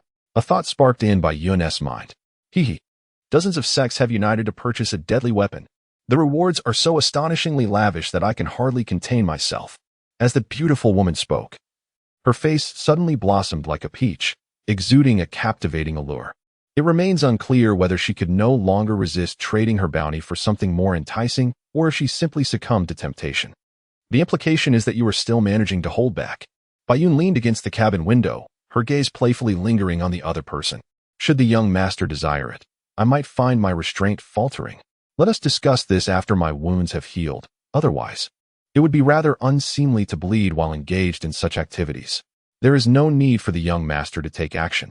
I can manage quite well from above. Speak, then. What are your conditions? Bai Yun, in a magnificent retreat, boldly confronted her with a piercing gaze, directly opening the skylight of dialogue. Then allow me to propose an alternative. How should I repay the life-saving grace? In this world, nothing comes without a reason, and the same applies in reverse. The other party's reluctance to seize her for the bounty might indicate a lack of interest, but more likely, it suggests ulterior motives. The only improbable scenario is that she has fallen for me at first sight. The young master is truly astute. I genuinely hold great affection for you. It is uncertain whether the beautiful woman has undergone specialized training, but her mere speech and tone evoke a myriad of enticing thoughts. Chapter 63. The golden son-in-law. As the moon rises and the sun sets, the luxurious boat merges seamlessly with the flowing river, drifting with the current. Bai Yun languidly reclined against the cabin window, squinting at the crimson moon. She heard the beautiful woman declare herself as the elder of the sect of desire, referred to as Madam Wen. The sect of desire is indeed a reclusive order, entirely devoid of men. According to Madam Wen, the entire sect is composed of feeble women. Thus they seek a powerful sect for refuge. In today's world, is there a more formidable ally than the Xuanzi? The unequivocal answer is no. The lustful women sect, due to its unique cultivation methods, coupled with its members' breathtaking beauty and enchanting allure, has become a sacred place in the hearts of countless men. In the past, it was not uncommon for various sects to engage in fierce battles over the women of the lustful women sect. Some sects even attempted to coerce the lustful women sect into becoming their subordinate, taking what they wished, reluctant to become mere playthings of any sect. The lustful women sect chose to retreat from the world over a century ago. Now, as the great era approaches, the lustful women sect, having been dormant for over 100 years, is preparing to emerge, yet they harbor some reservations. The arduous battle has greatly benefited Bai Yun, advancing his cultivation and allowing him to gain a clearer understanding of his own strength. The defeat of the Wanxiang sect's leader does not necessarily indicate that he is genuinely stronger than a mid-tier Xian emperor, but rather that he triumphed due to his adversary's ignorance of his various skills. Should the world come to comprehend his abilities, under conditions of preparedness, defeating even a low-tier Xian emperor would require considerable effort. In the past, he indeed relied too heavily on talismans, which is an imprudent strategy akin to killing the goose that lays the golden eggs. It is not a sustainable approach. The crux of the matter lies in the enhancement of one's own strength. Beyond the Xin King, each realm, even the first tier, is not merely a straightforward accumulation of Xin Qi. It necessitates a deep understanding of oneself, the essence of the heavens and the earth, and even the fundamental nature of the universe. Only through such enlightenment can one's thoughts become clear, thereby elevating their realm. In a chamber suffused with an alluring atmosphere aboard the ship, Madam Wen, draped in a sheer garment, reclined upon the bed, her delicate form partially concealed, revealing a pair of long, fair legs that exuded an irresistible charm. What an intriguing little man, she mused, a hint of a smile gracing her lips. If only he possessed greater strength. How delightful it would be to invite those repressed little enchantresses from the clan. Such a golden son-in-law must not be overlooked. As dawn broke, Bai Yun, who had spent the night in meditation, suddenly felt a stirring within, exhaling a deep breath of stale air before opening his eyes. Two petite maidens, exquisitely crafted like jade, peered into the room, whispering conspiratorially. Who shall approach him first? Together then. After settling their plan to entice Bai Yun, the two girls approached the edge of his bed, their cheeks flushed like blossoms, long eyelashes fluttering slightly, their eyes shimmering with a delicate haze, appearing somewhat dazed. Young master, do you find us beautiful? Are we lovely enough for you? If you desire, we could serve you simultaneously. Indeed, our skills are quite commendable. Bai Yun, drenched in cold sweat, wore an expression of utter astonishment. The most embarrassing part was that he indeed felt a stirring within, leaving him utterly flustered. Truth be told, the two little girls did possess a certain charm, yet their bodies had yet to fully mature. After a moment of shock, Bai Yun could only laugh helplessly at the two girls' striking poses, saying, "Be good. Uncle is very busy. Go play elsewhere. You're bullying us." Woe is me. How delightful. A woman who weeps is cherished by a man, White Cloud mused in admiration. Subsequently, she unleashed her ultimate technique, retrieving some garments and toys that Inu had left behind from her spatial storage. As anticipated, even the most feigned tears could evoke genuine emotion upon sighting these items. The two figures, who had previously pretended to cry, immediately ceased their act, their doe-like eyes fixated on the offerings. Could these be gifts for us? Certainly. They must be tokens of affection. According to her mentor's words, they should indeed be considered symbols of commitment. As she matured, one could only speculate how many male creatures would vie for her attention. The two girls departed, clutching their tokens, while White Cloud admired them before immersing himself in his training. Once his bloodline was fully activated, White Cloud had already ascended to the realm of a superior mystic king. With further progress, he could crystallize his mystic energy and step into the mystic emperor realm. Following the arduous battle, his cultivation had stabilized completely. The mystic energy within his dantian was nearly solidifying into a crystalline form. Once his injuries healed, he would venture forth to gather enmity and earn evolution points. Over the next few days, White Cloud remained mostly in his chamber, recuperating and cultivating, while Madame Wen occasionally visited to tease him. The two girls, however, became frequent visitors, persistently tempting White Cloud.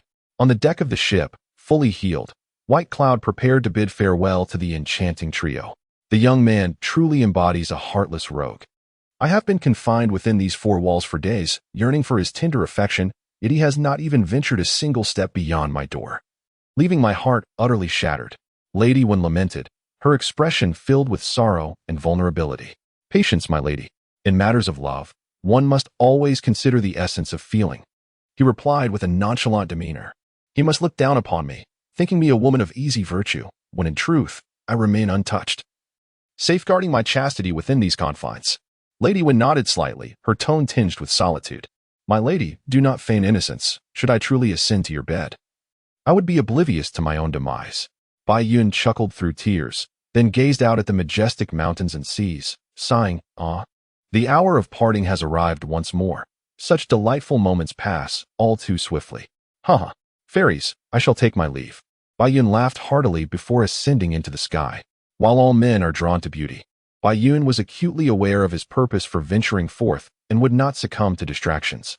Side quest: eliminate the inferior Xian emperor, slay the disciples of the sect. Task reward: have we successfully seduced him? That seems to be the case. So he is now our man. Indeed, we are his women. Two brazen hussies. Go diligently cultivate yourselves, lacking even the maturity of womanhood, yet you crave the company of men? Lady Wen scoffed derisively. In the matter of disciplining her two apprentices, Madame Wen has been tireless and enthusiastic for several years. I am truly fortunate, she mused, her alluring eyes narrowing slightly at the thought of having encountered a golden son-in-law, and that too, the most distinguished one. Chapter 64. The Fragmented Void Technique within the Verdant Mountains. Spring flourishes as the clouds lazily drift about, seemingly oblivious to the ominous gaze lurking in the shadows. Yet, Unbeknownst to the casual observer, he is both relaxed and vigilant, his consciousness acutely attuned to the movements around him. He senses the peril of being watched, a forewarning stemming from his innate divine abilities. Suddenly, a menacing flash of cold light materializes from the void. Already on high alert, Bayun swiftly maneuvers to evade the threat. Before him stands a man clad in black, his demeanor frigid, wielding a 3-foot-long sword. Upon realizing that his lethal strike has been evaded, the man momentarily falters before regaining composure and unleashing a torrent of dazzling sword energy. With a swift motion, Bayun unfurls his blood wings and retrieves the silver spear, a prize acquired from the vice master of the 10,000 Spears sect to counter the sword energy. Clang, clang. The two engage in fierce close combat. Although Bayun possesses a slight advantage in speed, his attempts to land a blow are consistently thwarted by his opponent's spatial techniques, resulting in a stalemate where neither can gain the upper hand. Is the disparity between a low-grade Xian Emperor and a mid-grade Xian Emperor truly that vast? The recent battle lingered vividly in Bayun's memory, serving as a stark reminder of the formidable prowess of the experts from the Xian Emperor realm, a realization that had transformed his perception. However, this time, he found himself at ease against his adversary, effortlessly handling the encounter. With a resounding clash, the sword and spear met. Bayun remained steadfast while his opponent was thrust back several dozen yards by the force of the impact. The disciple of the killing sect maintained an icy demeanor, showing no signs of discouragement. Under Bayun's watchful gaze, he suddenly vanished from sight. Bayun was taken aback, recognizing that his opponent had mastered a technique akin to shadow movement, undoubtedly superior to his own. Although Bayun's spiritual awareness could extend 5 miles to discern his surroundings, he could not detect a trace of the enemy. Naturally, the spatial radar should be able to pinpoint the opponent's location. Yet with the adversary concealed nearby, Bayun dared not enter that realm. Buzzing sounds heralded the arrival of nearly 10 cold beams of light. Bayun swiftly maneuvered his spear to deflect them, generating a shower of sparks. Just as he neutralized these attacks, a sudden tension gripped his heart as the disciple of the killing sect materialized, immediately followed by the onslaught of those chilling rays. The opponent transformed into an unparalleled sword, its brilliance threatening to cleave the very fabric of space, converging into a singular point that darted towards Bayun with blinding speed. Anticipating this, Bayun deftly aligned the sharp tip of his spear with the sword's point, resulting in a dazzling explosion of thunderous light that coursed through the weapon and into the adversary's body. With a resounding crash of thunder, the disciple of the killing sect disintegrated like a fragile piece of paper. A sudden realization struck Bayun. This was not the true form of his opponent. His heart raced with alarm as he felt a chill creep down his spine, his hair standing on end. A sharp sound echoed as the sword pierced through Bayun's chest. His brows furrowed deeply, although elemental transformation granted him a temporary state of invincibility. Being struck in a vital spot still left him drenched in cold sweat. Bayun wielded his silver spear, thrusting it fiercely behind him. The disciple of the killing sect was astounded, realizing that his opponent possessed such profound secret techniques. The full force of his strike had yielded no effect whatsoever. Faced with the ferocity of the silver spear and with no means of escape, he audaciously reached out with his empty left hand, attempting to resist with sheer flesh. The air crackled ominously with violent lightning, and the disciple felt as though his left hand would be singed to a crisp. He withdrew his sword and retreated swiftly, his face finally betraying a flicker of fear and shock as he observed the rapidly healing wound in Bayun's chest. The mastery of such numerous secret arts, and the seamless execution of them, left him in awe. Fortunately, his opponent was merely a low-grade Xian Emperor. Otherwise, he would have had to resort to talismans.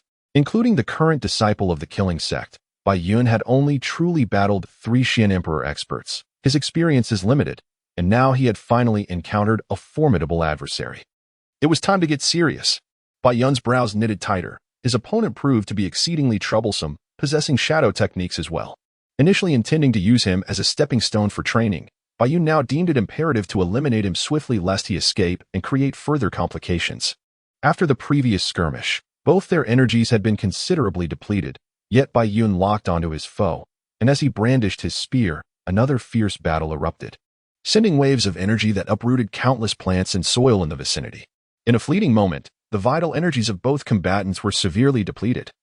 Yet their ferocity only intensified as they engaged in a desperate struggle, each strike laced with ruthless intent.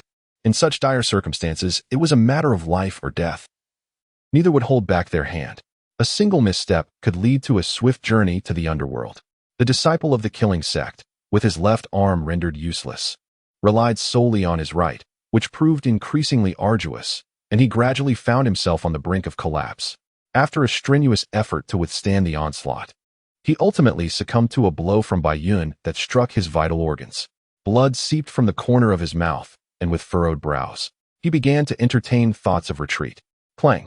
The clash of spear and sword reverberated through the air as the disciple opportunistically retreated, hastily preparing to invoke a secret technique for escape. Bai Yun, with a raised brow, had anticipated the adversary's intent to flee, just as the opponent vanished from sight. A thunderous assault descended upon the very spot where he had been. Boom! The air itself seemed ready to tear apart under the force of such a fierce strike, shattering the surrounding void. The disciple, unable to retreat in time, was left exposed and horrified as he materialized, desperately attempting to raise his sword in defense. Stab! Bai Yun's spear, swift as lightning, pierced through the disciple's body, lifting him with brutal force as the vital energy surged within, instantaneously extinguishing his life force. The body of one at the Xian Emperor realm, tempered by Xian crystal, was notably resilient. Breaking ordinary weapons with bare hands was a trivial task. Thus the violent lightning did not reduce him to mere ash. Had he been of the Xian Master realm, he would likely have been obliterated in an instant, scattered by the winds. Discarding the charred remains, Bai Yun silently expressed gratitude to his senior brothers and sisters. Had it not been for their prior warnings, he might well have allowed the opponent to escape today. The Xian Emperor possesses the ability to confine space, rendering enemies incapable of utilizing spatial divine abilities within his domain. Additionally, there exists a more forceful method, shattering the void with sheer strength before opponents can employ their divine techniques, thereby inducing instability in the space and intercepting them. These insights were imparted to him by the honest Lao Shi, and it was during this revelation that Bai Yun truly comprehended the might of the Xian Emperor, thus relinquishing any notions of underestimation.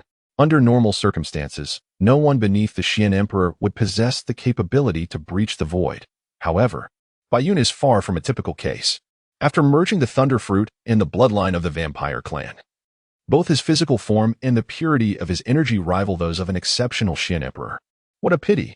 If only he could activate the soul capture technique, he might glean those arcane skills from his very soul, Bai Yun lamented. The ability to conceal oneself within the void for a brief period is undoubtedly a pinnacle technique for murder and plunder. The fragmentary void technique, 5,000 evolution points. When mastered, it allows one to linger in the void for several seconds. Bai Yun discovered this among the artifacts from the spatial realm of the Xian continent. Astonished that such a technique is merely a fragment, he yearned to find the complete version, but searched in vain.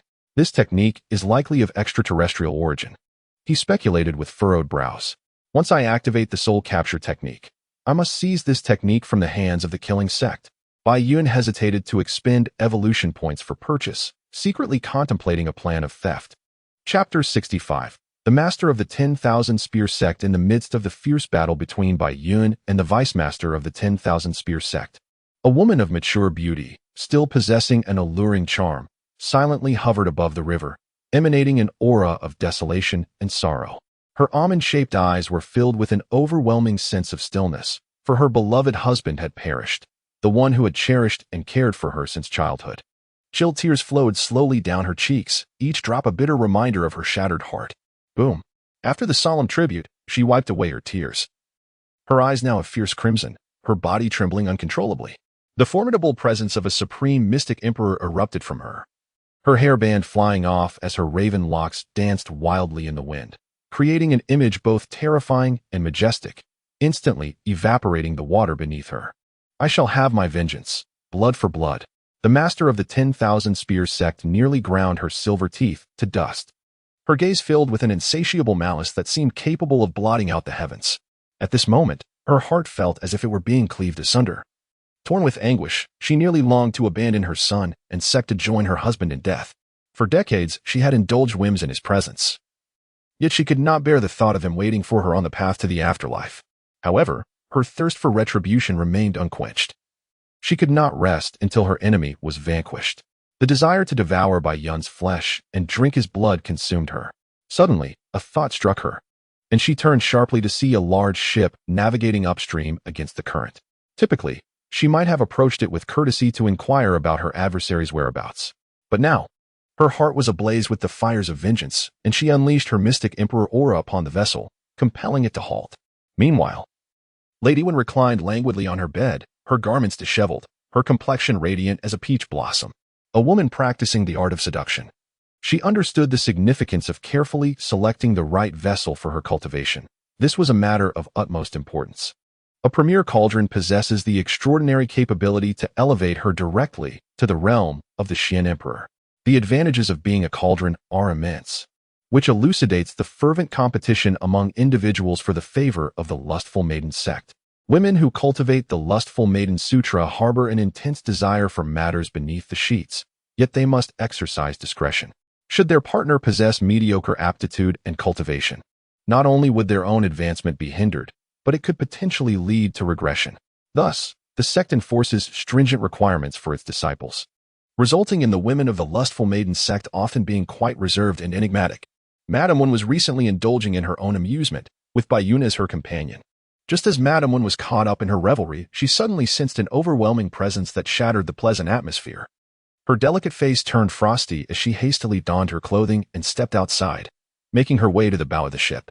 Even before her arrival, her voice resonated. "Who dares to obstruct my vessel?" The leader of the 10,000 gun sect was taken aback. He had not anticipated that such an enchanting woman would be aboard. Furthermore, he found himself unable to discern her strength. It was improbable that she was an Xian Emperor, yet her power eluded him. Unless she possessed a secret technique to conceal her prowess, it was most likely that she had attained the semi-emperor level. The leader's initially heated thoughts rapidly cooled. After offering a slight bow to apologize for her rudeness, she inquired, "Madam, have you encountered this gentleman?" As her words fell, a ripple emerged in the void beside her, and a tranquil visage of a fair-skinned man materialized, unmistakably Baiyun. "Might I kindly request you to disclose his whereabouts?" The leader of the 10,000 guns sect asked politely. "I only know that he flows downstream. I am unaware of his exact whereabouts." "Thank you for the information, my lady." Upon hearing the answer he sought, the leader of the 10,000 spears sect made no further delay, expressing his gratitude before vanishing in an instant. "Master, why did you inform her?" "Why indeed? Is it not due to your actions? However, rest assured, your lover is certainly unharmed." Lady Wen narrowed her alluring eyes and subsequently clarified. "If Lord Xuanzi's disciple were so easily dispatched, then let him perish.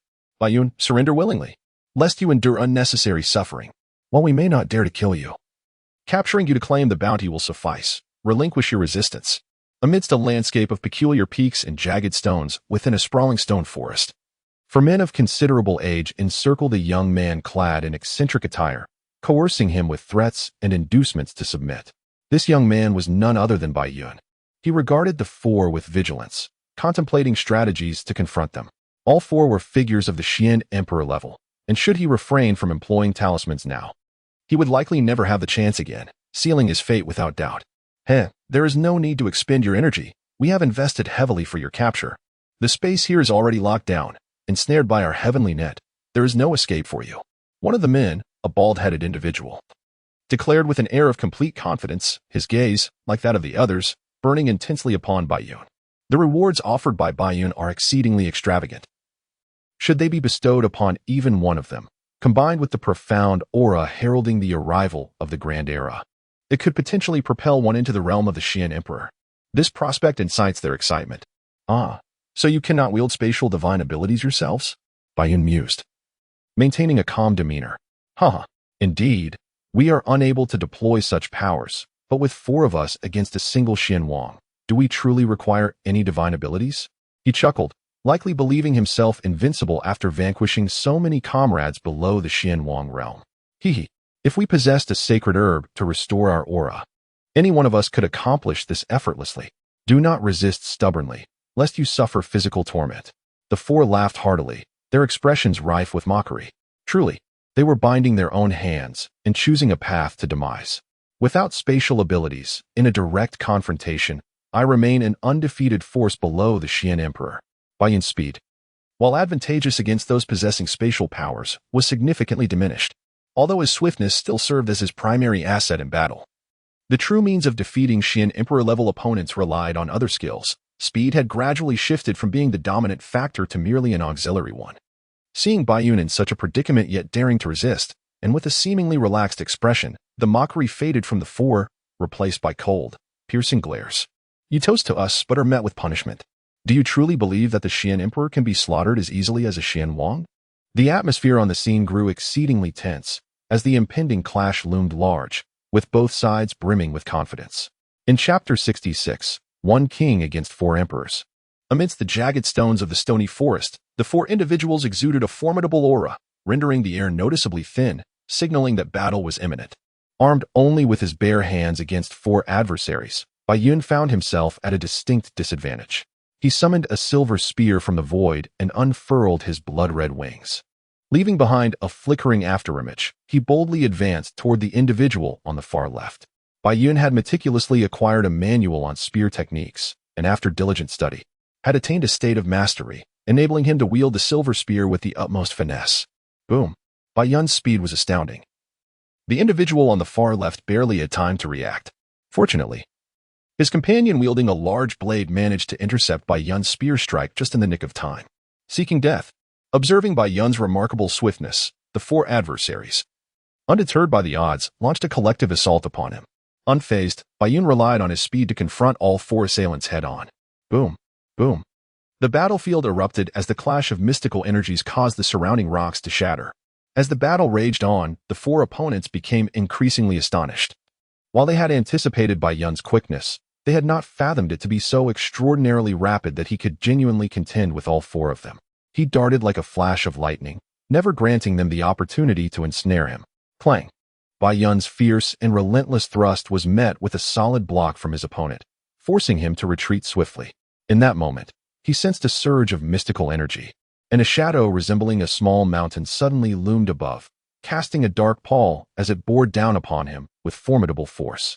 Although the small mountain may seem diminutive, it is ultimately a formidable stone edifice, with a radius of approximately 1.5 li. The white clouds cannot possibly escape unscathed beneath its imposing presence. With a fierce resolve, he brandished his silver spear, which crackled with thunderous brilliance, and struck boldly at the stone mountain. Amidst the resounding roar, the mountain erupted, sending rocks splintering into the air as if the heavens themselves were being rent asunder. In that fleeting moment of chaos, the white clouds discerned an adversary advancing upon him, showing no inclination to grant him a moment's respite. As debris flew and visibility was compromised, the assailant had already locked onto the white clouds, his sword emanating a chilling radiance, buzzing ominously, and unleashing waves of golden sword energy amidst the tumultuous rocks. The white clouds deftly navigated the airborne debris, evading with agility. As they drew nearer, he sprang from a fragment of stone, launching himself toward his opponent like a cannonball, the silver spear entwined with crackling lightnings, resembling a thunderous dragon eager to strike. Anticipating such a swift assault, his foe was well prepared. The sword in his hand flared with golden light, unleashing a sword energy of considerable magnitude aimed directly at the white clouds. Although this sword energy spanned merely a few zhang, its power was formidable due to the relentless compression and refinement it had undergone, far surpassing the superficial grandeur of the scattered energies often seen at the Xianwang realm. Boom! The proximity of their clash rendered evasion impossible for the white clouds. He could only meet the onslaught head-on. The collision of lightning and golden sword energy erupted in a blinding display of brilliance. The inability to evade was not a result of the white cloud's sluggishness, but rather the overwhelming speed he commanded, which eluded his full control. Unlike the times he operated without talismans, where he could halt his advance with absolute precision or turn with fluid grace, he found himself caught in the tumult. The ethereal energy of Bai Yun is not of the ordinary kind, after being refined by the thunder fruit and the bloodline of the vampire clan. Its potency rivals that of a superior Xian emperor. With sheer force, he shattered the golden sword energy and then lunged forward, seizing his opponent's arm with his left hand and violently tearing it down, blood splattering everywhere. The other party appeared horrified, and the intense pain caused cold sweat to erupt instantly, prompting him to turn and attempt to reunite with the other three. The battle amidst the debris only spanned a few breaths, and the other three had not anticipated that in a one-on-one scenario, the unrestricted Bai Yun would prove to be so formidable, hastily rushing to offer assistance. However, just as they began to move, they witnessed Bai Yun, with a chilling expression, darting behind the third member, urgently shouting, "Be careful, third brother." With a thud, the scattered stones fell to the ground, revealing Bai Yun's silver spear standing erect. A dismembered corpse dangling from its tip, blood gushing down the shaft.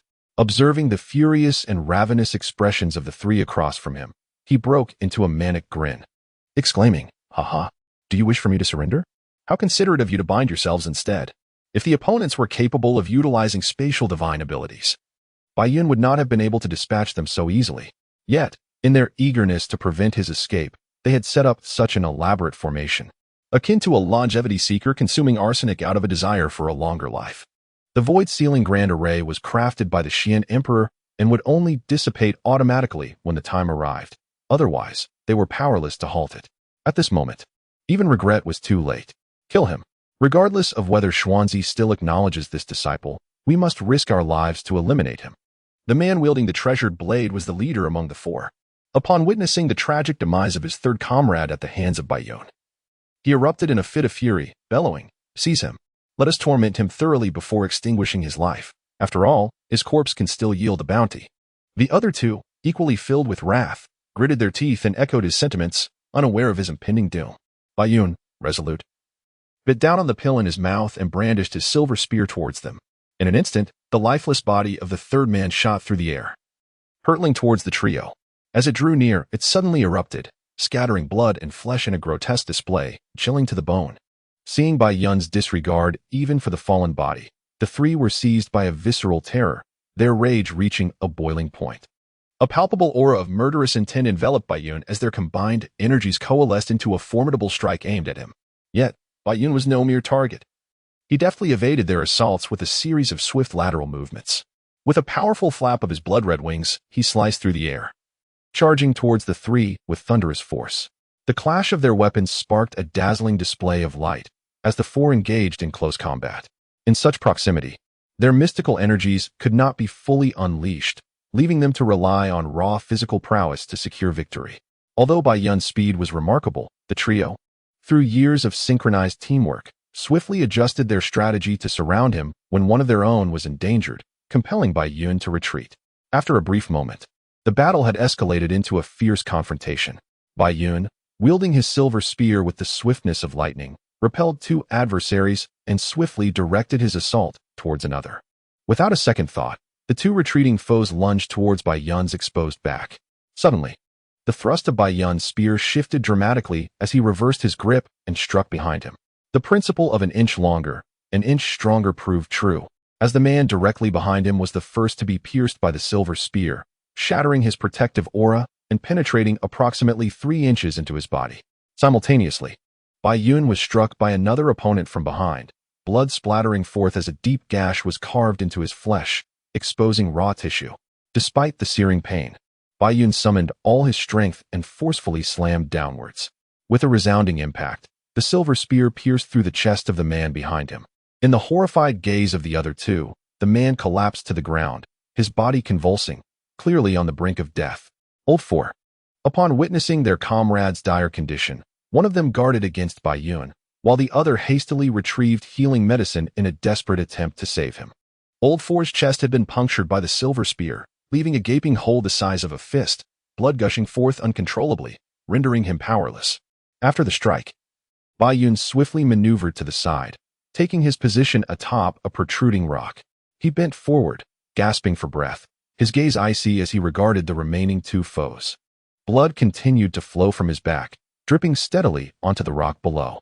Fortunately, his blood wings remained unscathed. The killer shall always be pursued.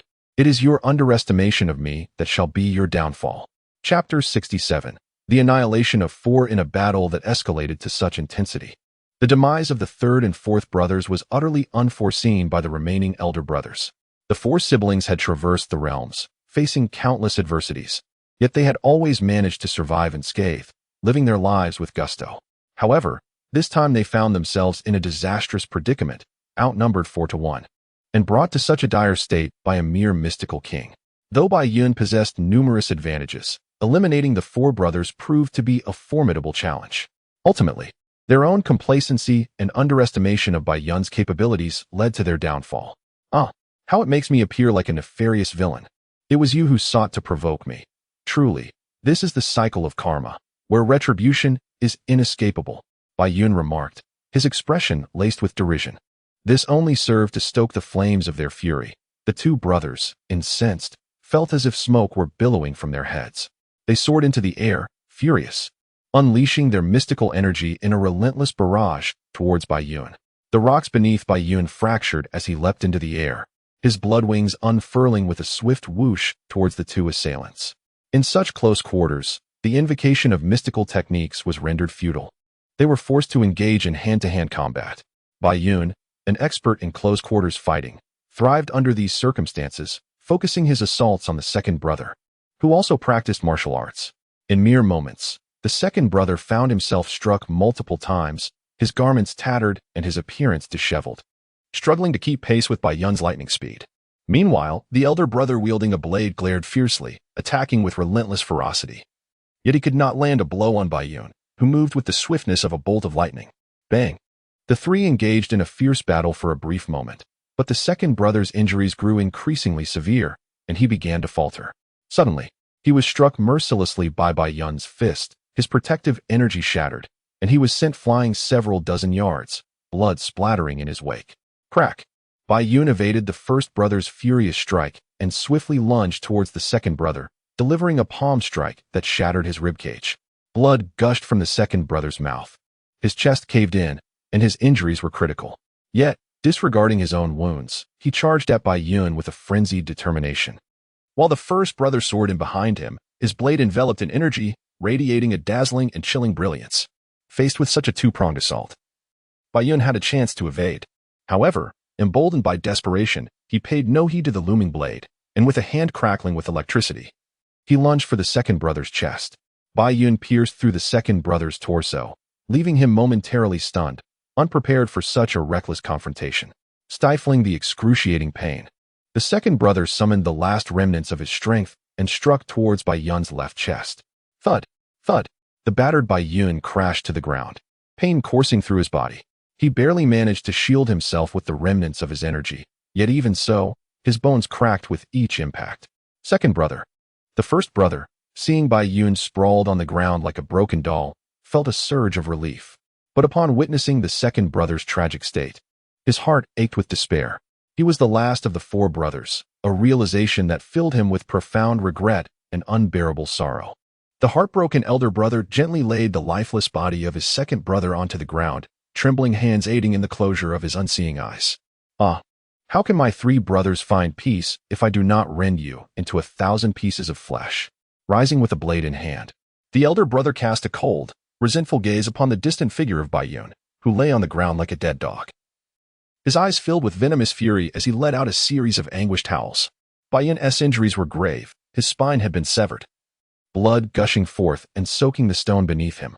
Such wounds, if not treated immediately, would spell death for an ordinary person within the hour. Yet, the strength of Bai Yun's lineage was formidable. Given a modicum of time, he could still move, though at present, he could barely rise. The only one among the four still alive, the elder brother dragged his great knife along the ground, slowly advancing toward Bai Yun. The sound of his footsteps, reminiscent of the Grim Reaper, drew nearer. Bai Yun struggled to rise, but found himself unable, only exacerbating the flow of blood from his wounded back. At last, the knife-wielding elder brother reached Bai Yun's side, his resentful eyes glaring down at the anxious figure below him, coldly declaring, "Do not worry. I shall not allow you to die so soon. You will experience the exquisite torment of 1,000 cuts. Which part shall I begin with? Let us start with your left foot." With that, he discarded Bai Yun's shoe, effortlessly raising the great knife to slice away a layer of skin from the top of Bai Yun's left foot. Bai Yun bore the excruciating pain, his once pale visage turning crimson, beads of cold sweat cascading down. As the fifth toenail was torn off with flesh, Bai Yun could no longer endure the heart-wrenching agony and let out a piercing scream. Ha ha!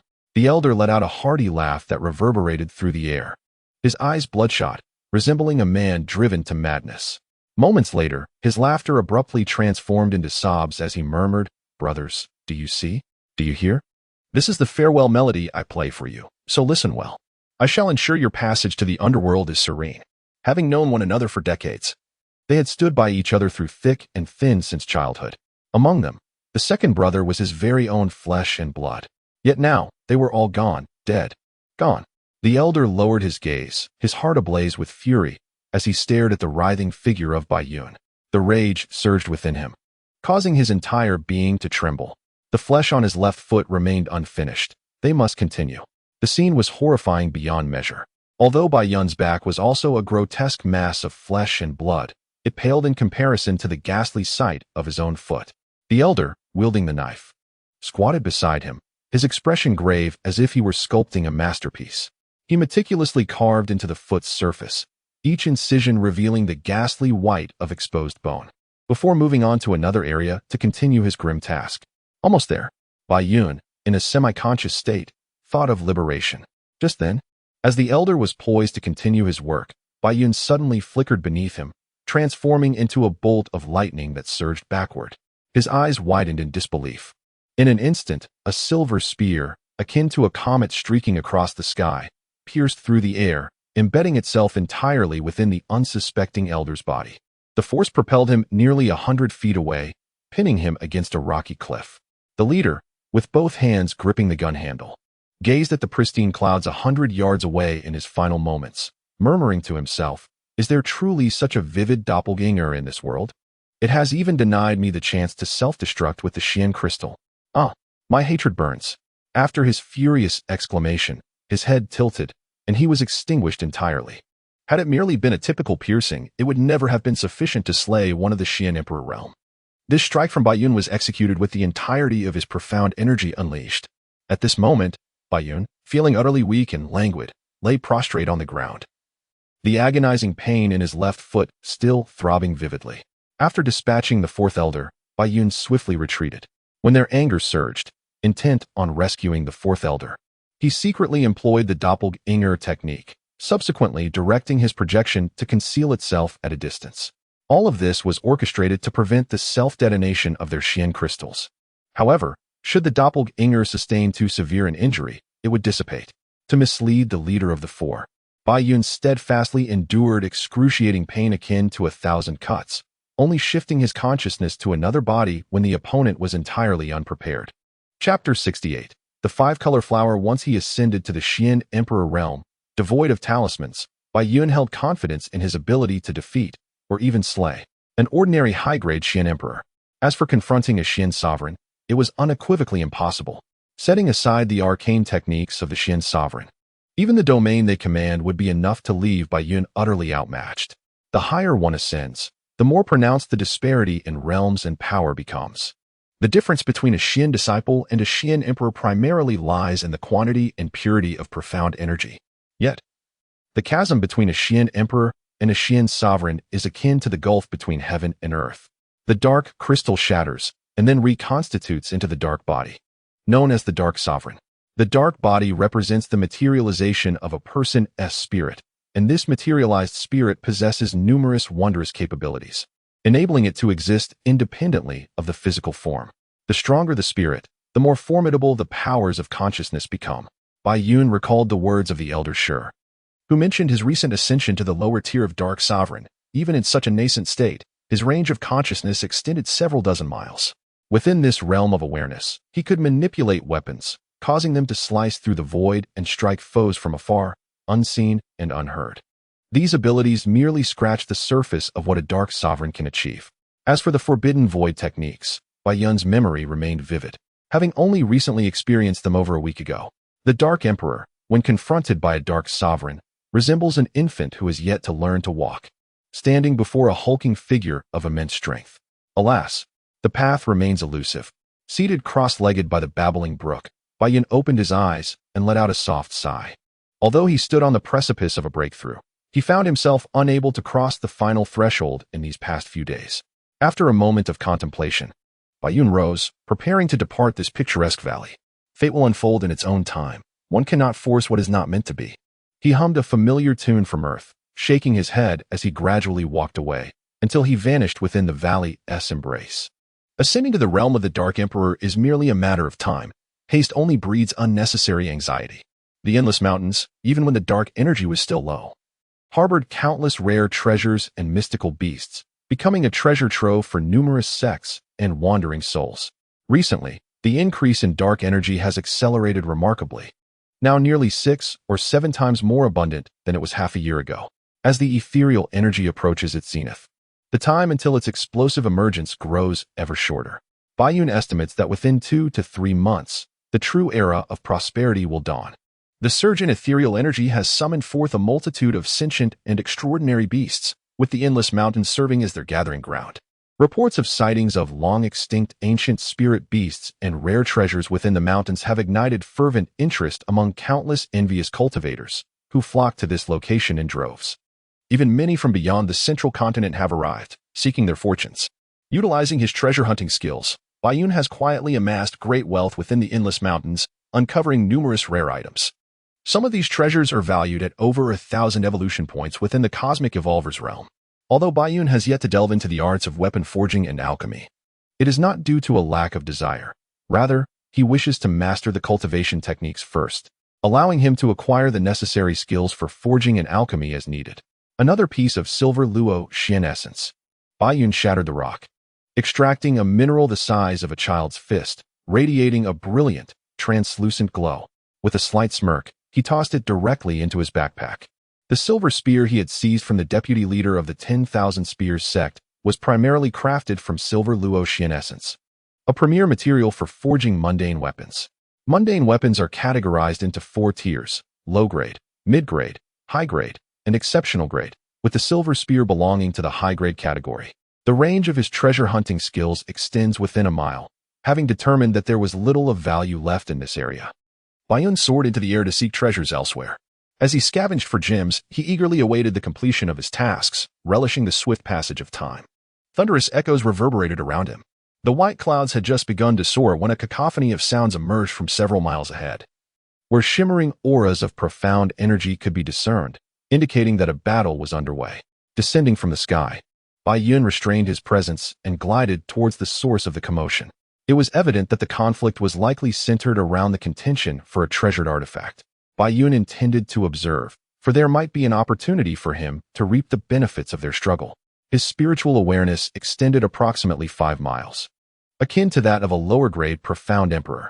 However, he refrained from probing with his awareness, as it would alert others to his presence. Cautiously, he approached within a mile before halting, concealing himself behind a large tree. When engaged in combat with foes of comparable strength, it was imprudent to fully expand one's awareness. Instead, one must concentrate intensely on the enemy to discern their movements and weaknesses.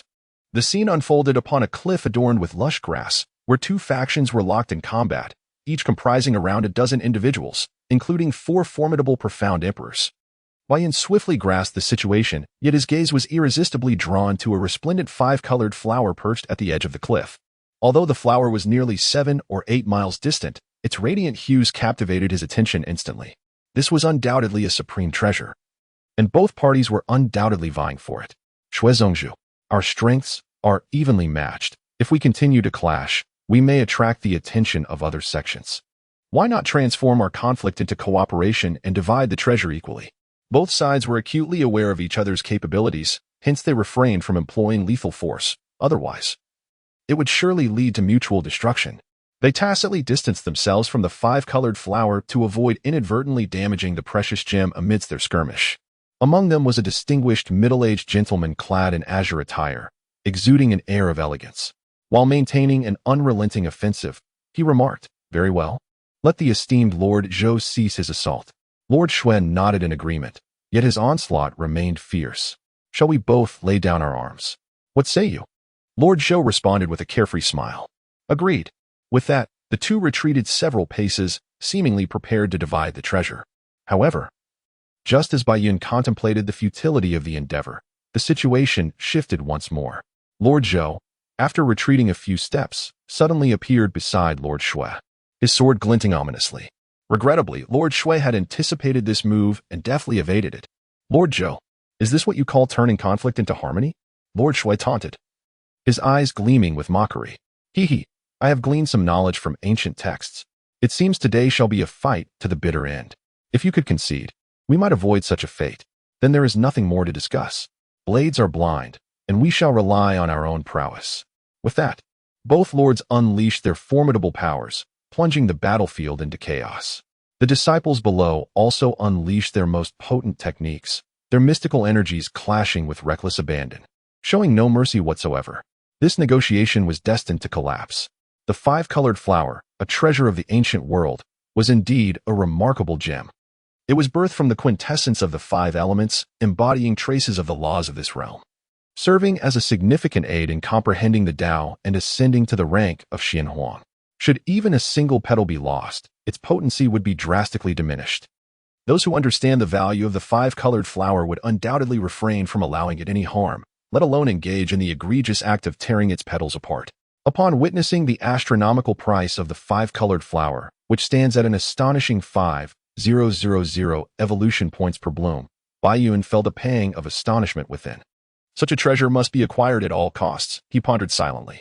In the midst of the fierce battle between the two sects, casualties began to mount as both sides, now blinded by rage, unleashed their various mystical techniques without regard for their safety. Meanwhile, the two masters, both of high-level Xian Emperor realm, clashed fiercely in the air above. Their energies, one azure and the other golden, colliding with ferocity. The resulting shockwave shattered the ground below, creating numerous craters in the earth. Fortunately, they had the foresight to keep their distance from the five-colored flower. Otherwise, they might have inadvertently caused its destruction. This cannot stand. I must seize the five-colored flower at once, Baiyun thought, furrowing his brow as he concealed himself in the shadows. The endless mountains had recently witnessed an influx of cultivators, and the commotion was far too great to ensure that no one would take notice and come to investigate. Should more people gather, it would only serve to disadvantage Baiyun, as his own worth was not insignificant compared to that of the five-colored flower. The combined bounty from dozens of sects was enough to incite envy among countless individuals. After cautiously navigating a considerable distance, Baiyun finally peered over the edge of a cliff, his heart racing at the sight of the five-colored flower glimmering just a few dozen feet away. This flower, valued at 5,000 evolution points, represented a substantial sum, equivalent to the rewards of 2 ordinary side quests. With a swift motion, he prepared to act. As Baiyun leapt into action to gather the vibrant flower, he was suddenly startled by a flash of white light. In the blink of an eye, the multicolored blossom was uprooted. Baiyun was in close proximity, and, in the brief moment that the white light halted, he discerned its form, leaving him momentarily stunned. A white-furred tiger? With wings? A celestial white tiger? Who could it be?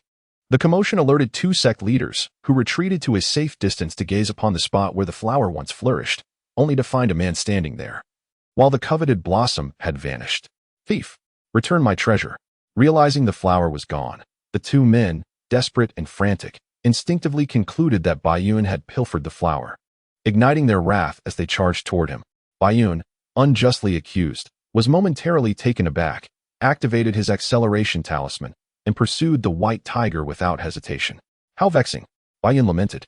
Having neither secured the flower nor avoided trouble, he closely followed the fleeting white figure, astonished by its incredible speed. Whoosh, whoosh. The pace of the white tiger and Baiyun was astonishingly swift, truly among the elite beneath the Xian Emperor.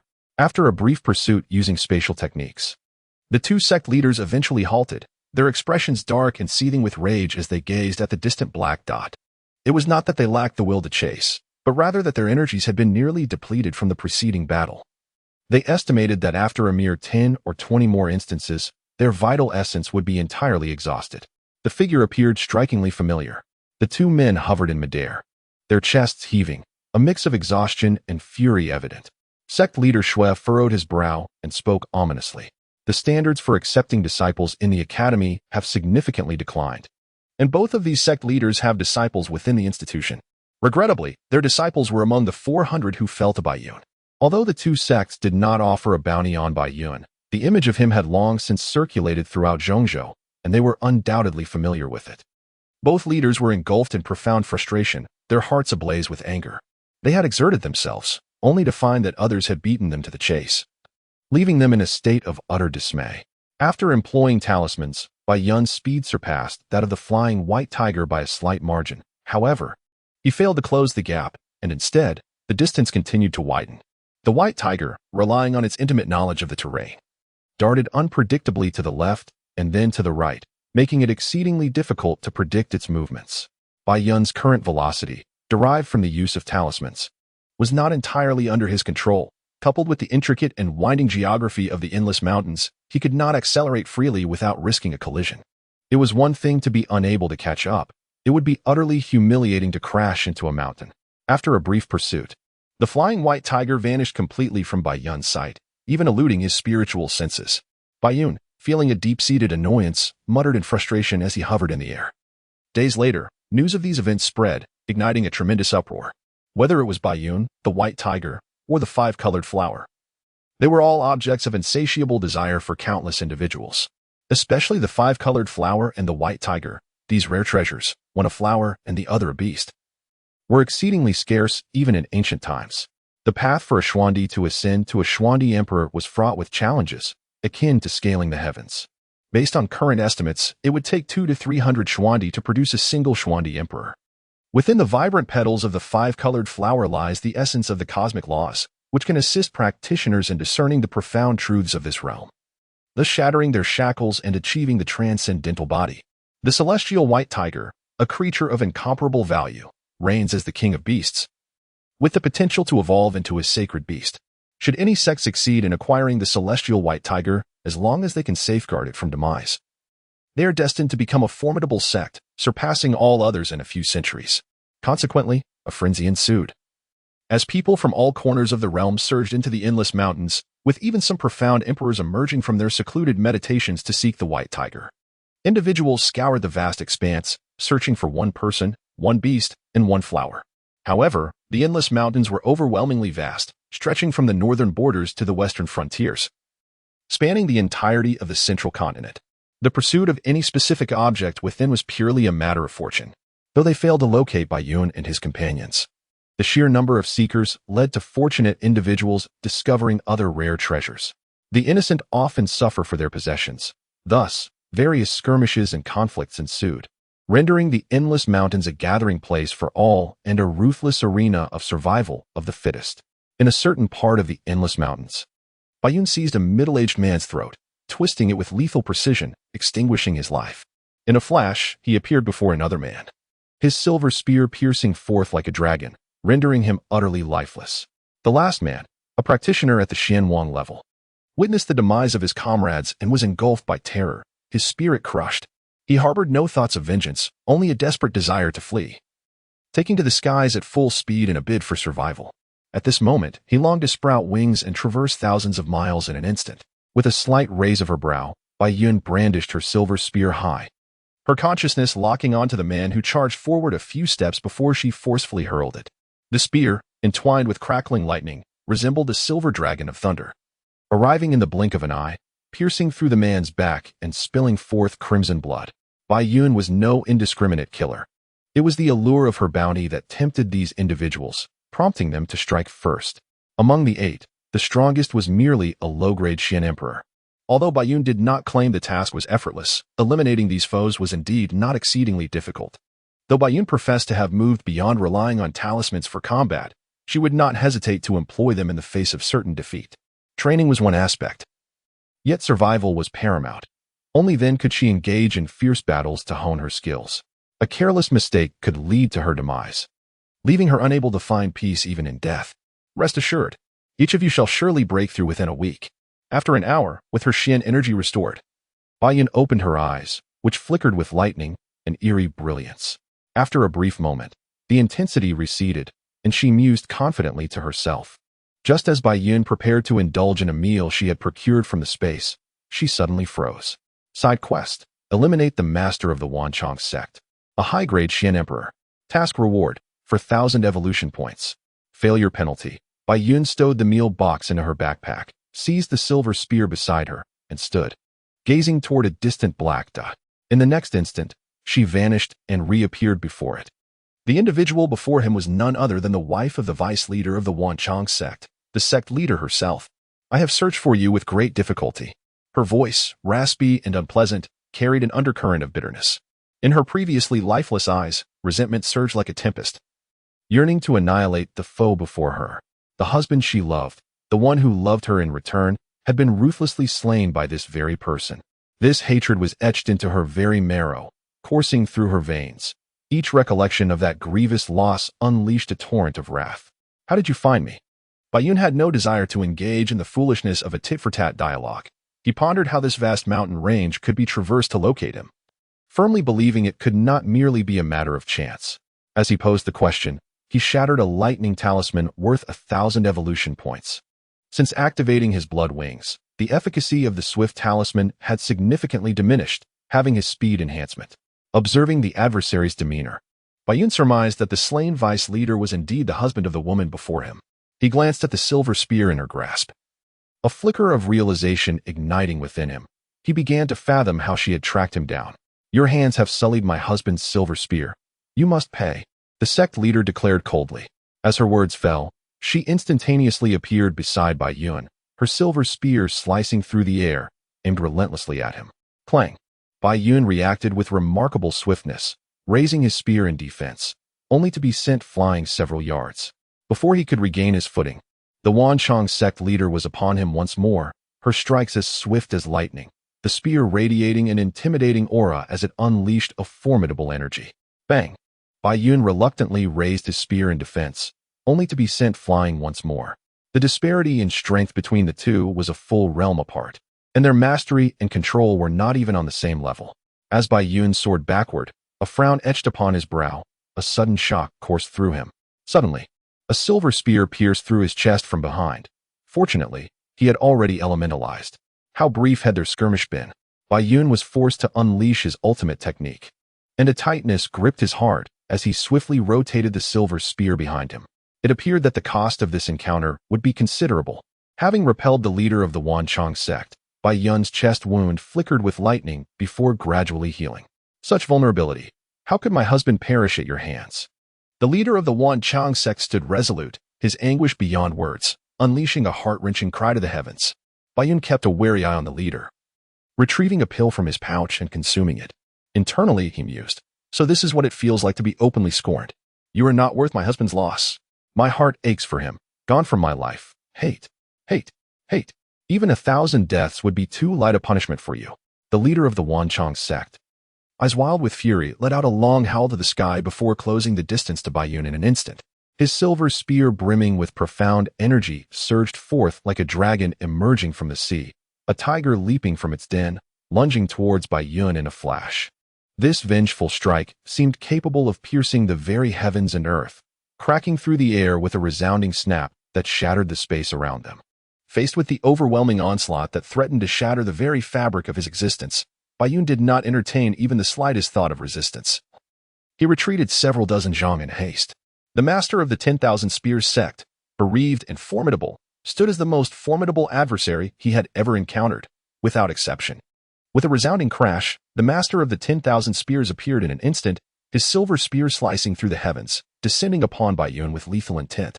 Bayun grasped the spear's handle to parry the blow, yet was nearly sent reeling, his weapon almost wrenched from his grasp. The clash of steel echoed as they engaged in a fierce struggle. Bayun aimed to overwhelm the master with speed, but instead, he felt the reverberation shatter through his hands, blood erupting forth. After exchanging dozens of blows, Bayun began to falter, his right hand trembling uncontrollably, blood streaming from his grip and pooling on the ground. Following another fierce exchange, he seized the opportunity to retreat, fleeing in haste. The disparity between a high-grade Xian Emperor and a mid-grade Xian Emperor was indeed vast. This could not continue. Bayun had initially hoped to conserve his evolution points, but it appeared that substantial sacrifice would be required to vanquish her. As he flew desperately, he pondered his predicament. Aware that the master of the 10,000 Spears was relentless in pursuit, employing spatial techniques with abandon. Bayun's speed was not significantly inferior to the spatial abilities of his foe, yet the short-range skirmish prohibited him from fully unleashing his potential. Otherwise, he would not find himself in such dire straits. Moments later, the wound on his right hand had fully healed, and his forward momentum halted abruptly. With a sudden crackle, the long-dormant thunder bird materialized before him, ready to aid in his flight. With a resounding cry, the thunderbird glittered with bolts of lightning, swiftly charging towards the leader of the 10,000 Spears sect. A familiar silver dragon, resembling a silvery serpent, emerged from the clouds, its slender tail thrashing powerfully as its sharp claws aimed fiercely at the oncoming thunderbird. The collision between the thunderbird and the silver dragon erupted in a dazzling display of light, sending shockwaves that shook the very mountains and stirred up a tempestuous wind. Before the residual energy of the clash could dissipate, the silver dragon recklessly lunged toward the leader of the 10,000 Spears sect, wielding a thunderous silver spear that swept horizontally with a thunderous roar. "Halt!" the sect leader bellowed, gripping her spear with both hands, poised to block the assault from the silver dragon. Just as she managed to deflect that blow, a chill coursed through her, raising the hairs on her body in a warning of imminent danger. In a moment of brilliance, the leader of the 10,000 Spears sect radiated a silver glow, and a silver dragon materialized, entwining around her as she narrowly thwarted the ambush from the silver dragon's clone. "Your fate is not yours to dictate," she declared. And as her words fell, two silver dragons simultaneously charged towards her with a velocity like thunder. The leader exhibited unwavering composure, her mind clear and unclouded by vengeful thoughts. In an instant, she evaded the onslaught of the two dragons and began to wield her silver spear with an elegance that conjured countless afterimages, targeting both adversaries at once. The sound of clashing echoed as the afterimages proved to be tangible, delivering physical attacks rather than mere illusions. Startled, the silver dragons reacted swiftly, desperately attempting to fend off the barrage of strikes. "This opponent is far too formidable." Bayun could not help but let out a suppressed groan, then steeled himself for the confrontation. The three engaged in a fierce battle midair. Bayun's main body withstood the onslaught from the master of the 10,000 Spears sect, while his doppelganger occasionally darted forward to launch surprise attacks. The usage of the doppelganger technique was limited, allowing for its employment only once every 24 hours, compelling Bayun to act cautiously to safeguard his doppelganger from being dispelled. The doppelganger technique and elemental transformation were Bayun's secret weapons, wielded at pivotal moments, consistently enabling him to vanquish formidable foes. However, at present, both of these trump cards had been forced out prematurely by the master of the 10,000 Spears sect. After a brief skirmish, Bayun had sustained several hits. Fortunately, they were merely projections of silver spears, their force not as terrifying as that of the actual body, and much of the impact was mitigated by his protective energy. Yet, even so, Bayun was in a dire state. His palms were already split open again, and he appeared increasingly beleaguered, struggling to maintain his defenses. Suddenly, the master of the 10,000 Spears sect paused, and the silver spear projections coalesced into a single entity, sweeping towards Bayun with tremendous force. Her murderous intent and spear energy were astonishing, carrying the power to shatter the void as it thundered toward him. Instinctively, Bayun raised his spear to block, but a torrent of overwhelming energy surged into his hands, sending his silver spear flying and propelling him like a cannonball across several dozen yards. Swish, swish. The master of the 10,000 Spears sect disregarded Bayun's doppelganger, rapidly appearing above him twice in succession, spear raised high, thrusting downwards like a vicious fish spear aimed at the dazed Bayun, relentless and urgent, offering him no respite. With no time to evade, Bayun summoned all his energy, transforming his abdomen as the spear struck. The leader of the 10,000 Spears sect witnessed Bayun evading his attack once more with the same maneuver, a cold smile gracing his lips. Unfazed, he accelerated their descent, hurtling towards the ground with even greater force. With a thunderous crash, they struck the earth like a meteor, creating a crater of considerable size. As the dust settled, Bayun was found pinned to the ground by the leader of the 10,000 Spears sect, his bones shattered, organs ruptured, and blood gushing uncontrollably. "I foretold your demise today. Yet alas, you possess but a single life. Otherwise, I would relish in the opportunity to slay you 1,000 times." The leader, trembling slightly, rose to his feet, his right hand gripping the handle of the spear embedded in Bayun's body. He turned his gaze towards the location of Bayun's doppelganger, and upon witnessing its disappearance, he returned his attention to Bayun, who was relentlessly coughing up blood. With a venomous expression, he declared, "I am aware of a woman named Inmei. Rest assured, I shall take good care of her. You shan't linger in the earth for long." A frenzied glint danced in the leader's eyes as he spoke with malice. Killing Bayun would do little to assuage her wrath. In her eyes, her husband's life was worth more than the world itself, and only through his unwavering tolerance could he prove the depth of his love for her. Despite her capriciousness and unreasonable demeanor towards him, how could she not love him, having shared decades of life together and borne him children? Alas, in this lifetime, I could never bring myself to kill Xianxia. Bayun's crimson eyes, streaming with blood, burned with unquenchable fury. Those individuals were the most significant to him. Anyone daring to harm them would face his wrath, delivered with the force of a tempest. Haha, those individuals hold great significance for you, do they not? How delightful. The more they matter to you, the more I can alleviate the resentment in my heart when I strike. The leader of the 10,000 Spears sect, with eyes fixated on Bai Yun, laughed maniacally. Blood tears slowly streaming down those frenzied orbs. Let us perish together. Bai Yun, pinned to the ground by the silver spear, chuckled intermittently.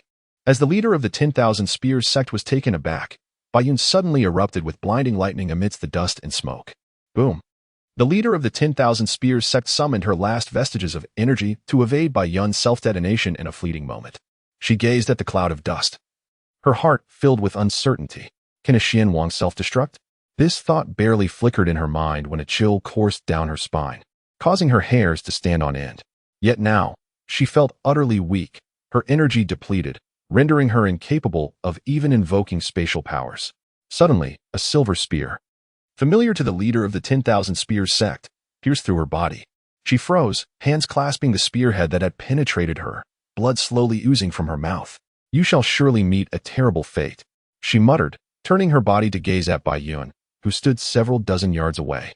Her expression frenzied as she uttered a blood curse. Then, her body swayed, collapsing onto the ground. Just before losing consciousness, she felt raindrops gently falling upon her face.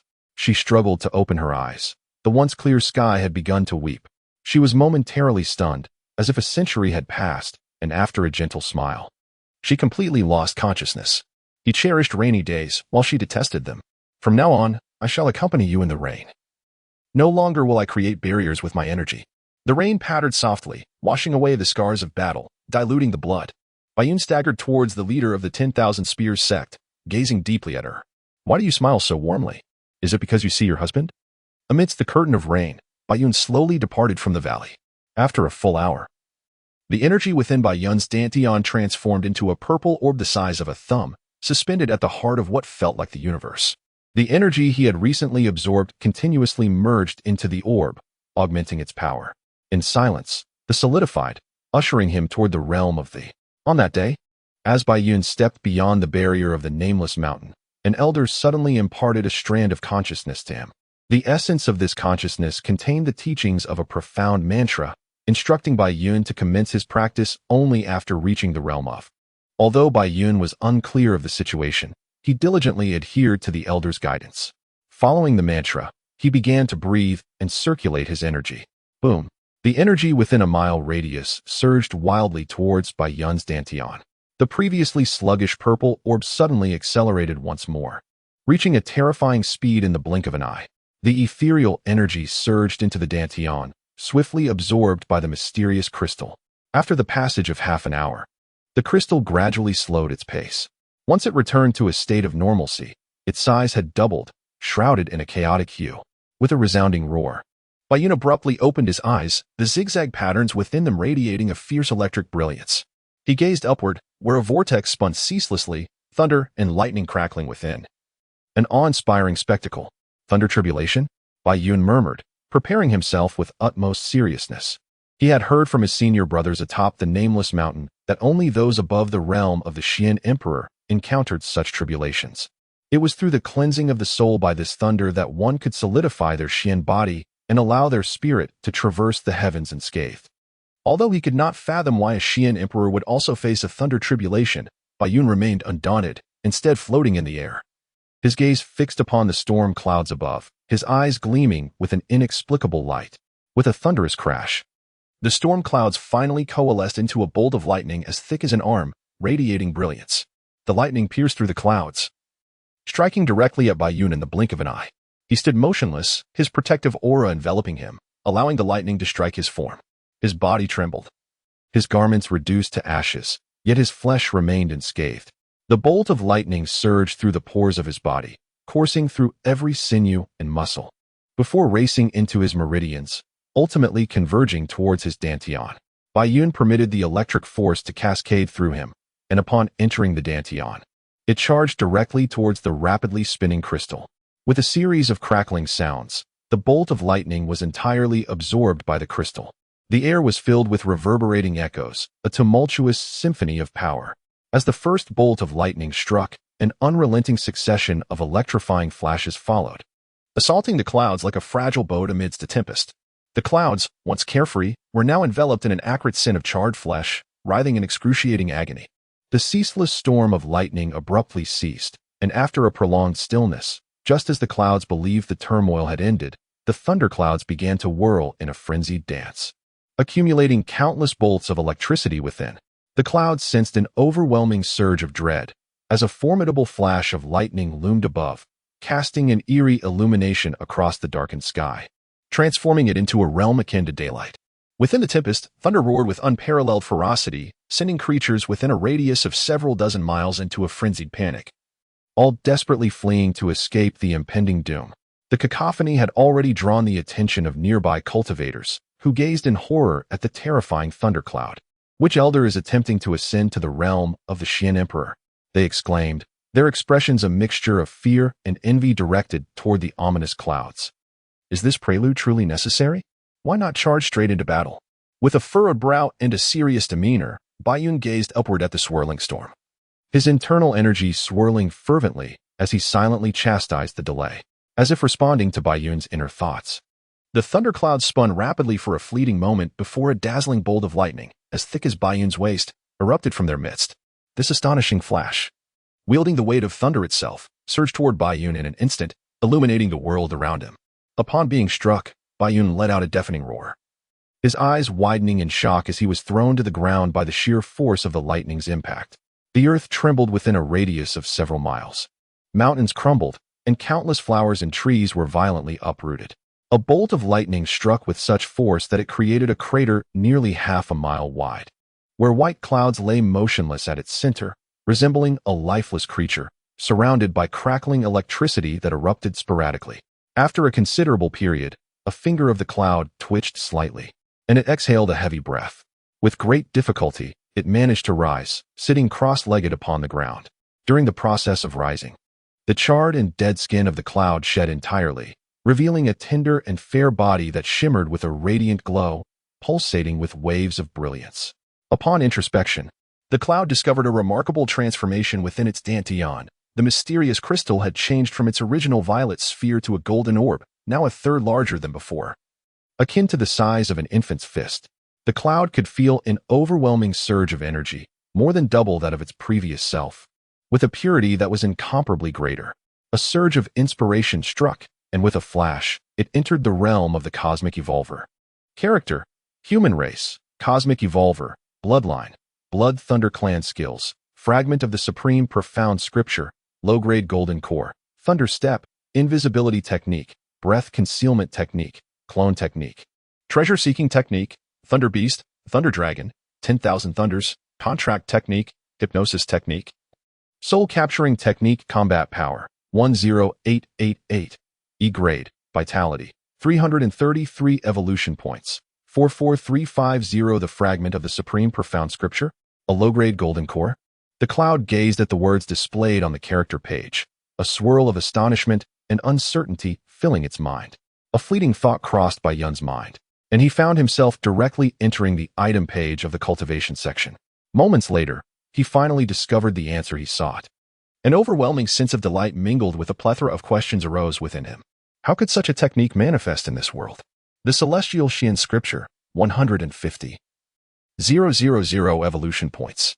A medium-level cultivation technique. Chapter 73. The bird swaying with the wind. The thunderclouds dispersed, and the gentle rain ceased. Is it truly of inferior quality for a Xian Emperor? How could there possibly be a thunder tribulation?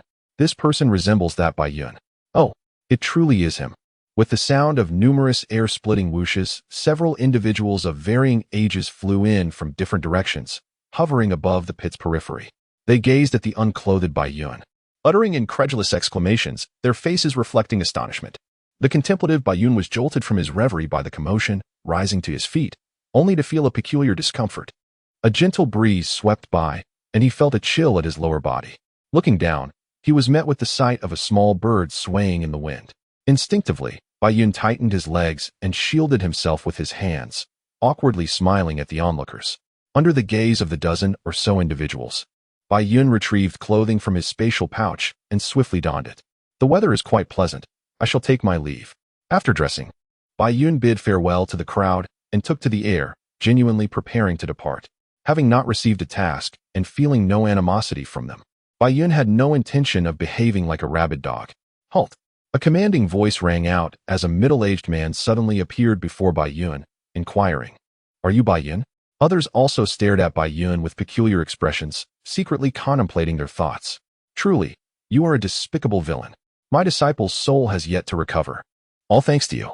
After Bai Yun acknowledged his identity, 3 individuals suddenly appeared before him, one of whom was a seemingly ordinary middle-aged woman, who coldly shouted, "Ding! Side quest, eliminate the target. Reward, 2,000 evolution points. Penalty." The notification of the quest brought a flicker of joy to Bai Yun's heart. Yet the subsequent reward left him somewhat disdainful. 2 low-grade Xian Emperors and 2 mid-grade Xian Emperors are valued at merely 2,000 evolution points? Just as Bai Yun was about to continue speaking, he suddenly appeared beside the first individual who had stepped forward to obstruct his departure. Before the opponent could react, a hand radiating brilliant golden light shattered his protective energy and seized his throat. With a crack, the unfortunate low-grade Xian Emperor was ambushed by Bai Yun and had his neck snapped in an instant. Those still lingering at the periphery gazed at Bai Yun in horror, their hearts gripped by fear. The other 3, taken aback, hastily retreated, their eyes fixed upon Bai Yun as if they had encountered a ghost. Bai Yun had no intention of showing them any courtesy. With a quest at hand, he was eager to test the strength of a Xian Emperor. In a flash, he appeared beside a mid-grade Xian Emperor, his iron fist enveloped in golden radiance, striking down like thunder. Bang! The mid-grade Xian Emperor narrowly evaded the attack, suppressing his astonishment as he steeled himself to launch a fierce assault against Bai Yun. In but a fleeting encounter, he swiftly retreated, his countenance pale as he gazed apprehensively at Bai Yun. In terms of both speed and the purity of his mystical energy, he found himself outmatched by Bai Yun. The recent skirmish had instilled a profound dread within him. In a mere handful of breaths, his protective aura had been torn asunder twice, leaving him drenched in cold sweat. "It is everyone's duty to vanquish this fiend. Let us unite our efforts," declared a mid-tier mystic emperor, rallying others as he charged towards Bai Yun. Though the other 2 task-oriented warriors harbored trepidation regarding Bai Yun's prowess, they nonetheless braced themselves and advanced to engage. Facing 3 opponents, Bai Yun remained unperturbed, akin to a leisurely stroll in a garden. After his breakthrough to the Mystic Emperor realm, his speed had increased further, and he was now capable of employing spatial techniques. Without the need for talismans, he found it manageable to contend with 3 adversaries. Their speed in launching attacks and circulating their mystical energy appeared sluggish in comparison to Bai Yun. In the time it took them to strike once, he could unleash 3 or 4 blows. Crack! 2 golden rays of energy repelled 2 of the attackers, and Bai Yun's fist, enveloped in golden energy, cleaved through the air, hurtling towards the mid-tier female Mystic Emperor. It breached her protective aura and struck her squarely in the chest. Her eyes bulged in shock as blood gushed forth. Her chest caved in, and her ribs fractured.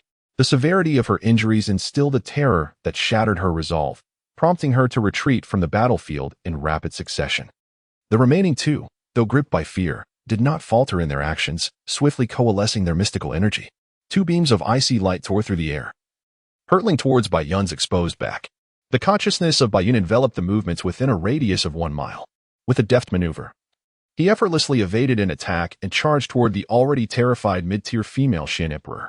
Startled, she fully comprehended Bai Yun's prowess in close combat, especially after sustaining such injuries. Should he close the distance, her demise would be certain. Moreover, Bai Yun's speed was so formidable that escape was inconceivable. These thoughts flickered through her mind in an instant. Gritting her teeth against the excruciating pain, she rapidly circulated her xianxia and wielded her azure sword with fervor. Dozens of 3-foot-long xianxia swords materialized before her, forming a net that surged toward Bai Yun. Unfazed, Bai Yun pressed onward, his golden xianxia enveloping him as he shattered a cluster of xianxia swords with a single punch. In a flash, he appeared directly before the mid-tier female Xian Emperor, his fist charged with a torrent of golden xianxia, poised to strike. In a split second, she narrowly evaded this lethal blow and fled desperately, her movements frantic. The distance and speed of spatial techniques varied, dependent on the flow of xianxia. Bai Yun's xianxia circulated with astonishing rapidity, surpassing even that of a high-tier Xian Emperor. Within moments, he closed the gap to the mid-tier female Xian Emperor. And in her wide-eyed horror, A colossal hand aglow with golden light descended upon her forehead with the force of thunder. With a resounding impact, the golden palm shattered her protective xianxia like bamboo, crashing into her head. Blood and brain matter splattered as her skull was obliterated, leaving no chance of survival. Those who observed the four-way battle, poised to seize an opportunity, were wide-eyed and filled with trepidation as they gazed upon Bai Yun, their hearts gripped by a sudden dread. How much time had passed? A first-tier and a mid-tier Xian emperor had been slain, and Bai Yun was merely a low-tier Xian emperor. They suddenly recalled that Bai Yun was no ordinary low-tier Xian emperor. He had endured the tribulation that only those who had transcended to Xian Huang could face. The two individuals who had attacked Bai Yun exchanged glances and promptly fled, one to the left and one to the right, in an instant. In a 4-against-1 scenario, two had been vanquished instead. They could no longer entertain thoughts of avenging their disciple. Their resolve to resist had been utterly extinguished. All they desired now was to escape swiftly, filled with regret for their earlier greed. Had they known this would be the outcome, they would have harbored no such covetous thoughts. While avenging their disciple was one aspect, the reward from Bai Yun was their primary motivation for engaging in battle. Chapter 74. The true Nayland, indeed do you still seek vengeance, or a bounty? Upon hearing this, the crowd instinctively recoiled a few steps, gazing at Bai Yun in silence. Having witnessed Bai Yun's prowess, they found no inclination to strike, and an eerie stillness enveloped the scene, broken only by the gentle caress of the breeze. They watched as Bai Yun soared into the sky, gradually becoming a distant speck that faded from view. Moments later, one individual shattered the silence, murmuring to himself, how could he be so overwhelmingly powerful? Who, aside from those above Xian Huang, could possibly slay him? If someone above Xian Huang were to confront Bai Yun, it would surely attract the attention of the unparalleled figures, Lord Xianxia and the Sacred Monkey. Yet, who beneath Xian Huang possesses the ability to defeat him? It is said that the three reclusive sects' holy sons and daughters have emerged from their secluded realms. They may possess the ability to contend with Bai Yun. Additionally, the semi-emperor level experts should be capable of vanquishing him. Among the future generation of youths, it is estimated that Bai Yun will at least secure a position within the top 5, possibly even the top 3. If memory serves correctly, he has only just reached the age of 20 this year. As dawn broke, a ray of light suddenly appeared at the eastern horizon, gradually extending across the entire Xiantu continent. Bai Yun stood atop a towering tree, gazing silently at the magnificent scene of darkness being devoured by light. He produced a bottle of wine and 2 glasses, then retrieved a meal box from his spatial storage, placing it on the ground. With a mere thought, a flash of brilliance surrounded him, and a woman with slightly darker skin, clad in a white t-shirt adorned with rose patterns and fitted jeans, materialized beside him. Despite her slightly darker complexion, her features were exquisitely refined, exuding an air of delicate fragility. The only peculiarity was the unnatural stiffness of her face. Bai Yun approached the living embodiment of Nayland Nd with utmost caution, gently enveloping her in an embrace. Nayland Nd had only inhabited this body for a week and had yet to truly acclimate or integrate into it. She struggled even with the simple act of walking, let alone speaking. This body was crafted by Bai Yun based on the model of Nayland Nd, derived from biological schematics. Though her skin is slightly fairer, she remains a strikingly beautiful black woman. Bai Yun meticulously crafted her form, striving for perfection, dedicating several days to refine the creation of this body. The sensation of reality fills her with immense joy. Nayland Nd embraces Bai Yun's waist, resting her delicate head upon his chest, her perfect eyes shimmering with boundless delight as she softly murmurs. His warm embrace envelopes her, leaving her utterly entranced. In this moment, she is the happiest of souls. Bai Yun gently cradles Nayland Nd's exquisite head, placing a tender kiss upon her lips before carefully guiding her beneath a grand tree. Leaning against the trunk, he allows Nayland Nd to rest against him and says, "Today marks our first meal together, our inaugural toast, truly a moment to cherish. Allow me the honor of feeding you," he whispers softly. This body does not reject Nayland Nd's spirit, and the compatibility issue mentioned by the old man has not arisen, bringing a quiet sigh of relief from Bai Yun. However, he feels a tinge of regret that Nayland Nd has lost all her cultivation, devoid of any profound energy. Fortunately, her spiritual energy remains intact, ensuring that her future cultivation will reach astonishing heights. After a while, enveloped in a sweet atmosphere, they finally partake in this memorable breakfast. Subsequently, Bai Yun cradles Nayland Nd in one arm, strolling leisurely through the depths of the forest. As they tread upon the tangible earth, Nalan Indi's eyes sparkle with delight. Her curiosity piqued as she surveys the enchanting woodland, where every corner brings her newfound wonder. The true land of black soil. Although it harbors a few green plants, even in her original courtyard stands a small blade of green grass. Yet, she remains ensnared in this world, greedily inhaling the essence of the air, luxuriating in the warmth of his embrace. To her, the most paramount aspect is the man who holds her with such tender care. With him by her side, the world is forever vibrant. Bai Yun gazes at the enchanting figure beside him, his heart enveloped in tranquility and joy. She, along with the denizens of the nameless mountain, are the cherished souls he would protect even at the cost of his life. He yearns to meet them. Nalan Nd, sharing an unspoken bond with Bai Yun, halts her steps, her eyes sparkling with anticipation as she softly declares, "It is all my fault." A flicker of remorse dances in Nalan Nd's eyes as she gently continues, "Such wondrous beings exist in this world." With a deep sigh of longing, she adds, "I wish to visit your homeland. There will come a day when she can set foot on that star named Earth, a place Bai Yun himself yearns for." In Chapter 75, The Stirring of the Mysterious Land, the spatial backpack of the Cosmic Evolver is quite expansive. Bai Yun procures numerous items for Nalan Nd, ensuring she is never bored within its confines. Though the backpack cannot absorb the ethereal energy of the heavens and earth, it can still draw from the energies contained within the mysterious stones. To kill is to seize the opportunity. Bai Yun has amassed a considerable fortune through dubious means, ample enough for Nalan Nd to cultivate within it until she becomes a mysterious emperor without a doubt. The time for the eruption of the profound energies of heaven and earth draws ever nearer. The dawn of a true great era is imminent. A week ago, the name of Bai Yun resounded throughout the Central Plains, stirring waves of excitement and trepidation among many. The question of why Bai Yun was able to transcend calamities during the reign of the Xian Emperor was attributed to the techniques of Xuanzizi, inciting feelings of envy and admiration. The entire Xuanta continent buzzed with discussion, teeming with fervor. However, it was a subsequent event that truly propelled the Xuanta continent into a state of exhilaration. Xuanzizi announced an alliance with the demon race to jointly confront the impending threat of the demonic clan.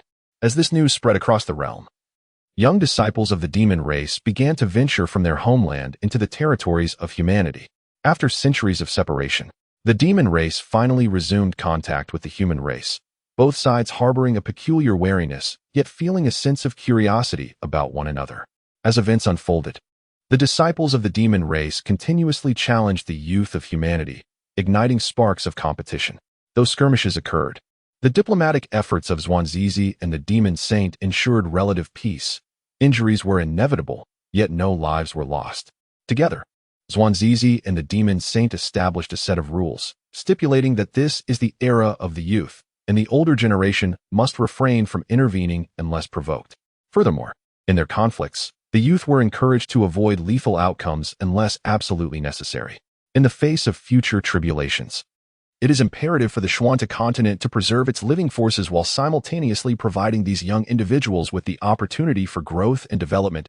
This shared vision of Xuanzizi and the demon saint. It is foreseeable that when the youth of the two clans converge in the central continent, countless sparks of conflict will inevitably ignite. The contest for the title of the foremost youth will undoubtedly capture the attention of many. Upon learning of this, a ripple of anxiety stirred within Bai Yun, intensifying his sense of urgency. The dominion of the Black Earth continent is expected to manifest within the next 5 to 10 years, and relying solely on the cosmic evolver, Bai Yun can only aspire to reach the realm of Xianhuang at best. Though the realm of Xianhuang signifies a position at the pinnacle of the hierarchy, it remains insufficient to safeguard those dear to him. He must not only augment his strength but also diligently accumulate evolution points. He is determined not to encounter a future where the scarcity of evolution points becomes a lamentable reality. Basic Weapon Refinement Technique 10,000 Evolution Points. This foundational technique within the art of weapon refinement enables the crafting of all weapons below the level of immortal artifacts. Basic Pill Refinement Technique 10,000 Evolution Points. This fundamental technique in pill refinement allows the creation of all elixirs beneath the tier of immortal pills. Subsequently, the remaining evolution points will be allocated towards acquiring the Tai Xian True Scripture. It is noteworthy that he does not need to expend 150,000 points to purchase the complete volume. Rather, due to his possession of fragmented texts pertaining to the Golden Core, Nascent Soul, and Divine Transformation stages, He can acquire them in segments. The nano-suit stage requires 30,000 evolution points, while the Great Ascension stage demands 50,000 evolution points. For now, Bai Yun only needs to secure the nano-suit stage, as the old man is a xianxia, which, according to the cultivation system, corresponds to the divine transformation stage. The old man has been stuck in the xianxia realm for several centuries, unable to achieve a breakthrough, likely due to the absence of subsequent cultivation techniques. With each increment in the old man's strength, the safety of their future would correspondingly improve. Furthermore, the techniques can be imparted. Once the old man comprehends them thoroughly, he can pass them on to Bai Yun. Unlike skills such as invisibility or duplication, which vanish upon learning, there are no corresponding techniques to share with others. Presently, Bai Yun possesses 54,500 evolution points, just sufficient to acquire these three items. He intends to save until he reaches 60,000 points before making a purchase. Otherwise, having so few points would leave him feeling uneasy. It is nearly time to depart from this place. With tasks becoming increasingly difficult to obtain, Bai Yun plans to continue searching for treasures before leaving the endless mountains. Given the bustling activity outside, it is likely that numerous tasks await. With this thought in mind, Bai Yun diligently sought various rare treasures, leaving no secluded crag or hidden cave unexplored, focusing on these areas for investigation. Boom. Once again, it was a sunny day, radiant under the bright sun. As Bai Yun entered a mountain, a thunderous sound suddenly echoed from several miles ahead, accompanied by waves of mysterious energy fluctuations. He paused momentarily, then quickened his pace towards the source of the commotion. Bai Yun relished such lively troubles, as they often heralded the possibility of tasks. Upon reaching a few kilometers from the location, he extended his divine sense and was taken aback. The number of individuals gathered in the open area exceeded his expectations, estimating around 50 to 60 people. It was uncertain what divine artifact they were vying for, yet they remained on high alert, facing one another. Which one is the celestial white tiger? As Bai Yun's divine consciousness continued to delve deeper, he was nearly overwhelmed with astonishment upon discovering a creature adorned in pristine white fur, complete with a pair of wings. At that moment, the airborne tiger was encircled by a throng of individuals, lying on the ground, drenched in blood and appearing exceedingly feeble. It was enveloped by a yellow light barrier, which Bai Yun surmised to be some form of confinement magic. Upon further inspection, he noticed that the tiger's wings were marred with numerous wounds, and its right leg bore a grievous, deep gash. Chapter 76, The Battle for Supremacy. Ding. Side quest: rescue the celestial white tiger and tame it. Quest reward: 5,000 evolution points. Quest penalty: Bai Yun felt a sudden jolt of realization followed by elation. After a brief moment of contemplation, he procured a human skin mask and some talismans from his spatial inventory. Once everything was in place, he flew toward the open area, mindful not to be ensnared by the crowd. Previously, he had refrained from donning the mask in order to attract attention for his quest, but the current situation was clearly ill-suited for such tactics. Bai Yun positioned himself at the periphery, contemplating how to liberate the celestial white tiger from these adversaries. 3 factions were vying for the tiger, each comprising a dozen or so individuals. The remaining onlookers, much like Bai Yun, stood at the outskirts, either alone or in small groups of 2 or 3. Unable to devise a suitable plan, Bai Yun resolved to remain patient, observing the unfolding events and waiting for the opportune moment to strike. In his pursuit of the tiger, the elder had sought the aid of the sect's ancestors to create an anti-flight spell, paying a hefty price to injure it. What does it mean for you all to intrude at this moment? Are you prepared to engage in battle with me? Among the dozen individuals with their backs turned to the white clouds, an elder of advanced years stood upright, his tone grave as he spoke. Beside him, several disciples bore various injuries. I have endured great sacrifices to wound the white tiger. Thus, it rightfully belongs to me. The elder from the Xiangyun sect glared coldly at the burly man, his heart ablaze with fury. The current situation was ill-suited for open conflict, especially with another faction lurking nearby, poised to take advantage of any strife. Engaging in battle with the Yanshan sect would only lead to mutual destruction, allowing others to reap the benefits. What a foolish notion! The elder of Xiangyun sect exclaimed sharply. Then what do you propose? The rugged man replied impatiently. Turning to address another group, how about we form an alliance? A composed middle-aged man in white, from the group to the left front, inquired calmly. What kind of alliance are you suggesting? First, We drive back this old fool, and the white tiger will belong to my Xianxia sect. In return, we will offer you a satisfactory reward, the burly man declared. Haha, your calculations are overly optimistic. The elder of Xiangyun's sect laughed heartily before his tone turned icy. Do you truly believe you will risk your lives to defend the Han Tian sect against my Xiangyun sect's wrath? I foresee that you will be unable to protect even yourselves. The leader of the Han Tian sect furrowed his brow, feeling a sense of helplessness. Although the title of half-emperor bore the imperial character, its power paled in comparison to that of a true Xianyuan emperor. Even if they managed to seize the white tiger, they lack the strength to retain it, unless they retreat to some secluded place, shunning the world. The reason they remain here is twofold. On one hand, they are unwilling to concede, and on the other, they aspire to glean some advantage from the situation.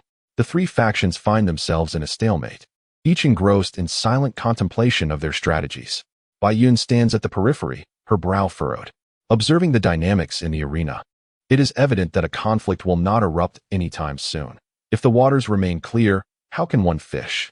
What troubles Bai Yun the most is the certainty that the three factions, along with some onlookers, have likely notified their respective sections.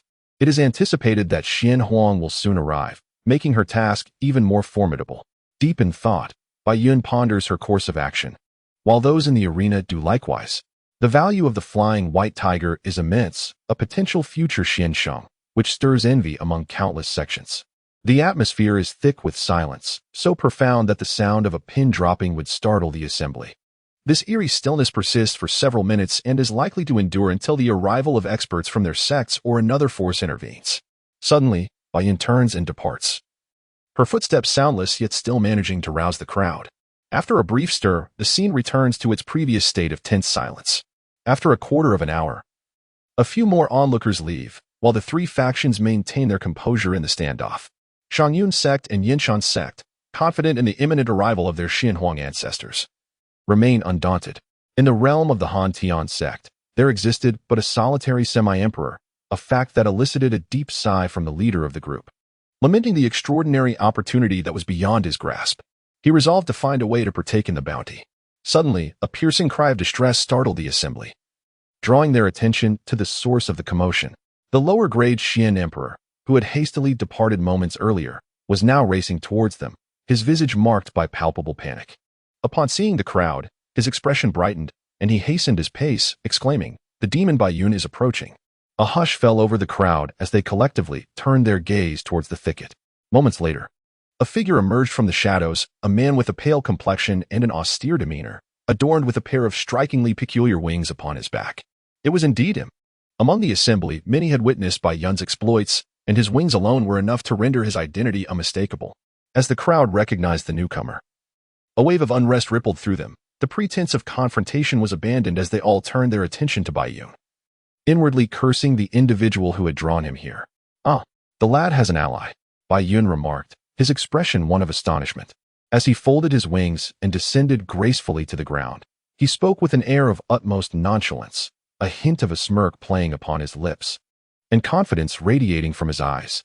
"The person you wish to eliminate has no connection to us. Should you desire his demise, we shall not intervene." Despite being well into his senior years, the elder of the Xiangyun sect retained a piercing gaze, his demeanor calm as he articulated his stance. The man being pursued by Bai Yun, upon hearing these words, turned pale, his head bowed, trembling uncontrollably. "How kind you are to me. This truly is astonishing." Bai Yun feigned surprise, and then suddenly furrowed his brow, exclaiming, "So it's for this white tiger. I thought you were merely waiting for me." Chapter 77. The True and False Bai Yun. What an arrogant brat. Do you truly believe no one can subdue you? I still have an account to settle with you. A renowned young disciple from Yinshan's sect had also been slain by Bai Yun in the Black Earth continent. The burly man, already displeased with Bai Yun, could not contain his cold voice upon witnessing such audacity. "Humph, there will come a day when I will settle the score with you." The burly man from Yinshan's sect snorted coldly, his heart filled with rage, his eyes glinting with murderous intent. The robust man paused at these words, his eyes blazing as he glared at Bai Yun, yet ultimately, for the sake of the greater situation, he managed to suppress his fury and remain silent. "Haha, so you are but a cowardly rat." Bai Yun laughed heartily, but then his expression darkened as he malevolently declared, "You do not wish to settle the score? Then I shall insist on resolving this matter today. Roar. A thunderous dragon, measuring 5 to 6 zhang in length and crackling with lightning, materialized before Bai Yun. As the crowd gasped in awe, the thunder dragon emitted a roar reminiscent of a dragon's cry intertwined with thunder, swiftly darting towards Yinshan's sect. Seeking death, the burly man from Yinshan's sect bellowed in fury, realizing that Bai Yun had made his move, and disregarding the overarching circumstances, he recklessly retaliated. The robust man's aura surged violently as he swung his hands repeatedly, striking towards the thunder dragon. Enormous azure palms, each a zhang in size, thundered towards the dragon, momentarily halting its advance, causing electric sparks to fly from its body. Bang! Cold Heaven Sect. Do you seek death? The venerable elder of the Shangyun sect, upon witnessing Bai Yun's assault towards the Yinshan sect, was filled with unrestrained joy. He swiftly approached the weakened flying sky white tiger, intent on seizing this rare opportunity to capture it. The suave middle-aged man from the Hantian sect, without a moment's hesitation, stepped forward to obstruct him. Both were esteemed Xian emperors, and after a forceful clash, they each retreated, neither gaining an advantage. The spatial confinement array previously employed by the Shangyun sect remained effective, rendering the area within a 5-mile radius devoid of spatial abilities. Bai Yun transformed into a streak of lightning, akin to a tiger infiltrating a flock of sheep, as he charged towards the disciples of the Yinshan sect. The disciples, who were beneath the Xian emperor rank, could not withstand Bai Yun's onslaught, falling victim to his lethal strikes in mere moments as he dispatched 2 of them in quick succession. A burly man, his eyes wide with fury, let out a furious roar before charging at Bai Yun with vengeance in his heart. The battlefield descended into chaos as Bai Yun darted left and right, drawing the ire of 3 groups of individuals. In addition to slaying disciples of the Yinshan sect, he had also dispatched several from the other 2 sections. Gradually, as the 3 sects converged, they found themselves united in their losses, totaling around 10 fallen at the hands of Bai Yun. Suddenly, they ceased their attacks and collectively turned their wrath upon him.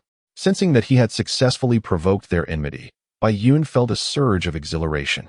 Yet his expression betrayed alarm. Faced with the onslaught of 3 sects, he hastily retreated several dozen paces. The 3 sects, consumed by their hatred for Bai Yun, instinctively pursued him, intent on eliminating him first. Let us eliminate Bai Yun first, declared the elder of the Shangyun sect as he surged forward. You brought this upon yourself. Today shall mark your demise, growled the burly man in agreement. Indeed, affirmed the middle-aged man in white from the Hantian sect coldly. The 3 individuals were all esteemed Xian emperors. Their presence felt long before their arrival, exuding an imposing aura that overshadowed the very heavens. 3 streams of refined xianxia, forged through relentless trials, surged forth towards Bai Yun in an instant. With his aura already locked onto, Bai Yun found himself with no avenue of escape. He could only hastily circulate the golden pill within his dantian. His fists, enveloped in golden radiance, struck with the swiftness of thunder, extinguishing the 3 waves of xianxia one by one. Bang, bang, bang. The trio of Xian emperors unleashed a force that sent tremors through the very air, advancing upon Bai Yun in unison. A hint of alarm flickered across Bai Yun's face as he struggled to withstand their relentless onslaught. Despite his remarkable speed, he could not fend off the ferocity of the 3 esteemed Xian emperors. They formed a triangular formation around him, while disciples from 3 sects encircled him, leaving no path for escape. In mere moments, Bai Yun found himself bearing numerous wounds. Yet, he held a sense of pride. For a lowly Xian emperor to endure the combined assault of 3 esteemed Xian emperors for several breaths of time was enough to astonish countless onlookers. Suddenly, a flash of cold light darted past, shattering the layers of his protective xianxia before striking him in the abdomen. Witnessing Bai Yun finally falter, the 3 did not feel a shred of joy. The news of their struggle would be an embarrassment. 3 esteemed Xian emperors requiring nearly 10 breaths to subdue a single lowly Xian emperor was a disgrace. However, this only solidified their resolve to eliminate Bai Yun without hesitation. Should he be allowed to grow, he would undoubtedly become a formidable threat in the future. Self-destruction awaits. Let this be a lesson in humility for your next life, declared the Xian emperor from Yinshan's sect, his assault unyielding. Bai Yun appeared defeated, his injuries grave, particularly the wound on his abdomen from which blood gushed forth, staining his clothing crimson. In such dire circumstances, he unexpectedly let out a silent, eerie laugh despite the blood spilling from his mouth. Suddenly, As the three assailants struck him simultaneously, a strange sizzling sound erupted from his body, and countless bolts of lightning coiled around him. In the next instant, with a terrifying aura, Baiyun detonated as if in a self-destruct, creating a shockwave with a radius of nearly 10 zhang. The air crackled with thunder, producing a deafening roar. The three had already sensed something amiss when they struck Baiyun. His self-detonation was far too sudden for them to evade. Especially within the confines of a forbidden space where retreat was impossible, they could only channel their energy to withstand Baiyun's explosion. However, as the blinding light of the lightning faded, they appeared somewhat disheveled but had not sustained significant injuries. It was only then that they realized the gravity of the situation and hurriedly glanced towards the flying white tiger.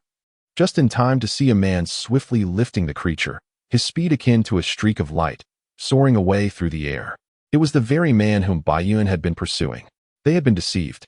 The three paused in shock before their expressions turned to fury as they chased after Baiyun.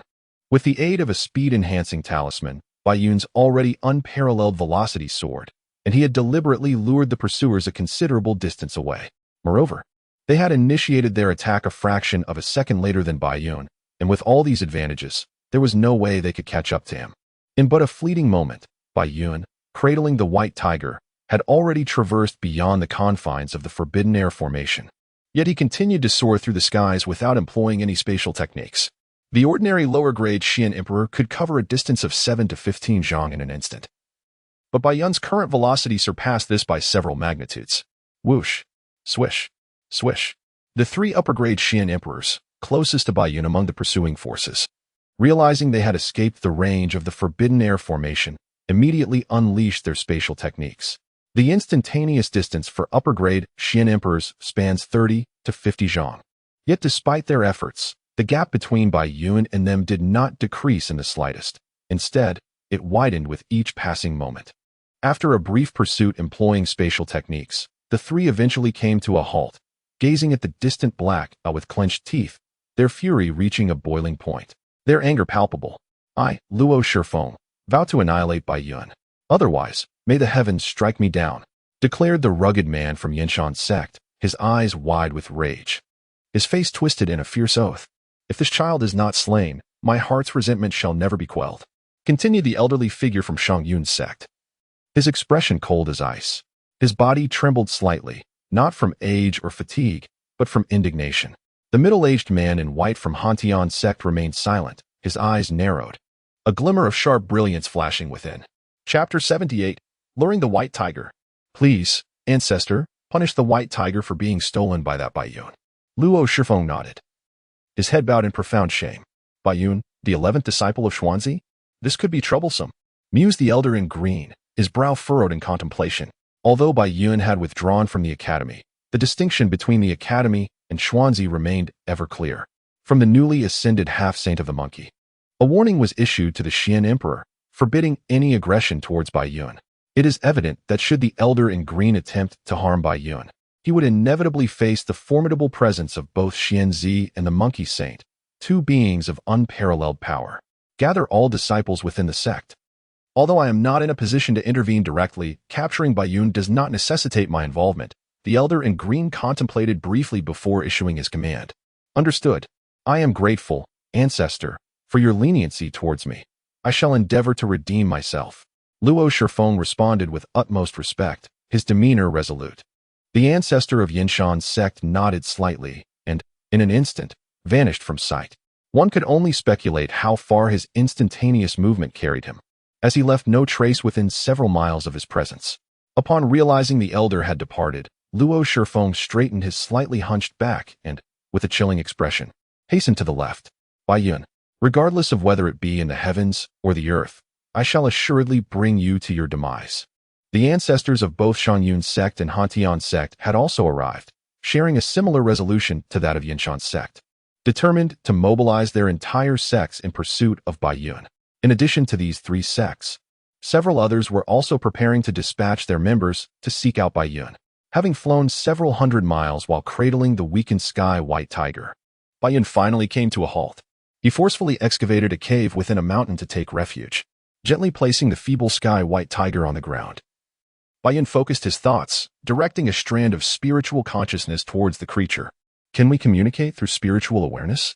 Recognizing that the sky white tiger was at the lowly level of the Xian Emperor realm, Bai Yun discerned that communication was indeed possible.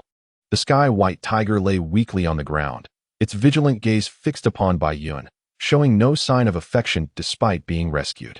The young celestial white tiger, scarcely a decade old, had long concealed itself alongside its mother in the depths of the endless mountains. A few months prior, its mother met her tragic fate, leaving the tiger in profound sorrow. For over a month, the grieving cub lingered beside her lifeless body before finally departing. Subsequently, the young tiger roamed aimlessly through the mountains, only to encounter several inexplicable attacks from humans. Fortunately, its innate swiftness allowed it to evade danger time and time again. These experiences instilled in it a deep-seated wariness of humankind. Although Bai Yun had rescued it, the white tiger remained distrustful. "Rest assured, I harbor no intentions of causing you harm." Bai Yun observed the tiger's demeanor and recognized that gaining its trust would require a gradual and patient approach. With a benevolent smile, he declared, "Let me tend to your wounds first." Noticing the injuries on the celestial white tiger, Bai Yun furrowed his brow and retrieved a healing pill from his backpack. Offering it to the creature, the white tiger, still vigilant, ignored the healing pill before it. "If I wished to harm you, you would be utterly powerless to resist." Bai Yun communicated telepathically, uncertain whether the tiger comprehended his words. The celestial white tiger seemed to grasp the essence of Bai Yun's message, its gaze shifting from him to the pill. After a moment's hesitation, it extended its tongue and deftly drew the pill into its mouth. As the pill dissolved instantly, a refreshing sensation enveloped the white tiger, causing it to squint in delight.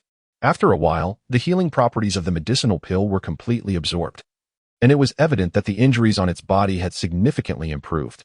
"Why did you save me?" The celestial white tiger gazed at Bai Yun with a cautious expression. Though the intensity of its wariness had notably diminished, it communicated telepathically with Bai Yun. A somewhat youthful voice resonated in Bai Yun's mind, causing him to momentarily pause. But then his heart surged with joy. The ability to communicate was indeed a boon. Bai Yun cleverly replied, "I harbor enmity towards those individuals. The enemy of my enemy is my friend. Besides, aiding you incurs no loss on my part." With that thought, Bai Yun mused inwardly, judging by the voice. "It must be a young white tiger. I hope to persuade it."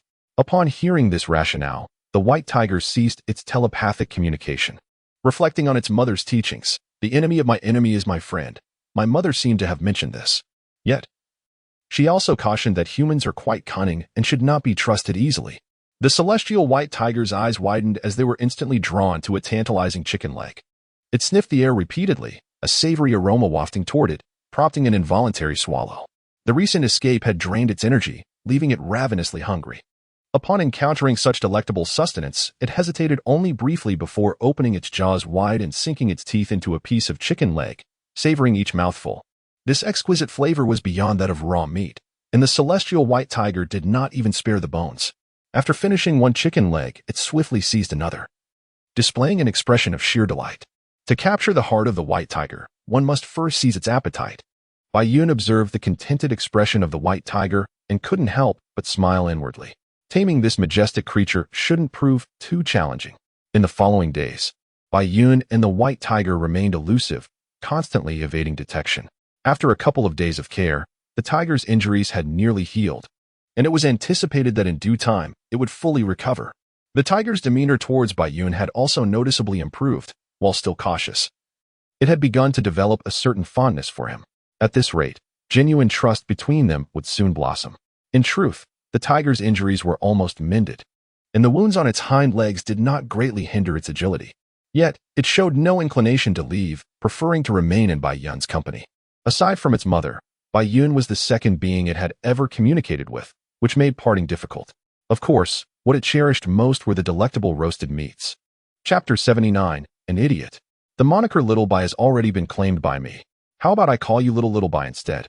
In a certain valley within the endless mountains, Bai Yun sat cross-legged on the ground, addressing the nearby flying white tiger. Meow. The flying white tiger bared its teeth in a display of irritation and disdain.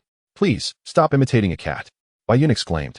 "Though you possess wings, you are still a tiger. You should roar with grandeur." When the flying white tiger first let out a roar, it nearly frightened Bai Yun's soul away. Its roar was more akin to a cat's meow. "Roar." Bai Yun took a deep breath and then attempted to imitate the tiger's roar. "Meow." The celestial white tiger tilted its head, emulating the clouds as it took a deep breath and let out a mighty roar. The clouds curled their lips, propping their forehead with their right hand, wearing an expression of exasperation. Do not be disheartened. In fact, you are quite adorable. The clouds comforted the celestial white tiger, noting its crestfallen demeanor. However, recalling the matter at hand, they inquired in a tone of negotiation, "What about calling you Little White?" "No way." The celestial white tiger conveyed telepathically, resolutely declining. "Surely you can't be called White Tiger."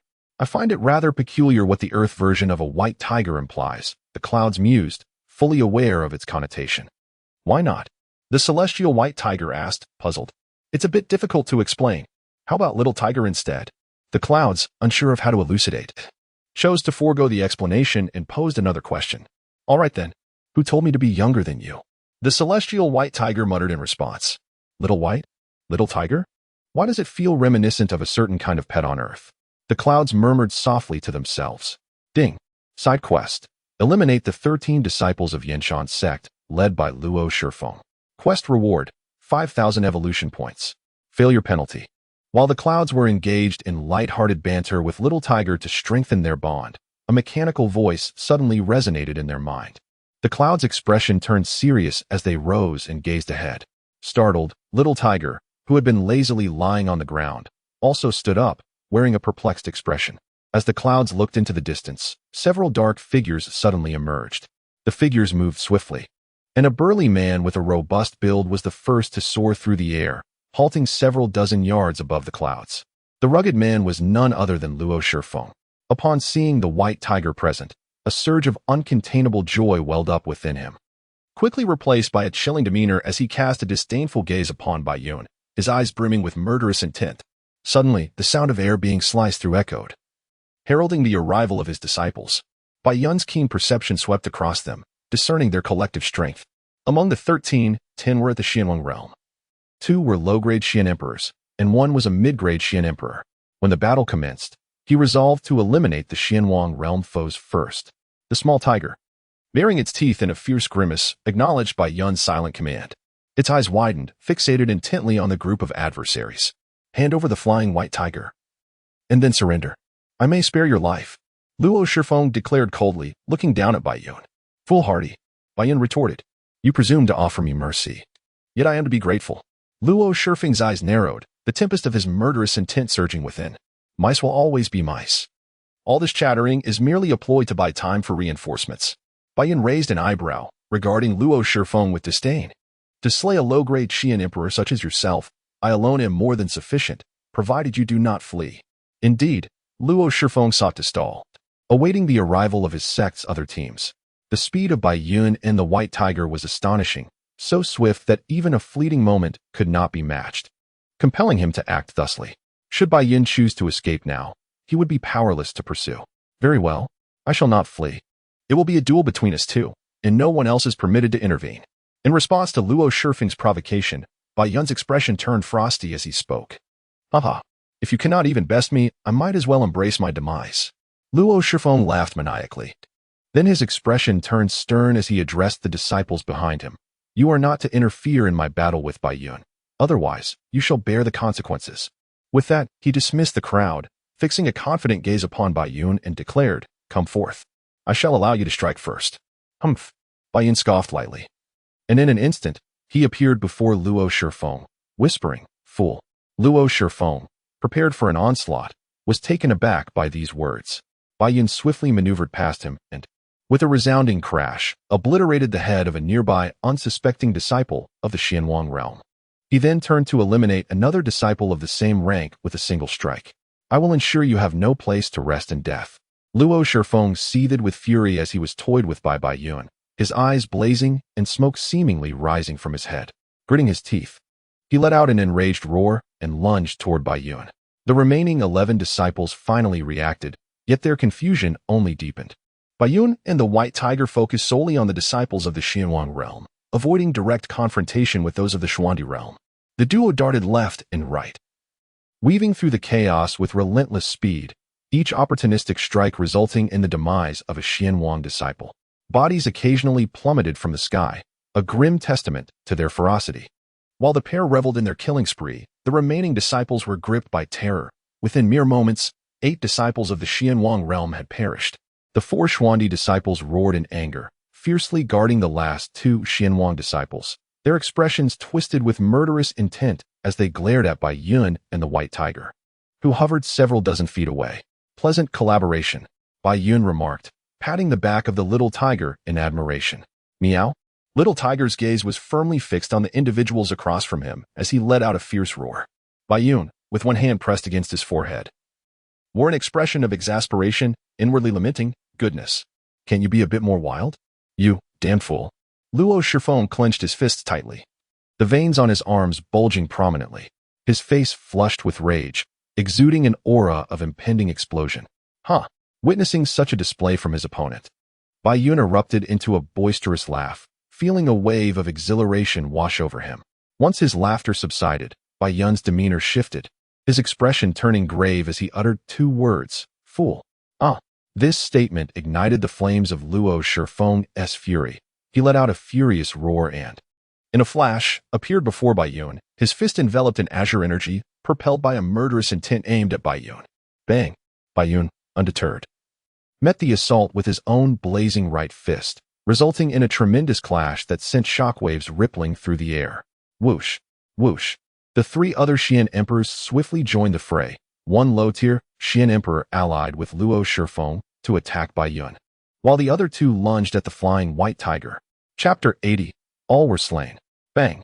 The more Luo Shifeng fought, the more astonished he became. After exchanging blows with Bai Yun for several rounds, he found himself at a disadvantage. Even with the assistance of a low-tier Xian emperor, the opposition remained unfazed, exhibiting not a trace of weakening. Meanwhile, the flying white tiger, being a sacred beast, demonstrated its unique prowess, effortlessly contending against the 2 Xian emperors. The battle unfolded across 2 arenas, 5 combatants and 1 beast, all ensnared in a deadlock, unleashing devastating Xian energy techniques that uprooted trees and shattered the ground beneath them. Whoosh! Whoosh! Suddenly, Bai Yun and Xiao, who simultaneously departed from the battlefield in an instant, swiftly pursuing the 2 Xian kings who were preparing to flee. These individuals were on the mission list, and Bai Yun could not possibly allow them to escape. When Luo Shifeng and his companions caught up, Bai Yun had already sent one of the Xian kings flying with a single palm strike, while the flying white tiger simultaneously tore apart another Xian king with its claws. The 4 individuals glared with fury, wishing they could rend Bai Yun into 1,000 pieces to relieve their pent-up anger. The 5 of them, along with the beast, once again engaged in a fierce battle, but this time, the number of assailants targeting Bai Yun had increased by 1. While another mid-tier Xian emperor entangled with the flying white tiger. Naturally, they could not eliminate the tiger, so they aimed to dispatch Bai Yun first. In this 3-to-1 scenario, Bai Yun found himself slightly strained. Seizing a moment of opportunity, he summoned a clone and focused his assault on a low-tier Xian emperor. Aware of his disadvantage, the Xian emperor evaded continuously around his 2 allies, refusing to engage Bai Yun directly. As Bai Yun pursued the low-tier Xian emperor while fending off the attacks of the other 2, he found himself in a situation more arduous than facing 3 opponents.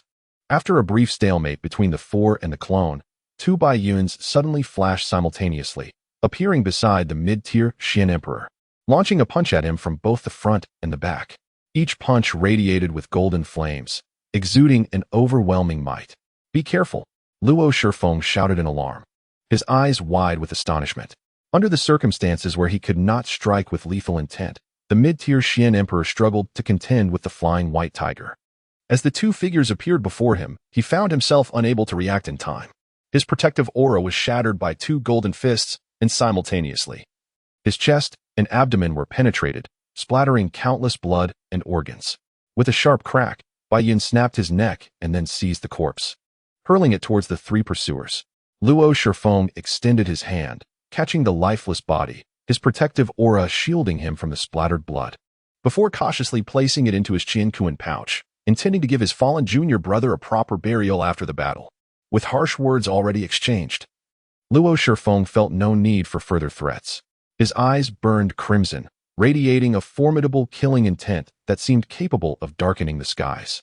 The other 2 shared a similar surge of murderous resolve, yet they couldn't shake the unease gnawing at their hearts, including Bai Yun's avatar.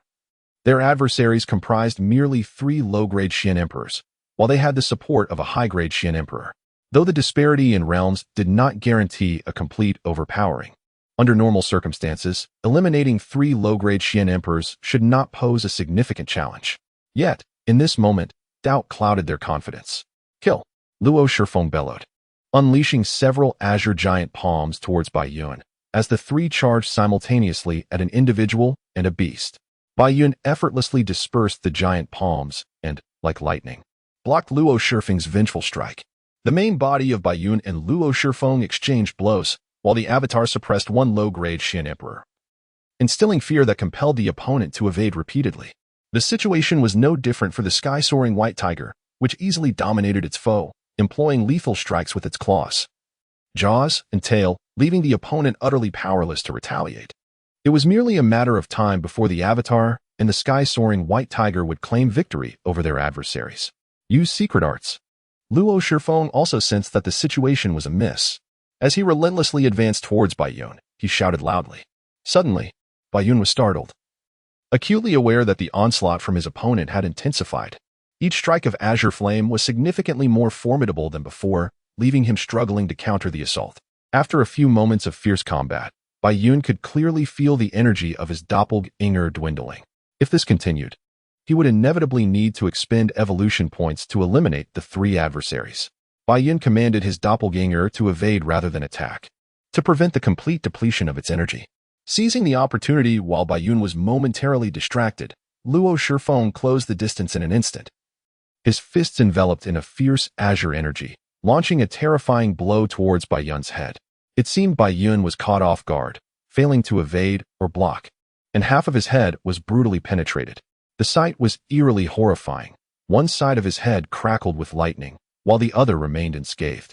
From his remaining left eye, a zigzag flash appeared, and then his right fist struck with the force of thunder towards Luo Shifeng's chest. With a whoosh, Bai Yun's doppelganger utilized a momentary shift and unleashed all its energy to strike Luo Shifeng, only to dissipate for the first time due to energy exhaustion. Bai Yun's main body, having evaded Luo Shifeng's lethal blow, instantaneously caught up. At this moment, his right hand, open like a palm, tore through layers of space, generating ripples of air as it struck towards Luo Shifeng with lightning speed. Bang! Faced with such relentless assaults, Luo Shifeng was finally struck by Bai Yun's palm, which loomed like a sun eclipsing the sky. His protective energy had been shattered by Bai Yun's doppelganger, leaving him defenseless and ultimately succumbing to Bai Yun's lethal strike. 2 low-grade Xian emperors, upon witnessing the demise of Luo Shifeng at the hands of Bai Yun, were immediately engulfed by terror. They hastily distanced themselves, fleeing through the air with desperate speed. Although they wished to employ their spatial abilities, their vital energy had been nearly depleted after the previous battle. Bai Yun and the flying white tiger unfurled their wings, soaring towards the escaping duo like 2 beams of radiant light. The 2 fugitives, drained of their strength, could muster no thought of resistance, focusing solely on their flight for survival. With a sudden sound, 2 bodies fell from the sky, pierced through, blood splattering as they descended. Chapter 81. The long-awaited main quest. Bai Yun rummaged through the xianxia bags of Luo Shifeng and the mid-grade Xian Emperor, discarding the corpse that Luo Shifeng had previously stowed away, and placing the remaining items into the backpack of the Cosmic Evolver. Subsequently, he and the flying white tiger swiftly retreated from the scene. Within approximately 15 minutes, 3 distinct teams arrived at the location, each comprising a dozen or so members. They stood there, dumbfounded, gazing at the numerous corpses strewn about, rendered speechless for an extended period. An atmosphere of overwhelming murderous intent enveloped them. Suddenly, an elderly man clad in green appeared in an instant, his expression calm as he surveyed the lifeless forms. His eyes, devoid of any murkiness, quivered slightly, revealing a surge of killing intent. This elder was none other than the ancestor of Xianxia's sect. Please, ancestor, take action. The 3 teams, numbering over 40 individuals, collectively beseeched the Xianxia's sect ancestor, their voices resonating throughout the heavens and earth. Indeed, the disciples replied with utmost reverence. Shortly thereafter, a man darted to the corpses, methodically placing them into xianxia bags. Among the disciples, some had already succumbed to tears, their grief overwhelming. The Xianxia sect is an enigmatic order, where the bonds among its disciples are typically profound. However, It is disheartening to witness so many perish within merely 2 months of their emergence. After the departure of the disciples, only the venerable ancestor of the Yinshan sect remained at the scene. With a gentle flick of his sleeve, several exquisite high-grade mysterious stones materialized in the air. The ancestor arranged these stones in accordance with a certain pattern and with a concentrated thought. The stones erupted in brilliant light. As he gazed at the haze enveloping the center of these high-grade mysterious stones, a frown creased the ancestor's brow, and a silent lament filled his heart. Indeed, the formation created by these stones was a manifestation of divination. Although the ancestor suspected that Baiyun was most likely shielded by Xuanzi, he still harbored a glimmer of hope in his attempt to divine the location, only to find, as he had anticipated, that Baiyun was completely unreachable. This confirmed one undeniable truth: Baiyun must remain untouched. Whether Xuanzi was secretly safeguarding Baiyun or had merely implanted a soul fragment within Baiyun's consciousness was of little consequence. The Yinshan sect could not be obliterated by my hand. What would become of my disciples in the realm of the dead? With a deep sigh, the ancestor vanished in an instant. After more than an hour's flight, Baiyun and the celestial white tiger finally halted before a majestic waterfall. The two exchanged knowing smiles before plunging into the crystal-clear pool below. Following a refreshing cleansing, they emerged from the water, their bodies dry as they harnessed their inner energy to evaporate any remaining moisture. Ding. Main quest: journey to the Annihilation Ancient Battlefield and await the opening of the Sacred Veil. Quest rewards: 2,000 evolution points. Quest penalty: life halved. Quest duration: 15 days. A mechanical and icy voice echoed in Baiyun's mind, startling him. It was the main storyline mission, a task he had not encountered in quite some time. The Desolation Battlefield must refer to the Crimson Plains that the old man had once taken him to. The celestial white tiger tilted its head, gazing at the pensive Baiyun, its eyes filled with curiosity. "Little tiger, I must depart from the endless mountains," Baiyun said as he emerged from his reverie. A hint of reluctance in his tone. "Meow?" The celestial white tiger's eyes widened in astonishment, and after a moment's pause, it asked with a hint of urgency, "Why?" "There is something I must attend to," Baiyun replied. The suggestion caused the celestial white tiger's emerald eyes to narrow, and it fell into a long silence. It had never left the endless mountains, nor had it ever contemplated departing from this place. At this moment, it faced the most significant decision of its life, compelling it to deliberate carefully. Baiyun's mission was to tame the celestial white tiger, not to slay it, which necessitated an appeal to emotions. He observed the silent celestial white tiger, feeling a slight tension within. Unbeknownst to him, the sky had gradually darkened, the crimson moon casting its glow upon the waterfall's pool, creating a crimson reflection. The celestial white tiger lay upon a smooth boulder, polished by the elements, with its emerald eyes half closed. It gazed at Baiyun, who was meditating opposite, and finally resolved within its heart. As dawn broke, Baiyun, who had been meditating throughout the night, opened his eyes to reveal a glimmering golden light. The zigzagging pattern was now entirely enveloped in gold. Ever since his breakthrough to the Xian Emperor realm, he had often experienced an unusual sensation in his eyes. In a serpentine manner of concealment, the ethereal presence of Baiyun swept across the scene, soon revealing the languid silhouette of the flying white tiger lounging beside a waterfall. In an instant, he soared to the tiger's side and inquired, "Have you made your decision?" "Meow." "I have," replied the flying white tiger, rising and stretching lazily, its demeanor exuding ease. Baiyun's expression shifted, and he fixated intently on the tiger, awaiting its response. "I must first bid farewell to my mother." "Ah, that is precisely what I wish to hear." The implication in the tiger's words was unmistakable, and Baiyun, filled with joy, embraced the flying white tiger, laughing heartily. Such affectionate contact was a rarity for the tiger, experienced only with its mother. Although it felt a twinge of awkwardness, it did not shy away. Ding. Mission accomplished. Reward: 5,000 evolution points. After both the young man and the beast enjoyed their breakfast, they set forth at a steady pace, guided by the flying white tiger towards their destination. They traversed the skies for 2 full days and nights before delving deep into the boundless mountain range, where Baiyun continuously employed his treasure-seeking technique, yielding a considerable bounty. Within the depths of the endless mountains, an array of bizarre and fantastical creatures emerged, some even possessing the strength of beast emperors. The inherent majesty of the flying white tiger instilled a sense of awe and curiosity among them, preventing any from daring to approach as they watched the duo pass by. "We are almost there." The guiding flying white tiger communicated telepathically to Baiyun, who nodded in acknowledgement. Their pace quickened, resembling two streaks of light that sliced through the heavens, leaving shimmering trails in their wake. After approximately an hour, the flying white tiger led Bayun to a grand canyon adorned with an abundance of flora, beneath which flowed a river that rushed ceaselessly onward. After soaring for a while longer, the celestial white tiger alighted upon a sheer cliff face. At last, is it an illusion? Bayun approached curiously, gazing at the stone wall. Indeed, it is an enchanting array set by my mother. The thought of his mother brought a flicker of sorrow and longing to the cerulean eyes of the little white tiger. Having spoken, it slowly extended its head towards the stone wall, and then its entire body vanished within. Observing the stone wall ripple like water, Bayun stepped forward as well, sending comforting thoughts to the celestial white tiger. Chapter 82. The nameless mountain inside the stone wall lay a cavern, towering over 10 zhang in height and spanning 7 or 8 zhang in width, with a distant exit visible. Bayun followed closely behind the little white tiger. And with every few steps, radiant gemstones illuminated the area, casting a kaleidoscope of colors. After a while, the pair finally approached the exit, and their vision expanded dramatically. Bayun's eyes narrowed slightly as he stared, entranced, at the scene before him. Before them lay an expanse measuring 4 to 5 li, blanketed in lush green grass, adorned with many rare and extraordinary treasures. What astonished Bayun the most was the colossal tree at the center of this clearing. While the tree itself was not particularly tall, measuring perhaps only a dozen zhang, it was astonishingly vast, stretching over 100 meters in width. Its sturdy branches crisscrossed, and some broad leaves shimmered with a resplendent glow. This must be an unparalleled divine tree, Bayun murmured in awe, and his gaze was drawn, following the celestial white tiger, to a massive creature beneath the great tree.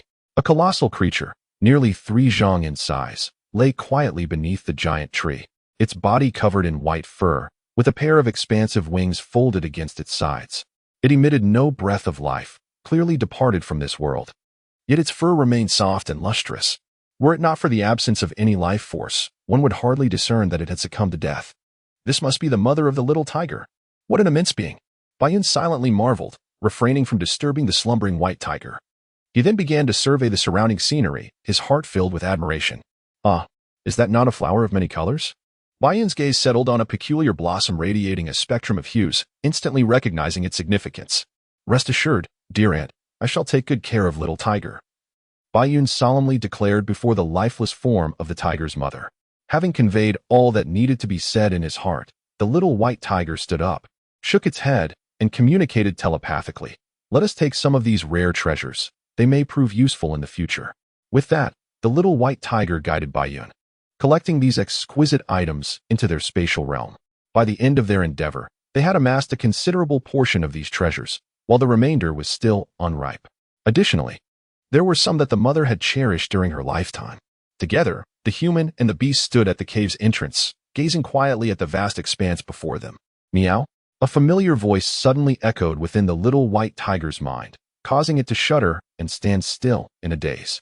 After a prolonged moment, tears began to flow like a spring, cascading gently. The tiger has understood. Mother can rest easy, with the matters of the endless mountains resolved. The duo departed into the void.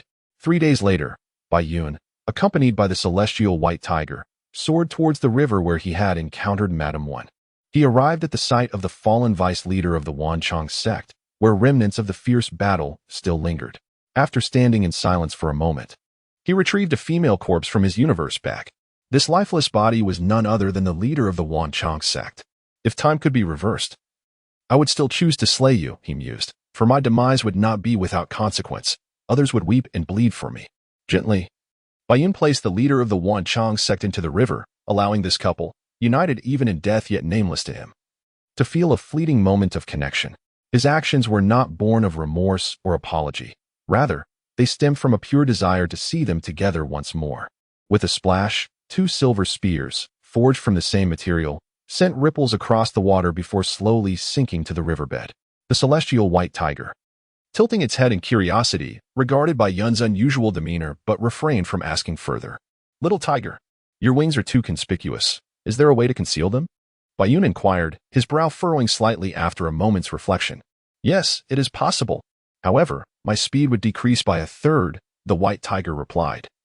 Before folding its wings, a flash of light enveloped them, and the wings vanished without a trace. That is of no consequence.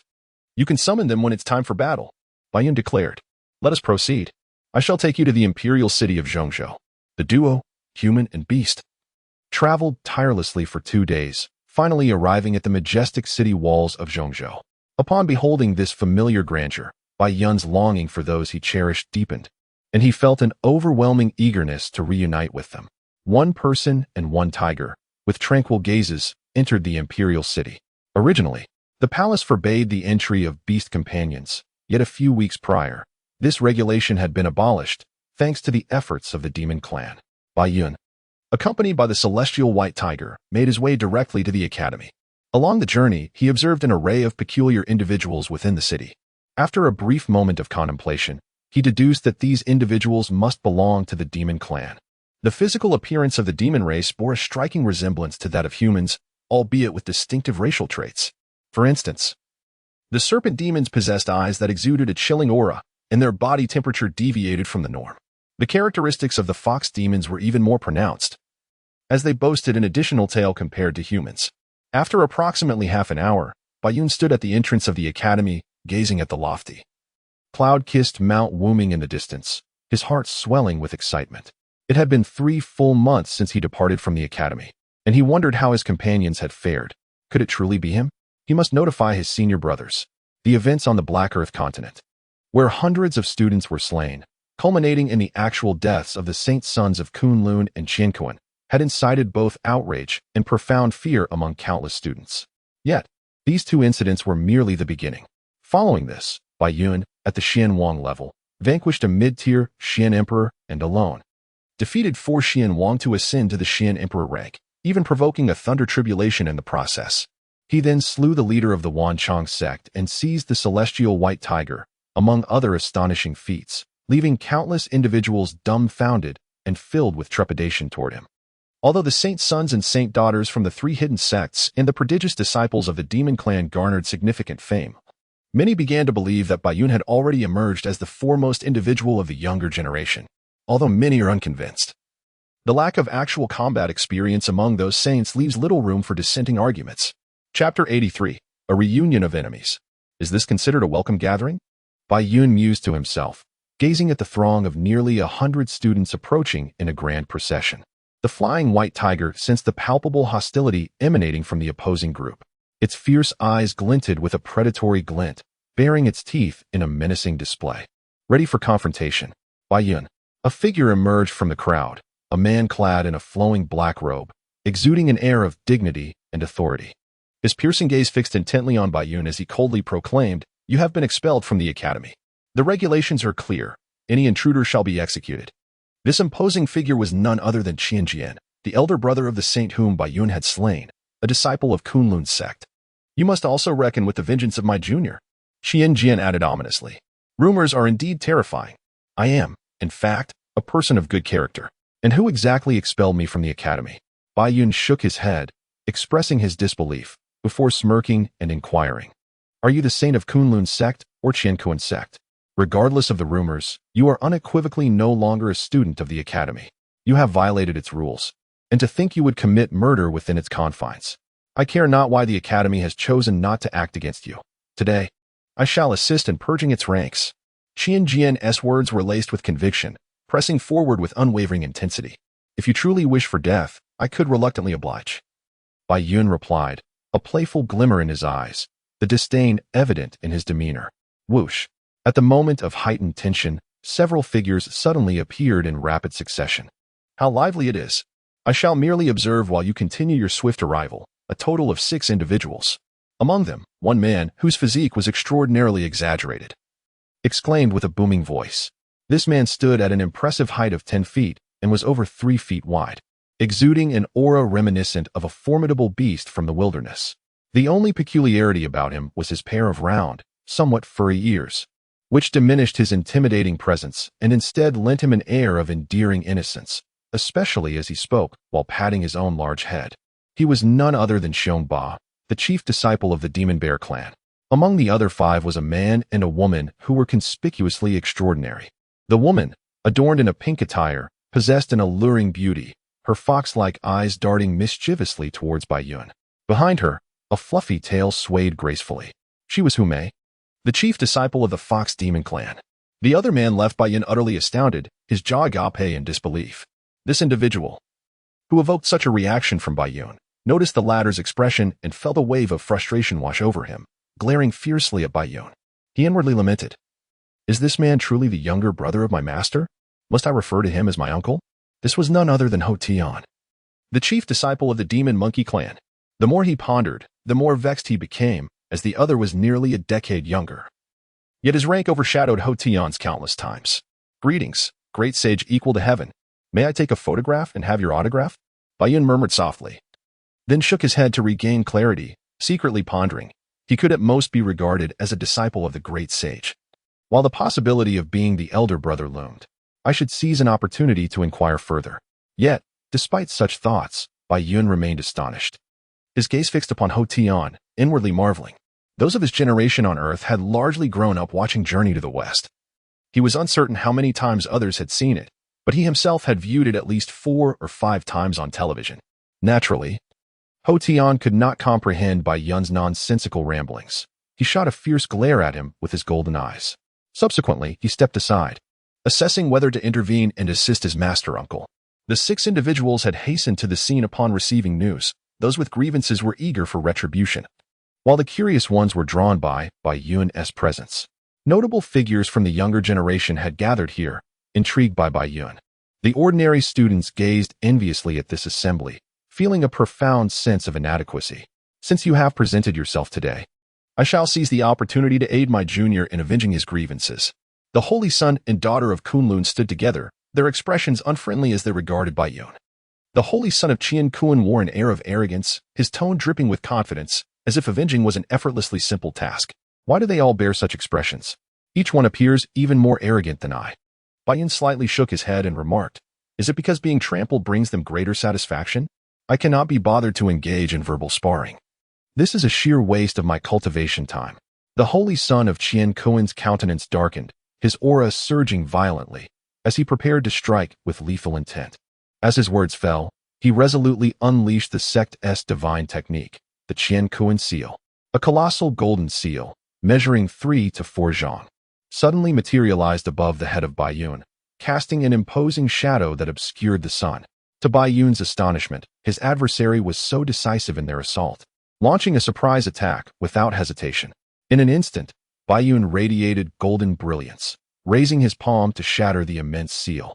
Then, his expression turned icy as he swiftly appeared before the saint of Qian Kun, his right hand shimmering with golden light, striking fiercely at his opponent. The saint of Qian Kun did not flinch or evade. Instead, he unleashed the Qian Kun fist, engaging Bai Yun in a fierce confrontation that resonated with the sound of clashing metals, sending shockwaves rippling outward. The onlookers, witnessing the fierce battle between the two, retreated several dozen zhang, observing from a safe distance.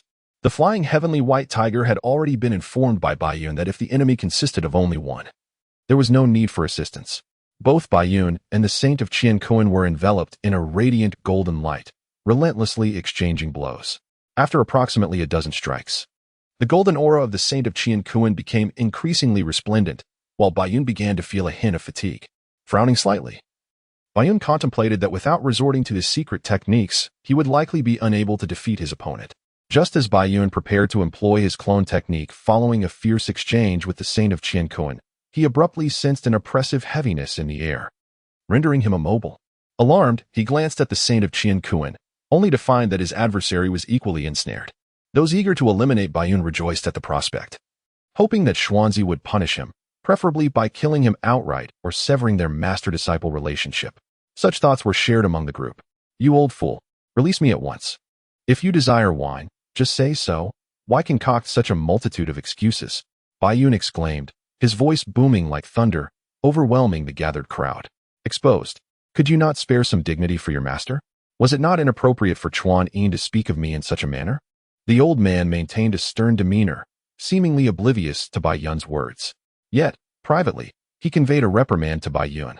Surely, Lord Xuanzi could not be such a person. Bai Yun must be speaking nonsense, thought the onlookers. Just as the master had suggested, another informed individual, Ho Tian, murmured to himself, "Enough. Let us unite in friendship. I shall take this ungrateful disciple to face his punishment. After delivering a few symbolic remarks, the old man vanished with Baiyun in an instant. Naturally, he did not forget to bring along the flying white tiger. Unexpectedly, the situation concluded in such an anticlimactic manner. The students, after a moment of stunned silence, erupted into a cacophony of voices before dispersing, leaving only a few exceptional young figures behind. Initially, the protagonist, the Kunlun Saint Sun, cast a glance at the Qianquan Saint Sun, Wu Xuanquan, before departing alongside the Kunlun Saintess.